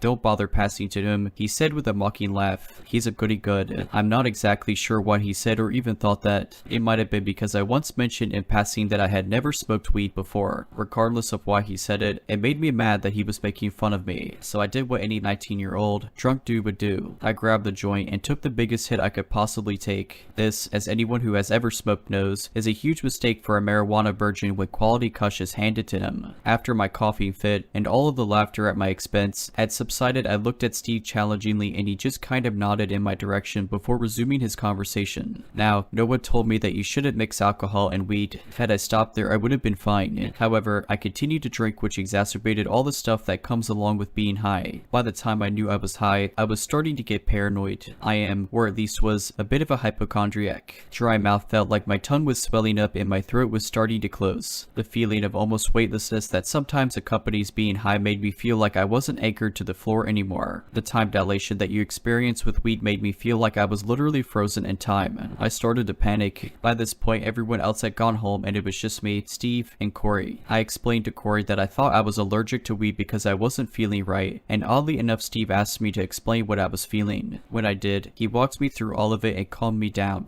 Once I was calm, he put a controller in my hands and we played video games until I sobered up enough to drive. It was honestly really cool of him, and it was the start of one of the best friendships I've ever had, until it became the worst, most abusive relationship I've ever been in. Over the next year or so, Steve and I became really close. I considered him one of my best friends. Being around him was almost like a drug. He just had this way of making you feel like you mattered. I know now that he was a complete sociopath, but you don't really see those signs until it's too late. He harassed me until I started working out with him, which meant I had more energy and confidence in myself. I got into pretty decent shape. I wasn't ripped. I wasn't even what most people would call fit, but I wasn't the fat kid anymore either. He would come to my house and force forced me to go out and do stuff. Before I became friends with him, I was kind of a loner and a hermit. We would go to the lake just to screw around, or go hiking in the woods, or any number of outdoorsy type activities. For the first time in years, I had confidence in myself and I was actually quite happy. Enter Lisa. Lisa was the love of my life, the one who got away, or rather the one that I stupidly dumped twice over a 5-year relationship because I was scared. She's not a huge part of the Ballad of Steve, but she plays a role. She had come to my hometown to go to school, and she had a boyfriend back home, but we clicked immediately. I know you're wondering, and no, we didn't hook up or anything while she was with him.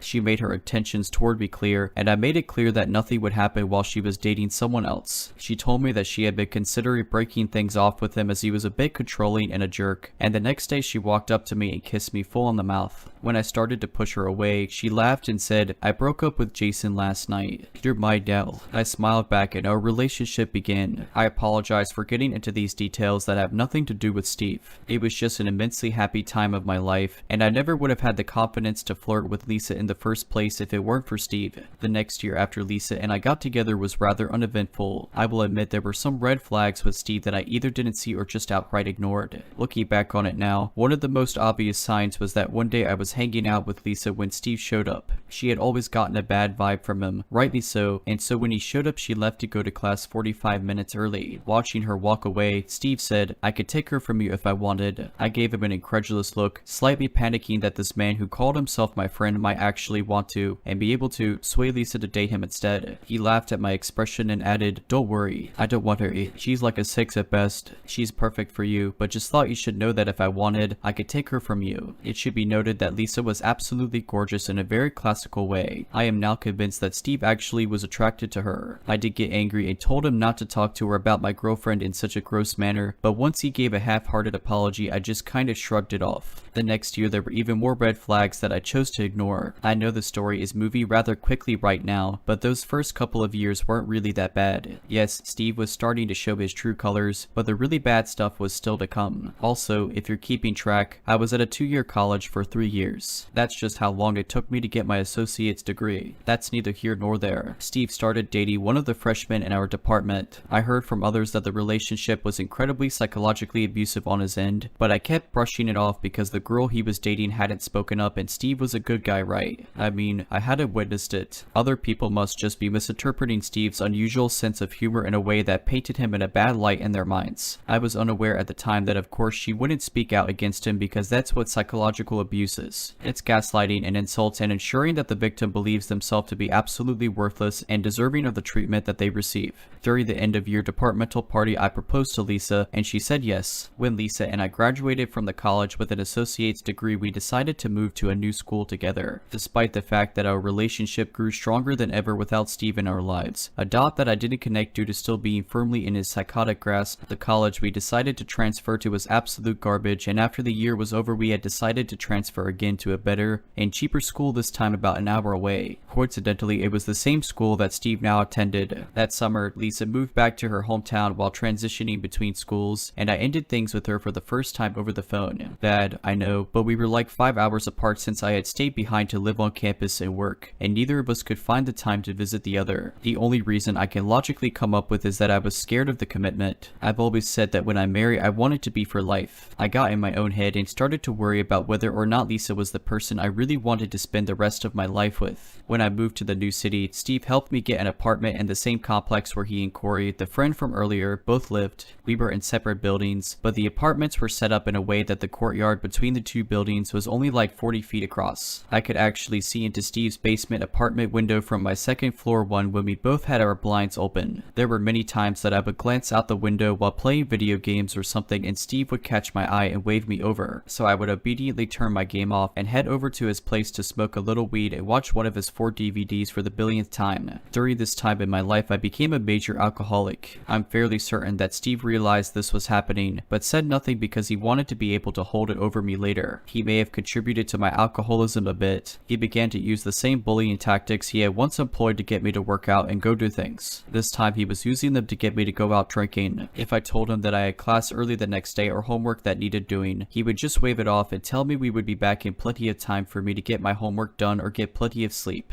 We would often stay out until 2 in the morning when the bars closed, or later if he met someone cool and decided we were going to go to their house to hang for a bit afterward. If I said I didn't have money, he would promise to pay for me. At the end of the night, I would get a bill I could barely afford and he would explain that clearly he meant he would pay for the first couple of rounds, and if I drank more than that it was my fault. Several times I had to borrow money from him to pay rent, which further put me in his control. I would like to take a brief break and address the elephant in the room. I realized that every single one of the previously mentioned problems stemmed from me. I could have moderated my drinking. I could have told him no when he asked me to go out. I could have realized sooner that he was never truly going to pay my bar tab or that we weren't going to be home early. I take responsibility for all of these things. That being said, something you have to understand about Steve is that he would gaslight and make me feel like I was being a bad friend if I told him no, despite having a very valid reason for the refusal. What I'm trying to do by telling you this part is point out that he was never the good friend that I thought he was, or he would have pointed out that I was drinking too much. Would it have stopped me? As I know now from the numerous attempts by another really true friend, no it wouldn't have. But at least in hindsight I would be able to say, you know, Steve tried to get me to stop drinking. He was a good friend. Back to the story. Some few months after moving to the new city, Steve introduced me to a friend of his from out of town, Jennifer. She was a very pretty woman with dyed red hair, styled into a pixie cut. She was thin, with an athletic build and a gorgeous face. She was honestly every straight man's dream. Not only that, but she was intelligent, funny, quick-witted, compassionate, and kind. I instantly developed a crush on her, but I was sure she was out of my league. I asked Steve if she was seeing anyone though, because at this point I still had some confidence. He told me she wasn't and asked if I liked her. I said yes, and he assured me that he would try to get a feel for what she thought of me. Cut to a few days later, and Steve is now dating her. This confused me because when he introduced us they kept making jokes about how neither of them was really interested in the other and they would never work as a couple. I think even back then I knew that he had done his psychological games to get her to date him so he could, once again, assert his dominance over me. I shrugged it off, happy that my friend had finally found a girl to make him forget that freshman he had been dating a couple years ago. He had constantly moaned about missing her when she finally got the courage to tell him to screw off one night after he had called her fat. She was maybe 95 pounds. Over the next few weeks, I started to notice that Jennifer was looking more and more exhausted and haggard. When I asked if she was okay, she would just smile and assure me that her workload was just getting to her. We had started to become friends, so I asked her not to hesitate in coming to me if there was anything I could do to help her out. She thanked me for the kind gesture, but again said she would be fine. I would later find out that Steve was treating her just the same as he had treated his previous girlfriend. She apparently told Steve about my offer for help, thinking it was sweet that I wanted to help her, and as you might guess, Steve flew off the handle. I had never seen him so angry. He came to my apartment banging on the door fit to break it down and screaming at me to get my two-faced self out in the hallway so he could kill me. I didn't know it at the time, but Steve had started taking steroids, which explained part of his unfounded rage. After nearly an hour of him pacing my living room threatening me and yelling loud enough to wake the whole neighborhood, I was finally able to convince him that my intentions were nothing but friendly toward Jennifer now. I wasn't going to pursue her since she had dated one of my best friends. Once he finally believed that I wasn't trying to stuff his girl like a Thanksgiving turkey as he put it, it was like a switch was flipped. Suddenly we were best friends again, and his earlier rage seemed to have been forgotten as if it had never happened. He dumped Jennifer shortly after. My guess is that he realized I had no romantic interest in her anymore, and therefore couldn't use his relationship with her to needle me and control me. I only saw her a handful of times after that, but the last time I saw her she looked so much happier. Yet another sign about Steve I either didn't see or chose to ignore. About a month after the yelling incident, Lisa and I got back together. She was incredibly distrustful and wary of me at this point, and rightly so. I had broken her heart for no other reason than that I was an idiot. Over time, she began to trust me with her emotions again. This was a mistake on her part, and I don't mean that to sound cruel. Perhaps I had picked up some things from Steve. I know that I was fairly manipulative. I am more ashamed of that than I could ever portray with words. I hate myself to this day for some of the ways I treated her during our second stint as a couple. Lisa was still uncomfortable around Steve, and she would often leave if we were hanging out and Steve showed up. He never seemed to catch on that she didn't want to be around him. Things were made far worse when we went to a house party one night and Steve groped her. Again, I am incredibly ashamed to admit what I did when she came to me in tears of rage and disgust and told me what happened. I am ashamed because the first thing out of my mouth was, "Steve wouldn't do that. Maybe you just misunderstood what was going on." He grabbed my chest. She practically yelled at me. "Alright," I said, "I'll go talk to him." I should have just cut him out right then and there. If you're liking this video, all I ask is that you make sure to subscribe to my channel and like this video. Thank you.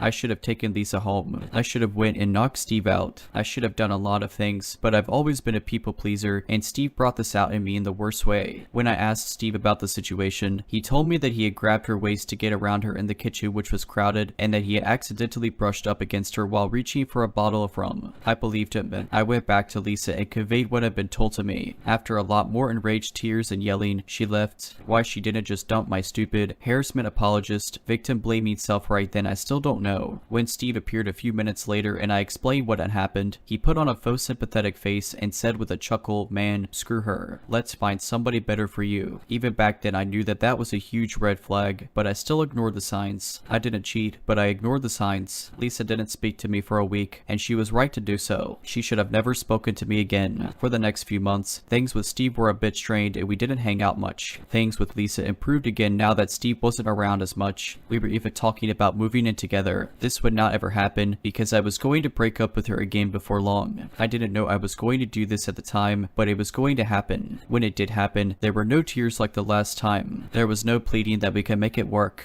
Lisa simply fixed me with an emotionless, almost dead gaze and said, "My sister told me not to trust you again. I should have listened. Eat your stuff and get out of my apartment." Now I really wish that she had just left it at that, but over the next couple of years we would go on to have a few stints as friends with benefits as we both knew what the other wanted in bed, and it was just easier for both of us, I think, to find comfort with each other when we wanted. I obviously obliged. There were no feelings in it for her. We never got back together, but we became a sort of facsimile of friends again after a while. Shortly after our breakup, I became immensely depressed. I didn't realize that it was because I was still in love with Lisa. Why would I be? I had broken things off with her. Regardless, I started drinking even more and stopped working out. I started regaining all the weight I had lost my freshman year of college, and Steve noticed, often remarking that I was a fat. I never really minded it because I was used to my weight being the butt of every other joke. Besides, he always said it with a laugh to let me know that he was only joking, the way good friends always insult each other, right? At the same time, I started hanging out with him again. One day he came to me asking if I wanted to move into a house with him. I politely declined because I liked living alone, and my rent was relatively cheap for where I lived. He got unreasonably angry, saying that I owed him everything. He proceeded to scream at me for half an hour. He didn't speak to me for 3 days, but did eventually calm down. He never apologized for his ridiculous outburst though. When he moved out, another mutual friend took his apartment after having just gone through a bad breakup of his own, and I started hanging out with this new friend, Mark, quite a bit since he was just across the courtyard and Steve was a couple miles away. During this time, I met a man through Mark who would go on to become one of the 2 best friends that I have ever had, and one of the most amazing people I've ever known. Enter Nick. Remember the friend from earlier who I said regularly tried to get me to stop drinking? That's Nick. He was in as a man who, for some reason, I never want to disappoint.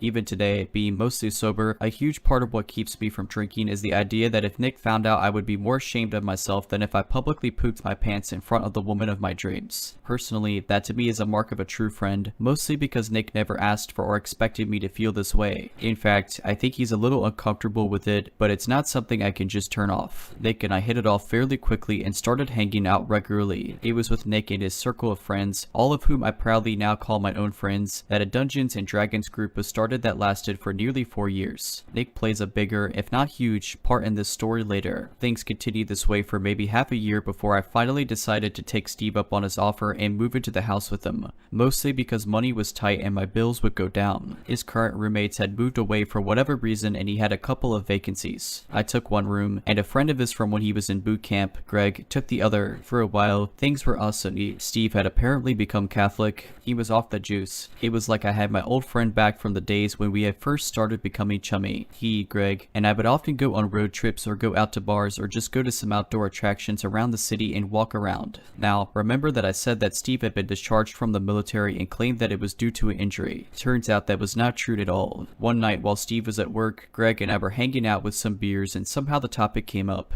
You know he was crazy? Yeah. Greg asked, "What do you mean?" I said, "He was kicked out before he finished boot camp." Really? He told me that he suffered some kind of injury and they had to let him go. After I said this, an incredulous look came over Greg's face and he turned slowly to look at me. He then proceeded to tell me that what Steve had told me was an utter lie. He told me that Steve had reason to suspect that his then wife was cheating on him and had been overheard by a commanding officer saying that when he finished with boot camp he was going to murder them both and the daughter that he and his wife had. He had been given an in-depth psychological evaluation and been discharged essentially for being quote-unquote too insane for the military. I later confirmed this with some of Steve's childhood friends. At this point, I was starting to realize who Steve really was, thinking back on some of the interactions I had with him. Unfortunately, I was stupidly loyal to someone I perceived to be a good friend. At some point, I had invited Nick to come over and hang out to play video games and whatnot, and when Steve met Nick, he immediately called him fat. Now, Nick was at the time a large man. He has since made enormous strides in his fitness journey. Shout out to Nick for your hard work if you're reading this. You look great. Regardless, I remember the look of utter disbelief on Nick's face, but I defended Steve by saying that was just how he made friends. If he wasn't calling you names, then it meant he didn't like you. By the way, can we stop that stuff? Treating people like crap as a way to break the ice is terrible. I'm guilty of it in the past, and I hate that I used to do it. Anyway, not relevant. I could tell Nick was skeptical, but he just kind of went with it. I think he kind of resented me for not defending him, but he never said so. I don't blame him if he did. A few weeks after the conversation with Greg, Steve had a friend of his from out of town stay with us for a weekend. Greg was out of town for work or something. I forget the details as they aren't important. Before this friend of Steve's arrived, he told me that she was fat, but pretty, and if I wanted to bone down with her, I had his blessing. This did not sit well with me, not only because of how he described her, which I learned wasn't true when she arrived, but because he felt the need to give his permission for two of his friends to get in bed with each other. I kept my mouth shut, though I forget the woman's name, but she was a very pretty woman. I was confused as to why Steve would describe her as such. She and I got along really well from the start. That night, she and Steve slept together. Again, I'm fairly certain he slept with her because he could tell I was taking a liking to her. I wasn't falling over myself to get into a relationship with her, but I did like her quite a bit. Steve had to once again assert his dominance over me. The next day, we all had lunch at a local restaurant, and Steve essentially left his friend and myself to drive his car back to the house while he wandered off to do whatever knows what. I was infuriated that he would do that. Not necessarily the leave us part, but the fact that his friend had come to town specifically to visit him and he just bailed on her with no real reason. She and I spent the day watching movies and playing video games. We talked quite a bit about Steve as he was our one common link, and a lot of things came to light about Steve that I won't mention here simply because I don't want to be typing this for the next 2 weeks. I texted Steve multiple times throughout the day asking where he was. He didn't respond until about midnight when I sent a text telling him it was kind of crappy of him to just leave his friend with me when she had come to see him. The text I got back just read, "Mind your business, fatty. I'll be home when I get home." He finally rolled up around 10 the next morning as his friend was getting ready to leave. He was driving a motorcycle that I had never seen before. He barely said goodbye to the woman as she was leaving, and when the door was shut, I rounded on him. "Where were you, dude?" I demanded, feeling myself getting angrier by the word at what he had done. "Not that it's any of your business, but I was helping a friend bury a body," he shot back as he walked into his room. I knew instantly that this was a lie. I had this intuition when it came to Steve.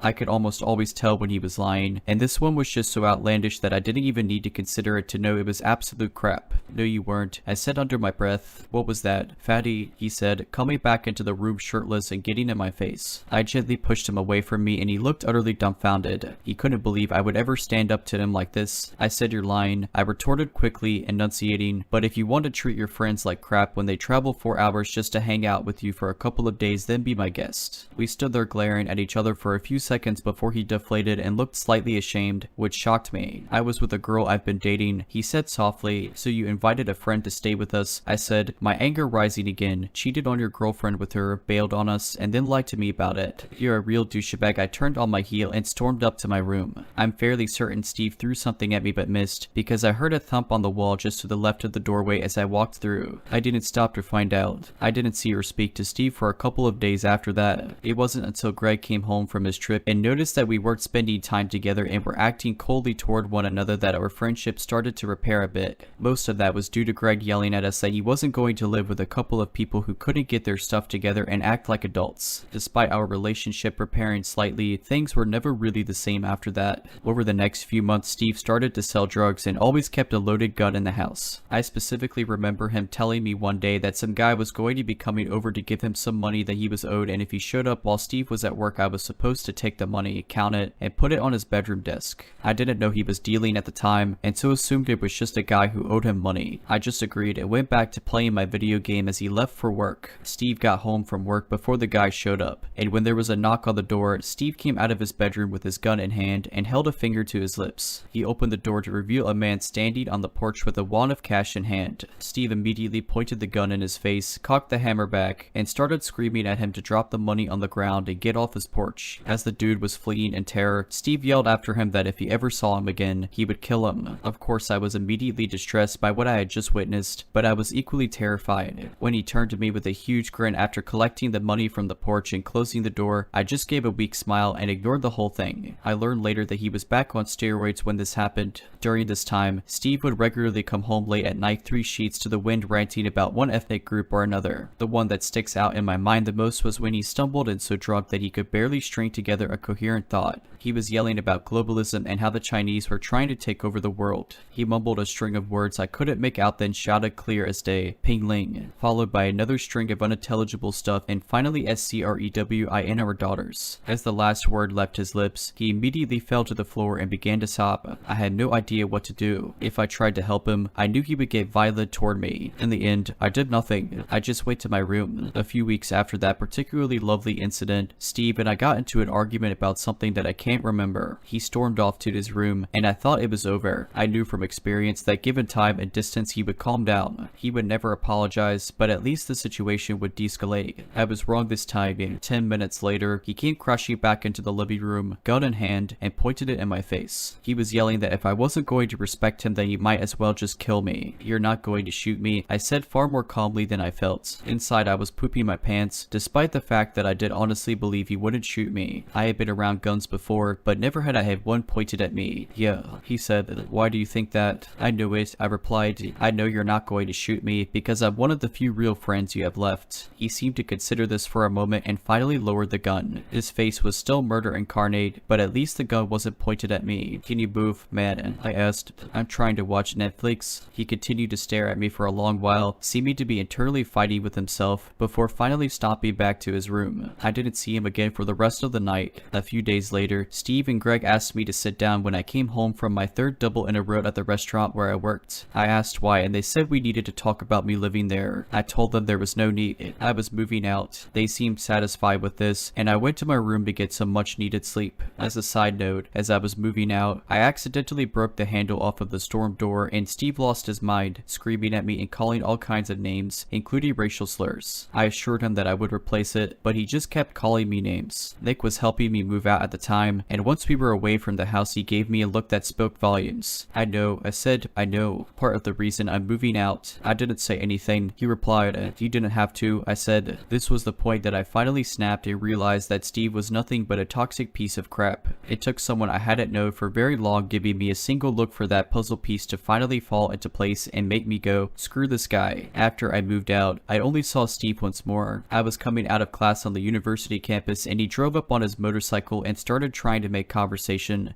but I just made some lame excuse about needing to get to work or home or something and walked away. About a year later, I blocked Steve completely on all social media when he commented on a Facebook post and called my mom a name. I don't know why I didn't do it sooner. About a year after that, Nick and I were at the mall. Being on a bit of a time crunch and needing things from different stores, we decided to head different directions and meet up in the food court. I finished what I needed to do first and was standing in front of the Dairy Queen waiting for Nick to meet me when I got a phone call from him. What's up? I said by way of answering. I just saw Steve. He said without preamble, he was going into the store I was coming out of. He didn't need to tell me which Steve. He knew most of the worst of what I've put in this story by this point, although I'm sure some of these anecdotes would surprise even him. My heart seemed to seize and I felt like I couldn't breathe. I hadn't seen or spoken to Steve in over 2 years, and the thought of coming face to face with him now filled me with dread. Hello, you there? Yeah, I said, finally finding my voice. I'll meet you at the car. That's why I told you. I'll be out in a bit. I practically sprinted to the car and just kept praying to whatever gods might exist that Nick would be out soon. I went over and over in my mind what I would say or do if Steve showed up. Luckily, I never had to find out what I would have actually done or said because Nick appeared pretty quick and we left. That was the last I heard of Steve. The incidents that are portrayed in this story are not everything that happened over the course of my relationship with Steve. There were more, including more death threats, a physical altercation, more name calling, and insurance fraud that Steve decided to rope me into without my knowledge. These were just the worst or more poignant incidents that needed to be told in order to paint Steve as he truly exists. Were I to tell the entire story of Steve, it would likely wind up being a whole novel. A lot of it, while terrible, isn't really all that relevant in the grand scheme of things. So there's the Ballad of Steve. Now, I know at this point you're wondering to yourself why I didn't just leave Steve in the dust a long time ago. Why didn't I just walk away from that friendship at the first sign of trouble? Well, there are a few reasons. First and foremost, as I said, Steve was a sociopath. Sociopaths are extremely versed in making people trust them, even as they treat them like trash. Not to mention he gaslit me and made me feel as though a lot of the smaller incidents were my fault. That in turn led to me believing the bigger problems were my fault. This is how psychological abusers keep control. Secondly, I am a loyal friend to a fault. I will see the best in the people I care about even as they stab me in the back and beat me down. This is a fault of mine that I am working on. I only saw the terrible in Steve when he treated another friend I was loyal to bad. Third, a part of me was terrified to walk away. There was a piece of me that was scared, and sometimes still is since I blocked him, that he would get it in his head to kill me because I rejected him. This is again part of the conditioning that abusers do. Regardless, I am much happier now and glad that the whole ordeal is behind me. I'd like to end on this final note. If you are in a relationship of any kind where you are starting to see red flags, don't ignore them like I did. I explained away a lot of the red flags that Steve was waving proudly, and I regret it to this day. I was lucky and got out of the most toxic friendship I've ever known with only some psychological trauma and having my confidence shattered. But it could have ended so much worse. If you need help getting out, seek it immediately. Leave everything behind if you have to. Things can be replaced. You can't. Anyway, thanks for reading this, and Steve, please stay wherever you move to. I don't ever want to see or hear from you again. If you're liking this video, all I ask is that you make sure to subscribe to my channel and like this video. Thank you. I live in a quiet countryside where usually nothing is happening. I'm an 18-year-old girl who could easily walk around my hometown alone without even being scared because it's really safe here. Basically no crimes. So, as usual, me and my dog went for a walk one evening. It was nice weather outside, so I decided to go for a nearby field. I usually let my dog out of her leash there, so it was fun for both of us. She's a nice dog and always comes when I call for her. We get to the field and everything is going really well and nothing seems off, except I have this kind of odd feeling in my gut that I never usually have. The last time I had the same feeling when I was 8 years old and we were driving at night with my family. I had the same feeling then and I told it to my parents. I feel like something is wrong. You should be careful. I said something like that. They slowed down because I was oddly serious at the moment. A minute after I said it, a deer came out of nowhere and we would have crushed if we had gone by the same speed as a minute before. We were all shocked and my mom thanked me. I still remember it like it was yesterday. However, in the field, 10 years later, I get the same gut feeling. Whatever I think and keep going completely ignoring it. We roll around the fields in a nearby forest until the sunset starts to set. I put my dog back to her leash and decide to leave from one of the tiny paths that go through a small forest. It's not a popular way to go, but it's quick. As I'm walking along that path, I suddenly spot a silhouette in the end of the road just before the forest starts. I think nothing of it at that point and just keep walking, but after just a little while I have a strong gut feeling and stare at the silhouette for a while. It's then that I notice that the silhouette is staring at me without moving. I just think that maybe they were waiting for someone, because at first the silhouette looked like a child's, but as I got closer I noticed that it wasn't a child but a grown man who was riding what looked like a child's bicycle. It was a blue-green boy's bicycle. His legs were way too long for it and his whole body looked like he was forcing himself to ride it. It was a really unsettling sight. Still, my dumb self didn't want to turn around and have a couple of kilometers waste of time, and even though it was creepy looking, I still thought maybe he's waiting for someone that comes from my way. But every step I take he follows me with intense expression. I'm only like a 20 meters away from him when he starts to do a weird motion by jumping on his bike, smiling the ugliest and the most unsettling smile I've ever seen, just staring at me with wide eyes. He kinda looks like he was expecting something and is so excited about it that he needs to jump. He looks like he's in his 50s or something, very long and thin legs and arms, bald, and that creepy unsettling smile. That's when my alarm rings went on. I glanced behind me and no one was there. It was just me, a 18-year-old small girl with her fluffy, definitely not a guard, dog. I turn around 360 and start to jog where I came from, just in case. I glanced at him in sigh of relief when I noticed he wasn't following me or anything. I thought that maybe he wasn't waiting for me after all and called myself stupid and a scaredy cat. I was so wrong. My adrenaline starts to slow down again again as I'm in the middle of the fields and I still see no sign of him following me. I let my dog out of her leash again and she starts to run around. I'm nearly at the end of the field. I only have a kilometer or some of Forest Park before I get to my home after the field part. When my dog spots a rabbit or deer or some interesting thing and flies towards it, I panic because she has never done that before and yell for her. I yell plenty of times for her loudly and finally she comes back. I'm relieved that nothing happened to her, but as I put her back to her leash, I notice something form the corner of my eye. The freaking bald long legs is biking towards me. He's not looking at the ground when he bikes, but me. Freak out wasn't enough to express my feeling in that moment. I have never seen a human who looked so crazy. More than crazy. What surprised me the most was that he was biking through a field, and I can tell you it is not an easy field to even walk sometimes. It has muddy ponds that you need to jump over, but that psychopath just biked through them. He was struggling a lot to bike there, but somehow managed to still do that. I didn't watch for another second behind me because I just started running. I ran so freaking full speed, and I have asthma that I saw black and nearly collapsed. My lungs hurt so bad that I thought I was dying, but the adrenaline kept my blood running, and my legs too. Once I glanced behind me and he was there, struggling badly to keep up his full speed on the field grounds with that ugly white smile, and the way too little bike. After that I just ran like crazy until I found a house, hid in their yard without even minding that I was in someone else's yard. It didn't matter to me in that moment at all. I waited a while with my breathing stuck in my throat, but he didn't come. I was planning to yell as loudly as I could if he found me, but he never did. At some point the adrenaline started leaving my system and I left my hiding spot. I ran again until I reached an area which had multiple people in their yards, so I would have helped if I saw him again, but I didn't. I called the cops on my phone but couldn't bring myself to call, mostly because I had no proof and I didn't want my parents to find out because they are overprotecting, so I wouldn't probably leave my house anymore. I still live with them. Side note, I've been paranoid after this incident. My dog was frightened too. I guess she noticed something was really off too. I swear to God that I will always listen to my gut when it's telling me something from now on.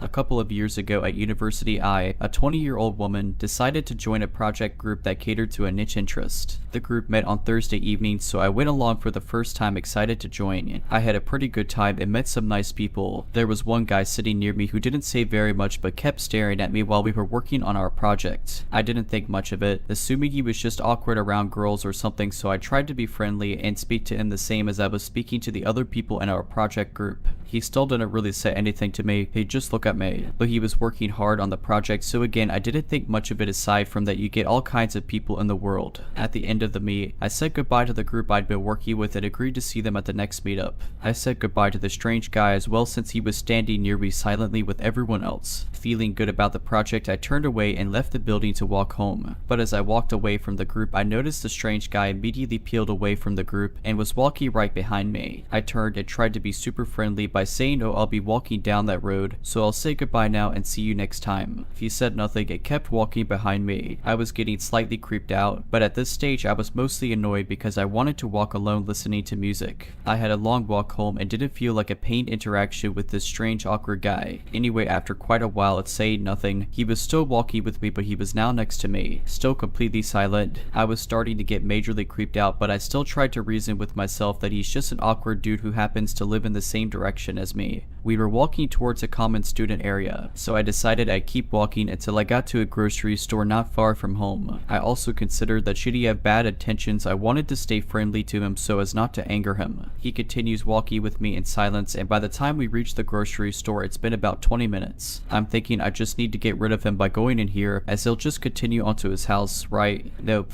I say, well, I've got to get loads of shopping done, so I'll say goodbye and I go into the store. I see him hesitate at the door, but he says nothing. I go in the store and glance back, and he's still outside the store, but thank God he didn't come in with me. So I run around the aisles for a bit to waste time, and then I see him crossing the end of one aisle inside the store. I grab something random off the shelf to take to the cashier, having some vague plan of telling them what was happening. But being naive, I was still worried about reading the situation all wrong and getting a poor awkward guy in trouble for nothing, so I didn't say anything. While paying, the guy saw me and waited for me at the exit. I walked past him and this time said nothing at all. I decided to just go straight home. home, since I lived with male roommates who I thought would be able to help me, and it was the first thing I thought of to do. Probably very stupid to reveal where I lived, but I was freaked out and not thinking. I didn't want to use my phone to call anyone as I was worried it would just make the guy angry to hear me saying I was scared of him. So he continued walking next to me and we power walked to my house. At this point I realized with shock that none of my roommates would be home at this time, so I was actually alone. The guy was still silent and he actually followed behind me as I walked up the path to my front door. I repeat the next part over and over in my mind for all the things that could have gone wrong and all the possibilities of what could have happened. I decided I had to just get inside and lock the door at any cost, so I thought the best thing to do was shock him. I got my keys ready in my hand and turned them in the lock. Then I turned around and flung my arms around his neck saying thank you so much for walking me home. It was so nice to meet you, and just be really loud and friendly and hugging. It did shock him, and in the next second I removed myself from him, turned, slipped through the door and slammed it shut. He didn't have time to react and I got in safely. After going upstairs I looked through the window and saw him go back out to the road and just stand there for a bit. Then he just walked off back up the road. Goes without saying I never went back to the project group, and it made me extremely anxious about letting anyone know where I lived. I looked out for the guy constantly but never saw him again in my road, so for whatever reason he didn't come back. Don't know what his intentions were, but it was just bizarre. It made me very vigilant, and overnight I went from naive and friendly to suspicious and private.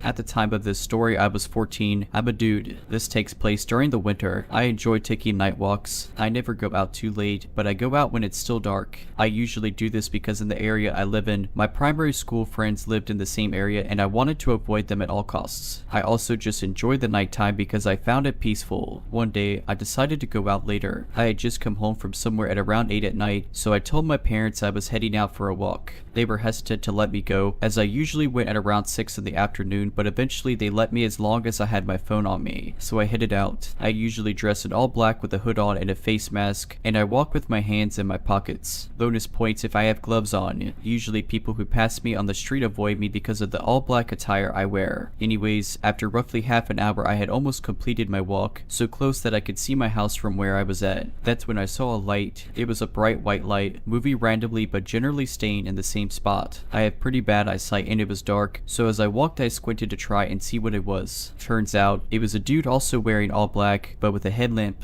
I walked closer, but slowed down my pace significantly. I got a really uneasy feeling, and I didn't like him at all. I wanted to just get home, but I would have had to walk past him in order to get to my house. I thought about turning around, but I really didn't want to walk the 30 minutes all the way back, as it would probably be 9 at night by then, and I didn't want to worry my parents. I continued to walk very slowly, watching him carefully. Suddenly, he stopped moving. Then he turned around and stopped again.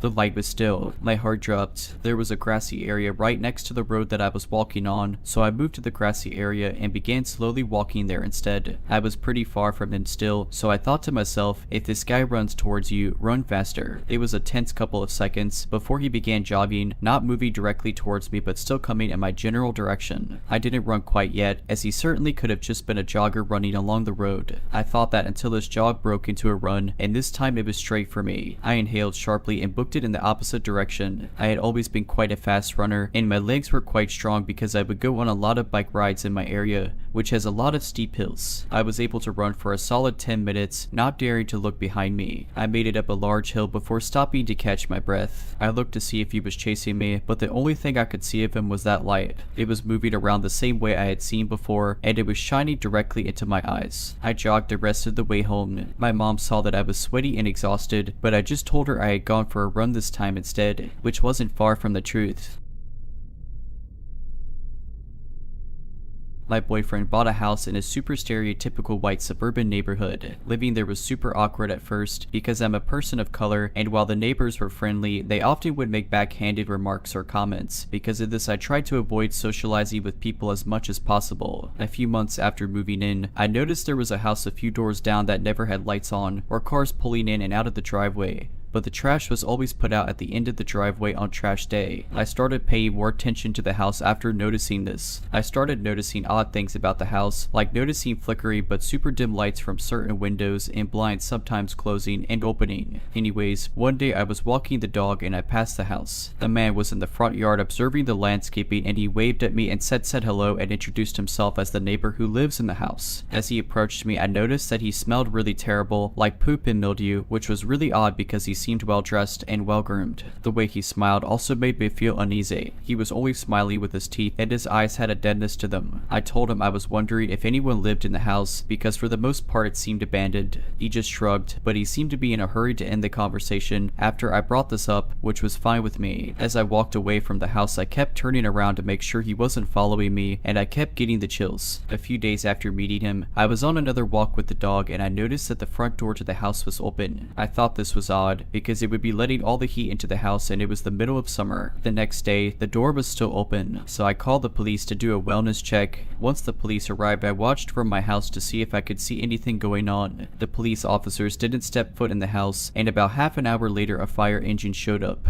The police officer and the fighters stayed talking outside for a while after the firemen had entered and exited the house, but not much else happened. About a month later, my boyfriend was walking the dog and he stopped to talk to some women who were clearing things out of the house. They told him that the house belonged to their father, who was currently in an inpatient dementia treatment, and that the house had been inhabited by a squatter. They told him that house was full of mold on the wall that was almost an inch thick and that the man had been hoarding roadkill in one of rooms. It also showed signs of him living in the house, including a space cleared out for him on an old moldy mattress in the upstairs bedroom. They had found candles and a salt circle in one room, as well as notebooks full of writings about the devil and devoting yourself to Satan and other worldly alien beings. I guess on the end the squatter had just decided to up and leave the house alone. The women have since cleared out the house and it has been gutted and remodeled. I'm not sure if they are selling it or what's the plan with it, but the memory of that man and his empty smile and the smell coming off of him will stay with me forever.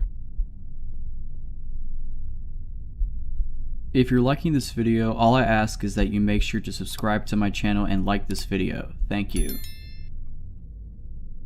In 2016, I was 26. I worked a seasonal job at a warehouse about a 30-minute drive from my flat. One day after work, I ordered some takeout from a place maybe 10 blocks from home. There was a gas station next door, so I filled up and left my car at the pump to say hello to some friends who lived across the street while I waited for my food to be ready. Maybe 15 minutes of chatting, walking back across the street, grabbing my food, across the lot to the gas station, into my car, and a 2-minute drive to my flat. At the time, I lived in a duplex flat with a gutted adjacent flat attached. Behind me was an old vacant motel that was currently being gutted and repurposed into studio apartments. The nearest building to the left was an old clapper bar leading to the main street and the highway, and to the right was an empty lot where a building that was demolished nearly a decade earlier once stood. The rest of the neighborhood was lower income Hispanic. I pulled into my drive, noticed a car driving relatively slow past. I went inside and leashed my dog up to let her out. As I was standing in the yard waiting for the dog to do her business, a maroon Subaru Forester, newer at the time, drove by slowly multiple times before pulling into my drive. I assumed he was lost or looking for something and walked up to him as he got out of the car and approached me. He looked like any older white man in his 50s. I remember he kind of reminded me of my dad. I asked him if he needed anything and he replied, "No, I just was checking on you." I asked him if I knew him, figuring maybe I didn't recognize him. He replied, "I saw you up by the gas station. You seemed like you needed help. I'm just said if you need anything." I'm usually pretty slow to the cut, but at this point, I'd paced together that this man had followed me from the gas station to a friend's house to a restaurant and then home, and immediately didn't sit right. He was just standing there and he wasn't leaving, and I had time to process the situation. I thought maybe he's an older guy. I'm a younger girl. He's on this side of town in a nice car for whatever reason. Maybe he thinks I'm a trick. And I said again, "I'm sorry. I'm not picking up what you're putting down. Why are you here?" "Nothing. I'm just a nice guy checking to see if you're alright." I specifically remember him calling himself a nice guy. During the period of this conversation, I had made it to my stoop and he had closed the gap. Behind was door, then me, the dog, then him and his car. I told him you should leave, to which he asked, "Do you wish you had a nicer place?" And if my dog, a medium-sized German Shepherd, was friendly and reached out toward her for a pet. I yanked her behind me and said no and pretty aggressively told him, "Dude, leave." He finally started backing away. I stood in the drive until he got in his car and drove off. I took down his license plate and car description, then I went inside. 15 minutes later, he pulled back into my drive, sat there for a second, and drove off. That's when I decided to file a police report. It didn't sit right. I just figured it was nothing, but I lived alone and if anything happened, I'd want a record. It was 6 or 7 at this point, so the non-emergency line was closed. I filled out a report online and never heard back from the police. Never saw that man or his maroon Forester again, either. He might have just been a weird old man. I never saw any reports of of anyone going missing from Nevada in 2016 either. I know it's a stretch and probably has nothing to do with anything, but I'd only just thought of this again in the last few months. They caught that guy in New York, and I wondered if he was in Nevada before it ever came out. Same age, same build, but how do you remember a face from 7 years ago? I just remember the man at my place having more salt and pepper hair. He treated me like he thought I was soliciting, and he wanted to help. He did not respect my boundaries. It was probably nothing and not the same man. Scary, off situations just have a way of sticking with you. Maybe trying to connect this is my way of making it make sense. I used to hang out with my cousin a lot. We were both 10-year-old boys at the time of this encounter, and I'm now 33 years old. It has stayed with me ever since. We'd mostly spend our youth roaming the streets, not causing trouble, but kicking footballs around fields, climbing, hanging out with kids our age, the typical stuff before phones and Netflix became commonplace. One day we decided to go and explore a part of town that we'd never explored before. It meant going through alleyways and back streets. The trail would actually end approximately 2 to 3 minutes from my house, which was a safe part of the neighborhood. It was a sunny day, albeit not too warm, and my cousin and I had been walking for what seemed like miles. The journey we planned was supposed to go on for longer, but we got bored and decided to take a detour home. The detour involved cutting through an alleyway that looked a little bit like the Coronation Street General, if anyone is familiar with the television show. To the left of us were terraced houses, and to the right of us, steel fences with sharp points to deter any would-be thieves. We continued up here, and soon enough, one of the kids from our school lived there, and his mom shouted, "What are you boys doing here?" We ran, and I don't know why, we just didn't like her son, and her tone was accusatory. As we ran, we bumped into another kid. "Don't go that way," he said, as his voice trailed off as he ran farther and farther away from us, down the opposite end of the alleyway. We shrugged and continued on. It got darker with the trees and foliage, but we soon emerged from the alley, and that's when we saw the lone boy. A boy aged 10 or 12 stood there. His eyes were empty. He had a vacant look on his face. Well, the half of his face that we could see well enough. Above his mouth was covered with a veil, somewhat like a Halloween mask of some description, except it was June. Halloween was months away. As we got closer, we noticed the boy had a kitchen knife in his hands. I mean a fully real, stainless steel kitchen knife, both hands on the handle. The sunlight made the blade glisten. We cracked a joke, cooking outside, but he looked at us blankly, no emotion, nothing. We were too freaked out to move, and that's when we realized he hadn't moved either. Not a muscle. We saw him blink, but physically, the knife hadn't been raised up or pointed at us, just held closely to his chest, blade pointing upwards. We figured we should get away because instinct told us this was weird and a bit freaky. Going back down the alley didn't seem like a safe option. Being stuck in an alleyway with a strange kid with a knife didn't seem smart. In front of us was a road on a steep hill. It was our best bet. We walked up to the top of the hill, keeping an eye on the kid. The top of the hill was 2 to 3 minutes from my house in terms of distance. At last, we felt safe. As we looked back down the hill, the lone kid had put the knife by his leg, now holding it in one hand, but remained in the exact same spot, and stared right back up at us, expressionless. We told our parents what had happened, and they called a local community enforcement team to scout the area. Apparently the kid was found with the knife, but we never heard why he was there or what he was doing. 23 years after it happened, it's still on my mind.